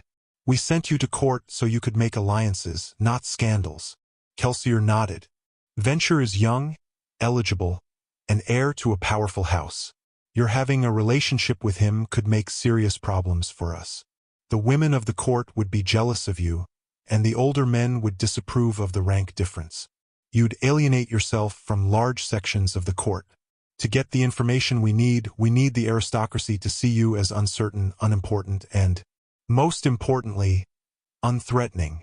Besides, child, Lord Renew said, it is unlikely that Elin Venture has any real interest in you. He is known to be a court eccentric. He is probably just trying to heighten his reputation by doing the unexpected. Vin felt her face flush. He's probably right, she told herself sternly. Still, she couldn't help feeling annoyed at the three of them, especially Kelsier with his flippant, unconcerned attitude. Yes, Kelsier said. It's probably best that you avoid Venture completely. Try to offend him or something. Give him a couple of those glares you do. Vin regarded Kelsier with a flat look. That's the one, Kelsier said with a laugh. Vin clenched her teeth, then forced herself to relax. I saw my father at the ball tonight, she said, hoping to distract Kelsier and the others away from Lord Venture. Really? Kelsier asked with interest. Vin nodded. I recognized him from a time my brother pointed him out to me. What is this? Renew asked. Vin's father is an obligator, Kelsier said, and apparently an important one if he has enough pull to go to a ball like this. Do you know what his name is? Vin shook her head. Description, Kelsier asked. Bald, eye tattoos. Kelsier chuckled. Just point him out to me sometime, all right? Vin nodded, and Kelsier turned to Sayes. Now, did you bring me the names of which noblemen asked Vin to dance? Sayes nodded. She gave me a list, Master Kelsier. I also have several interesting tidbits to share from the steward's meal. Good, Kelsier said, glancing at the grandfather clock in the corner. You'll have to save them for tomorrow morning, though. I've got to be going. Going? Vin asked, perking up. But you just got in. That's the funny thing about arriving somewhere, Vin, he said with a wink. Once you're there, the only thing you can really do is leave again. Get some sleep, you're looking a bit ragged. Kelsier waved a farewell to the group, then ducked out of the room, whistling amiably to himself. Too nonchalant, Vin thought, and too secretive. He usually tells us which families he plans to hit. I think I will retire, Vin said, yawning. Sayes eyed her suspiciously, but let her go as Renew began speaking quietly to him. Vin scrambled up the stairs to her room, threw on her mist cloak, and pushed open her balcony doors. Mist poured into the room. She flared iron, and was rewarded with the sight of a fading blue metal line, pointing into the distance. Let's see where you're going, Master Kelsier. Vin burned steel, pushing herself into the cold, humid autumn night. Tin enhanced her eyes, making the wet air tickle her throat as she breathed. She pushed hard behind her, then pulled slightly on the gates below. The maneuver swung her in a soaring arc over the steel gates, which she then pushed against to throw herself farther into the air. She kept an eye on the trail of blue that pointed toward Kelsier, following him at enough of a distance to remain unseen. She wasn't carrying any metal, not even coins. and she kept her copper burning to hide her use of allomancy. Theoretically, only sound could alert Kelsier of her presence, and so she moved as quietly as possible. Surprisingly, Kelsier didn't head into town. After passing the mansion's gates, he turned north out of the city. Vin followed, landing and running quietly on the rough ground. Where is he going? She thought with confusion. Is he circling Felice? Heading for one of the peripheral mansions? Kelsier continued northward for a short time. Then his metal line suddenly began to grow dim. Vin paused, stopping beside a group of stumpy trees. The line faded at a rapid rate. Kelsier had suddenly sped up. She cursed to herself, breaking into a dash. Ahead, Kelsier's line vanished into the night. Vin sighed, slowing.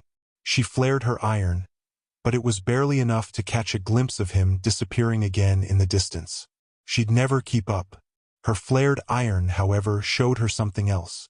She frowned, continuing forward until she reached a stationary source of metal. 2 small bronze bars stuck into the ground a couple feet from each other. She flipped one up into her hand, then looked into the swirling mists to the north. He's jumping, she thought. But why? Jumping was faster than walking, but there didn't seem much point to it in the empty wilderness. Unless, she walked forward, and she soon found 2 more bronze bars embedded in the earth. Vin glanced backward. It was hard to tell in the night, but it seemed that the 4 bars made a line that pointed directly toward Luthadel. So that's how he does it, she thought. Kelsier had an uncanny ability to move between Luthadel and Felice with remarkable speed. She'd assumed that he was using horses, but it appeared that there was a better way. He, or perhaps someone before him, had laid down an allomantic road between the 2 cities. She gripped the first bar in her palm. She'd need it to soften her landing if she was wrong, then stepped up in front of the second pair of bars and launched herself into the air. She pushed hard, flaring her steel, throwing herself as far up into the sky as she could. As she flew, she flared her iron, searching for other sources of metal. They soon appeared, 2 directly north, and 2 more in the distance to either side of her. The ones on the sides are for course corrections, she realized.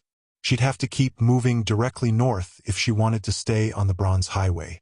She nudged herself slightly to the left, moving so that she passed directly between the 2 adjacent bars of the main path, then hurled herself forward again in an arcing leap.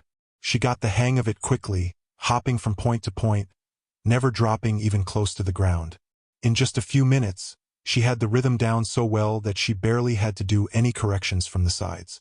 Her progress across the scraggly landscape was incredibly swift.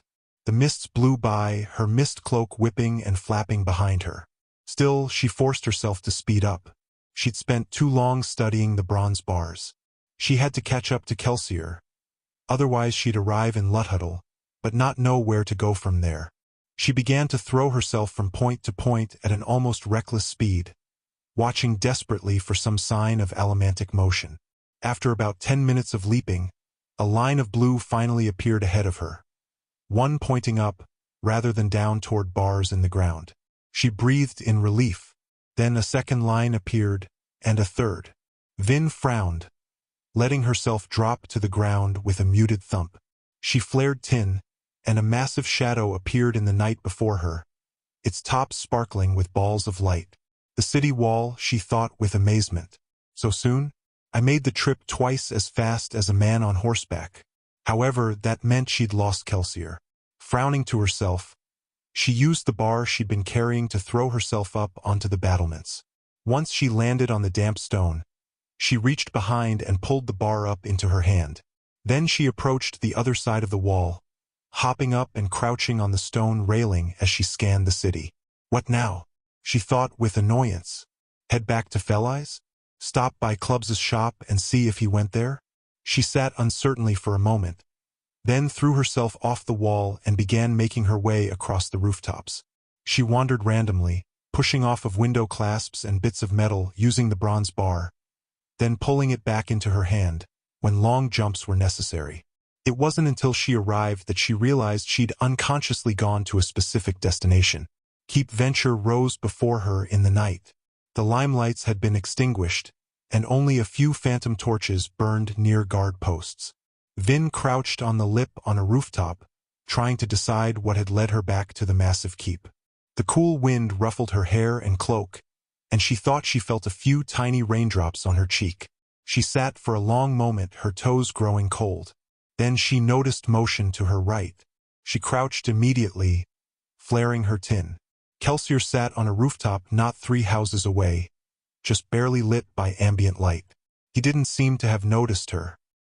He was watching the keep, his face too distant for her to read his expression. Vin watched him with suspicious eyes. He'd dismissed her meeting with Eland, but perhaps it worried him more than he'd admitted.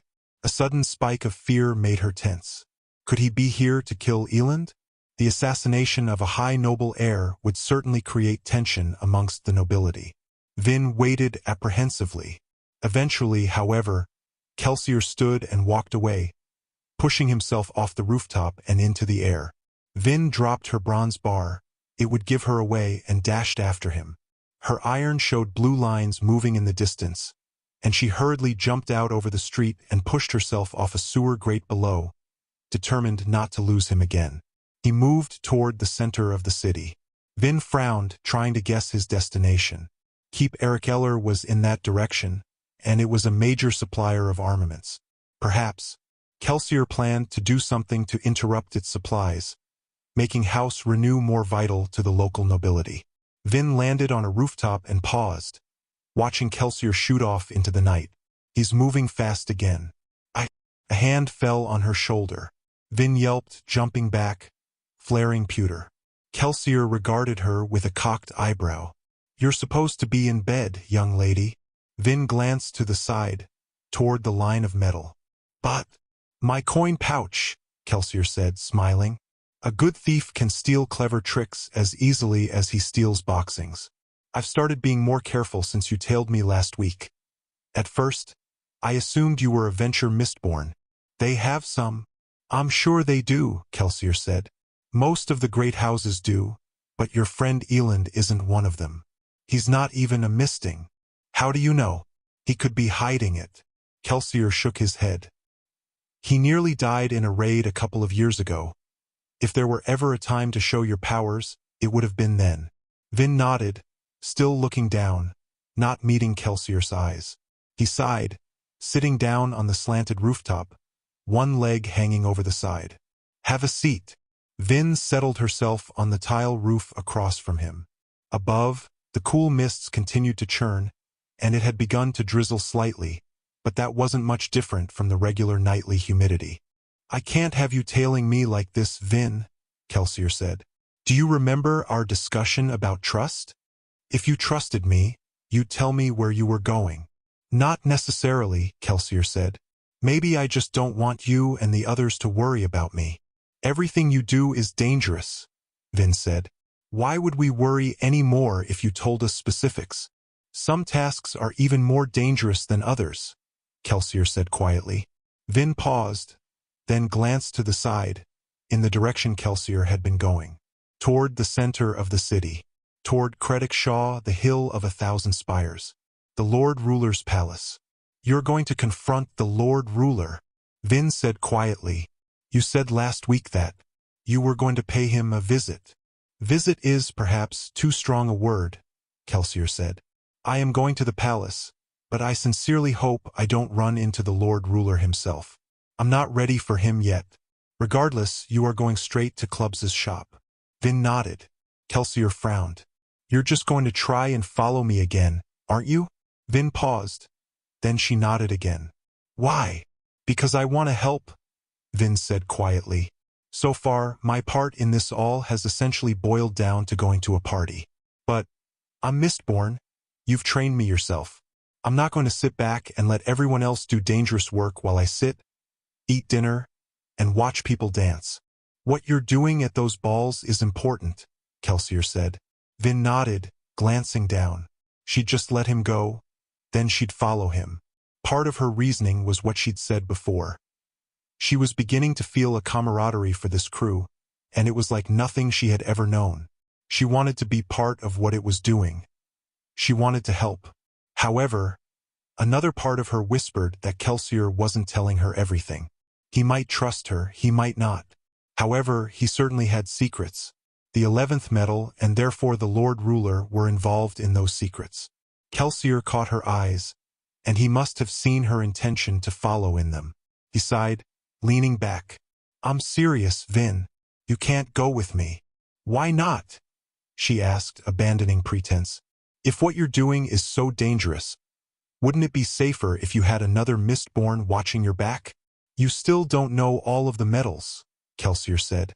"Only because you haven't taught me. You need more practice." "The best practice is doing," Vin said. "My brother trained me to steal by taking me on burglaries." Kelsier shook his head. "It's too dangerous." "Kelsier," she said in a serious tone, "we're planning to overthrow the final empire. I don't really expect to live until the end of the year anyway. You keep telling the others what an advantage it is to have 2 Mistborn on the team. Well, it's not going to be much of an advantage unless you actually let me be a Mistborn. How long are you going to wait? Until I'm ready? I don't think that will ever happen." Kelsier eyed her for a moment. Then he smiled. "When we first met, half the time I couldn't get you to say a word. Now you're lecturing me." Vin blushed. Finally, Kelsier sighed, reaching beneath his cloak to pull something out. "I can't believe I'm considering this," he muttered, handing her the bit of metal. Vin studied the tiny, silvery ball of metal. It was so reflective and bright that it almost seemed to be a drop of liquid, yet it was solid to the touch. "Asham," Kelsier said, "10th and most powerful of the known allomantic metals. That bead is worth more than the entire bag of boxings I gave you before." "This little bit?" she asked with surprise. Kelsier nodded. "Asham only comes from one place, the pits of Hathsin, where the Lord Ruler controls its production and distribution.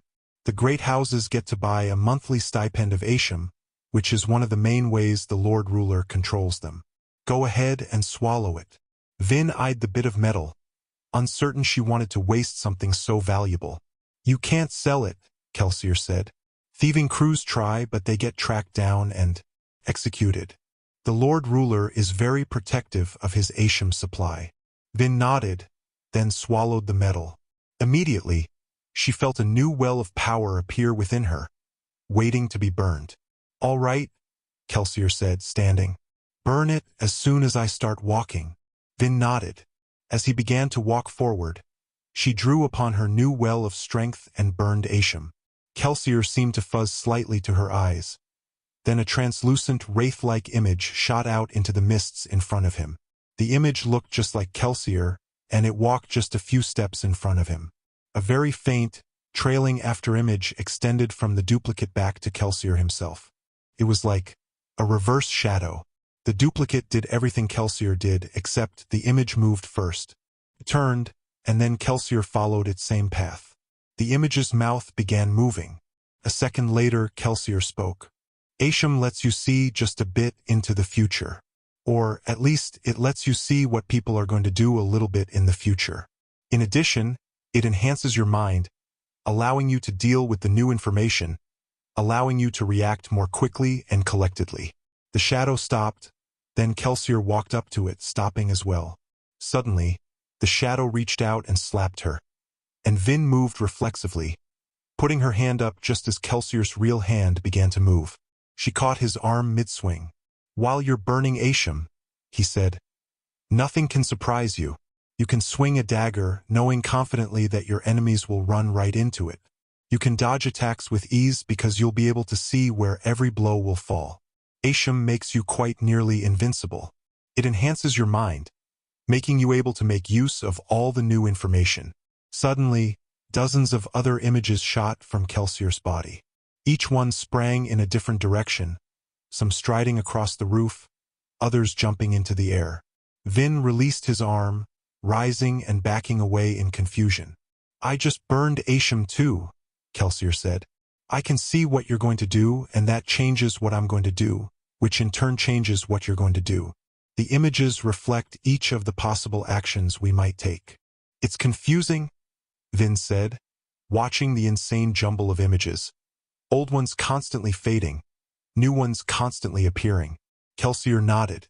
The only way to defeat someone who is burning Asham is to burn it yourself. That way, neither of you has an advantage. The images vanished. What did you do?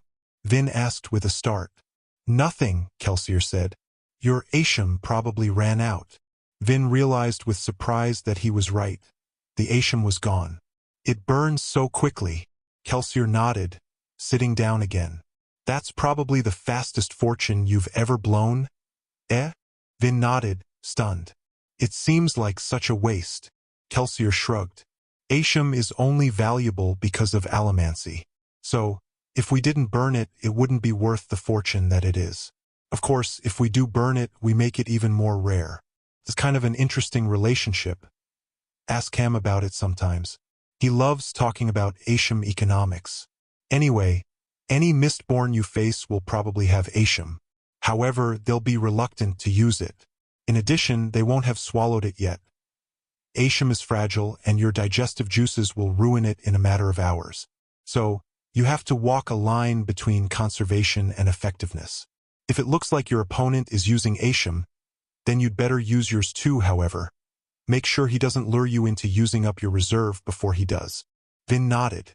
Does this mean you're taking me tonight? I'll probably regret it, Kelsier said, sighing. But I don't see any way to make you stay behind, short of tying you up, perhaps.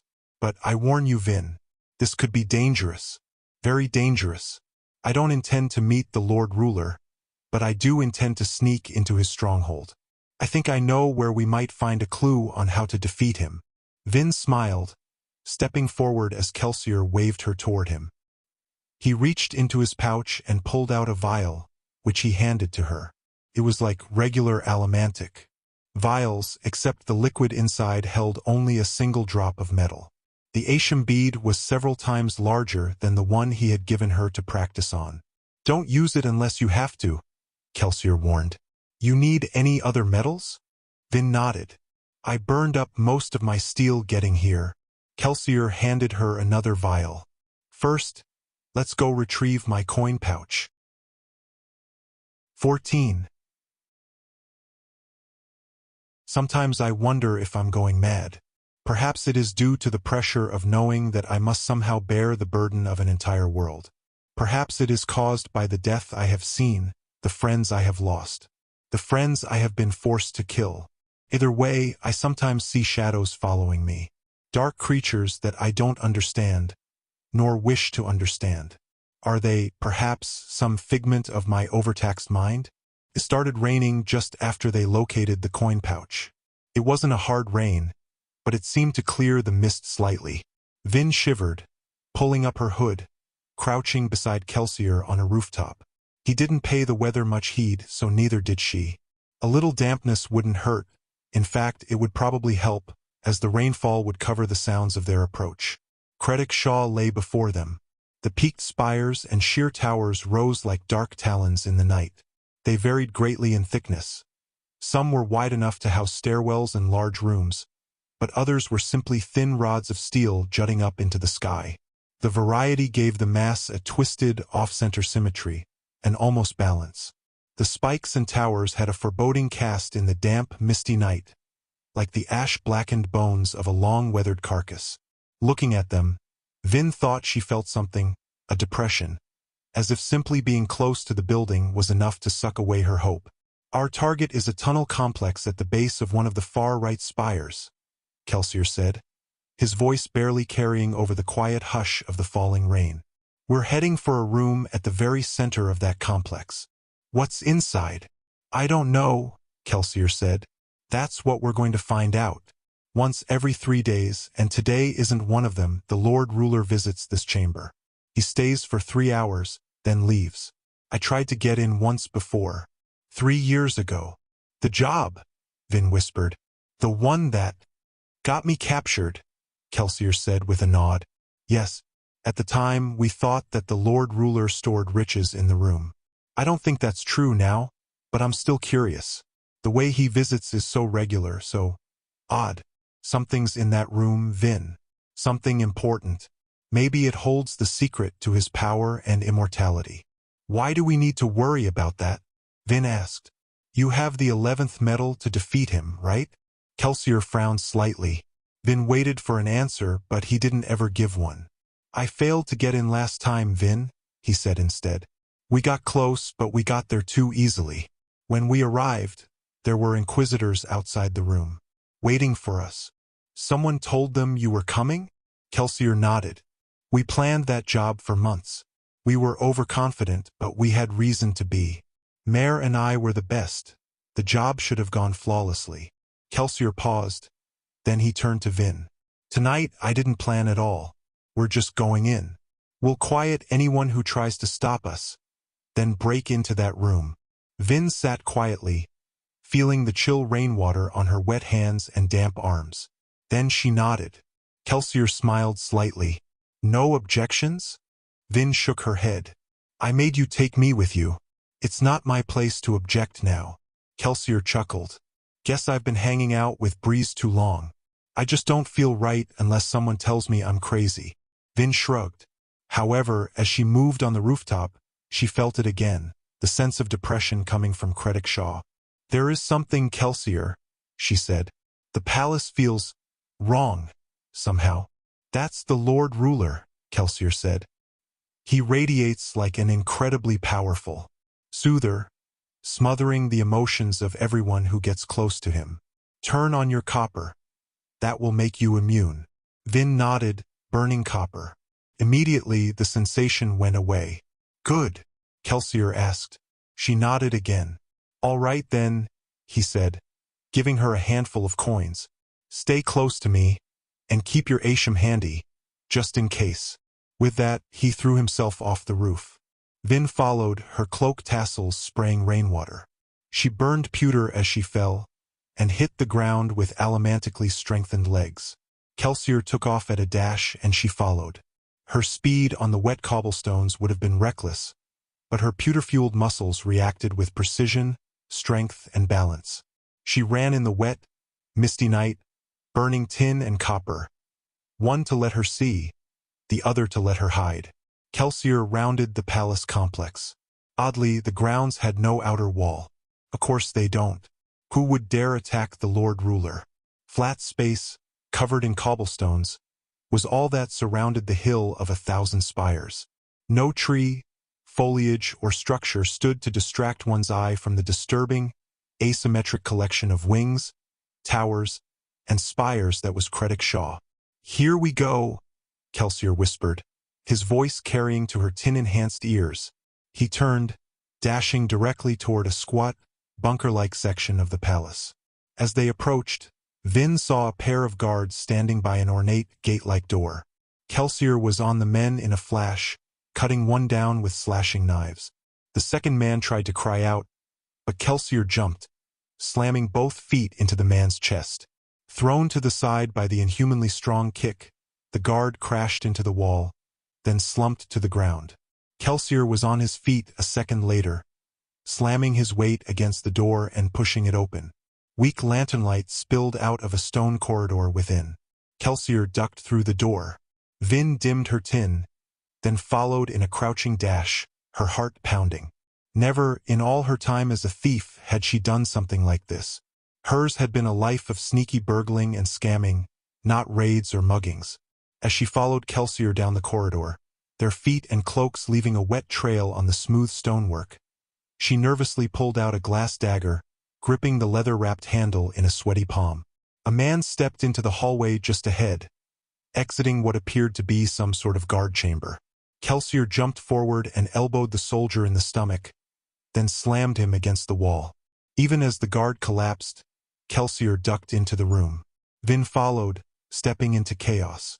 Kelsier pulled a metal candelabrum from the corner up into his hands, then began to spin with it, striking down soldier after soldier. Guards cried out, scrambling and grabbing staves from the side of the room. A table covered in half-eaten meals was thrown to the side as men tried to make room. A soldier turned toward Vin, and she reacted without thinking. She burned steel and threw out a handful of coins. She pushed, and the missiles shot forward, tearing through the guard's flesh and dropping him.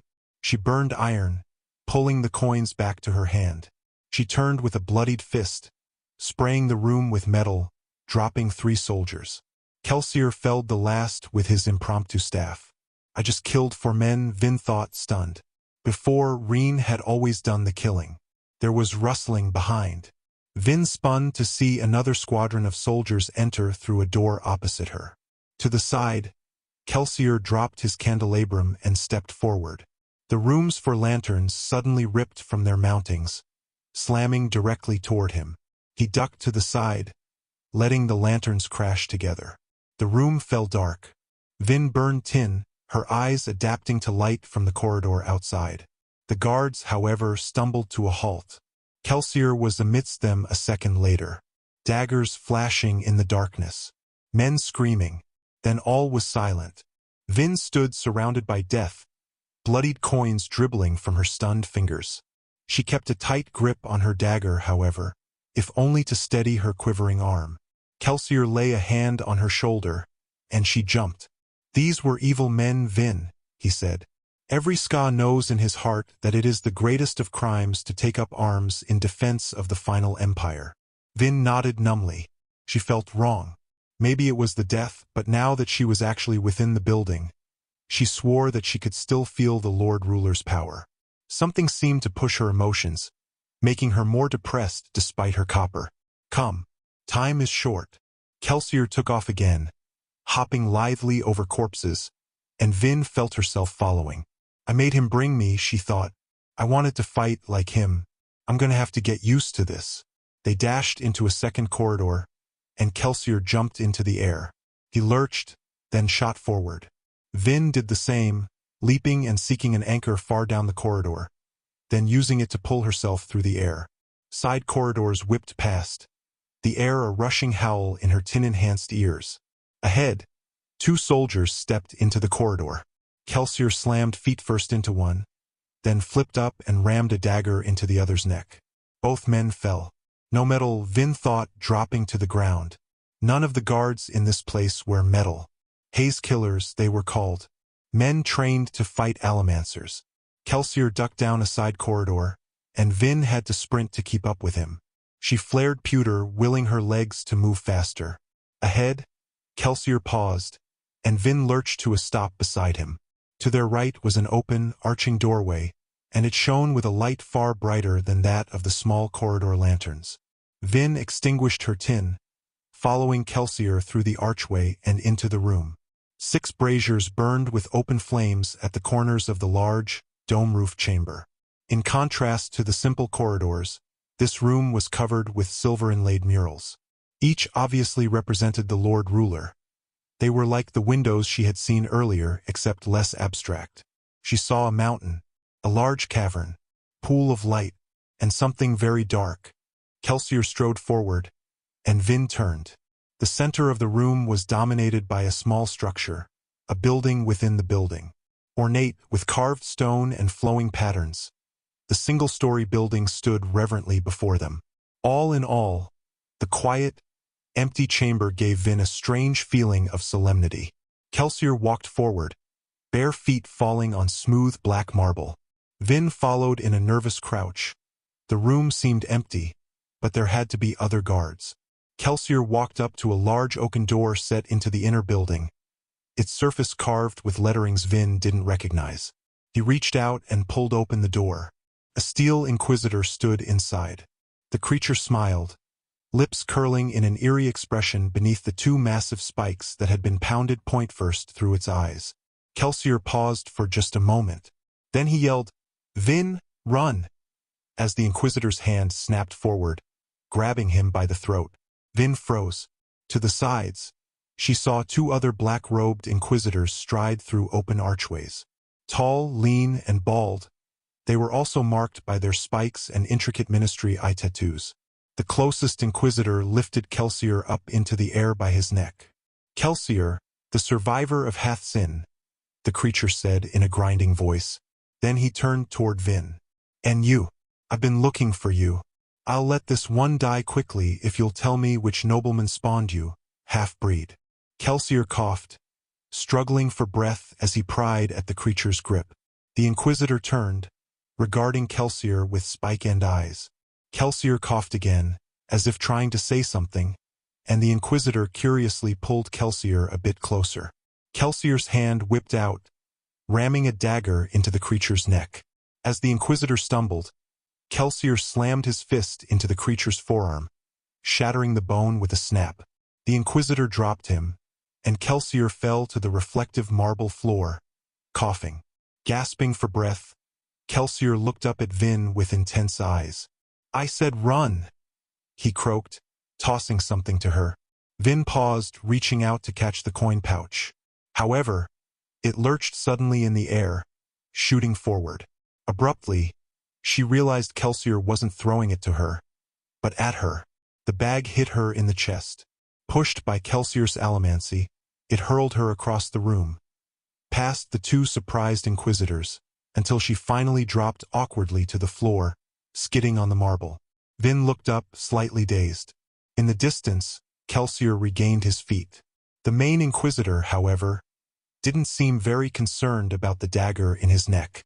The other two Inquisitors stood between her and Kelsier. One turned toward her, and Vin felt chilled by its horrifying, unnatural gaze. "Run!" The word echoed in the dome chamber, and this time, finally, it struck home. Vin scrambled to her feet, fear shocking her, screaming at her, making her move. She dashed toward the nearest archway, uncertain if it was the one she had come in through. She clutched Kelsier's coin pouch and burned iron, frantically seeking an anchor down the corridor. Must get away.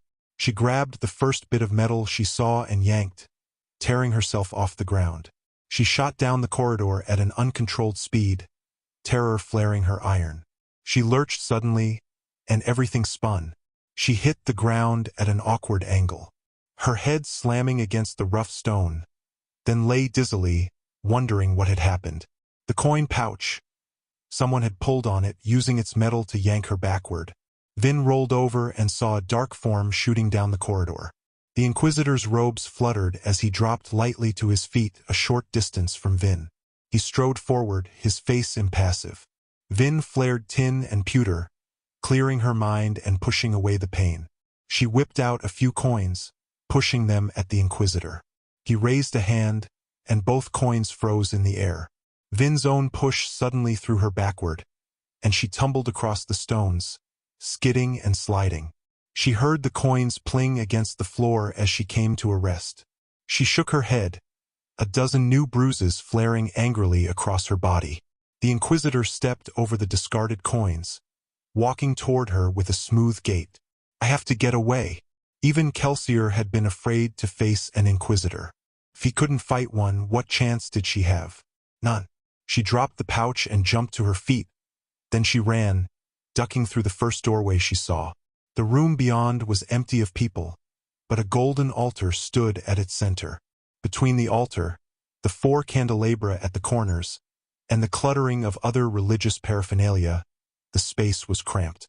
Vin turned, pulling a candelabrum into her hands, remembering Kelsier's trick from before.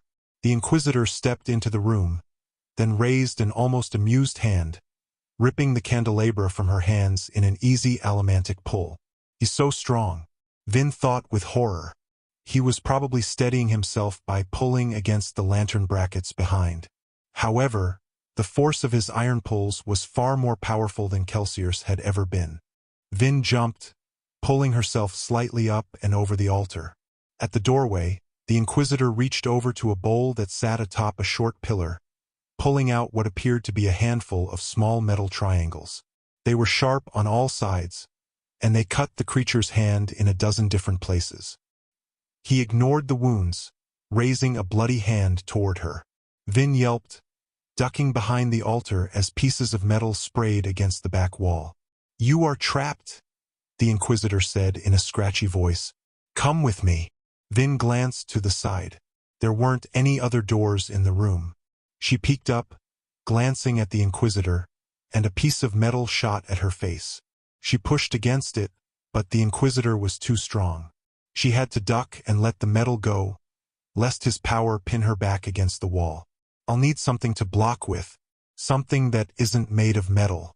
As she heard the Inquisitor step into the room, she found what she needed. a large, leather-bound book sitting beside the altar. She grabbed it, then paused. There was no use in being rich if she died. She pulled out Kelsier's vial and downed the asham, then burned it.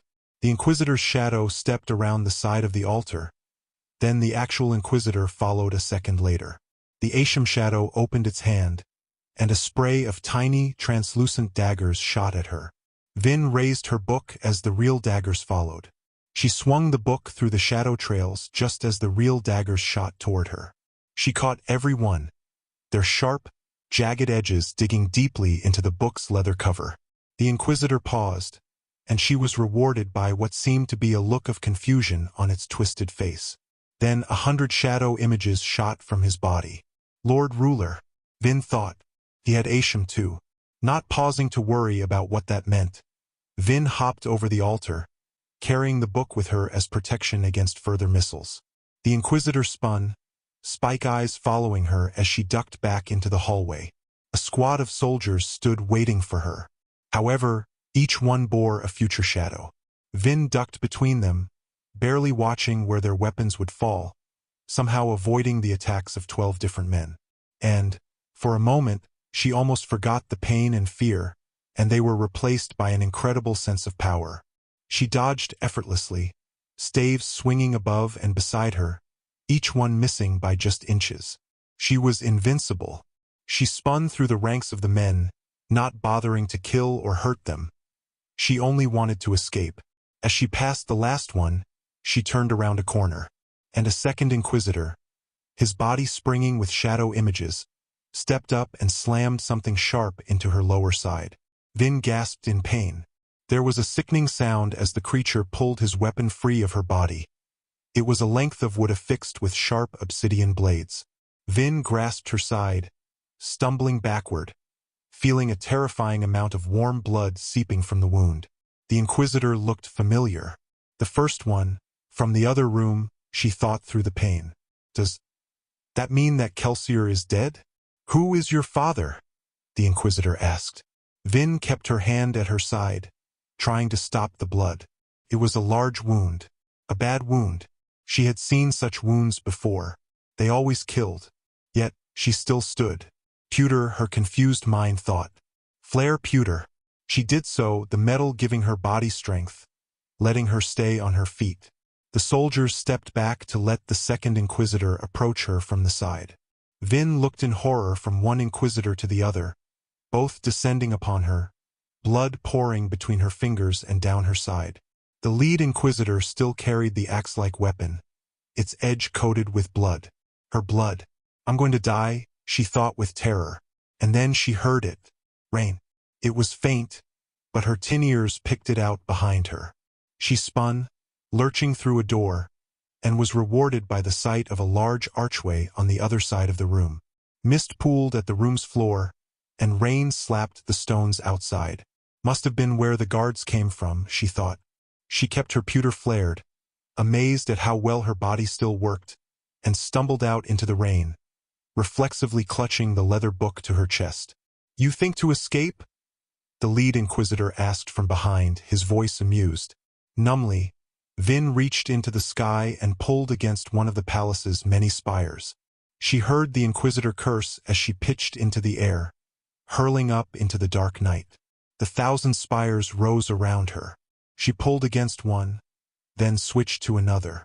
The rain was strong now, and it made the night black. There was no mist to reflect ambient light, and the stars were hidden by clouds above. Vin couldn't see where she was going. She had to use Allomancy to sense the metallic tips of the spires, and hope there was nothing in between. She hit a spire, catching hold of it in the night and pulling to a stop. Have to bandage the wound, she thought weakly. She was beginning to grow numb, her head cloudy despite her pewter and tin. Something slammed against the spire above her, and she heard a low growl. Vin pushed off even as she felt the Inquisitor slash the air beside her. She had one chance. Mid-jump, she pulled herself sideways, toward a different spire. At the same time, she pushed against the book in her hands. It still had bits of metal embedded into its cover. The book continued in the direction she had been going, metal lines glowing weakly in the night. It was the only metal she had on her. Vin caught the next spire lightly, trying to make as little sound as possible. She strained in the night, burning tin, the rainfall becoming a thunder in her ears. Over it, she thought she heard the distinct sound of something hitting a spire in the direction she had pushed the book. The Inquisitor had fallen for her ruse. Vin sighed, hanging from the spire, rain splattering her body. She made sure her copper was still burning, pulled lightly against the spire to hold herself in place, and ripped off a piece of her shirt to bandage the wound. Despite her numb mind, she couldn't help noticing how big the gash was. Oh Lord, she thought.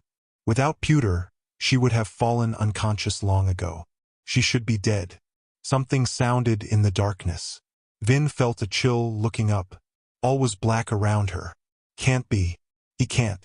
Something slammed into her spire. Vin cried out, jumping away. She pulled herself toward another spire, caught it weakly, then immediately pushed off again. The Inquisitor followed, thuds sounding as he jumped from spire to spire behind her. He found me. He couldn't see me, hear me, or sense me. But he found me. Vin hit a spire, holding it by one hand, limply hanging in the night. Her strength was nearly gone. Have to get away. Hide. Her hands were numb, and her mind felt nearly the same. Her fingers slipped from the cold, wet metal of the spire, and she felt herself drop free into the darkness. She fell with the rain. However, she went only a short distance before thudding against something hard, the roof of a particularly tall bit of the palace. Dazed, she climbed to her knees, crawling away from the spire, seeking a corner. Hide, hide, hide. She crawled weakly to the nook formed by another tower. She huddled against the dark corner, lying in a deep puddle of ashy rainwater, arms wrapped around herself. Her body was wet with rain and blood. She thought for just a moment that she might have escaped. A dark form thumped to the rooftop. The rain was letting up, and her tin revealed a head set with 2 spikes, a body cloaked in a dark robe. She was too weak to move, too weak to do more than shiver in the puddle of water, clothing plastered to her skin. The Inquisitor turned toward her. "Such a small, troubling thing you are," he said. He stepped forward, but Vin could barely hear his words. It was growing dark again. No, it was just her mind. Her vision grew dark, her eyes closing. Her wound didn't hurt anymore. She couldn't even think. A sound like shattering branches. Then arms gripped her. Warm arms, not the arms of death. She forced her eyes open. "Kelsier," she whispered. But it wasn't Kelsier's face that looked back at her, streaked with concern. It was a different, kinder face. She sighed in relief, drifting away as the strong arms pulled her close, making her feel oddly safe in the terrible storms of night. 15. I don't know why Quan betrayed me. Even still, this event haunts my thoughts. He was the one who discovered me. He was the terrace philosopher who first called me the hero of ages. It seems ironically surreal that now, after his long struggle to convince his colleagues, he is the only major terrace holy man to preach against my reign. "You took her with you?" Doxson demanded, bursting into the room. "You took Vin into Credit Shaw? Are you bloody insane?" "Yes," Kelsier snapped. "You've been right all along. I'm a madman, a lunatic. Perhaps I should have just died in the pits and never come back to bother any of you." Doxson paused, taken aback by the force in Kelsier's words.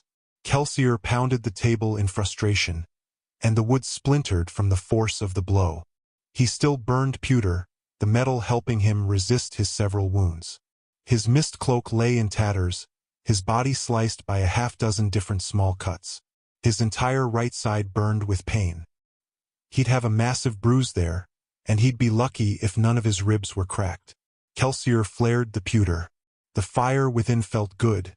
It gave him a focus for his anger and self-loathing. One of the apprentices worked quickly, tying a bandage around Kelsier's largest gash. Clubs sat with Ham at the side of the kitchen. Breeze was away visiting a suburb. "By the Lord Ruler Kelsier," Doxson said quietly. "Even Doxson, Kelsier though. Even my oldest friend swears by the Lord Ruler's name." What are we doing? How can we face this? There were 3 inquisitors waiting for us, Dox, Kelsier said. Doxon paled. And you left her there? She got out before I did. I tried to distract the inquisitors as long as I could. But, one of the 3 followed her. I couldn't get to it. Maybe the other 2 inquisitors were simply trying to keep me busy so that their companion could find her. 3 inquisitors, Doxon said, accepting a small cup of brandy from one of the apprentices. He downed it. We must have made too much noise going in, Kelsier said. Either that or they were already there for some reason. And we still don't know what's in that room. The kitchen fell silent. The rain outside picked up again, assaulting the building with a reproachful fury. So, Hem said, what of Vin? Kelsier glanced at Doxon and saw pessimism in his eyes. Kelsier had barely escaped, and he had years of training. If Vin was still in Credit Shaw, Kelsier felt a sharp, twisting pain in his chest. You let her die too. First Mare, then Vin. How many more will you lead to slaughter before this is through? She might be hiding somewhere in the city, Kelsier said, afraid to come to the shop because the inquisitors are looking for her. Or, perhaps for some reason she went back to Felice. Maybe she's out there somewhere, dying alone in the rain. Ham, Kelsier said, you and I are heading back to the palace. Dox, take Mistborns and visit other thieving crews. Maybe one of their scouts saw something. Clubs, send an apprentice to Renua's mansion to see if she went there. The solemn group started to move, but Kelsier didn't need to state the obvious.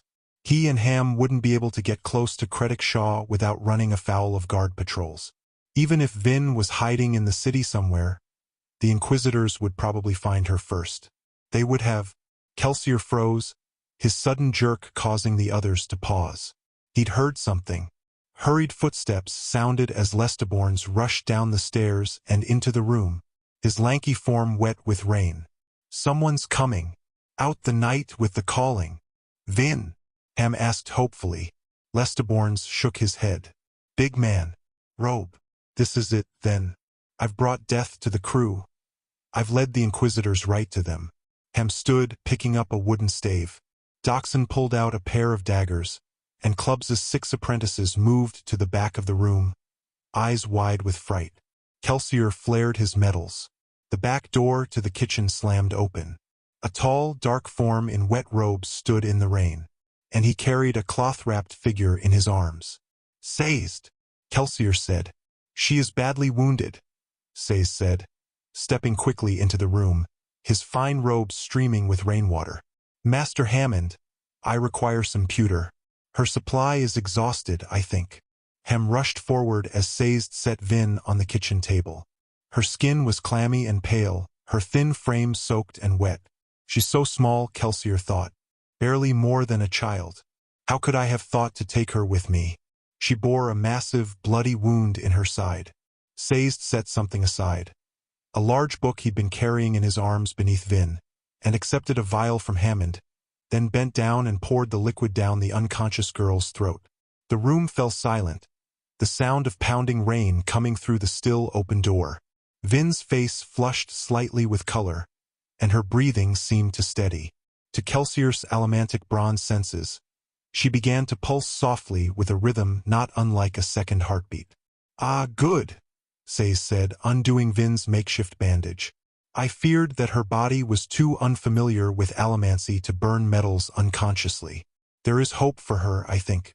Master Cladant, I shall require a pot of boiled water, some bandages, and the medical bag from my rooms.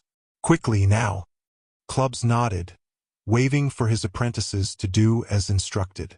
Kelsier cringed as he watched Sazed's work. The wound was bad, worse than any he himself had survived. The cut went deeply into her gut. It was the type of wound that killed slowly, but consistently. Vin, however, was no ordinary person. Pewter would keep an allomancer alive long after their body should have given out. In addition, Sazed was no ordinary healer. Religious rites were not the only things that keepers stored in their uncanny memories. Their metal minds contained vast wealths of information on culture, philosophy, and science.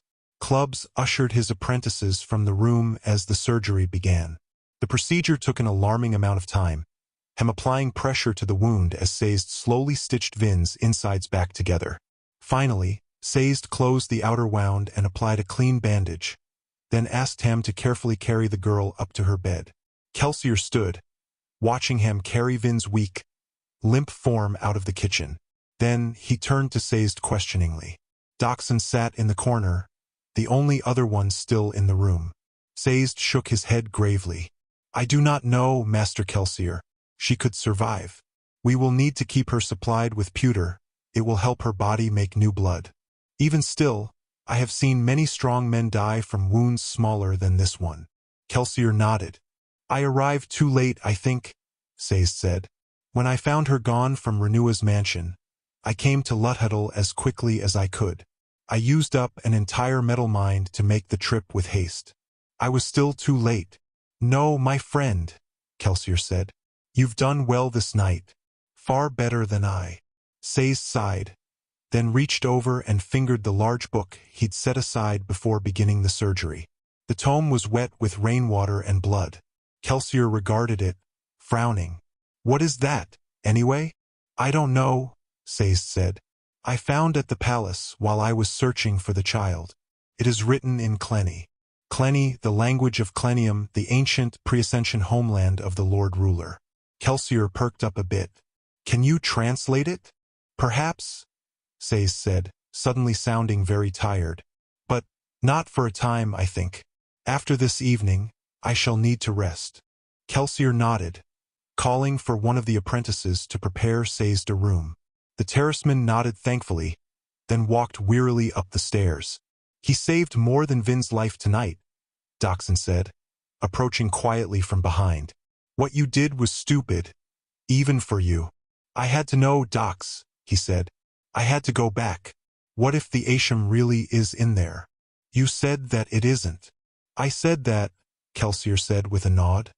And I'm mostly sure. But what if I'm wrong? That's no excuse, Dachshund said angrily. Now Vin is dying and the Lord Ruler is alerted to us. Wasn't it enough that you got Mare killed trying to get into that room? Kelsier paused, but he was too drained to feel any anger. He sighed, sitting down. There's more, Dox. Dachshund frowned. I've avoided talking about the Lord Ruler to the others, Kelsier said. But I'm worried. The plan is good, but I have this terrible, haunting feeling that we'll never succeed as long as he's alive. We can take his money, we can take his armies, we can trick him out of the city. But I still worry that we won't be able to stop him. Dachshund frowned. You're serious about this 11th metal business? Then? Kelsier nodded. I searched for 2 years to find a way to kill him. Men have tried everything. He ignores normal wounds, and decapitation only annoys him. A group of soldiers burned down his inn during one of the early wars. The Lord Ruler walked out as barely more than a skeleton, then healed in a matter of seconds. Only the stories of the 11th metal offered any hope. But I can't make it work. That's why I had to go back to the palace. The Lord Ruler's hiding something in that room. I can feel it. I can't help thinking that if we knew what it was, we'd be able to stop him. You didn't have to take Vin with you. She followed me, Kelsier said. I worried that she'd try to get in on her own if I left her. The girl has a headstrong streak. Dox. She hides it well, but she's blasted stubborn when she wants to be. Dachshund sighed, then nodded quietly. And we still don't know what's in that room. Kelsier eyed the book Sazed had set on the table. The rainwater had marked it, but the tome was obviously designed to endure.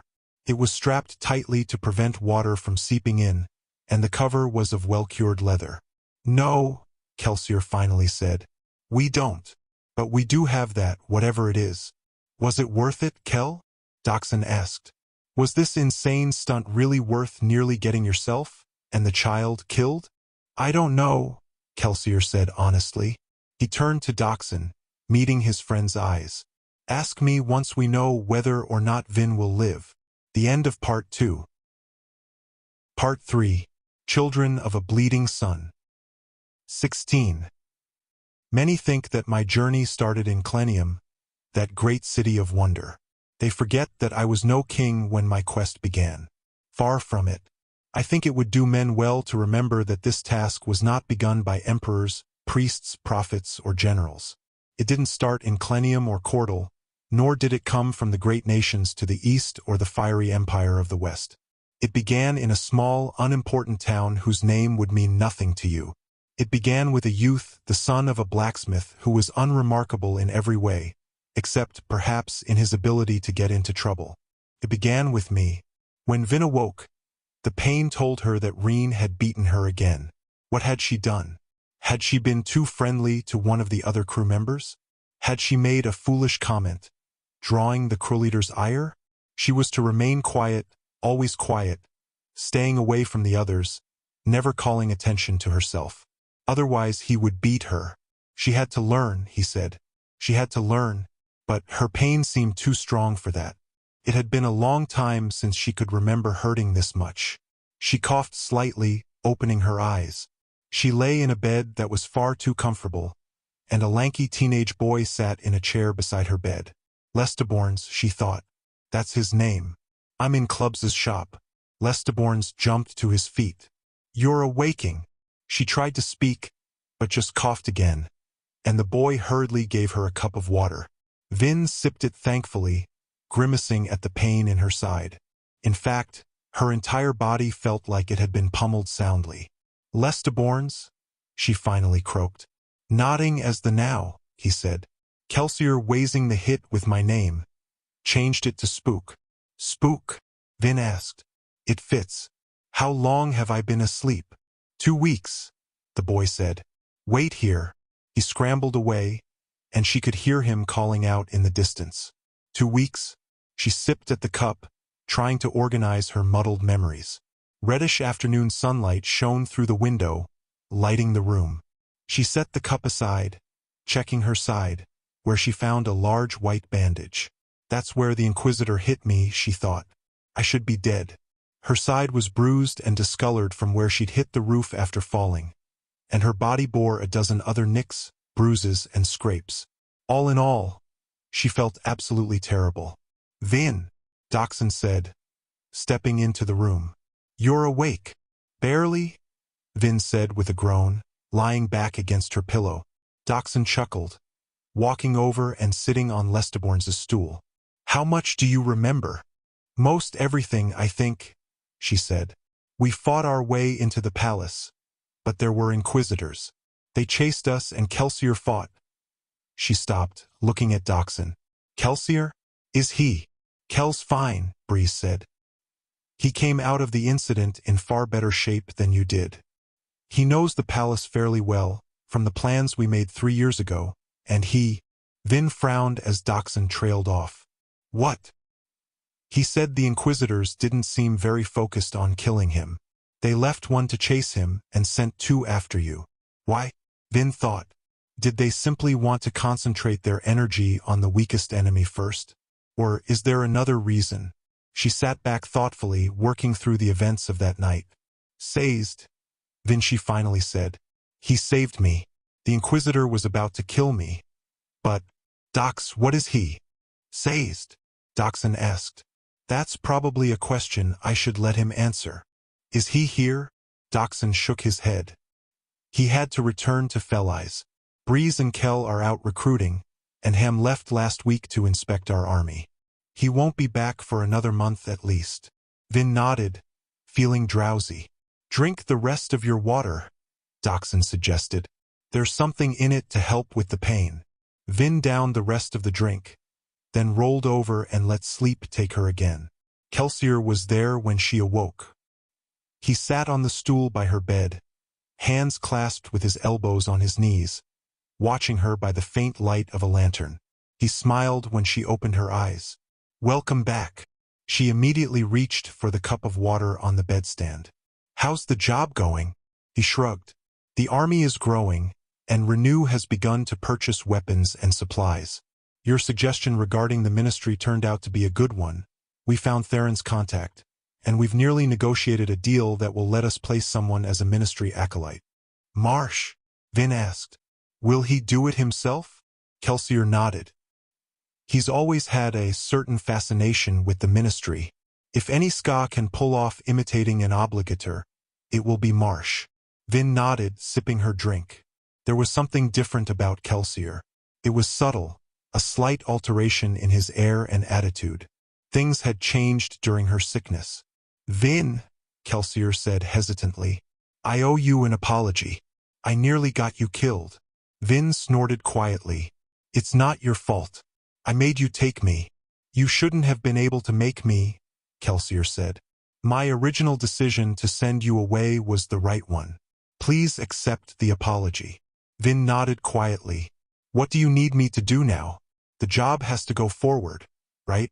Kelsier smiled. Indeed it does. As soon as you're up to it, I'd like you to move back to Felice. We created a cover story saying that Lady Valette has taken sick, but rumors are starting to appear. The sooner you can be seen in the flesh by visitors, the better. I can go tomorrow, Vin said. Kelsier chuckled. I doubt it, but you can go soon. For now, just rest. He stood, moving to leave. Kelsier, Vin asked, causing him to pause. He turned, looking at her. Vin struggled to formulate what she wanted to say. The palace? The Inquisitors? We're not invincible, are we? She flushed. It sounded stupid when she said it that way. Kelsier, however, just smiled. He seemed to understand what she meant. No, Vin, he said quietly. We're far from it. Vin watched the landscape pass outside her carriage window. The vehicle, sent from Mansion Renew, had supposedly taken Lady Valette for a ride through Luthuddle. In reality, it hadn't picked up Vin until it had stopped briefly by Clubs Street. Now, however, her window shades were open, showing her again to the world, assuming anyone cared. The carriage made its way back toward Felice. Kelsier had been right. She'd had to rest 3 more days in Clubs' shop before feeling strong enough to make the trip. In part, she'd waited simply because she had dreaded struggling into a noblewoman's dresses with her bruised arms and wounded side. Still, it felt good to be up again. There had been something wrong about simply recovering in bed. Such a lengthy period of rest wouldn't have been given to a regular thief. Thieves either got back to work quickly or were abandoned for dead. Those who couldn't bring in money for food couldn't be allowed to take up space in the lair. But that isn't the only way people live, Vin thought. She was still uncomfortable with that knowledge. It hadn't mattered to Kelsier and the others that she drained their resources. They hadn't exploited her weakened state, but had cared for her, each one spending time at her bedside.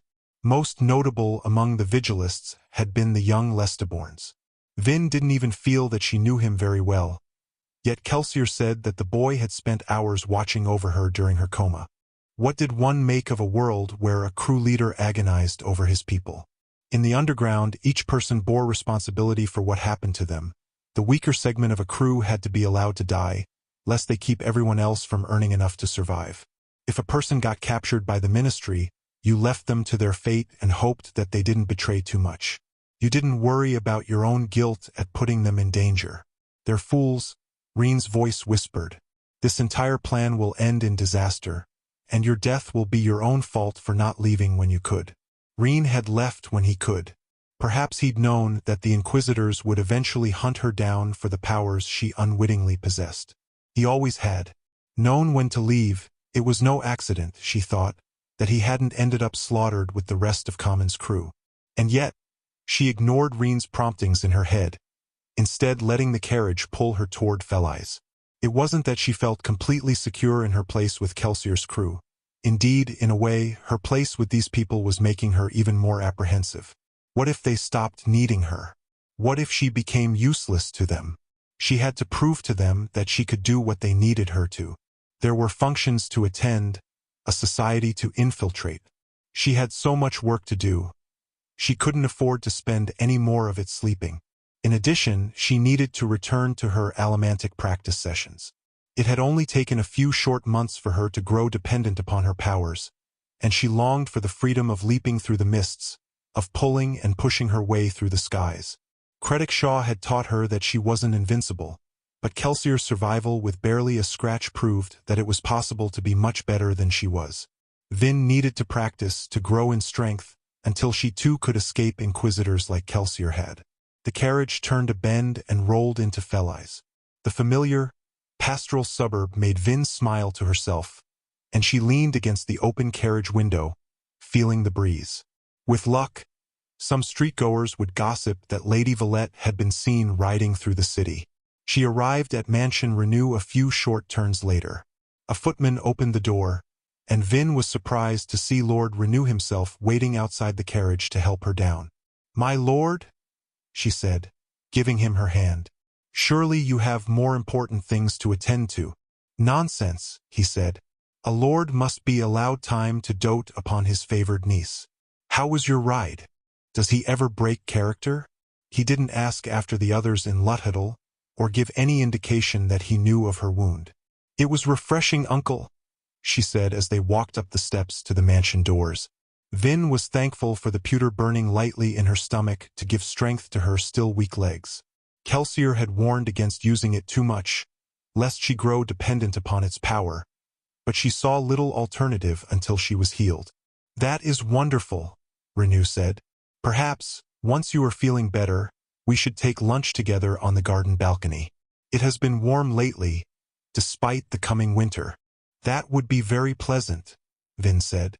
Before, she'd found the impostor's noble bearing intimidating. Yet, as she slipped into the persona of Lady Valette, she experienced the same calmness as before. Vin the thief was nothing to a man such as Renew, but Valette the socialite was another matter. "Very good," Renew said, pausing inside the entryway. "However, let us attend to that on another day. For now, you would likely prefer to rest from your journey." "Actually, my lord, I'd like to visit Sazed. I have some matters I must discuss with the steward." "Ah," Renew said. "You will find him in the library, working on one of my projects." "Thank you," Vin said. Renew nodded, then walked away, his dueling cane clicking against the white marble floor. Vin frowned, trying to decide if he was completely sane. Could someone really adopt a persona that wholly?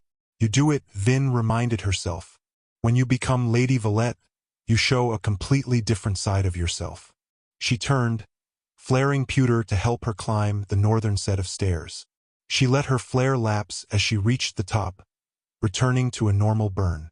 As Kelsier said, it was dangerous to flare metals for too extended a period. An Allomancer could quickly make their body dependent. She took a few breaths. Climbing the stairs had been difficult even with pewter, then walked down the corridor to the library. Sazed sat at a desk beside a small coal stove on the far side of the small room, writing on a pad of paper. He wore his standard steward's robes, and a pair of thin spectacles sat at the end of his nose. Vin paused in the doorway, regarding the man who had saved her life. Why is he wearing spectacles? I've seen him read before without them. He seemed completely absorbed by his work, periodically studying a large tome on the desk, then turning to scribble notes on his pad. "You're an Allomancer," Vin said quietly. Sazed paused, then set down his pen and turned. "What makes you say that, Mistress Vin? You got to Luthadel too quickly. Lord Renew keeps several swift messenger horses in his stables. I could have taken one of those." "You found me at the palace," Vin said. "Kelsier told me of his plans, and I correctly assumed that you had followed him. Locating you was a stroke of luck, one that nearly took me too long to achieve." Vin frowned. "You killed the Inquisitor." "Killed?" Sazed asked. "No, mistress. It takes far more power than I posses to kill one of those monstrosities. I simply distracted him." Vin stood in the doorway for a moment longer, trying to figure out why Sazed was being so ambiguous. "So, are you an Allomancer or not?" He smiled. Then he pulled a stool out from beside the desk. "Please sit down." Vin did as requested, crossing the room and sitting on the stool, her back to a massive bookshelf. "What would you think if I told you that I wasn't an Allomancer?" Sazed asked. "I'd think that you were lying," Vin said. "Have you known me to lie before?" "The best liars are those who tell the truth most of the time." Sazed smiled, regarding her through bespectacled eyes. "That is true, I think. Still, what proof have you that I am an Allomancer? You did things that couldn't have been done without Allomancy." Oh, a Mistborn for 2 months. And already you know all that is possible in the world. Vin paused. Up until just recently, she hadn't even known much about Allomancy. Perhaps there was more to the world than she had assumed. There's always another secret. Kelsier's words. So, she said slowly, what exactly is a keeper? Sazed smiled. Now, that is a far more clever question, mistress. Keepers are storehouses. We remember things so that they can be used in the future. Like religions, Vin said. Sazed nodded. Religious truths are my particular specialty.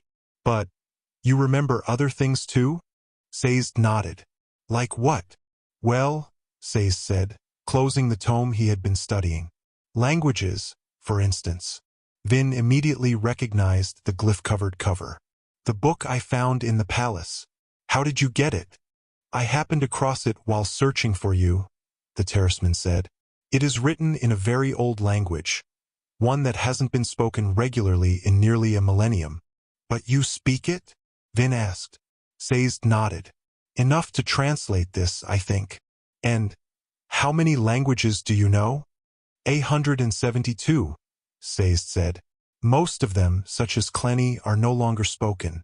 The Lord Ruler's unity movement of the 5th century made certain of that. The language people now speak is actually a distant dialect of Terrace, the language of my homeland. 172, Vin thought with amazement. That sounds impossible. One man couldn't remember that much. Not one man, Sazed said. One keeper. What I do is similar to Allomancy, but not the same. You draw power from metals. I use them to create memories. How? Vin asked. Sazed shook his head. Perhaps another time, mistress. My kind, we prefer to maintain our secrets. The Lord Ruler hunts us with a remarkable, confusing passion. We are far less threatening than Mistborn. Yet, he ignores Allomancers and seeks to destroy us, hating the Terrace people because of us. Hating? Vin asked. You're treated better than regular skaa. You're given positions of respect. That is true, mistress, Sazed said. But, in a way, the skaa are more free. Most terracemen are raised from birth to be stewards. There are very few of us left, and the Lord Ruler's breeders control our reproduction. No terraceman steward is allowed to have a family, or even to bear children. Vin snorted. That seems like it would be hard to enforce. Sazed paused, hand laying on the cover of the large book. Why, not at all, he said with a frown. All terraceman stewards are eunuchs, child. I assumed you knew that. Vin froze, then she blushed furiously. I'm sorry. Truly and surely no apology is required. I was castrated soon after my birth, as is standard for those who will be stewards. Often, I think I would have easily traded my life for that of a common skaa. My people are less than slaves. They're fabricated automatons, created by breeding programs, trained from birth to fulfill the Lord Ruler's wishes. Vin continued to blush, cursing her lack of tact. Why hadn't anyone told her? Sazed, however, didn't seem offended. He never seemed to get angry about anything. Probably a function of his condition, Vin thought. That's what the breeders must want. Docile, even-tempered stewards. But, Vin said, frowning, you're a rebel, Sazed. You're fighting the Lord Ruler. I am something of a deviant, Sazed said. And my people are not as completely subjugated as the Lord Ruler would believe, I think. We hide keepers beneath his very eyes, and some of us even gather the courage to break our training. He paused, then shook his head. It is not an easy thing, however. We are a weak people, mistress. We are eager to do as we are told, quick to seek subjugation. Even I, whom you dub a rebel, immediately sought out a position of stewardship and subservience. We are not so brave as we would wish, I think. You were brave enough to save me, Vin said. Sazed smiled. But there was an element of obedience in that too. I promised Master Kelsier that I would see to your safety. She thought.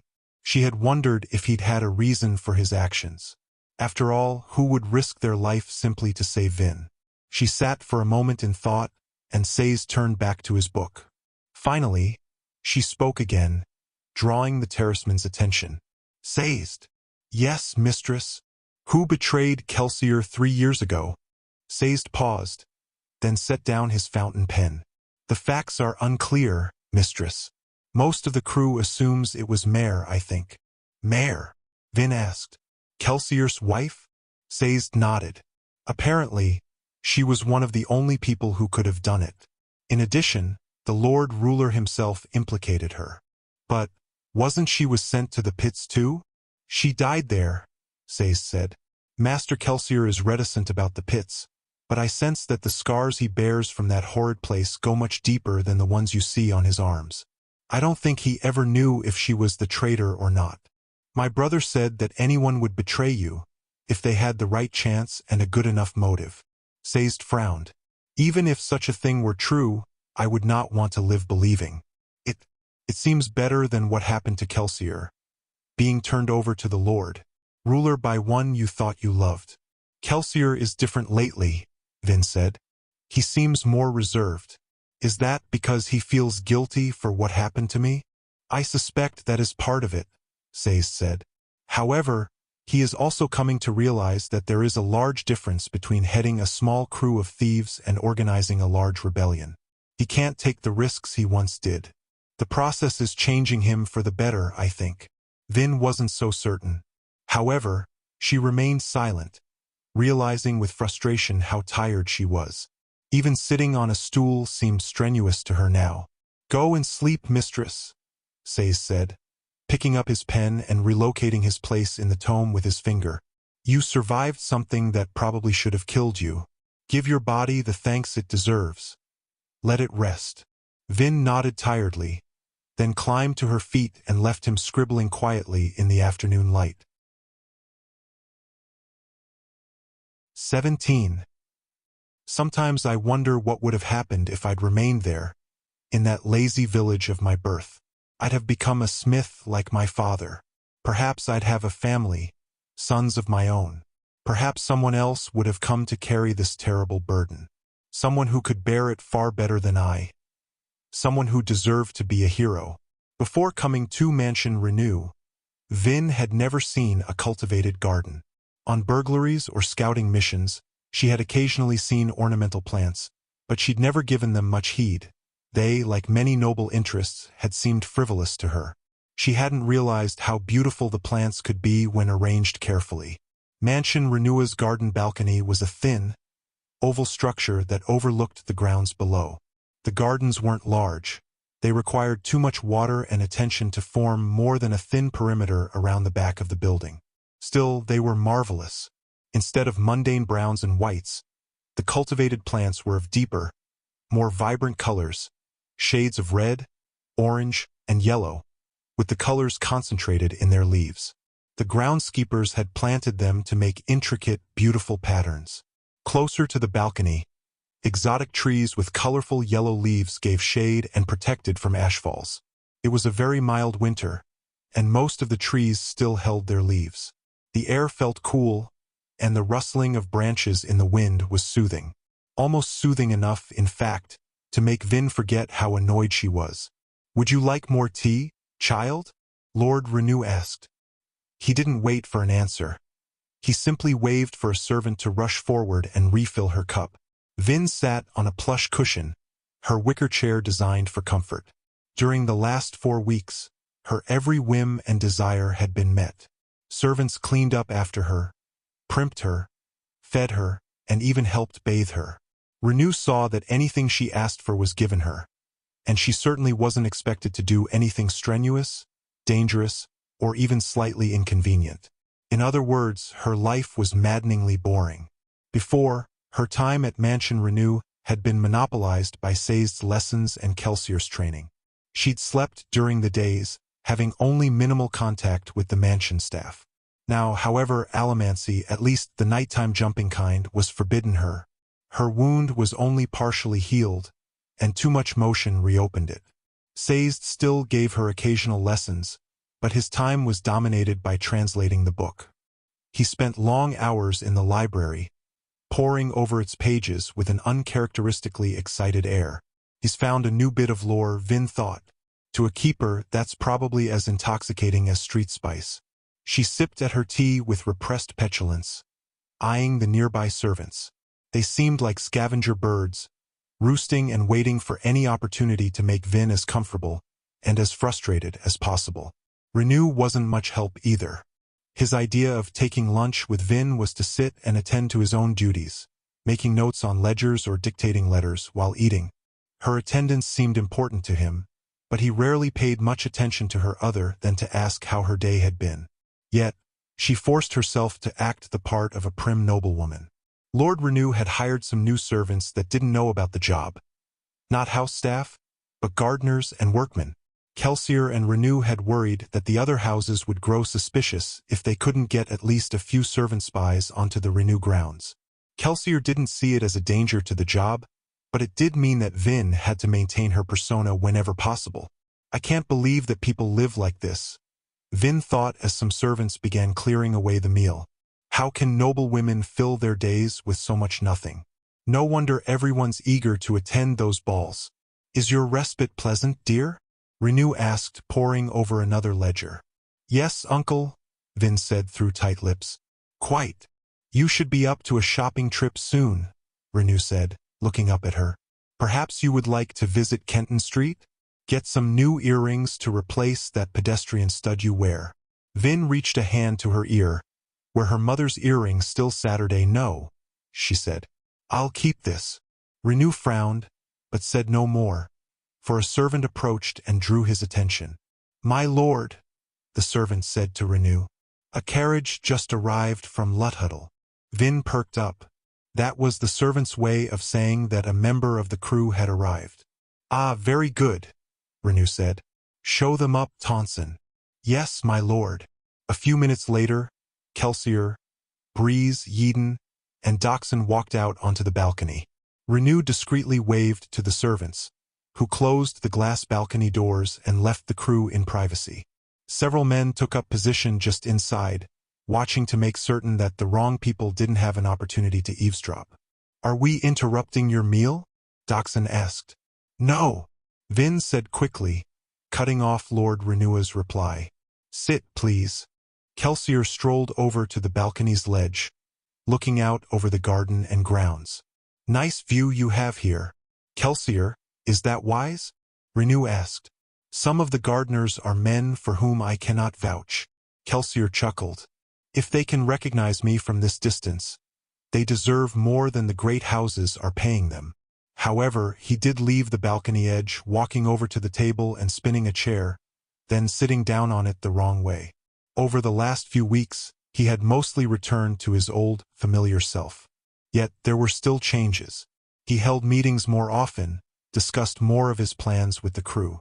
He also still seemed different, more thoughtful. Sazed was right, Vin thought. Our attack on the palace might have been near deadly for me, but it has changed Kelsier for the better.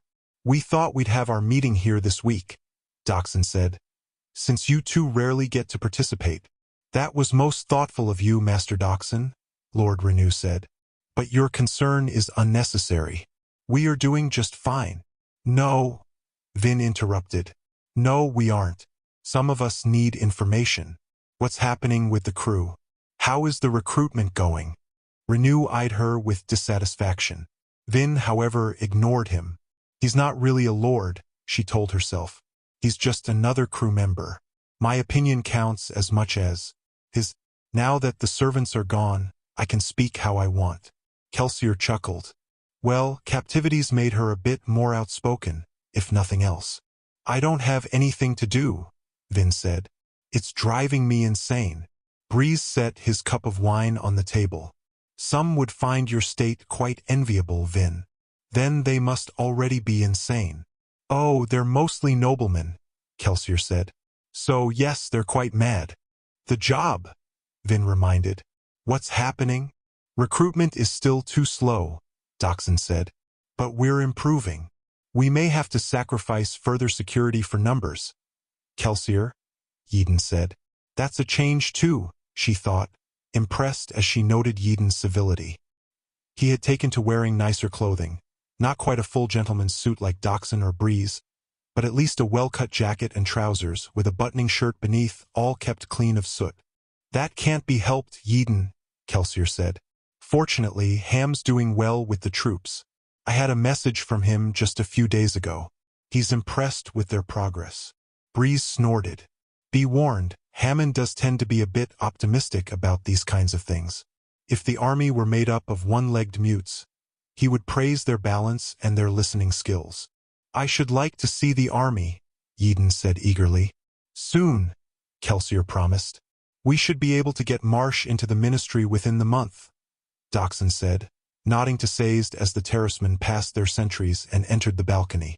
Hopefully, Marsh will be able to give some insight as to how to deal with the Steel Inquisitors. Vin shivered.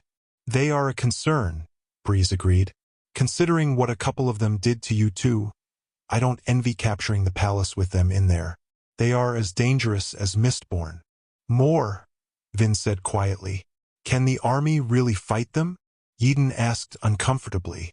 I mean, they're supposed to be immortal, aren't they? Marsh will find the answer, Kelsier promised. Yeadon paused, then nodded, accepting Kelsier's word. Yes, changed indeed, Vin thought. It appeared that not even Yeadon could resist Kelsier's charisma for an extended period of time. In the meantime, Kelsier said, I'm hoping to hear what Sazed has learned about the Lord Ruler. Sazed sat, laying his tome on the tabletop. I will tell you what I can, though this is not the book that I first assumed it to be.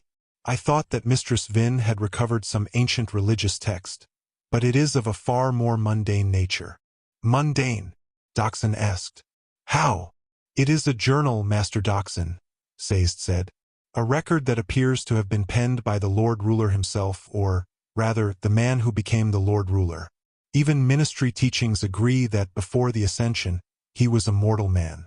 This book tells of his life just prior to his final battle at the Well of Ascension 1,000 years ago. Mostly, it is a record of his travels, a narration of the people he met, the places he visited, and the trials he faced during his quest. Interesting, Breeze said. But how does it help us? I am not certain, Master Ladrian, Sazed said. However, understanding the real history behind the Ascension will be of use, I think. At the very least, it will give us some insight to the Lord Ruler's mind. Kelsier shrugged. The ministry thinks it's important. Vin said she found it in some kind of shrine in the central palace complex. Which, of course, Breeze noted, doesn't at all raise any questions regarding its authenticity. I do not believe it to be a fabrication, Master Ladrian, Sazed said. It contains a remarkable level of detail, especially regarding unimportant issues, like packmen and supplies. In addition, the Lord Ruler it depicts is very conflicted. If the ministry were going to devise a book for worship, they would present their god with more divinity, I think. I'll want to read it when you are done, Sazed, Dockson said. And I, Breeze said. Some of Clubs's apprentices occasionally work as scribes, Kelsier said. We'll have them make a copy for each of you. Handy lot, those, Dockson noted. Kelsier nodded. So, where does that leave us? The group paused, then Dockson nodded to Vin. With the nobility. Kelsier frowned slightly. I can go back to work, Vin said quickly. I'm mostly healed now. Kelsier shot a look at Sazed, who raised an eyebrow. He checked on her wound periodically. Apparently, he didn't like what he saw. Kel, Vin said. I'm going insane. I grew up as a thief, scrambling for food and space. I can't just sit around and let these servants pamper me. Besides, I have to prove that I can still be useful to this crew. Well, Kelsier said, you're one of the reasons we came here today. There's a ball this weekend that... I'll go, Vin said. Kelsier held up a finger. Hear me out, Vin. You've been through a lot lately, and this infiltration could get dangerous. Kelsier, Vin said flatly. My whole life has been dangerous. I'm going. Kelsier didn't look convinced. She has to do it, Kel, Dockson said. For one thing, the nobility is going to get suspicious if she doesn't start going to parties again. For another, we need to know what she sees. Having servant spies on the staff isn't the same as having a spy listening to local plots. You know that. All right, then, Kelsier finally said. But you have to promise not to use physical allomancy until Sazed says otherwise. Later that evening, Vin still couldn't believe how eager she was to go the ball. She stood in her room, looking over the different gown ensembles that Dachshund had found for her. Since she had been forced to wear noblewoman's attire for a good month straight, she was beginning to find dresses just a shade more comfortable than she once had. Not that they aren't frivolous, of course, she thought, inspecting the 4 gowns. All of that lace, the layers of material, a simple shirt and trousers are so much more practical. Yet, there was something special about the gowns, something in their beauty, like the gardens outside. When regarded as static items like a solitary plant, the dresses were only mildly impressive. However, when she considered attending the ball, the gowns took on a new meaning. They were beautiful, and they would make her beautiful. They were the face she would show to the court, and she wanted to choose the right one. I wonder if Elin Venture will be there. Didn't Sazed say that most of the younger aristocrats attended every ball? She lay a hand on one dress, black with silver embroiderings.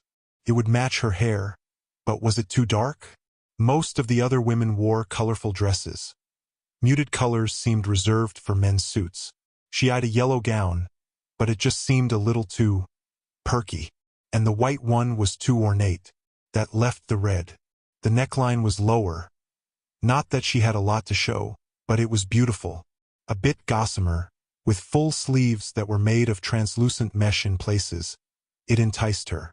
But it seemed so blatant. She picked it up, feeling the soft material in her fingers, imagining herself wearing it. How did I get to this? Vin thought. This thing would be impossible to hide in. These frilly creations, these aren't me. And yet, part of her longed to be back at the ball again. The daily life of a noblewoman frustrated her, but her memories of that one night were alluring.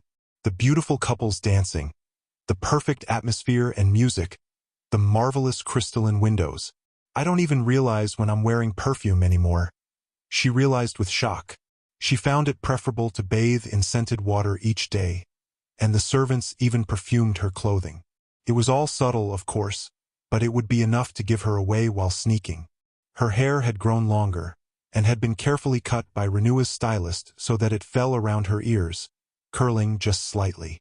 She no longer looked quite so scrawny in the mirror, despite her lengthy sickness. Regular meals had filled her out. I'm becoming... Vin paused. She didn't know what she was becoming. Certainly not a noblewoman. Noble women didn't get annoyed when they couldn't go out stalking at night. Yet she wasn't really Vin the urchin anymore. She was Mistborn. She caught a glimpse of motion to her right, and could just barely make out a figure standing out on the garden balcony. Kelsier. Vin stood for a moment, then left her rooms. Kelsier turned as she walked onto the balcony. She paused, not wanting to interrupt, but he gave her one of his characteristic smiles. She walked forward, joining him at the carved stone balcony railing. He turned and looked westward, not at the grounds but beyond them, toward the wilderness, lit by a setting sun, outside of town. Does it ever look wrong to you, Vin? Wrong? She asked. Kelsier nodded. The dry plants, the angry sun, the smoky black sky. Vin shrugged. How can those things be right or wrong? That's just the way things are. I suppose, Kelsier said. But I think your mindset is part of the wrongness. The world shouldn't look like this. Vin frowned. How do you know that? Kelsier reached into his vest pocket and pulled out a piece of paper. He unfolded it with a gentle touch, then handed it to Vin. She accepted the sheet, holding it carefully. It was so old and worn that it seemed close to breaking at the creases. It didn't contain any words, just an old, faded picture. It depicted a strange shape, something like a plant, though not one Vin had ever seen. It was too flimsy. It didn't have a thick stalk, and its leaves were far too delicate. At its top, it had a strange collection of leaves that were a different color from the rest. It's called a flower, Kelsier said. They used to grow on plants before the Ascension. Descriptions of them appear in the old poems and stories, things that only keepers and rebel sages know about anymore. Apparently, these plants were beautiful, and they had a pleasant smell. Plants that smell. Vin asked. Like fruit. Something like that, I think. Some of the reports even claim that these flowers grew into fruit in the days before the ascension. Vin stood quietly, frowning, trying to imagine such a thing. That picture belonged to my wife, Mare, Kelsier said quietly. Dachshund found it in her things after we were taken. He kept it, hoping that we would return. He gave it to me after I escaped. Vin looked down at the picture again. Mare was fascinated by pre-ascension times, Kelsier said, still staring out over the gardens. In the distance, the sun touched the horizon and grew an even deeper red. She collected things like that paper, pictures and descriptions of the old times. I think that fascination, along with the fact that she was a tin-eye, is part of what led her to the underground and to me. She's the one who first introduced me to Sazed, though I didn't use him in my crew at the time. He wasn't interested in thieving. Vin folded up the paper. And you keep this picture still? After what she did to you? Kelsier fell silent for a moment. Then he eyed her. Been listening at doors again, have we? Oh, don't worry. I suppose it's common enough knowledge. In the distance, the setting sun became ablaze, its ruddy light illuminating clouds and smoke alike. Yes, I keep the flower, Kelsier said. I'm not really sure why, but do you stop loving someone just because they betray you? I don't think so. That's what makes the betrayal hurt so much. Pain, frustration, anger, and I still loved her. I still do. How? Vin asked. How can you? And how can you possibly trust people? Didn't you learn from what she did to you? Kelsier shrugged. I think given the choice between loving Mare, betrayal included, and never knowing her, I'd choose love. I risked and I lost, but the risk was still worth it. It's the same with my friends. Suspicion is healthy in our profession, but only to an extent. I'd rather trust my men than worry about what will happen if they turn on me. That sounds foolish, Vin said. Is happiness foolish? Kelsier asked, turning toward her. Where have you been happier, Vin? On my crew, or back with Common? Vin paused.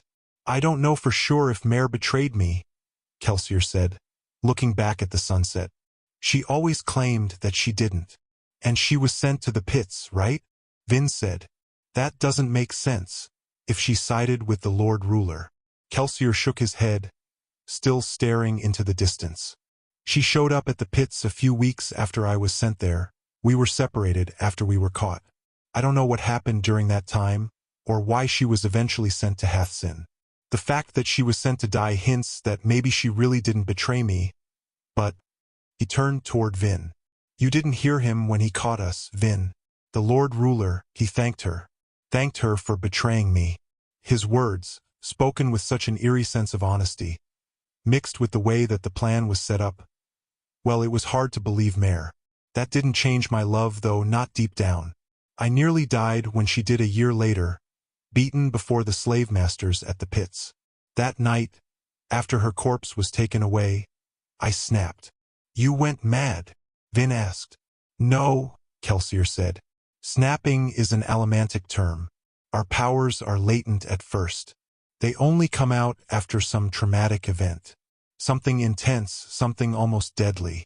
The philosophers say that a man can't command the metals until he has seen death and rejected it. So, when did it happen to me? Vin asked. Kelsier shrugged. It's hard to tell. Growing up as you did, there were probably ample opportunities for you to snap. He nodded as if to himself. For me, he said, it was that night, alone in the pits, my arms bleeding from the day's work. Mare was dead, and I feared that I was responsible, that my lack of faith took away her strength and will. She died knowing that I questioned her loyalty. Maybe if I'd really loved her, I wouldn't have ever questioned. I don't know. But you didn't die, Vin said. Kelsier shook his head. I decided that I'd see her dream fulfilled. I'd make a world where flowers returned, a world with green plants, a world where no soot fell from the sky. He trailed off, then sighed. I know. I'm insane. Actually, Vin said quietly, it kinda makes sense. Finally, Kelsier smiled. The sun sank beneath the horizon, and while its light was still a flare in the west, the mists began to appear.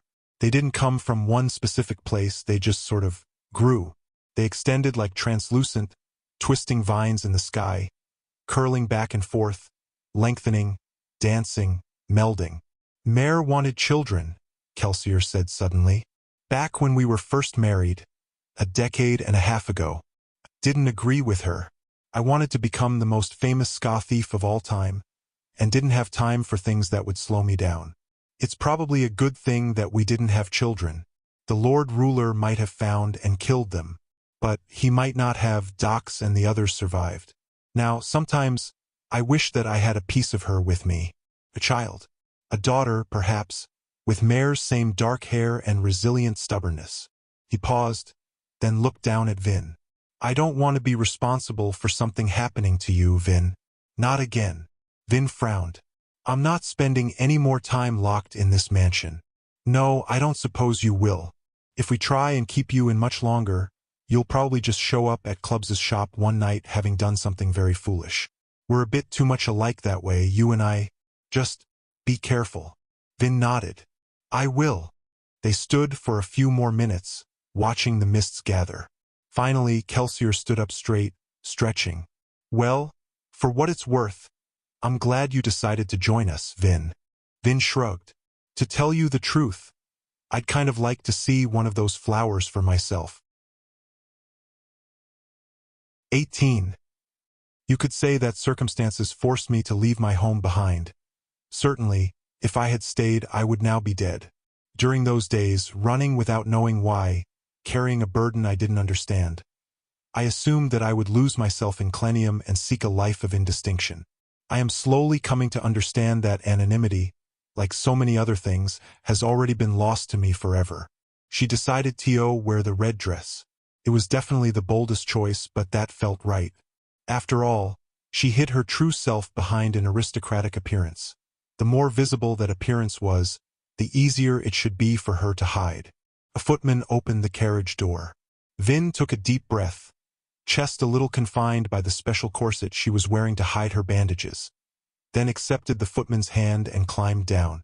She straightened her dress, nodded to Sazed, then joined the other aristocrats making their way up the steps to Keep Ilarial. It was a bit smaller than the Keep of House Venture. However, Keep Ilarial apparently had a separate party ballroom, while House Venture had its gatherings in the enormous main hall. Vin eyed the other noblewomen, and felt a bit of her confidence vanish. Her dress was beautiful, but the other women had so much more than just gowns. Their long, flowing hair and self-assured airs matched their bejeweled figures. They filled out the upper portions of their dresses with voluptuous curves, and moved elegantly in the frilled splendor of the lower folds. Vin occasionally caught glimpses of the women's feet, and they didn't wear simple slippers like her own, but rather high-heeled shoes. Why don't I have shoes like that? She asked quietly as they climbed the carpet-covered stairs. Heels take practice to walk in, mistress, Sazed replied. Since you've only just learned to dance, it might be best if you wore regular shoes for a time. Vin frowned, but accepted the explanation. Sazed's mention of dancing, however, increased her discomfort. She remembered the flowing poise of the dancers at her last ball. She certainly wouldn't be able to imitate that. She barely even knew the basic steps. That won't matter, she thought. They won't see me. They'll see Lady Valette. She's supposed to be new and uncertain, and everyone thinks she's been ill lately. It will make sense for her to be a poor dancer. That thought in mind, Vin reached the top of the stairs feeling a bit more secure. I must say, mistress, Sazed said, you seem far less nervous this time. In fact, you even seem excited. This is the proper attitude for Valette to display, I think. Thank you, she said, smiling. He was right. She was excited. Excited to be part of the job again. Excited, even, to be back among the nobility, with their splendor and grace. They stepped up to the squat ballroom building, one of several low wings extending from the main keep, and a servant took her shawl. Vin paused a moment just inside the doorway, waiting as Sazed arranged her table and meal. The Ilarial ballroom was very different from the majestic Venture Grand Hall. The dim room was only a single story high, and while it had a lot of stained glass windows, they were all in the ceiling. Circular rose window skylights shone from above, lit by small limelights on the roof. Each table was set with candles, and despite the light from above, there was a reserved darkness about the room. It seemed private, despite the numerous people in attendance. This room had obviously been designed to accommodate parties. A sunken dancing floor lay at its center, and this was better lit than the rest of the room. There were 2 tiers of tables circling the dancing floor. The first tier was only a few feet above, the other was farther back and about twice as high. A servant led her to a table at the rim of the room. She sat, Sazed taking his customary place beside her, and began to wait for her meal to arrive. "How exactly am I supposed to get the information Kelsier wants?" she asked quietly, scanning the dark room. The deep, crystalline colors from above projected patterns across tables and people, creating an impressive atmosphere, yet making it difficult to distinguish faces. Was Eland here somewhere amidst the ballgoers? "Tonight, some men should ask you to dance," Sazed said. "Accept their invitations. This will give you an excuse to seek them out later and mingle in their groups. You don't need to participate in conversations, you just have to listen. At future balls, perhaps some of the young men will begin to ask you to accompany them. Then you'll be able to sit at their table and listen to all of their discussions." "You mean, sit with one man the entire time?" Sazed nodded. "It's not uncommon. You would dance only with him that night as well." Vin frowned. However, she let the matter drop, turning to inspect the room again. "He's probably not even here. He said he avoided balls when possible. Even if he were here, he'd be off on his own. You won't even—" A muted thump sounded as someone dropped a stack of books onto her table. Vin jumped in startlement, turning as Eland Venture pulled over a chair, then sat down with a relaxed posture. He leaned back in the chair, angling toward a candelabrum beside her table, and opened a book to begin reading. Sazed frowned. Vin hid a smile, eyeing Eland.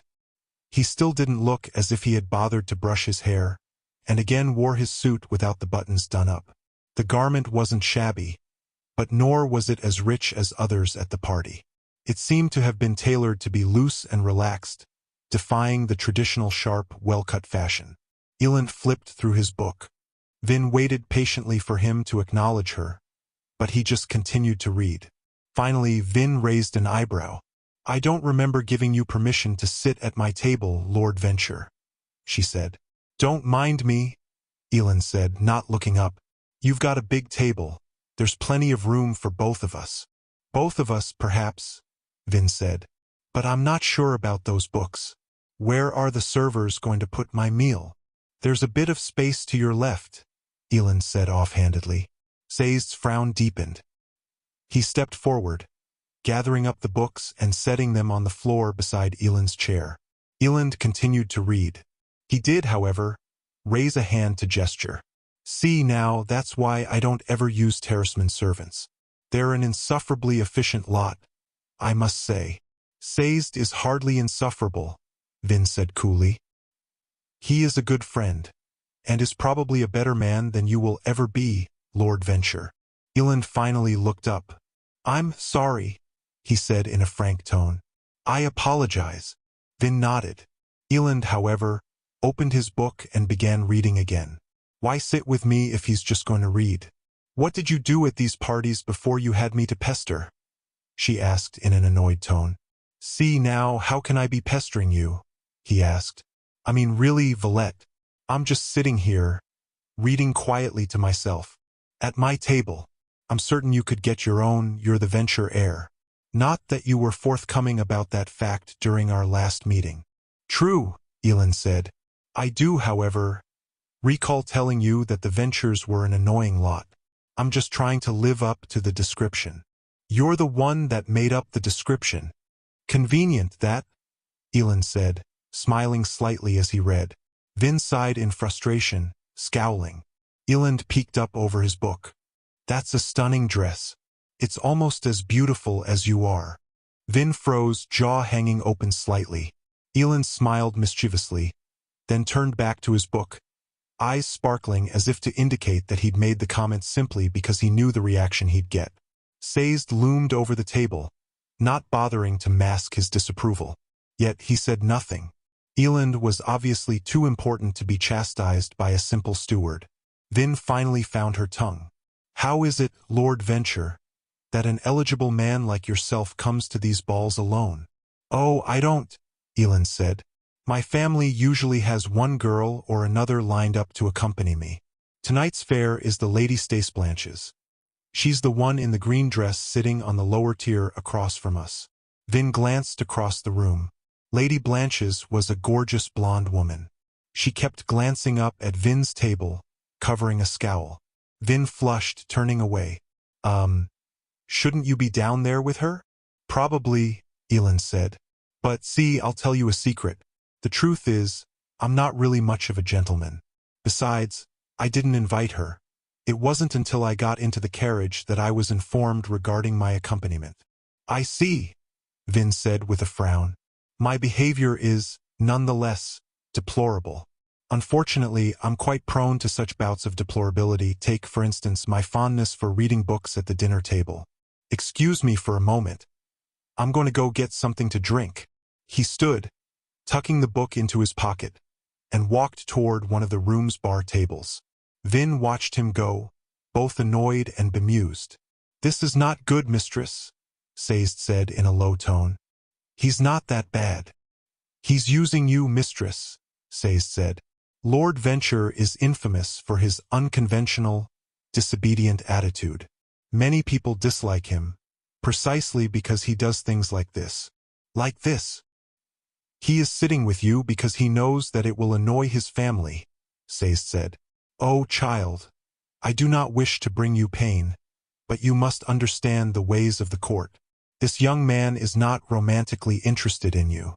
He is a young, arrogant lord who chafes at his father's restrictions. So he rebels, acting rude and offensive. He knows that his father will relent if he acts spoiled enough for long enough." Vin felt her stomach twist. Sazed's probably right, of course. Why else would Eland seek me out?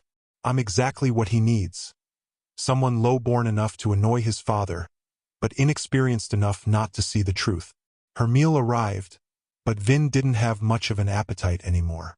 She began to pick at the food as Eland returned, settling down with a large goblet filled with some mixed drink. He sipped as he read. "Let's see how he reacts if I don't interrupt his reading," Vin thought in annoyance, remembering her lessons, and eating her food with a lady's grace. It wasn't a large meal. Mostly some rich, buttered vegetables, and the sooner she finished, the sooner she could get to dancing. At least then she wouldn't have to sit with Eland Venture. The young lord paused several times as she ate, peeking at her over the top of his book. He obviously expected her to say something, but she never did. As she ate, however, her anger faded. She glanced at Eland, studying his slightly disheveled appearance, watching the earnestness with which he read his book. Could this man really hide the twisted sense of manipulation Sazed implied? Was he really just using her? "Anyone will betray you," Reen whispered. "Everyone will betray you." Eland just seemed so genuine. He felt like a real person, not a front or a face. And it did seem like he wanted her to talk to him. It felt like a personal victory to Vin when he finally sat the book down and looked at her. "Why are you here, Valette?" he asked. "Here at the party?" "No, here in Luthuddle." "Because it's the center of everything," Vin said. Eland frowned. "I suppose it is. But the Empire is a big place to have such a small center. I don't think we really understand how large it is. How long did it take you to get here?" Vin felt a moment of panic, but Sazed's lessons snapped quickly into her mind. "Almost 2 months by canal, with some stops." "Such a long time," Eland said. "They say it can take half a year to travel from one end of the Empire to the other, yet most of us ignore everything but this little bit at the center." Vin trailed off. With Reen, she'd been all across the central dominance. It was the smallest of the dominances, however, and she'd never visited the more exotic places in the Empire. This central area was good for thieves. Oddly, the place closest to the Lord Ruler was also the one with the most corruption, not to mention the most riches. What do you think of the city, then? Eland asked. Vin paused. It's dirty, she said honestly. In the dim light, a servant arrived to remove her empty plate. It's dirty, and it's full. The skaa are treated terribly, but I guess that's true everywhere. Eland cocked his head, giving her a strange look. I shouldn't have mentioned the skaa. That wasn't very noble-like. He leaned forward. You think the skaa here are treated worse than the ones on your plantation? I always thought they would be better off in the city. I'm not sure. I didn't go to the fields very often. So, you didn't interact with them very much? Vin shrugged. Why does it matter? They're just skaa. See, now that's what we always say, Eland said. But I don't know. Maybe I'm too curious, but they interest me. Did you ever hear them talk to one another? Did they sound like regular people? What? Vin asked. Of course they did. What else would they sound like? Well, you know what the ministry teaches. She didn't. However, if it was regarding the skaa, it probably wasn't flattering. I make it a rule to never completely believe anything the ministry says. Eland paused again, cocking his head. You're not what I expected, Lady Valette. People rarely are. So, tell me about the plantation skaa. What are they like? Vin shrugged. Like skaa everywhere else. Are they intelligent? Some are. But not like you and me, right? Eland asked. Vin paused. How would a noblewoman respond? No, of course not. They're just skaa. Why are you so interested in them? Eland seemed disappointed. No reason, he said, sitting back in his chair and opening his book. I think some of those men over there want to ask you to dance. Vin turned, noticing that there was indeed a group of young men standing a short distance from her table. They looked away as soon as she turned. After a few moments, one of the men pointed at another table. Then he walked over and asked a young lady to dance. Several people have noticed you, my lady, Sayes said. However, they never approach. Lord Venture's presence intimidates them, I think. Eland snorted. They should know that I am anything but intimidating. Vin frowned, but Eland just continued to read. Fine, she thought, turning back toward the young men. She caught one man's eye, smiling slightly. A few moments later, the young man approached. He spoke to her in a stiff, formal tone. Lady Renew, I am Lord Melend-Lees. Would you care to dance? Vin shot a glance at Eland, but he didn't look up from his book. I would love to, Lord Lees, Vin said, taking the young man's hand and rising. He led her down to the dance floor, and as they approached, Vin's nervousness returned. Suddenly, 1 week of practice didn't seem like enough. The music stopped, allowing for couples to leave or enter the floor, and Lord Lees led her forward. Vin fought down her paranoia, reminding herself that everyone saw the dress and the rank, not Vin herself. She looked up into Lord Lees's eyes and saw, surprisingly, apprehension. The music began, as did the dancing. Lord Lees's face took on a look of consternation. She could feel his palms sweating in her hands. Why, he's just as nervous as I am. Perhaps even more. Lees was younger than Eland, closer to her own age. He probably wasn't very experienced with balls. He certainly didn't look like he'd danced much. He focused so much on the steps that his motions felt rigid. It makes sense, Vin realized, relaxing and letting her body move in the motions Sayes had taught. The experienced ones wouldn't ask me to dance. Not when I'm so new. I'm beneath their notice.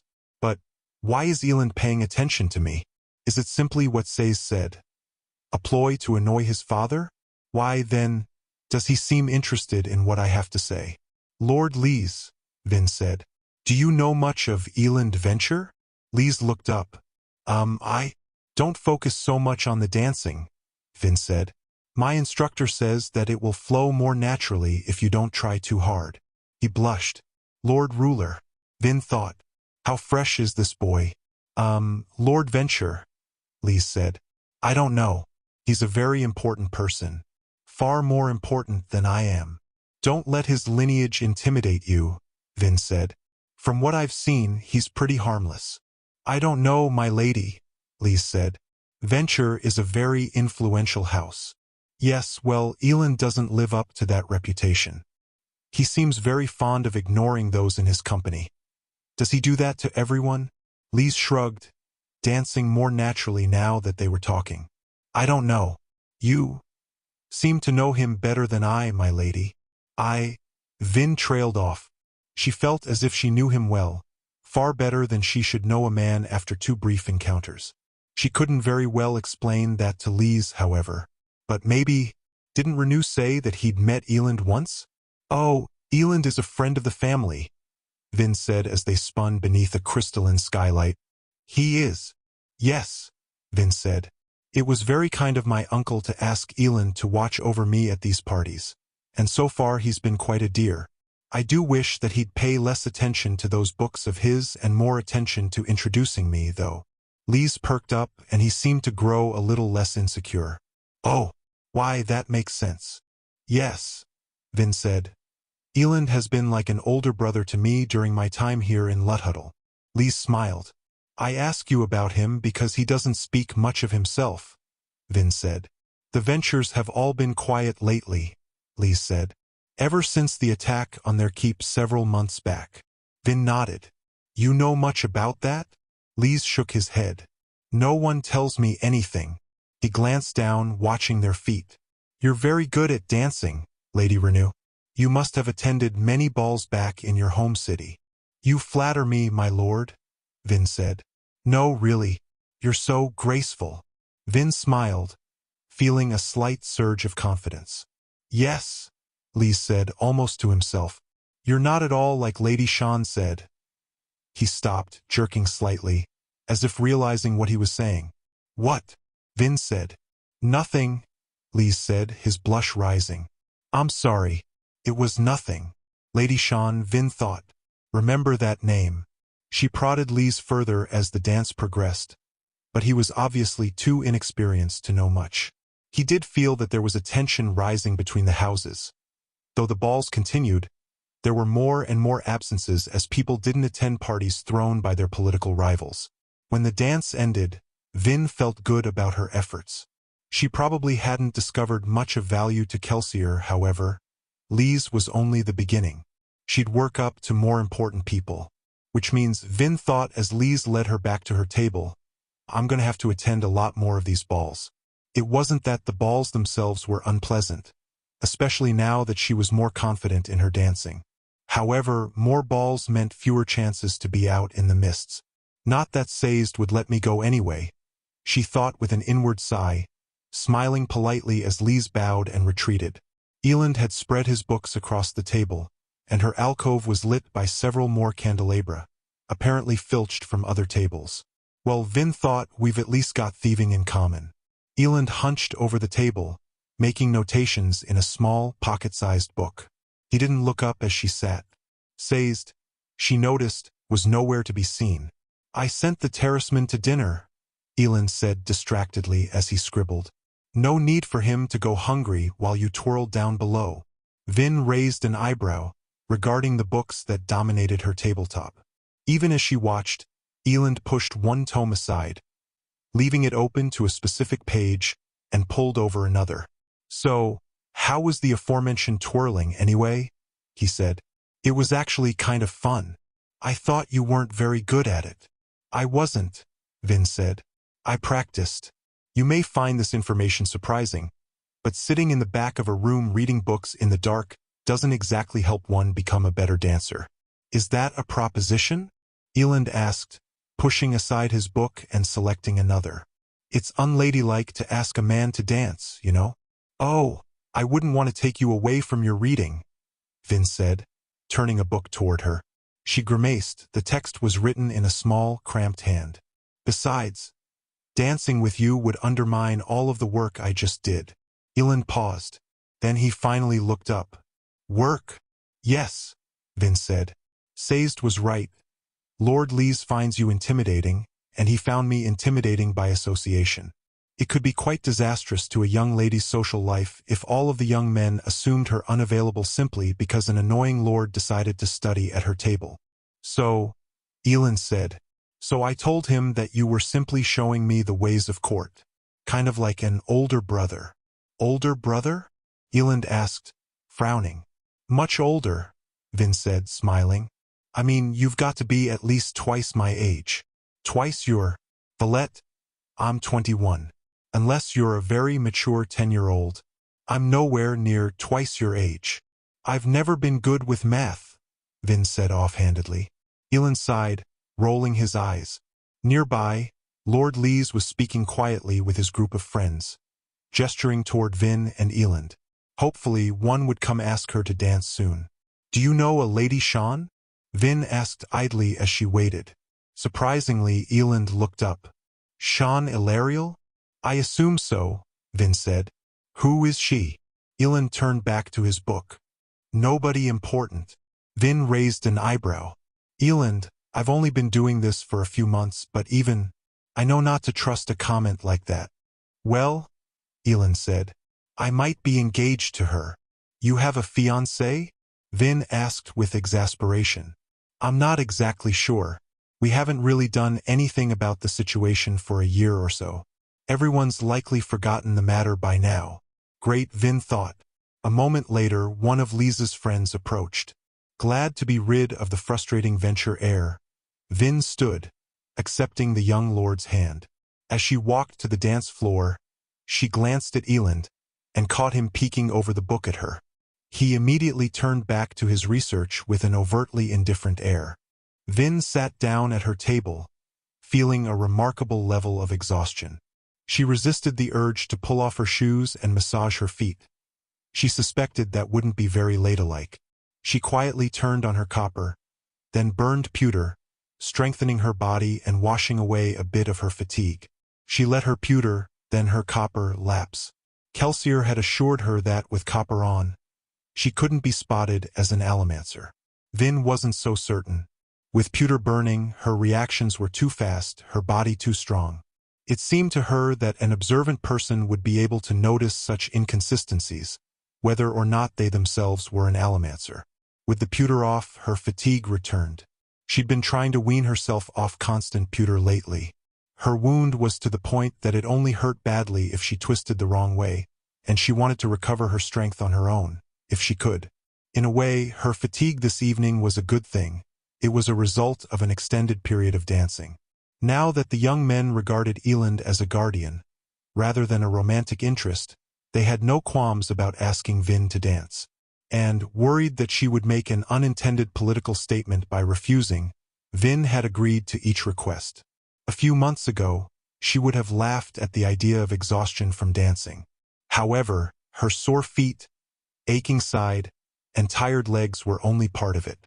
The effort of memorizing names and houses, not to mention putting up with her dancing partner's fluffy conversation, left her mentally drained. It's a good thing Sayed had me wear slippers instead of heels, Vin thought with a sigh, sipping her chill juice. The terraceman hadn't returned from his dinner yet. Notably, Eland wasn't at the table either, though his books still lay scattered across its top. Vin eyed the tomes. Perhaps if she appeared to be reading, the young men would leave her alone for a bit. She reached over, rifling through the books for a likely candidate. The one she was most interested in, Eland's small, leather-bound notebook, was missing. Instead, she picked a large, blue tome and hefted it over to her side of the table. She had picked it for its large lettering. Was paper really so expensive that scribes needed to cram as many lines to a page as possible? Vin sighed, leafing through the volume. I can't believe people read books this big, she thought. Despite the large lettering, each page was filled with words. It would take days and days to read the entire thing. Reen had taught her reading so that she would be able to decipher contracts, write notes, and perhaps play a noblewoman. However, her training hadn't extended to texts this massive. Historical practices in imperial political rule, the first page read. The chapters had titles like The 5th Century Governorship Program and The Rise of Skaa Plantations. She flipped through to the end of the book, figuring it would probably be the most interesting. The final chapter was titled Current Political Structure. So far, she read, the plantation system has produced a far more stable government than previous methodologies. The structure of dominances with each provincial lord taking command of, and responsibility for, His skaa has fostered a competitive environment where discipline is harshly enforced. The Lord Ruler apparently finds this system troubling because of the freedom it allows the aristocracy. However, the relative lack of organized rebellion is undoubtedly enticing. During the 200 years that the system has been in place, there hasn't been a major uprising in the 5 inner dominances. Of course, this political system is only an extension of the greater theocratic rulership. The aristocracy's independence has been tempered by a renewed vigor in obligatory enforcement. No lord, no matter how lofty, would be advised to think himself above their law. The call from an inquisitor can come to anyone. Vin frowned. While the text itself was dry, she was surprised that the Lord Ruler allowed such analytical discussions of his empire. She settled back in her chair, holding up the book, but she didn't read anymore. She was too exhausted from the hours she had spent covertly trying to wiggle information out of her dancing partners. Unfortunately, politics didn't pay heed to Vin's state of exhaustion. Though she did her best to appear absorbed in Elan's book, a figure soon approached her table. Vin sighed, preparing herself for another dance. She soon realized, however, that the newcomer wasn't a nobleman, but a terraceman steward. Like Sazed, he wore robes with overlapping V designs, and was very fond of jewelry. "Lady Valette Renew?" the tall man asked in a faintly accented voice. "Yes," Vin said hesitantly. "My mistress, Lady Sean Ilariel, requires your presence at her table." Requires? Vin thought. She already didn't like that tone, and she had little desire to meet with Elan's former betrothed. Unfortunately, House Ilariel was one of the more powerful great houses, probably not someone to dismiss offhandedly. The terraceman waited expectantly.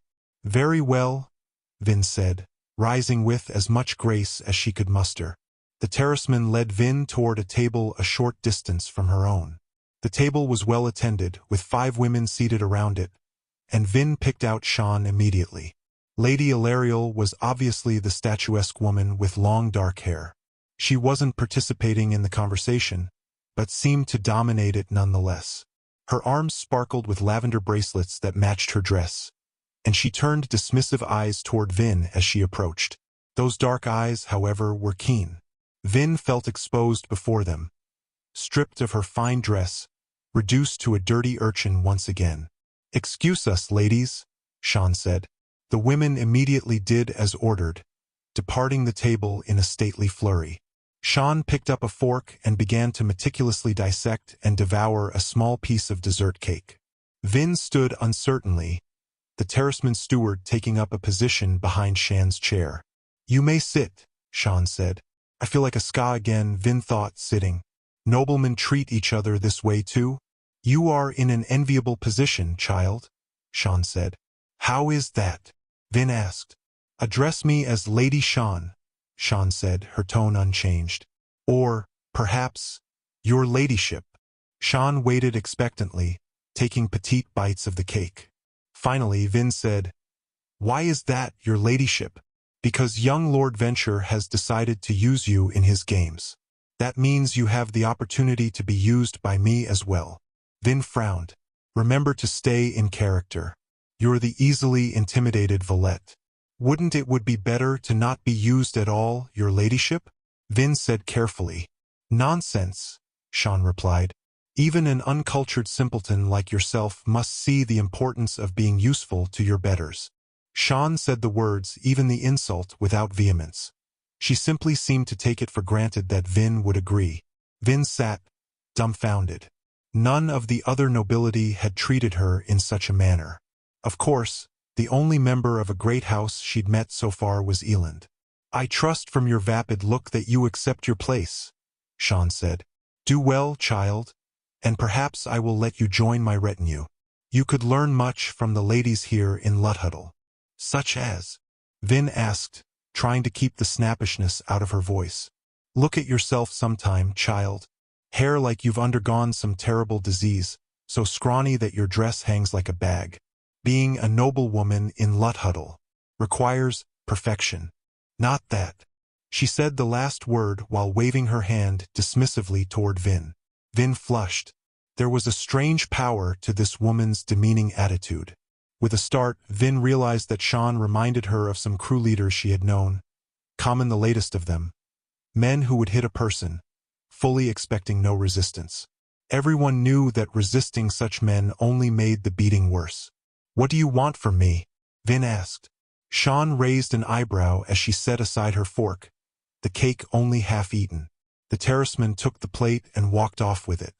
"You really are a dull-minded thing, aren't you?" Sean asked. Vin paused. "What does her ladyship want from me?" "I'll tell you eventually, assuming Lord Venture decides to keep playing with you." Vin caught just the barest flash of hatred in her eyes when she said Elend's name. "For now," Sean continued, "tell me of your conversation with him this evening." Vin opened her mouth to respond, but something felt wrong. She only caught the barest flicker of it. She wouldn't have even noticed that much without Breeze's training. A soother? Interesting. Sean was trying to make Vin complacent, so that she would talk, perhaps? Vin began to relate her conversation with Elend, staying away from anything interesting. However, something still felt odd to her, something about the way that Sean was playing with her emotions. From the corner of her eye, Vin saw Shan's terraceman return from the kitchens. However, he didn't walk back toward Shan's table. He headed in the other direction, toward Vin's own table. He paused beside it and began to poke through Elend's books. "Whatever he wants, I can't let him find it." Vin stood suddenly, finally provoking an overt reaction in Sean as the woman looked up with surprise. "I just remembered that I told my terraceman to find me at my table," Vin said. "He'll be worried if I'm not sitting there." "Oh, for the Lord Ruler's sake," Sean muttered under her breath. "Child, there is no need." "I'm sorry, your ladyship," Vin said. "I've got to go." It was a bit obvious, but it was the best she could manage. Vin curtsied and withdrew from Shan's table, leaving the displeased woman behind. The terraceman was good. By the time Vin was a few steps away from Shan's table, he had noticed Vin and continued on his way, his motions impressively smooth. Vin arrived back at her table, wondering if she'd made a blunder by leaving Sean so rudely. However, she was growing too tired to care. As she noticed another group of young men eyeing her, she hurriedly sat, plopping open one of Elend's books. Fortunately, the ploy worked better this time. The young men eventually trailed away, leaving Vin in peace, and she sat back, relaxing slightly with the book open before her. The evening was growing late, and the ballroom was slowly beginning to empty. "The books?" she thought with a frown, picking up her cup of juice to take a sip. What did the terraceman want with them? She scanned the table, trying to notice if anything had been disturbed, but Elend had left the books in such a state of disarray that it was hard to tell. However, a small book sitting beneath another tome caught her eye. Most of the other texts lay open to a specific page, and she had seen Elend perusing them. This particular book, however, was closed, and she couldn't remember him ever opening it. It had been there before. She recognized it because it was so much thinner than the others, so the terraceman hadn't left it behind. Curious, Vin reached over and slid the book out from underneath the larger book. It had had a black leather cover, and the spine-red weather patterns of the northern dominance. Vin frowned, turning the book over in her hands. There was no title page, nor was an author listed. It launched directly into text. When regarding the final empire in its entirety, one certain fact is unmistakable. For a nation ruled by a self-proclaimed divinity, the empire has experienced a frightening number of colossal leadership errors. Most of these have been successfully covered up, and can only be found in the metal mines of Feruchemists or on the pages of banned texts. However, one only need look to the near past to note such blunders as the massacre at Devanex, the revision of the Deepness Doctrine, and the relocation of the Renatus peoples. The Lord Ruler does not age. That much, at least, is undeniable. This text, however, purports to prove that he is by no means infallible. During the days before the Ascension, mankind suffered chaos and uncertainty caused by an endless cycle of kings, emperors, and other monarchs. One would think that now, with a single immortal governor, society would finally have an opportunity to find stability and enlightenment. It is the remarkable lack of either attribute in the final empire that is the Lord Ruler's most grievous oversight. Vin stared at the page. Some of the words were beyond her skill, but she was able to grasp the author's meaning. He was saying, she snapped the book closed and hurriedly put it back in its place. What would happen if the obligators discovered that Eland owned such a text? She glanced to the sides. They were there, of course, mingling with the crowds like at the other ball, marked by their gray robes and tattooed faces. Many sat at tables with noblemen, friends, or spies for the Lord Ruler. Nobody seemed quite as comfortable when an obligator was nearby. What is Eland doing with a book like that? A powerful nobleman like himself? Why would he read texts that malign the Lord Ruler? A hand fell on her shoulder, and Vin spun reflexively, pewter and copper flaring in her stomach. "Whoa," Eland said, stepping back and raising his hand. "Has anyone ever told you how jumpy you are, Follett?" Vin relaxed, sitting back in her chair and extinguishing her medals. Eland sauntered over to his place and sat down. "Enjoying Hebron?" Vin frowned, and Eland nodded to the larger, thick book that still sat before her. "No," Vin said. "It's boring. I was just pretending to read so that the men would leave me alone for a bit." Eland chuckled. "Now, see, your cleverness is coming back to snap at you." Vin raised an eyebrow as Eland began to gather up his books, stacking them on the table. He didn't appear to notice that she'd moved the weather book, but he did carefully slide it into the middle of the stack. Vin turned her eyes from the book. "I probably shouldn't tell him about Sean. Not until I talk to Sazed. I think my cleverness did its job well," she said instead. "After all, I came to the ball to dance. I find dancing overrated. You can't remain aloof from the court forever, Lord Venture. You're the heir of a very important house." He sighed, stretching and leaning back in his chair. "I suppose you're right," he said with surprising frankness. "But the longer I hold out, the more annoyed my father will become. That, in itself, is a worthy goal." "He's not the only one you hurt," Vin said. "What of the girls that never get asked to dance because you're too busy rummaging through your books?" "As I recall," Eland said, setting the last book on the top of his pile, "someone was just pretending to read in order to avoid dancing. I don't think the ladies have any trouble finding more amicable partners than myself." Vin raised an eyebrow. "I didn't have trouble because I'm new and I'm low-ranked. I suspect that the ladies closer to your station have trouble finding partners, amicable or not. As I understand it, noblemen are uncomfortable dancing with women above their station." Eland paused, obviously searching for a comeback.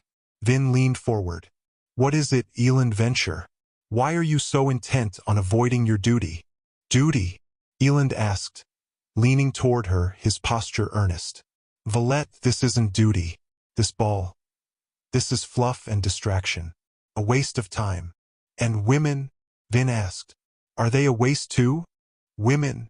Eland asked. "Women are like thunderstorms. They're beautiful to look at, and sometimes they're nice to listen to, but most of the time they're just plain inconvenient." Vin felt her jaw drop slightly. Then she noticed the twinkle in his eye, the smile at the edges of his lips, and she found herself smiling as well. "You say these things just to provoke me." His smile deepened. "I'm charming that way."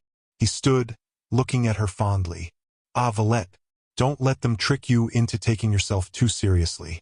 It's not worth the effort. But I must bid you a good evening.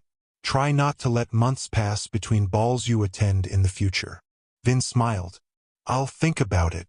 "Please do," Eland said, bending down and scooting the tall stack of books off the table and into his arms. He teetered for a moment, then steadied himself and peeked to the side. "Who knows? Maybe one of these days you'll actually get me to dance." Vin smiled, nodding as the nobleman turned and walked off, circling the perimeter of the ballroom's second tier. He was soon met by two other young men. Vin watched curiously as one of the men clapped Eland on the shoulder in a friendly way, then took half of the books. The three began to walk together, chatting. Vin didn't recognize the newcomers. She sat thoughtfully as Sazed finally appeared out of a side hallway, and Vin eagerly waved him forward. He approached with a hurried step. "Who are those men with Lord Venture?" Vin asked, pointing toward Eland. Sazed squinted behind his spectacles. "Why, one of them is Lord Jast's Leekle. The other is a Hasting, though I don't know his given name." "You sound surprised. Houses Leekle and Hasting are both political rivals of House Venture, mistress. Noblemen often visit with each other in smaller, after-ball parties, making alliances." The terraceman paused, turning back to her. "Master Kelsier will wish to hear of this, I think. It is time we retire." "I agree," Vin said, rising. "And so do my feet. Let's go." Sazed nodded, and the two of them made their way to the front doors. "What took you so long?" Vin asked as they waited for an attendant to fetch her shawl. "I came back several times, mistress," Sazed said. "But you were always dancing. I decided I would be of far more use speaking with the servants than I would be standing beside your table." Vin nodded, accepting her shawl, then walked out the front steps and down the carpeted stairs, Sazed just behind her. Her step was quick. She wanted to get back and tell Kelsier the names she'd memorized before she forgot the whole list. She paused at the landing, waiting for a servant to fetch her carriage. As she did, she noticed something odd. A small disturbance was going on a short distance away in the mists. She stepped forward, but Sazed put a hand on her shoulder, holding her back. A lady wouldn't wander off into the mists. She reached to burn copper and tin, but waited. The disturbance was getting closer. It resolved as a guard appeared from the mists, pulling a small, struggling form. A skaa boy in dirty clothing, face soot-stained. The soldier gave Vin a wide berth, nodding apologetically to her as he approached one of the guard captains. Vin burned tin to hear what was said. "Kitchen boy," the soldier said quietly. "Tried to beg from one of the noblemen inside a carriage when they stopped for the gates to open." The captain simply nodded. The soldier pulled his captive back out into the mists, walking toward the far courtyard. The boy struggled, and the soldier grunted with annoyance, keeping a tight grip. Vin watched him go, Sazed's hand on her shoulder, as if to hold her back. Of course she couldn't help the boy. He shouldn't have. In the mists, beyond the eyesight of regular people, the soldier drew out a dagger and slit the boy's throat. Vin jumped, shocked, as the sounds of the boy's struggling tapered off. The guard dropped the body, then grabbed it by a leg and began to drag it away. Vin stood, stunned, as her carriage pulled up. "Mistress," Sazed prompted, but she simply stood there. They killed him, she thought. Right here, just a few paces away from where noblemen wait for their carriages. As if the death were nothing out of the ordinary. Just another skaa, slaughtered. Like an animal, or less than an animal. Nobody would slaughter pigs in a keep courtyard. The guard's posture as he'd performed the murder indicated that he'd simply been too annoyed with the struggling boy to wait for a more appropriate location. If any of the other nobility around Vin had noticed the event, they paid it no heed, continuing their chatting as they waited. Actually, they seemed a little more chatty, now that the screams had stopped. "Mistress," Sazed said again, pushing her forward. She allowed herself to be led into the carriage, her mind still distracted. It seemed such an impossible contrast to her. The pleasant nobility, dancing, just inside a room sparkling with light and dresses. Death in the courtyard. Didn't they care? Didn't they know? "This is the final empire, Vin," she told herself as the carriage rolled away. "Don't forget the ash because you see a little silk. If those people in there knew you were skaa, they'd have you slaughtered just as easily as they did that poor boy." It was a sobering thought, one that absorbed her during the entire trip back to Felice. 19. Quan and I met by happenstance, though I suppose he would use the word providence. I have met many other terrace philosophers since that day. They are, every one, men of great wisdom and ponderous sagaciousness. Men with an almost palpable importance. Not so Quan. In a way, he is as unlikely a prophet as I am a hero. He never had an air of ceremonious wisdom, nor was he even a religious scholar. When we first met, he was studying one of his ridiculous interests in the Great Clenny Library. I believe he was trying to determine whether or not trees could think. That he should be the one who finally discovered the great hero of Terrace prophecy is a matter that would cause me to laugh, had events turned out just a little differently. Kelsier could feel another Allomancer pulsing in the mists. The vibrations washed over him like rhythmic waves brushing up against a tranquil shore. They were faint but unmistakable. He crouched atop a low garden wall, listening to the vibrations. The curling white mist continued its normal, placid wafting, indifferent, save for the bit closest to his body, which curled in the normal allomantic current around his limbs. Kelsier squinted in the night, flaring tin and seeking out the other Allomancer. He thought he saw a figure crouching atop a wall in the distance, but he couldn't be certain. He recognized the allomantic vibrations, however. Each metal, when burned, gave off a distinct signal, recognizable to one who was well practiced with bronze. The man in the distance burned tin, as did the 4 others Kelsier had sensed hiding around Keep Tikil. The 5 tinies formed a perimeter, watching the night, searching for intruders. Kelsier smiled. The great houses were growing nervous. Keeping 5 tinies on watch wouldn't be that hard for a house like Tikil, but the nobleman Allomancers would resent being forced into simple guard duty. And if there were 5 tinies on watch, chances were good that a number of thugs, coinshots, and lurchers were on call as well. Luthadel was quietly in a state of alert. The great houses were growing so wary, in fact, that Kelsier had trouble finding cracks in their defenses. He was only one man, and even Mistborn had limits. His success so far had been achieved through surprise. However, with 5 tinies on watch, Kelsier wouldn't be able to get very close to the keep without serious risk of being spotted. Fortunately, Kelsier didn't need to test Tikil's defenses this night. Instead, he crept along the wall toward the outer grounds. He paused near the garden well, and, burning bronze to make certain no Allomancers were near, reached into a stand of bushes to retrieve a large sack. It was heavy enough that he had to burn pewter to pull it free and throw it over his shoulder. He paused in the night for a moment, straining for sounds in the mist, then hauled the sack back toward the keep. He stopped near a large, whitewashed garden veranda that sat beside a small reflecting pool. Then he heaved the sack off his shoulder and dumped its contents, a freshly killed corpse, onto the ground. The body, which had belonged to one Lord Charles and Trone, rolled to a stop with its face in the dirt, twin dagger wounds glistening in its back. Kelsier had ambushed the half-drunken man on a street just outside of a skaa slum, ridding the world of another nobleman. Lord Trone, in particular, would not be missed. He was infamous for his twisted sense of pleasure. Skaa blood fights, for instance, were a particular enjoyment of his. That was where he had spent this evening. Trone had, not coincidentally, been a major political ally of House Tikil.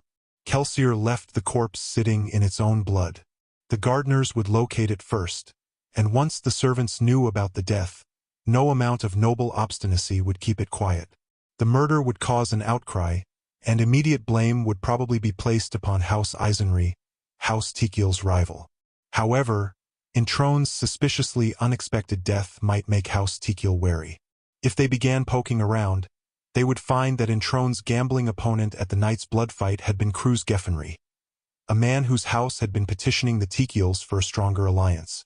Cruz was a known Mistborn, and a very competent knife fighter. And so the intrigue would begin. Had House Eisenry done the murder? Or perhaps had the death been an attempt by House Geffenry to push Tikil into a higher state of alarm, thereby encouraging them to seek allies among the lesser nobility? Or was there a third answer, a house that wanted to strengthen the rivalry between Tikil and Eisenry? Kelsier hopped off the garden wall, scratching at the fake beard he wore. It didn't really matter whom House Tikil decided to blame. Kelsier's real purpose was to make them question and worry, to make them mistrust and misunderstand. Chaos was his strongest ally in fostering a house war. When that war finally came, each nobleman killed would be one less person that the skaa would have to face in their rebellion. As soon as Kelsier got a short distance from Keep Tikil, he flipped a coin and went to the rooftops. Occasionally, he wondered what the people in the houses beneath him thought, hearing footsteps from above. Did they know that Mistborn found their homes a convenient highway, a place where they could move without being bothered by guards or thieves? Or did the people attribute the knockings to the ever-blamable mistwraiths? They probably don't even notice. Sane people are asleep when the mists come out. He landed on a peaked roof, retrieved his pocket watch from a nook to check the time, then stowed it, and the dangerous metal from which it was made, away again. Many nobility blatantly wore metal, a foolish form of bravado. The habit had been inherited directly from the Lord Ruler. Kelsier, however, didn't like carrying any metal, watch, ring, or bracelet, on him that he didn't have to. He launched himself into the air again, making his way toward the Soot Warrens, a skaa slum on the far northern side of town. Luthadel was an enormous, sprawling city. Every few decades or so, new sections were added. The city wall expanded through the sweat and effort of skaa labor. With the advent of the modern canal era, stone was growing relatively cheap and easy to move. I wonder why he even bothers with the wall, Kelsier thought, moving along rooftops parallel to the massive structure. Who would attack? The Lord Ruler controls everything. Not even the Western Isles resist anymore. There hadn't been a true war in the final empire for centuries. The occasional rebellion consisted of nothing more than a few thousand men hiding in hills or caves, coming out for periodic raids. Even Yidin's rebellion wouldn't rely much on force. They were counting on the chaos of a house war, mixed with the strategic misdirection of the Luthadel garrison, to give them an opening. If it came down to an extended campaign, Kelsier would lose. The Lord Ruler and the Steel Ministry could marshal literally millions of troops if the need arose. Of course, there was his other plan. Kelsier didn't speak of it, he barely even dared consider it. He probably wouldn't even have an opportunity to implement it. But if the opportunity did arrive, he dropped to the ground just outside of the Soot Warrens, then pulled his mist cloak tight and walked along the street with a confident step. His contact sat in the doorway of a closed shop, puffing quietly on a pipe. Kelsier raised an eyebrow. Tobacco was an expensive luxury. Hoyd was either very wasteful or he was just as successful as Doxon implied. Hoyd calmly put away the pipe, then climbed to his feet, though that didn't make him much taller. The scrawny, bald man bowed deeply in the misty night. "Greetings, my lord." Kelsier paused in front of the man, arms tucked carefully inside his mist cloak. It wouldn't do for a street informant to realize that the unidentified nobleman he was meeting with had the scars of Hathsin on his arms. "You come highly recommended," Kelsier said, mimicking the haughty accent of a nobleman. "I am one of the best, my lord." Anyone who can survive as long as you have must be good, Kelsier thought. Lords didn't like the idea of other men knowing their secrets. Informants generally didn't live very long. "I need to know something, informant," Kelsier said. "But first you must vow never to speak of this meeting to anyone." "Of course, my lord," Hoyd said. He'd likely break the promise before the night was out. Another reason informants didn't tend to live very long. "There is, however, the matter of payment." "You'll have your money, skaa," Kelsier snapped. "Of course, my lord," Hoyd said with a quick bob of the head. "You requested information regarding House Renew, I believe." "Yes. What is known about it? Which houses is it aligned with? I must know these things." "There isn't really much to know, my lord," Hoyd said. "Lord Renew is very new to the area, and he is a careful man. He's making neither allies nor enemies at the moment. He's buying a large number of weapons and armor, but is probably just purchasing from a wide variety of houses and merchants, thereby ingratiating himself to them all. A wise tactic. He will, perhaps, have an excess of merchandise, but he will also have an excess of friends, yes." Kelsier snorted. "I don't see why I should pay you for that." "He'll have too much merchandise, my lord," Hoyd said quickly. "You could make a clever profit, knowing that Renew is shipping at a loss." "I'm no merchant, skaa," Kelsier said. "I don't care about profits and shipping.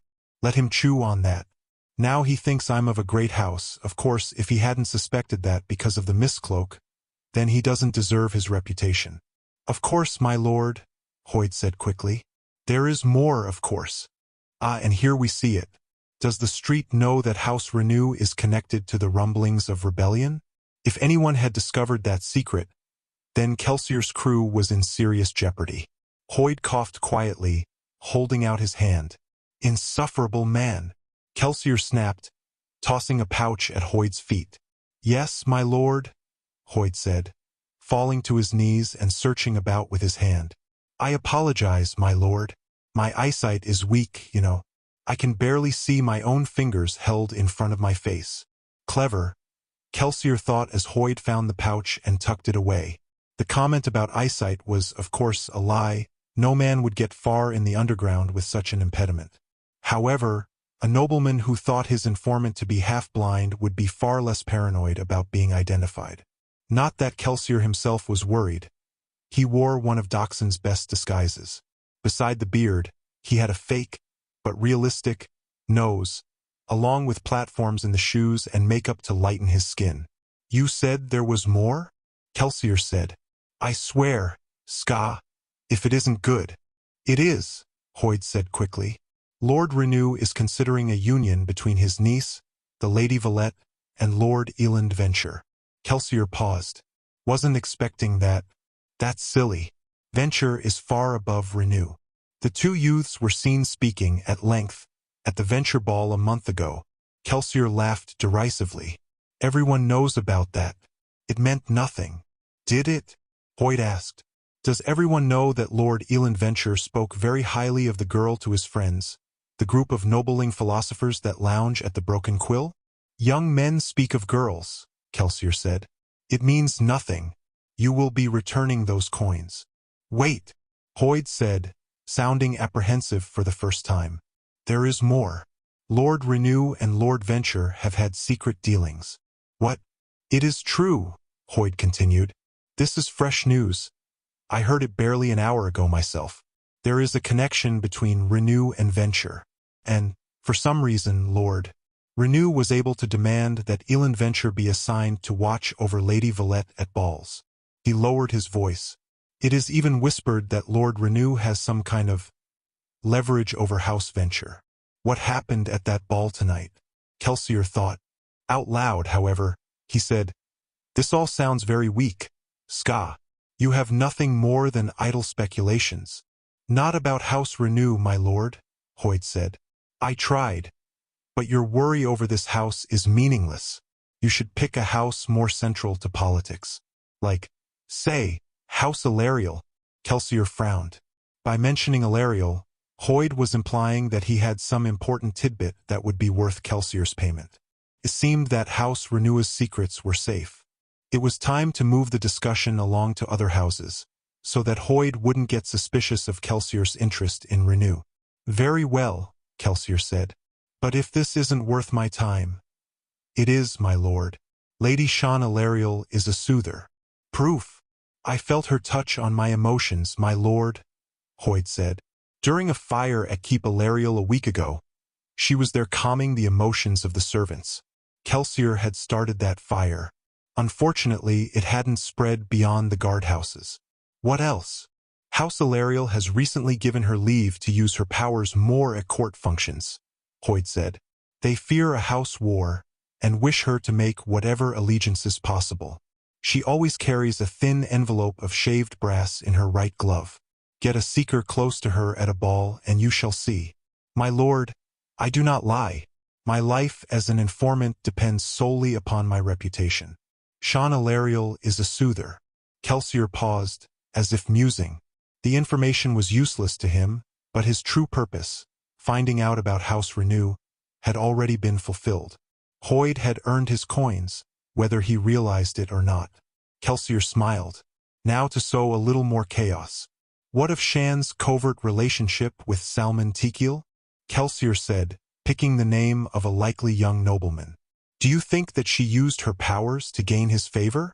Oh, most certainly, my lord, Hoyd said quickly. Kelsier could see the glimmer of excitement in his eyes. He assumed that Kelsier had given him a luscious bit of political gossip free of charge. Perhaps she was the one who secured Alariel the deal with House Hastings last week, Kelsier said musingly. There had been no such deal. Most likely, my lord. Very well, Skaa, Kelsier said. You have earned your coins. Perhaps I shall call upon you another time. Thank you, my lord, Hoyt said, bowing very low. Kelsier dropped a coin and launched himself into the air. As he landed on a rooftop, he caught a glimpse of Hoyt scuttling over to pluck the coin off the ground. Hoyt didn't have any trouble locating it, despite his weak eyesight. Kelsier smiled, then kept moving. Hoyt hadn't mentioned Kelsier's tardiness, but Kelsier's next appointment would not be so forgiving. He made his way eastward, toward Alstrom Square. He pulled off his mist cloak as he moved, then ripped off his vest, revealing the tattered shirt hidden beneath. He dropped to an alleyway, discarding cloak and vest, then grabbed a double handful of ash from the corner. He rubbed the crusty, dark flakes on his arms, masking his scars, then ground them onto his face and false beard. The man who stumbled out of the alleyway seconds later was very different from the nobleman who had met with Hoyt. The beard, once neat, now jutted out in an unkempt frazzle. A few, select bits had been removed, making it look patchy and sickly. Kelsier stumbled, pretending to have a lame leg, and called out to a shadowed figure standing near the square's quiet fountain. "My lord," Kelsier asked in a raspy voice. "My lord, is that you?" Lord Straff Venture, leader of House Venture, was a domineering man, even for a nobleman. Kelsier could make out a pair of guards standing at his side. The lord himself didn't seem the least bit bothered by the mists. It was openly known that he was a tin eye. Venture stepped forward firmly, dueling cane tapping the ground beside him. "You are late, Skaa," he snapped. "My lord, I was waiting in the alley, my lord. Like we agreed. We agreed to no such thing." "I'm sorry, my lord," Kelsier said again, bowing, then stumbling because of his lame leg. I'm sorry. I was just in the alley. I didn't mean to make you wait. Couldn't you see us, man?" "I'm sorry, my lord," Kelsier said. "My eyesight, it isn't very good, you know. I can barely see my own hands in front of my face." "Thanks for the tip, Hoyt," Venture snorted, handing his dueling cane to a guard, then slapped Kelsier smartly across the face. Kelsier stumbled to the ground, holding his cheek. "I'm sorry, my lord," he mumbled again. "Next time you make me wait, it will be the cane," Venture said curtly. "Well, I know where to go next time I need a corpse to dump on someone's lawn," Kelsier thought, stumbling to his feet. "Now," Venture said, "let us get down to business. What is this important news you promised to deliver?" "It's about House Arakel, my lord," Kelsier said.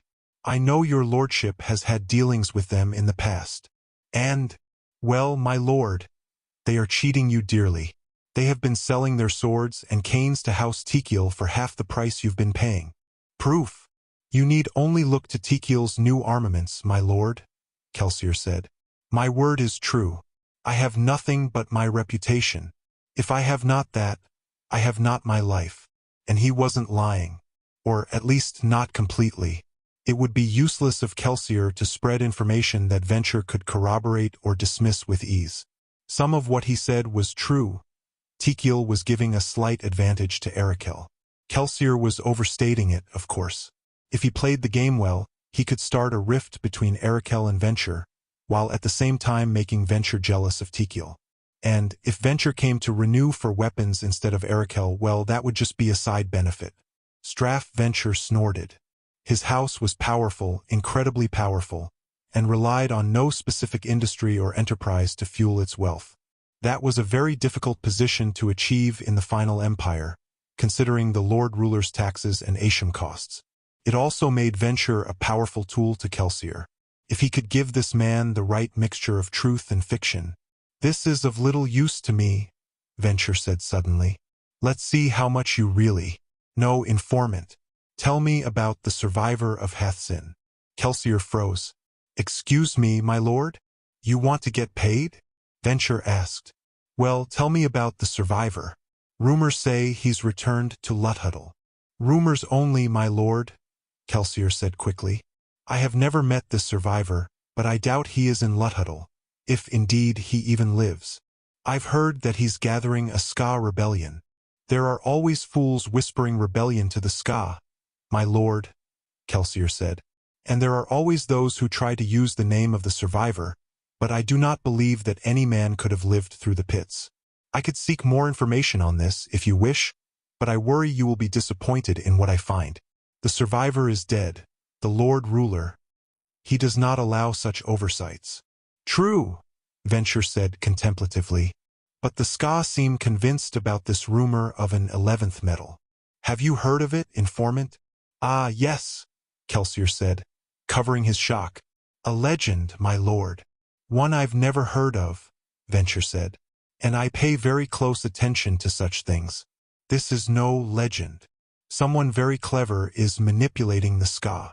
An interesting conclusion, my lord, Kelsier said. Indeed, Venture said. And, assuming the survivor did die in the pits, and if someone had gotten a hold of his corpse, his bones, there are ways to imitate a man's appearance. You know of what I speak. Yes, my lord, Kelsier said. Watch for this, Venture said. I don't care about your gossip. Bring me something about this man or whatever he is that leads the skaa. Then you'll get some coin of me. Venture spun in the darkness, waving to his men and leaving a thoughtful Kelsier behind. Kelsier arrived at Mansion Renew a short time later. The spikeway between Felice and Luthadel made for quick travel between the cities. He hadn't placed the spikes himself. He didn't know who had. He often wondered what he would do if, while traveling the spikeway, he met another Mistborn traveling in the opposite direction. We'd probably just ignore each other, Kelsier thought as he landed in Mansion Renewa's courtyard. We're pretty good at doing that. He peered through the mists at the lantern-lit mansion, his recovered mist cloak flapping slightly in the calm wind. The empty carriage indicated that Vin and Sazed had returned from House Ilarial. Kelsier found them inside, waiting in the sitting room and speaking quietly with Lord Renew. That's a new look for you, Vin noted as Kelsier walked into the room. She still wore her dress, a beautiful red gown, though she sat in an unladylike position, legs tucked beneath her. Kelsier smiled to himself. A few weeks ago she would have changed out of that gown as soon as she got back. We'll turn her into a lady yet. He found a seat, picking at the fake, soot-stained beard. You mean this? I hear beards are going to make a return soon. I'm just trying to stay on the edge of fashionability. Vin snorted. The edge of beggar fashion, maybe? How did the evening go, Kelsier? Lord Renew asked. Kelsier shrugged. Like most others. Fortunately, it appears that House Renew remains free of suspicion, though I myself am something of a concern to some of the nobility. You? Renew asked. Kelsier nodded as a servant brought him a warm, damp cloth to clean his face and arms, though Kelsier wasn't certain if the servants were worried about his comfort or the ash he might get on the furniture.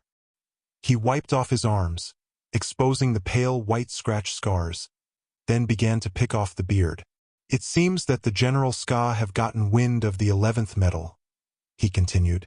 Some of the nobility have heard the building rumors, and the more intelligent ones are growing worried. How does this affect us? Renew asked.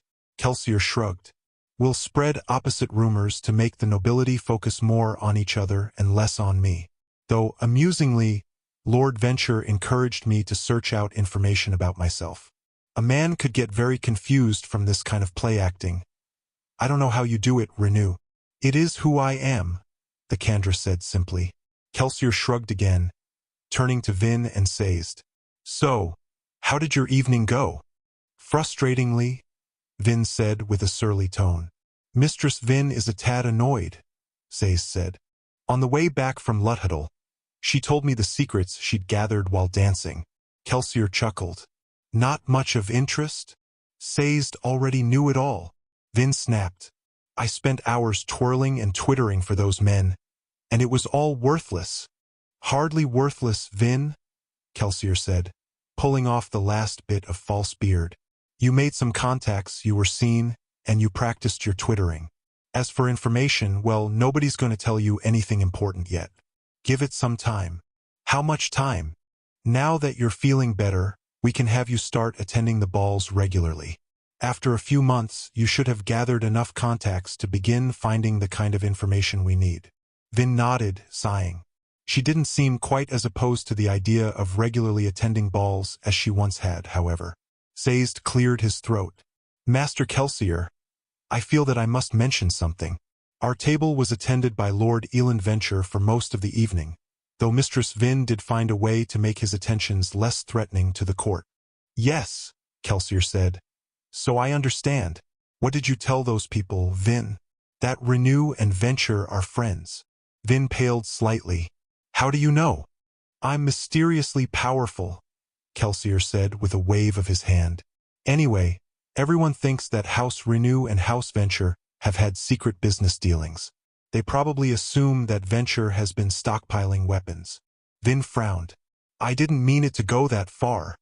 Kelsier nodded, rubbing the glue from his chin. That's the way court is, Vin. Things can get out of hand quickly. However, this isn't much of a problem, though it does mean that you're going to have to be very careful when dealing with House Venture, Lord Renew. We'll want to see what kind of reaction they have to Vin's comments. Lord Renew nodded. Agreed. Kelsier yawned. Now, if there isn't anything else, playing both nobleman and beggar in one evening has made me dreadfully tired. There is one other thing, Master Kelsier, Sayes said. At the end of the evening, Mistress Vin saw Lord Eland Venture leaving the ball with young lords of houses Legal and Hasting. Kelsier paused, frowning. That's an odd combination. So I thought, Sayes said. He's probably just trying to annoy his father, Kelsier said musingly.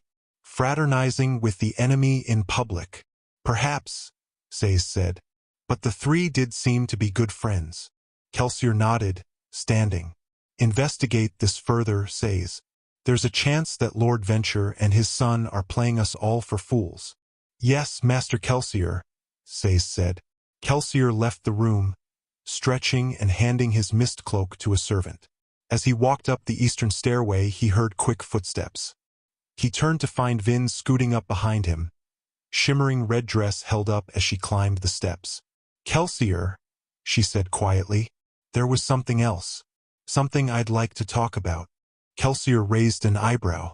Something she doesn't even want Sayes to hear? My room, he said, and she followed him up the stairs and into the chamber. What is this about? He asked as she shut the door behind her. Lord Eland, Vin said, looking down, seeming a bit embarrassed. Sayes already doesn't like him, so I didn't want to mention this in front of the others. But I found something strange tonight. What? Kelsier asked curiously, leaning back against his bureau. Eland had a stack of books with him, Vin said. First name, Kelsier thought with disapproval. She is falling for the boy. He's known to read a lot, Vin continued.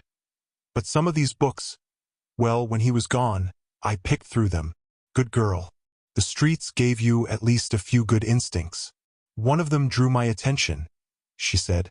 The title said something about the weather, but the words inside spoke about the final empire and its flaws. Kelsier raised an eyebrow. What exactly did it say? Vin shrugged. Something about how since the Lord Ruler is immortal, his empire should be more advanced and peaceful. Kelsier smiled. Book of the False Dawn. Any keeper can quote the entire thing to you. I didn't think there were any physical copies left. Its author, Deleuze Couvre, went on to write some books that were even more damning. Though he didn't blaspheme against Allomancy, the obligators made an exception in his case and strung him up on a hook anyway. Well, Vin said, Eland has a copy. I think one of the other noblewomen was trying to find the book. I saw one of her servants rifling through them. Which noblewoman? Sean Ilariel. Kelsier nodded. Former fiancé. She's probably searching for something to blackmail the Venture boy with. I think she's an allomancer, Kelsier. Kelsier nodded distractedly, thinking about the information. She's a soother. She probably had the right idea with those books. If the Venture heir is reading a book like False Dawn, not to mention foolish enough to carry it around with him, is it that dangerous? Vin asked. Kelsier shrugged. Moderately. It's an older book, and it didn't actually encourage rebellion, so it might slide. Vin frowned. The book sounded pretty critical of the Lord Ruler. He allows the nobility to read things like that. He doesn't really allow them to do such things, Kelsier said. More, he sometimes ignores it when they do. Banning books is tricky business, Vin. The more stink the ministry makes about a text, the more attention it will draw, and the more people will be tempted to read it. False Dawn is a stuffy volume, and by not forbidding it, the ministry doomed it to obscurity. Vin nodded slowly. Besides, Kelsier said, the Lord Ruler is far more lenient with the nobility than he is with skaa. He sees them as the children of his long-dead friends and allies, the men, who supposedly helped him defeat the deepness. He occasionally lets them get away with things like reading edgy texts or assassinating family members. So, the book is nothing to worry about? Vin asked. Kelsier shrugged. I wouldn't say that either. If young Eland has False Dawn, he might also have other books that are explicitly forbidden. If obligators had proof of that, they'd hand young Eland over to the Inquisitors, noblemen or not. The question is, how do we make certain that happens? If the venture heir were to be executed, it would certainly add to Luthadil's political turmoil. Vin paled visibly. Yes, Kelsier thought with an internal sigh. She's definitely falling for him. I should have foreseen this. Sending a young, pretty girl into noble society? One vulture or another was bound to latch on to her. I didn't tell you this so we could get him killed, Kelsier, she said. I thought maybe, well, he's reading forbidden books and he seems like a good man. Maybe we can use him as an ally or something. Oh child, Kelsier thought. I hope he doesn't hurt you too much when he discards you. You should know better than this. Don't count on it, he said out loud. Lord Eland might be reading a forbidden book, but that doesn't make him our friend. There have always been noblemen like him. Young philosophers and dreamers who think that their ideas are new. They like to drink with their friends and grumble about the Lord Ruler. But, in their hearts, they're still noblemen. They'll never overthrow the establishment. But, no, Vin, Kelsier said. You have to trust me. Eland Venture doesn't care about us or the skaa. He's a gentleman anarchist because it's fashionable and exciting. He talked to me about the skaa, Vin said. He wanted to know if they were intelligent, and if they acted like real people. And was his interest compassionate or intellectual? She paused. See, Kelsier said. Vin, that man is not our ally. In fact, I distinctly recall telling you to stay away from him. When you spend time with Eland Venture, you put the operation, and your fellow crew members, in jeopardy. Understand? Vin looked down, nodding. Kelsier sighed. Why do I suspect that staying away from him is the last thing she intends to do? Bloody hell. I don't have time to deal with this right now. Go get some sleep, Kelsier said. We can talk more about this later. 20. It isn't a shadow. This dark thing that follows me, the thing that only I can see. It isn't really a shadow. It's blackish and translucent, but it doesn't have a shadow-like solid outline. It's insubstantial, wispy, and formless, like it's made out of a dark fog. Or mist, perhaps. Vin was growing very tired of the scenery between Luthadil and Felice.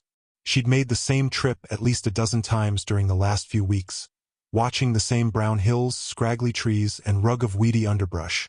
She was beginning to feel as if she could individually identify each and every bump in the road. She attended numerous balls, but they were only the beginning. Luncheons, sitting parties, and other forms of daily entertainment were just as popular. Often, Vin traveled between the sites 2 or even 3 times a day. Apparently, young noblewomen didn't have anything better to do than sit in carriages for 6 hours a day. Vin sighed. In the near distance, a group of skaa trudged along the towpath beside a canal, pulling a barge toward Luthadil. Her life could be much worse. Still, she felt frustration.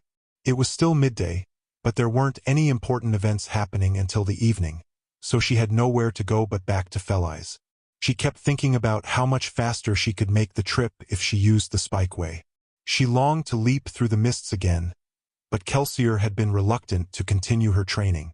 He allowed her out for a short time each night to maintain her skills, but she wasn't allowed any extreme, exciting leaps. Just some basic moves, mostly pushing and pulling small objects while standing on the ground. She was beginning to grow frustrated with her continued weakness. It had been over 3 months since her encounter with the Inquisitor, The worst of winter had passed without even a flake of snow. How long was it going to take her to recover? At least I can still go to balls, she thought. Despite her annoyance at the constant traveling, Vin was coming to enjoy her duties. Pretending to be a noblewoman was actually far less tense than regular thieving work. True, her life would be forfeit if her secret were ever discovered, but for now the nobility seemed willing to accept her, to dance with her, dine with her, and chat with her. It was a good life, a bit unexciting, but her eventual return to Allomancy would fix that.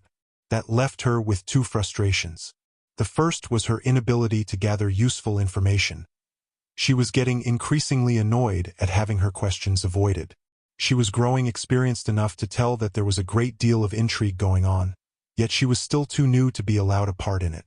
Still, while her outsider status was annoying, Kelsier was confident that it would eventually change.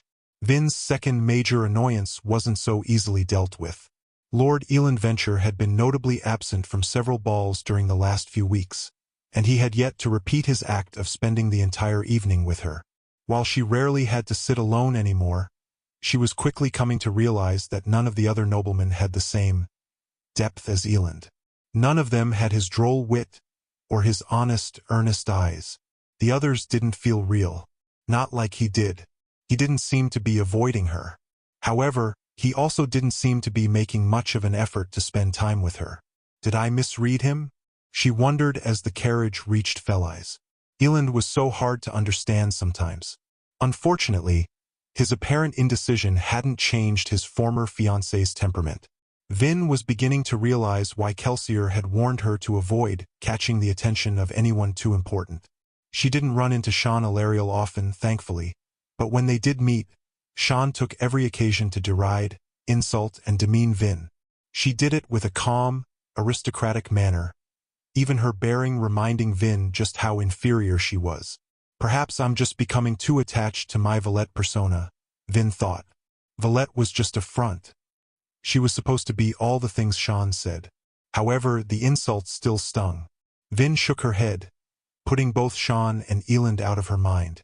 Ash had fallen during her trip to the city, and though it was done now, its aftermath was visible in small drifts and flurries of black blowing across the town streets. Skaa workers moved about, sweeping the soot into bins and carrying it out of the city.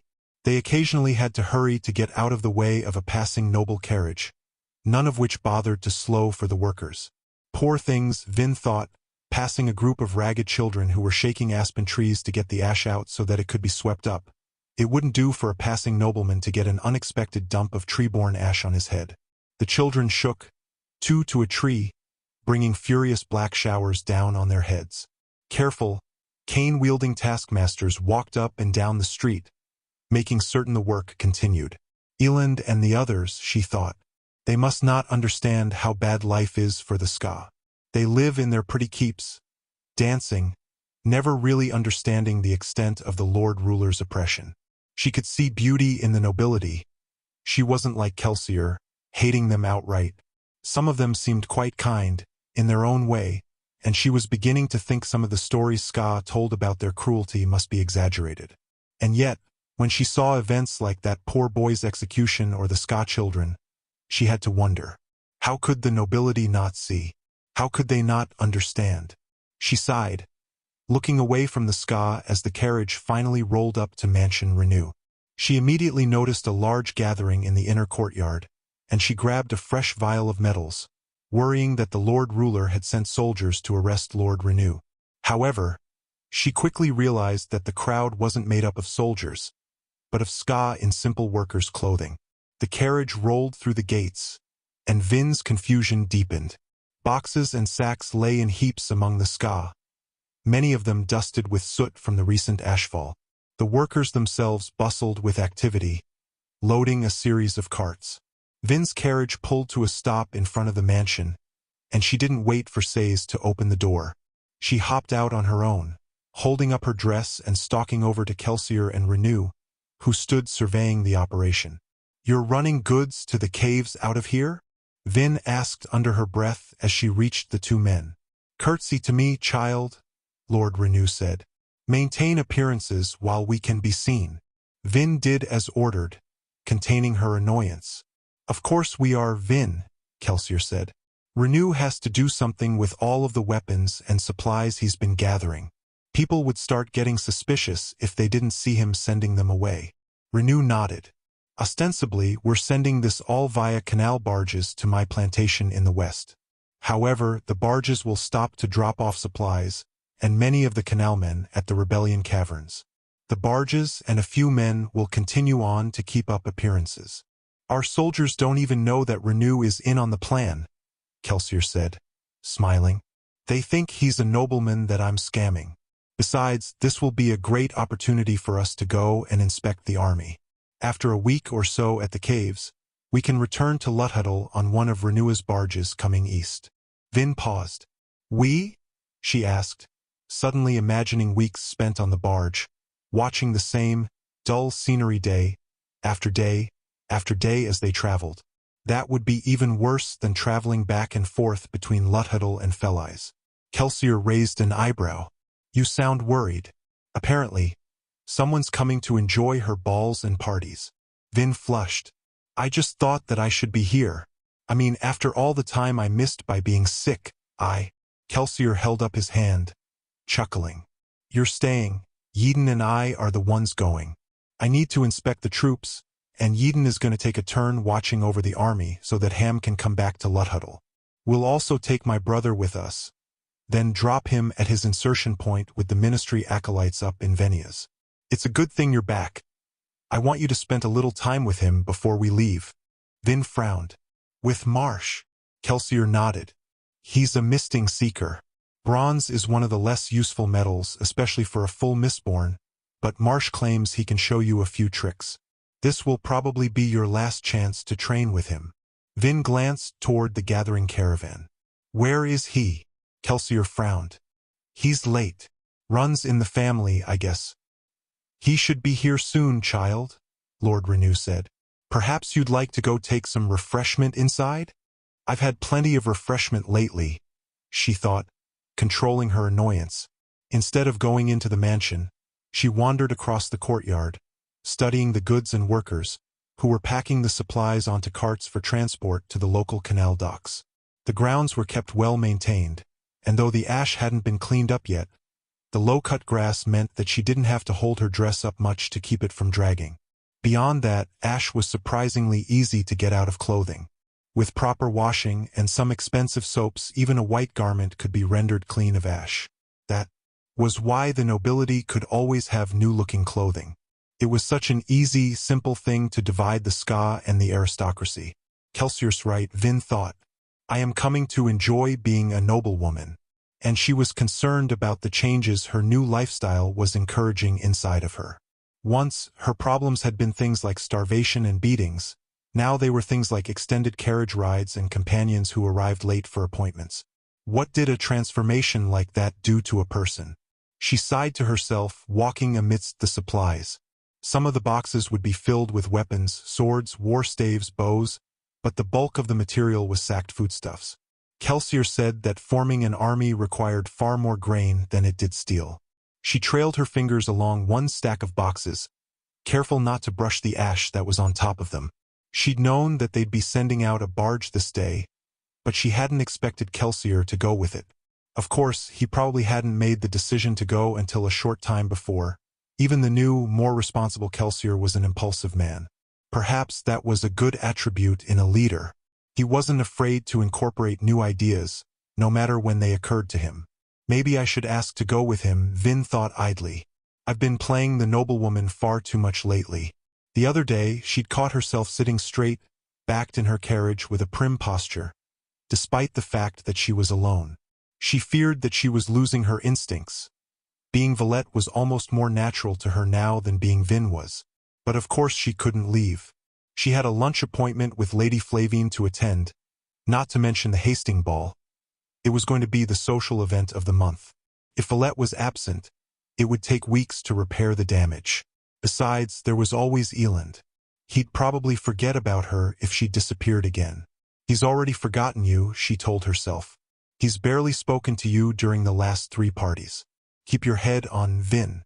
This is all just another scam, a game like the ones you pulled before. You're building your reputation to gain information, not so that you can flirt and play. She nodded to herself, resolute. To her side, a few skaa men loaded one of the carts. Vin paused, standing beside a large stack of boxes and watching the men work. According to Doxon, the army's recruitment was picking up. We're gaining momentum, Vin thought. I guess word is spreading. That was good, assuming it didn't spread too far. She watched the pack-men for a moment, sensing something odd. They seemed unfocused. After a few moments, she was able to determine the source of their distraction. They kept shooting looks at Kelsier, whispering as they worked. Vin inched closer, keeping to the side of the boxes and burned tin. No, that's him for certain. One of the men whispered. I saw the scars. He's tall, another said. Of course he is. What did you expect? He spoke at the meeting where I was recruited, another said. The survivor of Hathsin. There was awe in his tone. The men moved on, walking over to gather more boxes. Vin cocked her head, then began to move among the workers, listening. Not all of them were discussing Kelsier, but a surprising number were. She also heard a number of references to the 11th metal. So that's why Vin thought, the rebellion's momentum isn't gathering, Kelsier's is. The men spoke of him in quiet, almost reverent tones. For some reason, that made Vin uncomfortable. She would never have been able to stand hearing similar things said about her. Yet, Kelsier took them in stride. His charismatic ego probably just fueled the rumors even more. I wonder if he'll be able to let it go when this is all through. The other crew members obviously had no interest in leadership, but Kelsier seemed to thrive on it. Would he really let the skaa rebellion take over? Would any man be able to relinquish that kind of power? Vin frowned. Kelsier was a good man. He'd probably make a good ruler.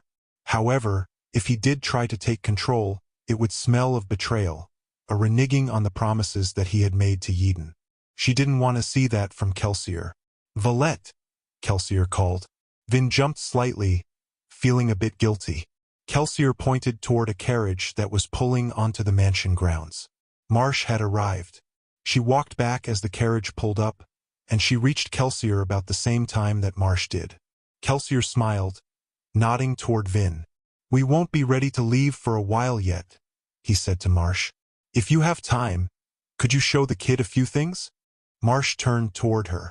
He shared Kelsier's lanky build and blonde hair, but he wasn't as handsome. Maybe it was the lack of a smile. He pointed up, toward the mansion's forebalcony. Wait for me up there. Vin opened her mouth to reply, but something about Marsh's expression made her shut it again. He reminded her of the old times several months ago, when she had not questioned her superiors. She turned, leaving the three, and made her way into the mansion. It was a short trip up the stairs to the forebalcony.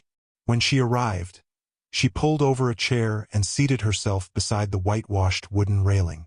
The balcony had, of course, already been scrubbed clean of ash. Below, Marsh was still speaking with Kelsier and Renew. Beyond them, beyond even the sprawling caravan, Vin could see the barren hills outside of the city, lit by red sunlight. Only a few months playing noblewoman, and I already find anything that isn't cultivated to be inferior. She'd never thought of the landscape as barren during the years she'd traveled with Reen. And Kelsier says the entire land used to be even more fertile than a nobleman's garden. Did he think to reclaim such things? Keepers could, perhaps, memorize languages and religions, but they couldn't create seeds for plants that had long been extinct. They couldn't make the ash stop falling or the mists go away. Would the world really change that much if the final empire were gone? Besides, didn't the Lord Ruler have some right to his place? He'd defeated the deepness, or so he claimed. He'd saved the world, which, in a twisted sort of way, made it his. What right did they have to try and take it from him? She wondered about such things often, though she didn't express her worries to the others. They all seemed committed to Kelsier's plan. Some even seemed to share his vision. But Vin was more hesitant. She had learned, as Reen had taught, to be skeptical of optimism. And if there were ever a plan to be hesitant about, this was the one. However, she was getting past the point where she questioned herself. She knew the reason she stayed in the crew. It wasn't the plan. It was the people. She liked Kelsier. She liked Dachshund, Breeze, and Ham. She even liked the strange little spook and his crotchety uncle. This was a crew unlike any other she'd worked with. Is that a good enough reason to let them get you killed? Reen's voice asked. Vin paused. She had been hearing his whispers in her mind less frequently lately, but they were still there. Reen's teachings, drilled into her over 16 years of life, could not be idly discarded. Marsh arrived on the balcony a few moments later. He glanced at her with those hard eyes of his, then spoke. Kelsier apparently expects me to spend the evening training you in Allomancy. Let us get started. Vin nodded. Marsh eyed her, obviously expecting more of a response. Vin sat quietly. You're not the only one who can be terse, friend. Very well, Marsh said, sitting beside her, resting one arm on the balcony railing. His voice sounded a little less annoyed when he continued. Kelsier says that you have spent very little time training with the internal mental abilities. Correct. Vin nodded again. I suspect that many full Mistborn neglect these powers, Marsh said. And that is a mistake. Bronze and copper may not be as flashy as other metals, but they can be very powerful in the hands of someone properly trained. The Inquisitors work through their manipulation of bronze, and the misting underground survives because of its reliance upon copper. Of the two powers, bronze is by far the more subtle. I can teach you how to use it properly. If you practice what I show you, then you will have an advantage that many Mistborn dismiss. But, don't other Mistborn know to burn copper? Vin asked. What is the use of learning bronze if everyone you fight is immune to its powers? I see that you already think like one of them, Marsh said. Not everyone is Mistborn, girl. In fact, very, very few people are. And, despite what your kind likes to think, normal mistings can kill people too. Knowing that the man attacking you is a thug rather than a coin shot could very easily save your life. All right, Vin said. Bronze will also help you identify Mistborn, Marsh said. If you see someone using Allomancy when there is no smoker nearby, and yet don't sense them giving off allomantic pulses, then you know that they are Mistborn, either that or they're an Inquisitor. In either case, you should run. Vin nodded silently, the wound in her side throbbing slightly. There are great advantages to burning bronze, rather than just running around with your copper on. True, you smoke yourself by using copper, but in a way you also blind yourself. Copper makes you immune to having your emotions pushed or pulled. But that's a good thing. Marsh cocked his head slightly. Oh? And what would be the greater advantage? Being immune to but ignorant of some soother's attentions? Or instead knowing, from your bronze, exactly which emotions he is trying to suppress? Vin paused. You can see something that's specific? Marsh nodded. With care and practice, you can recognize very minute changes in your opponent's allomantic burnings. You can identify precisely which parts of a person's emotions a soother or rioter intends to influence. You'll also be able to tell when someone is flaring their metal. If you grow very skilled, you might even be able to tell when they're running low on metals. Vin paused in thought. You begin to see the advantage, Marsh said. Good. Now burn bronze. Vin did so. Immediately, she felt two rhythmic thumpings in the air. The soundless pulses washed over her, like the beating of drums or the washings of ocean waves. They were mixed and muddled. What do you sense? Marsh asked. I think there are two different metals being burned. One's coming from Kelsier down below. The other is coming from you. Good, Marsh said appreciatively. You've practiced. Not much, Vin admitted. He cocked an eyebrow. Not much? You can already determine pulse origins. That takes practice. Vin shrugged. It seems natural to me. Marsh was still for a moment. Very well, he eventually said. Are the two pulses different? Vin concentrated, frowning. Close your eyes, Marsh said. Remove other distractions. Focus only on the allomantic pulses. Vin did so. It wasn't like hearing, not really. She had to concentrate to distinguish anything specific about the pulses. One felt like it was beating against her. The other, in a strange sensation, felt like it was actually pulling her toward it with each beat. One's a pulling metal, isn't it? Vin asked, opening her eyes. That one's Kelsier. You're pushing. Very good, Marsh said. He is burning iron as I asked him to so that you could practice. I, of course, am burning bronze. Do they all do that? Vin asked. Feel distinct, I mean? Marsh nodded. You can tell a pulling metal from a pushing metal by the allomantic signature. Actually, that's how some of the metals were originally divided into their categories. It isn't intuitive, for instance, that tin pulls while pewter pushes. I didn't tell you to open your eyes. Vin shut them. Focus on the pulses, Marsh said. Try and distinguish their lengths. Can you tell the difference between them? Vin frowned. She focused as hard as she could, but her sense of the metals seemed muddled, fuzzy.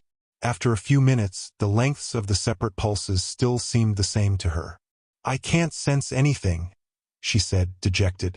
Good, Marsh said flatly. It took me 6 months of practice to distinguish pulse lengths. If you'd done it on the first try, I'd have felt incompetent. Vin opened her eyes. Why ask me to do it, then? Because you need to practice. If you can tell pulling metals from pushing metals already, well, you apparently have talent. Perhaps as much talent as Kelsier has been bragging about. What was I supposed to see, then? Vin asked. Eventually, you'll be able to sense 2 different pulse lengths. Internal metals, like bronze and copper, give off longer pulses than external metals, like iron and steel. Practice will also let you sense the 3 patterns within the pulses. 1 for the physical metals, 1 for the mental metals, and 1 for the 2 greater metals. Pulse length, metal group, and push-pull variance. Once you know these 3 things, you will be able to tell exactly which metals your opponent is burning. A long pulse that beats against you and has a quick pattern will be pewter, the internal pushing physical metal. Why the names? Vin asked. External and internal? Metals come in groups of 4, or at least the lower 8 do. 2 external metals, 2 internal metals, 1 each that pushes, 1 each that pulls. With iron, you pull on something outside of yourself. With steel, you push on something outside of yourself.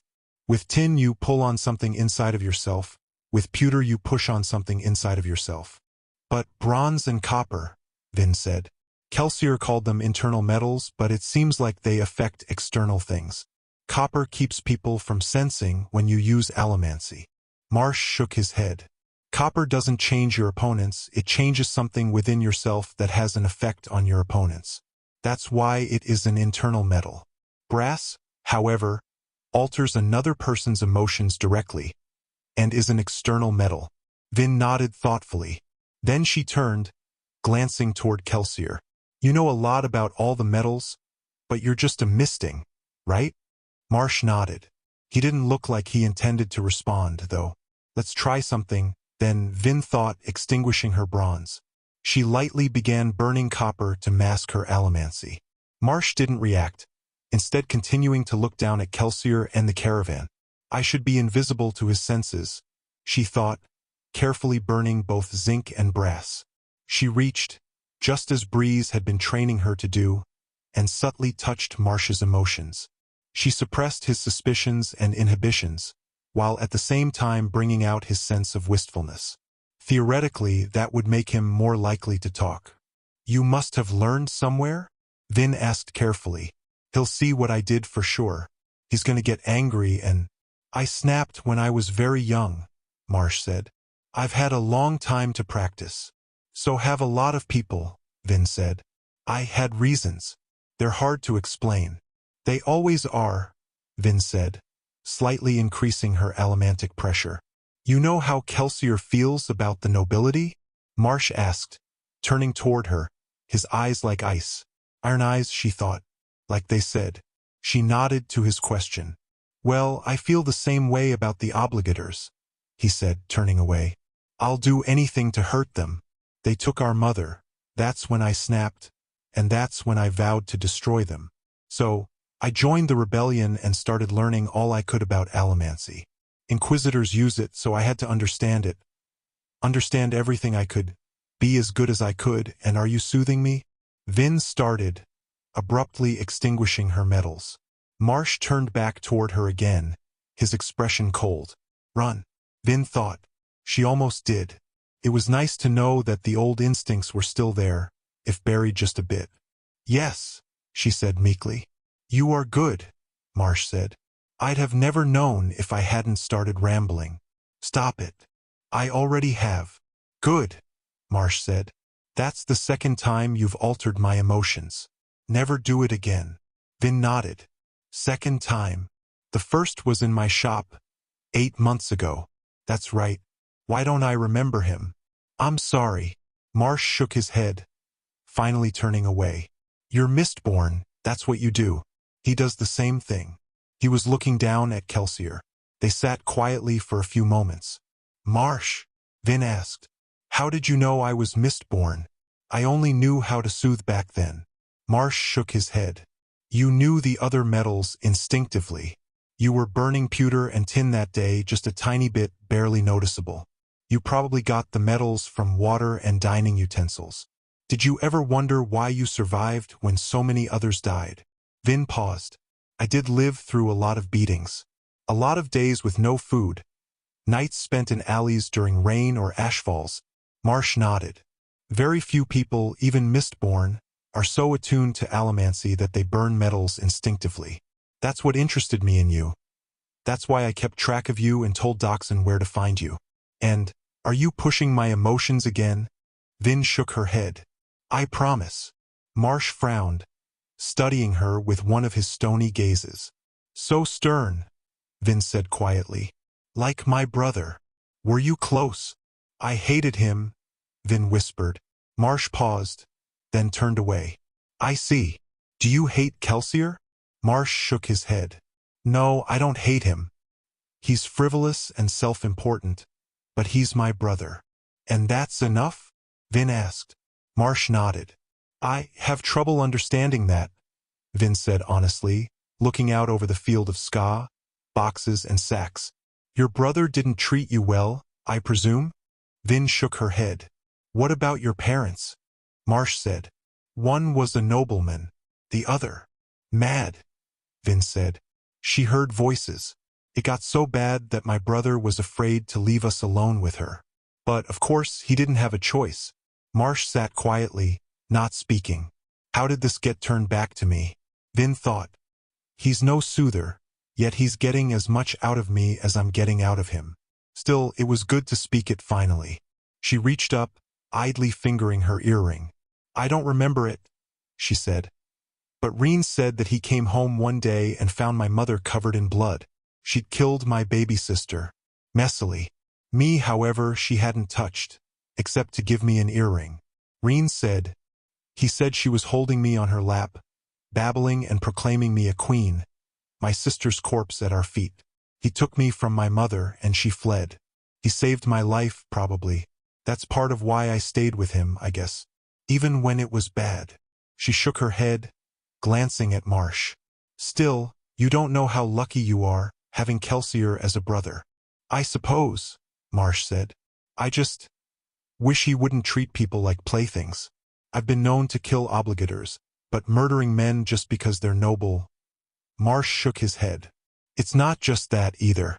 He likes people to fawn over him. He had a point. However, Vin also detected something in his voice. Jealousy? You're the older brother, Marsh. You were the responsible one. You joined the rebellion instead of working with thieves. It must have hurt that Kelsier was the one everybody liked. Still, Marsh said. He's getting better. The pits changed him. Her death changed him. What's this? Vin thought, perking up slightly. There was definitely something here, too. Hurt. Deep hurt.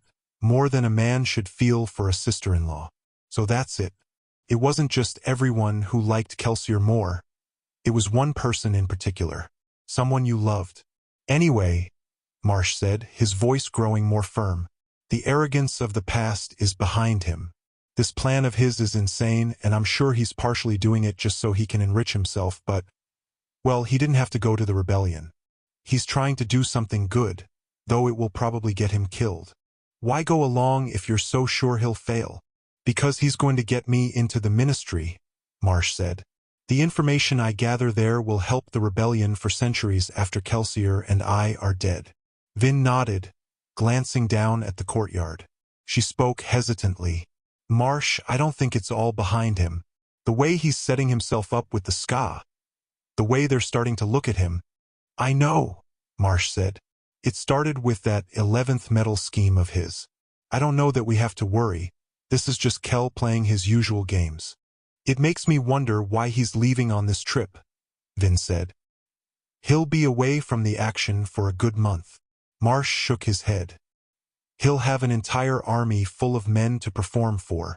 Besides, he needs to get out of the city. His reputation is growing too unwieldy, and the nobility is becoming too interested in the survivor. If rumors got out that a man with scars on his arms is staying with Lord Renew. Vin nodded, understanding. Right now, Marsh said. He's playing the part of one of Renew's distant relatives. That man has to leave before someone connects him to the survivor.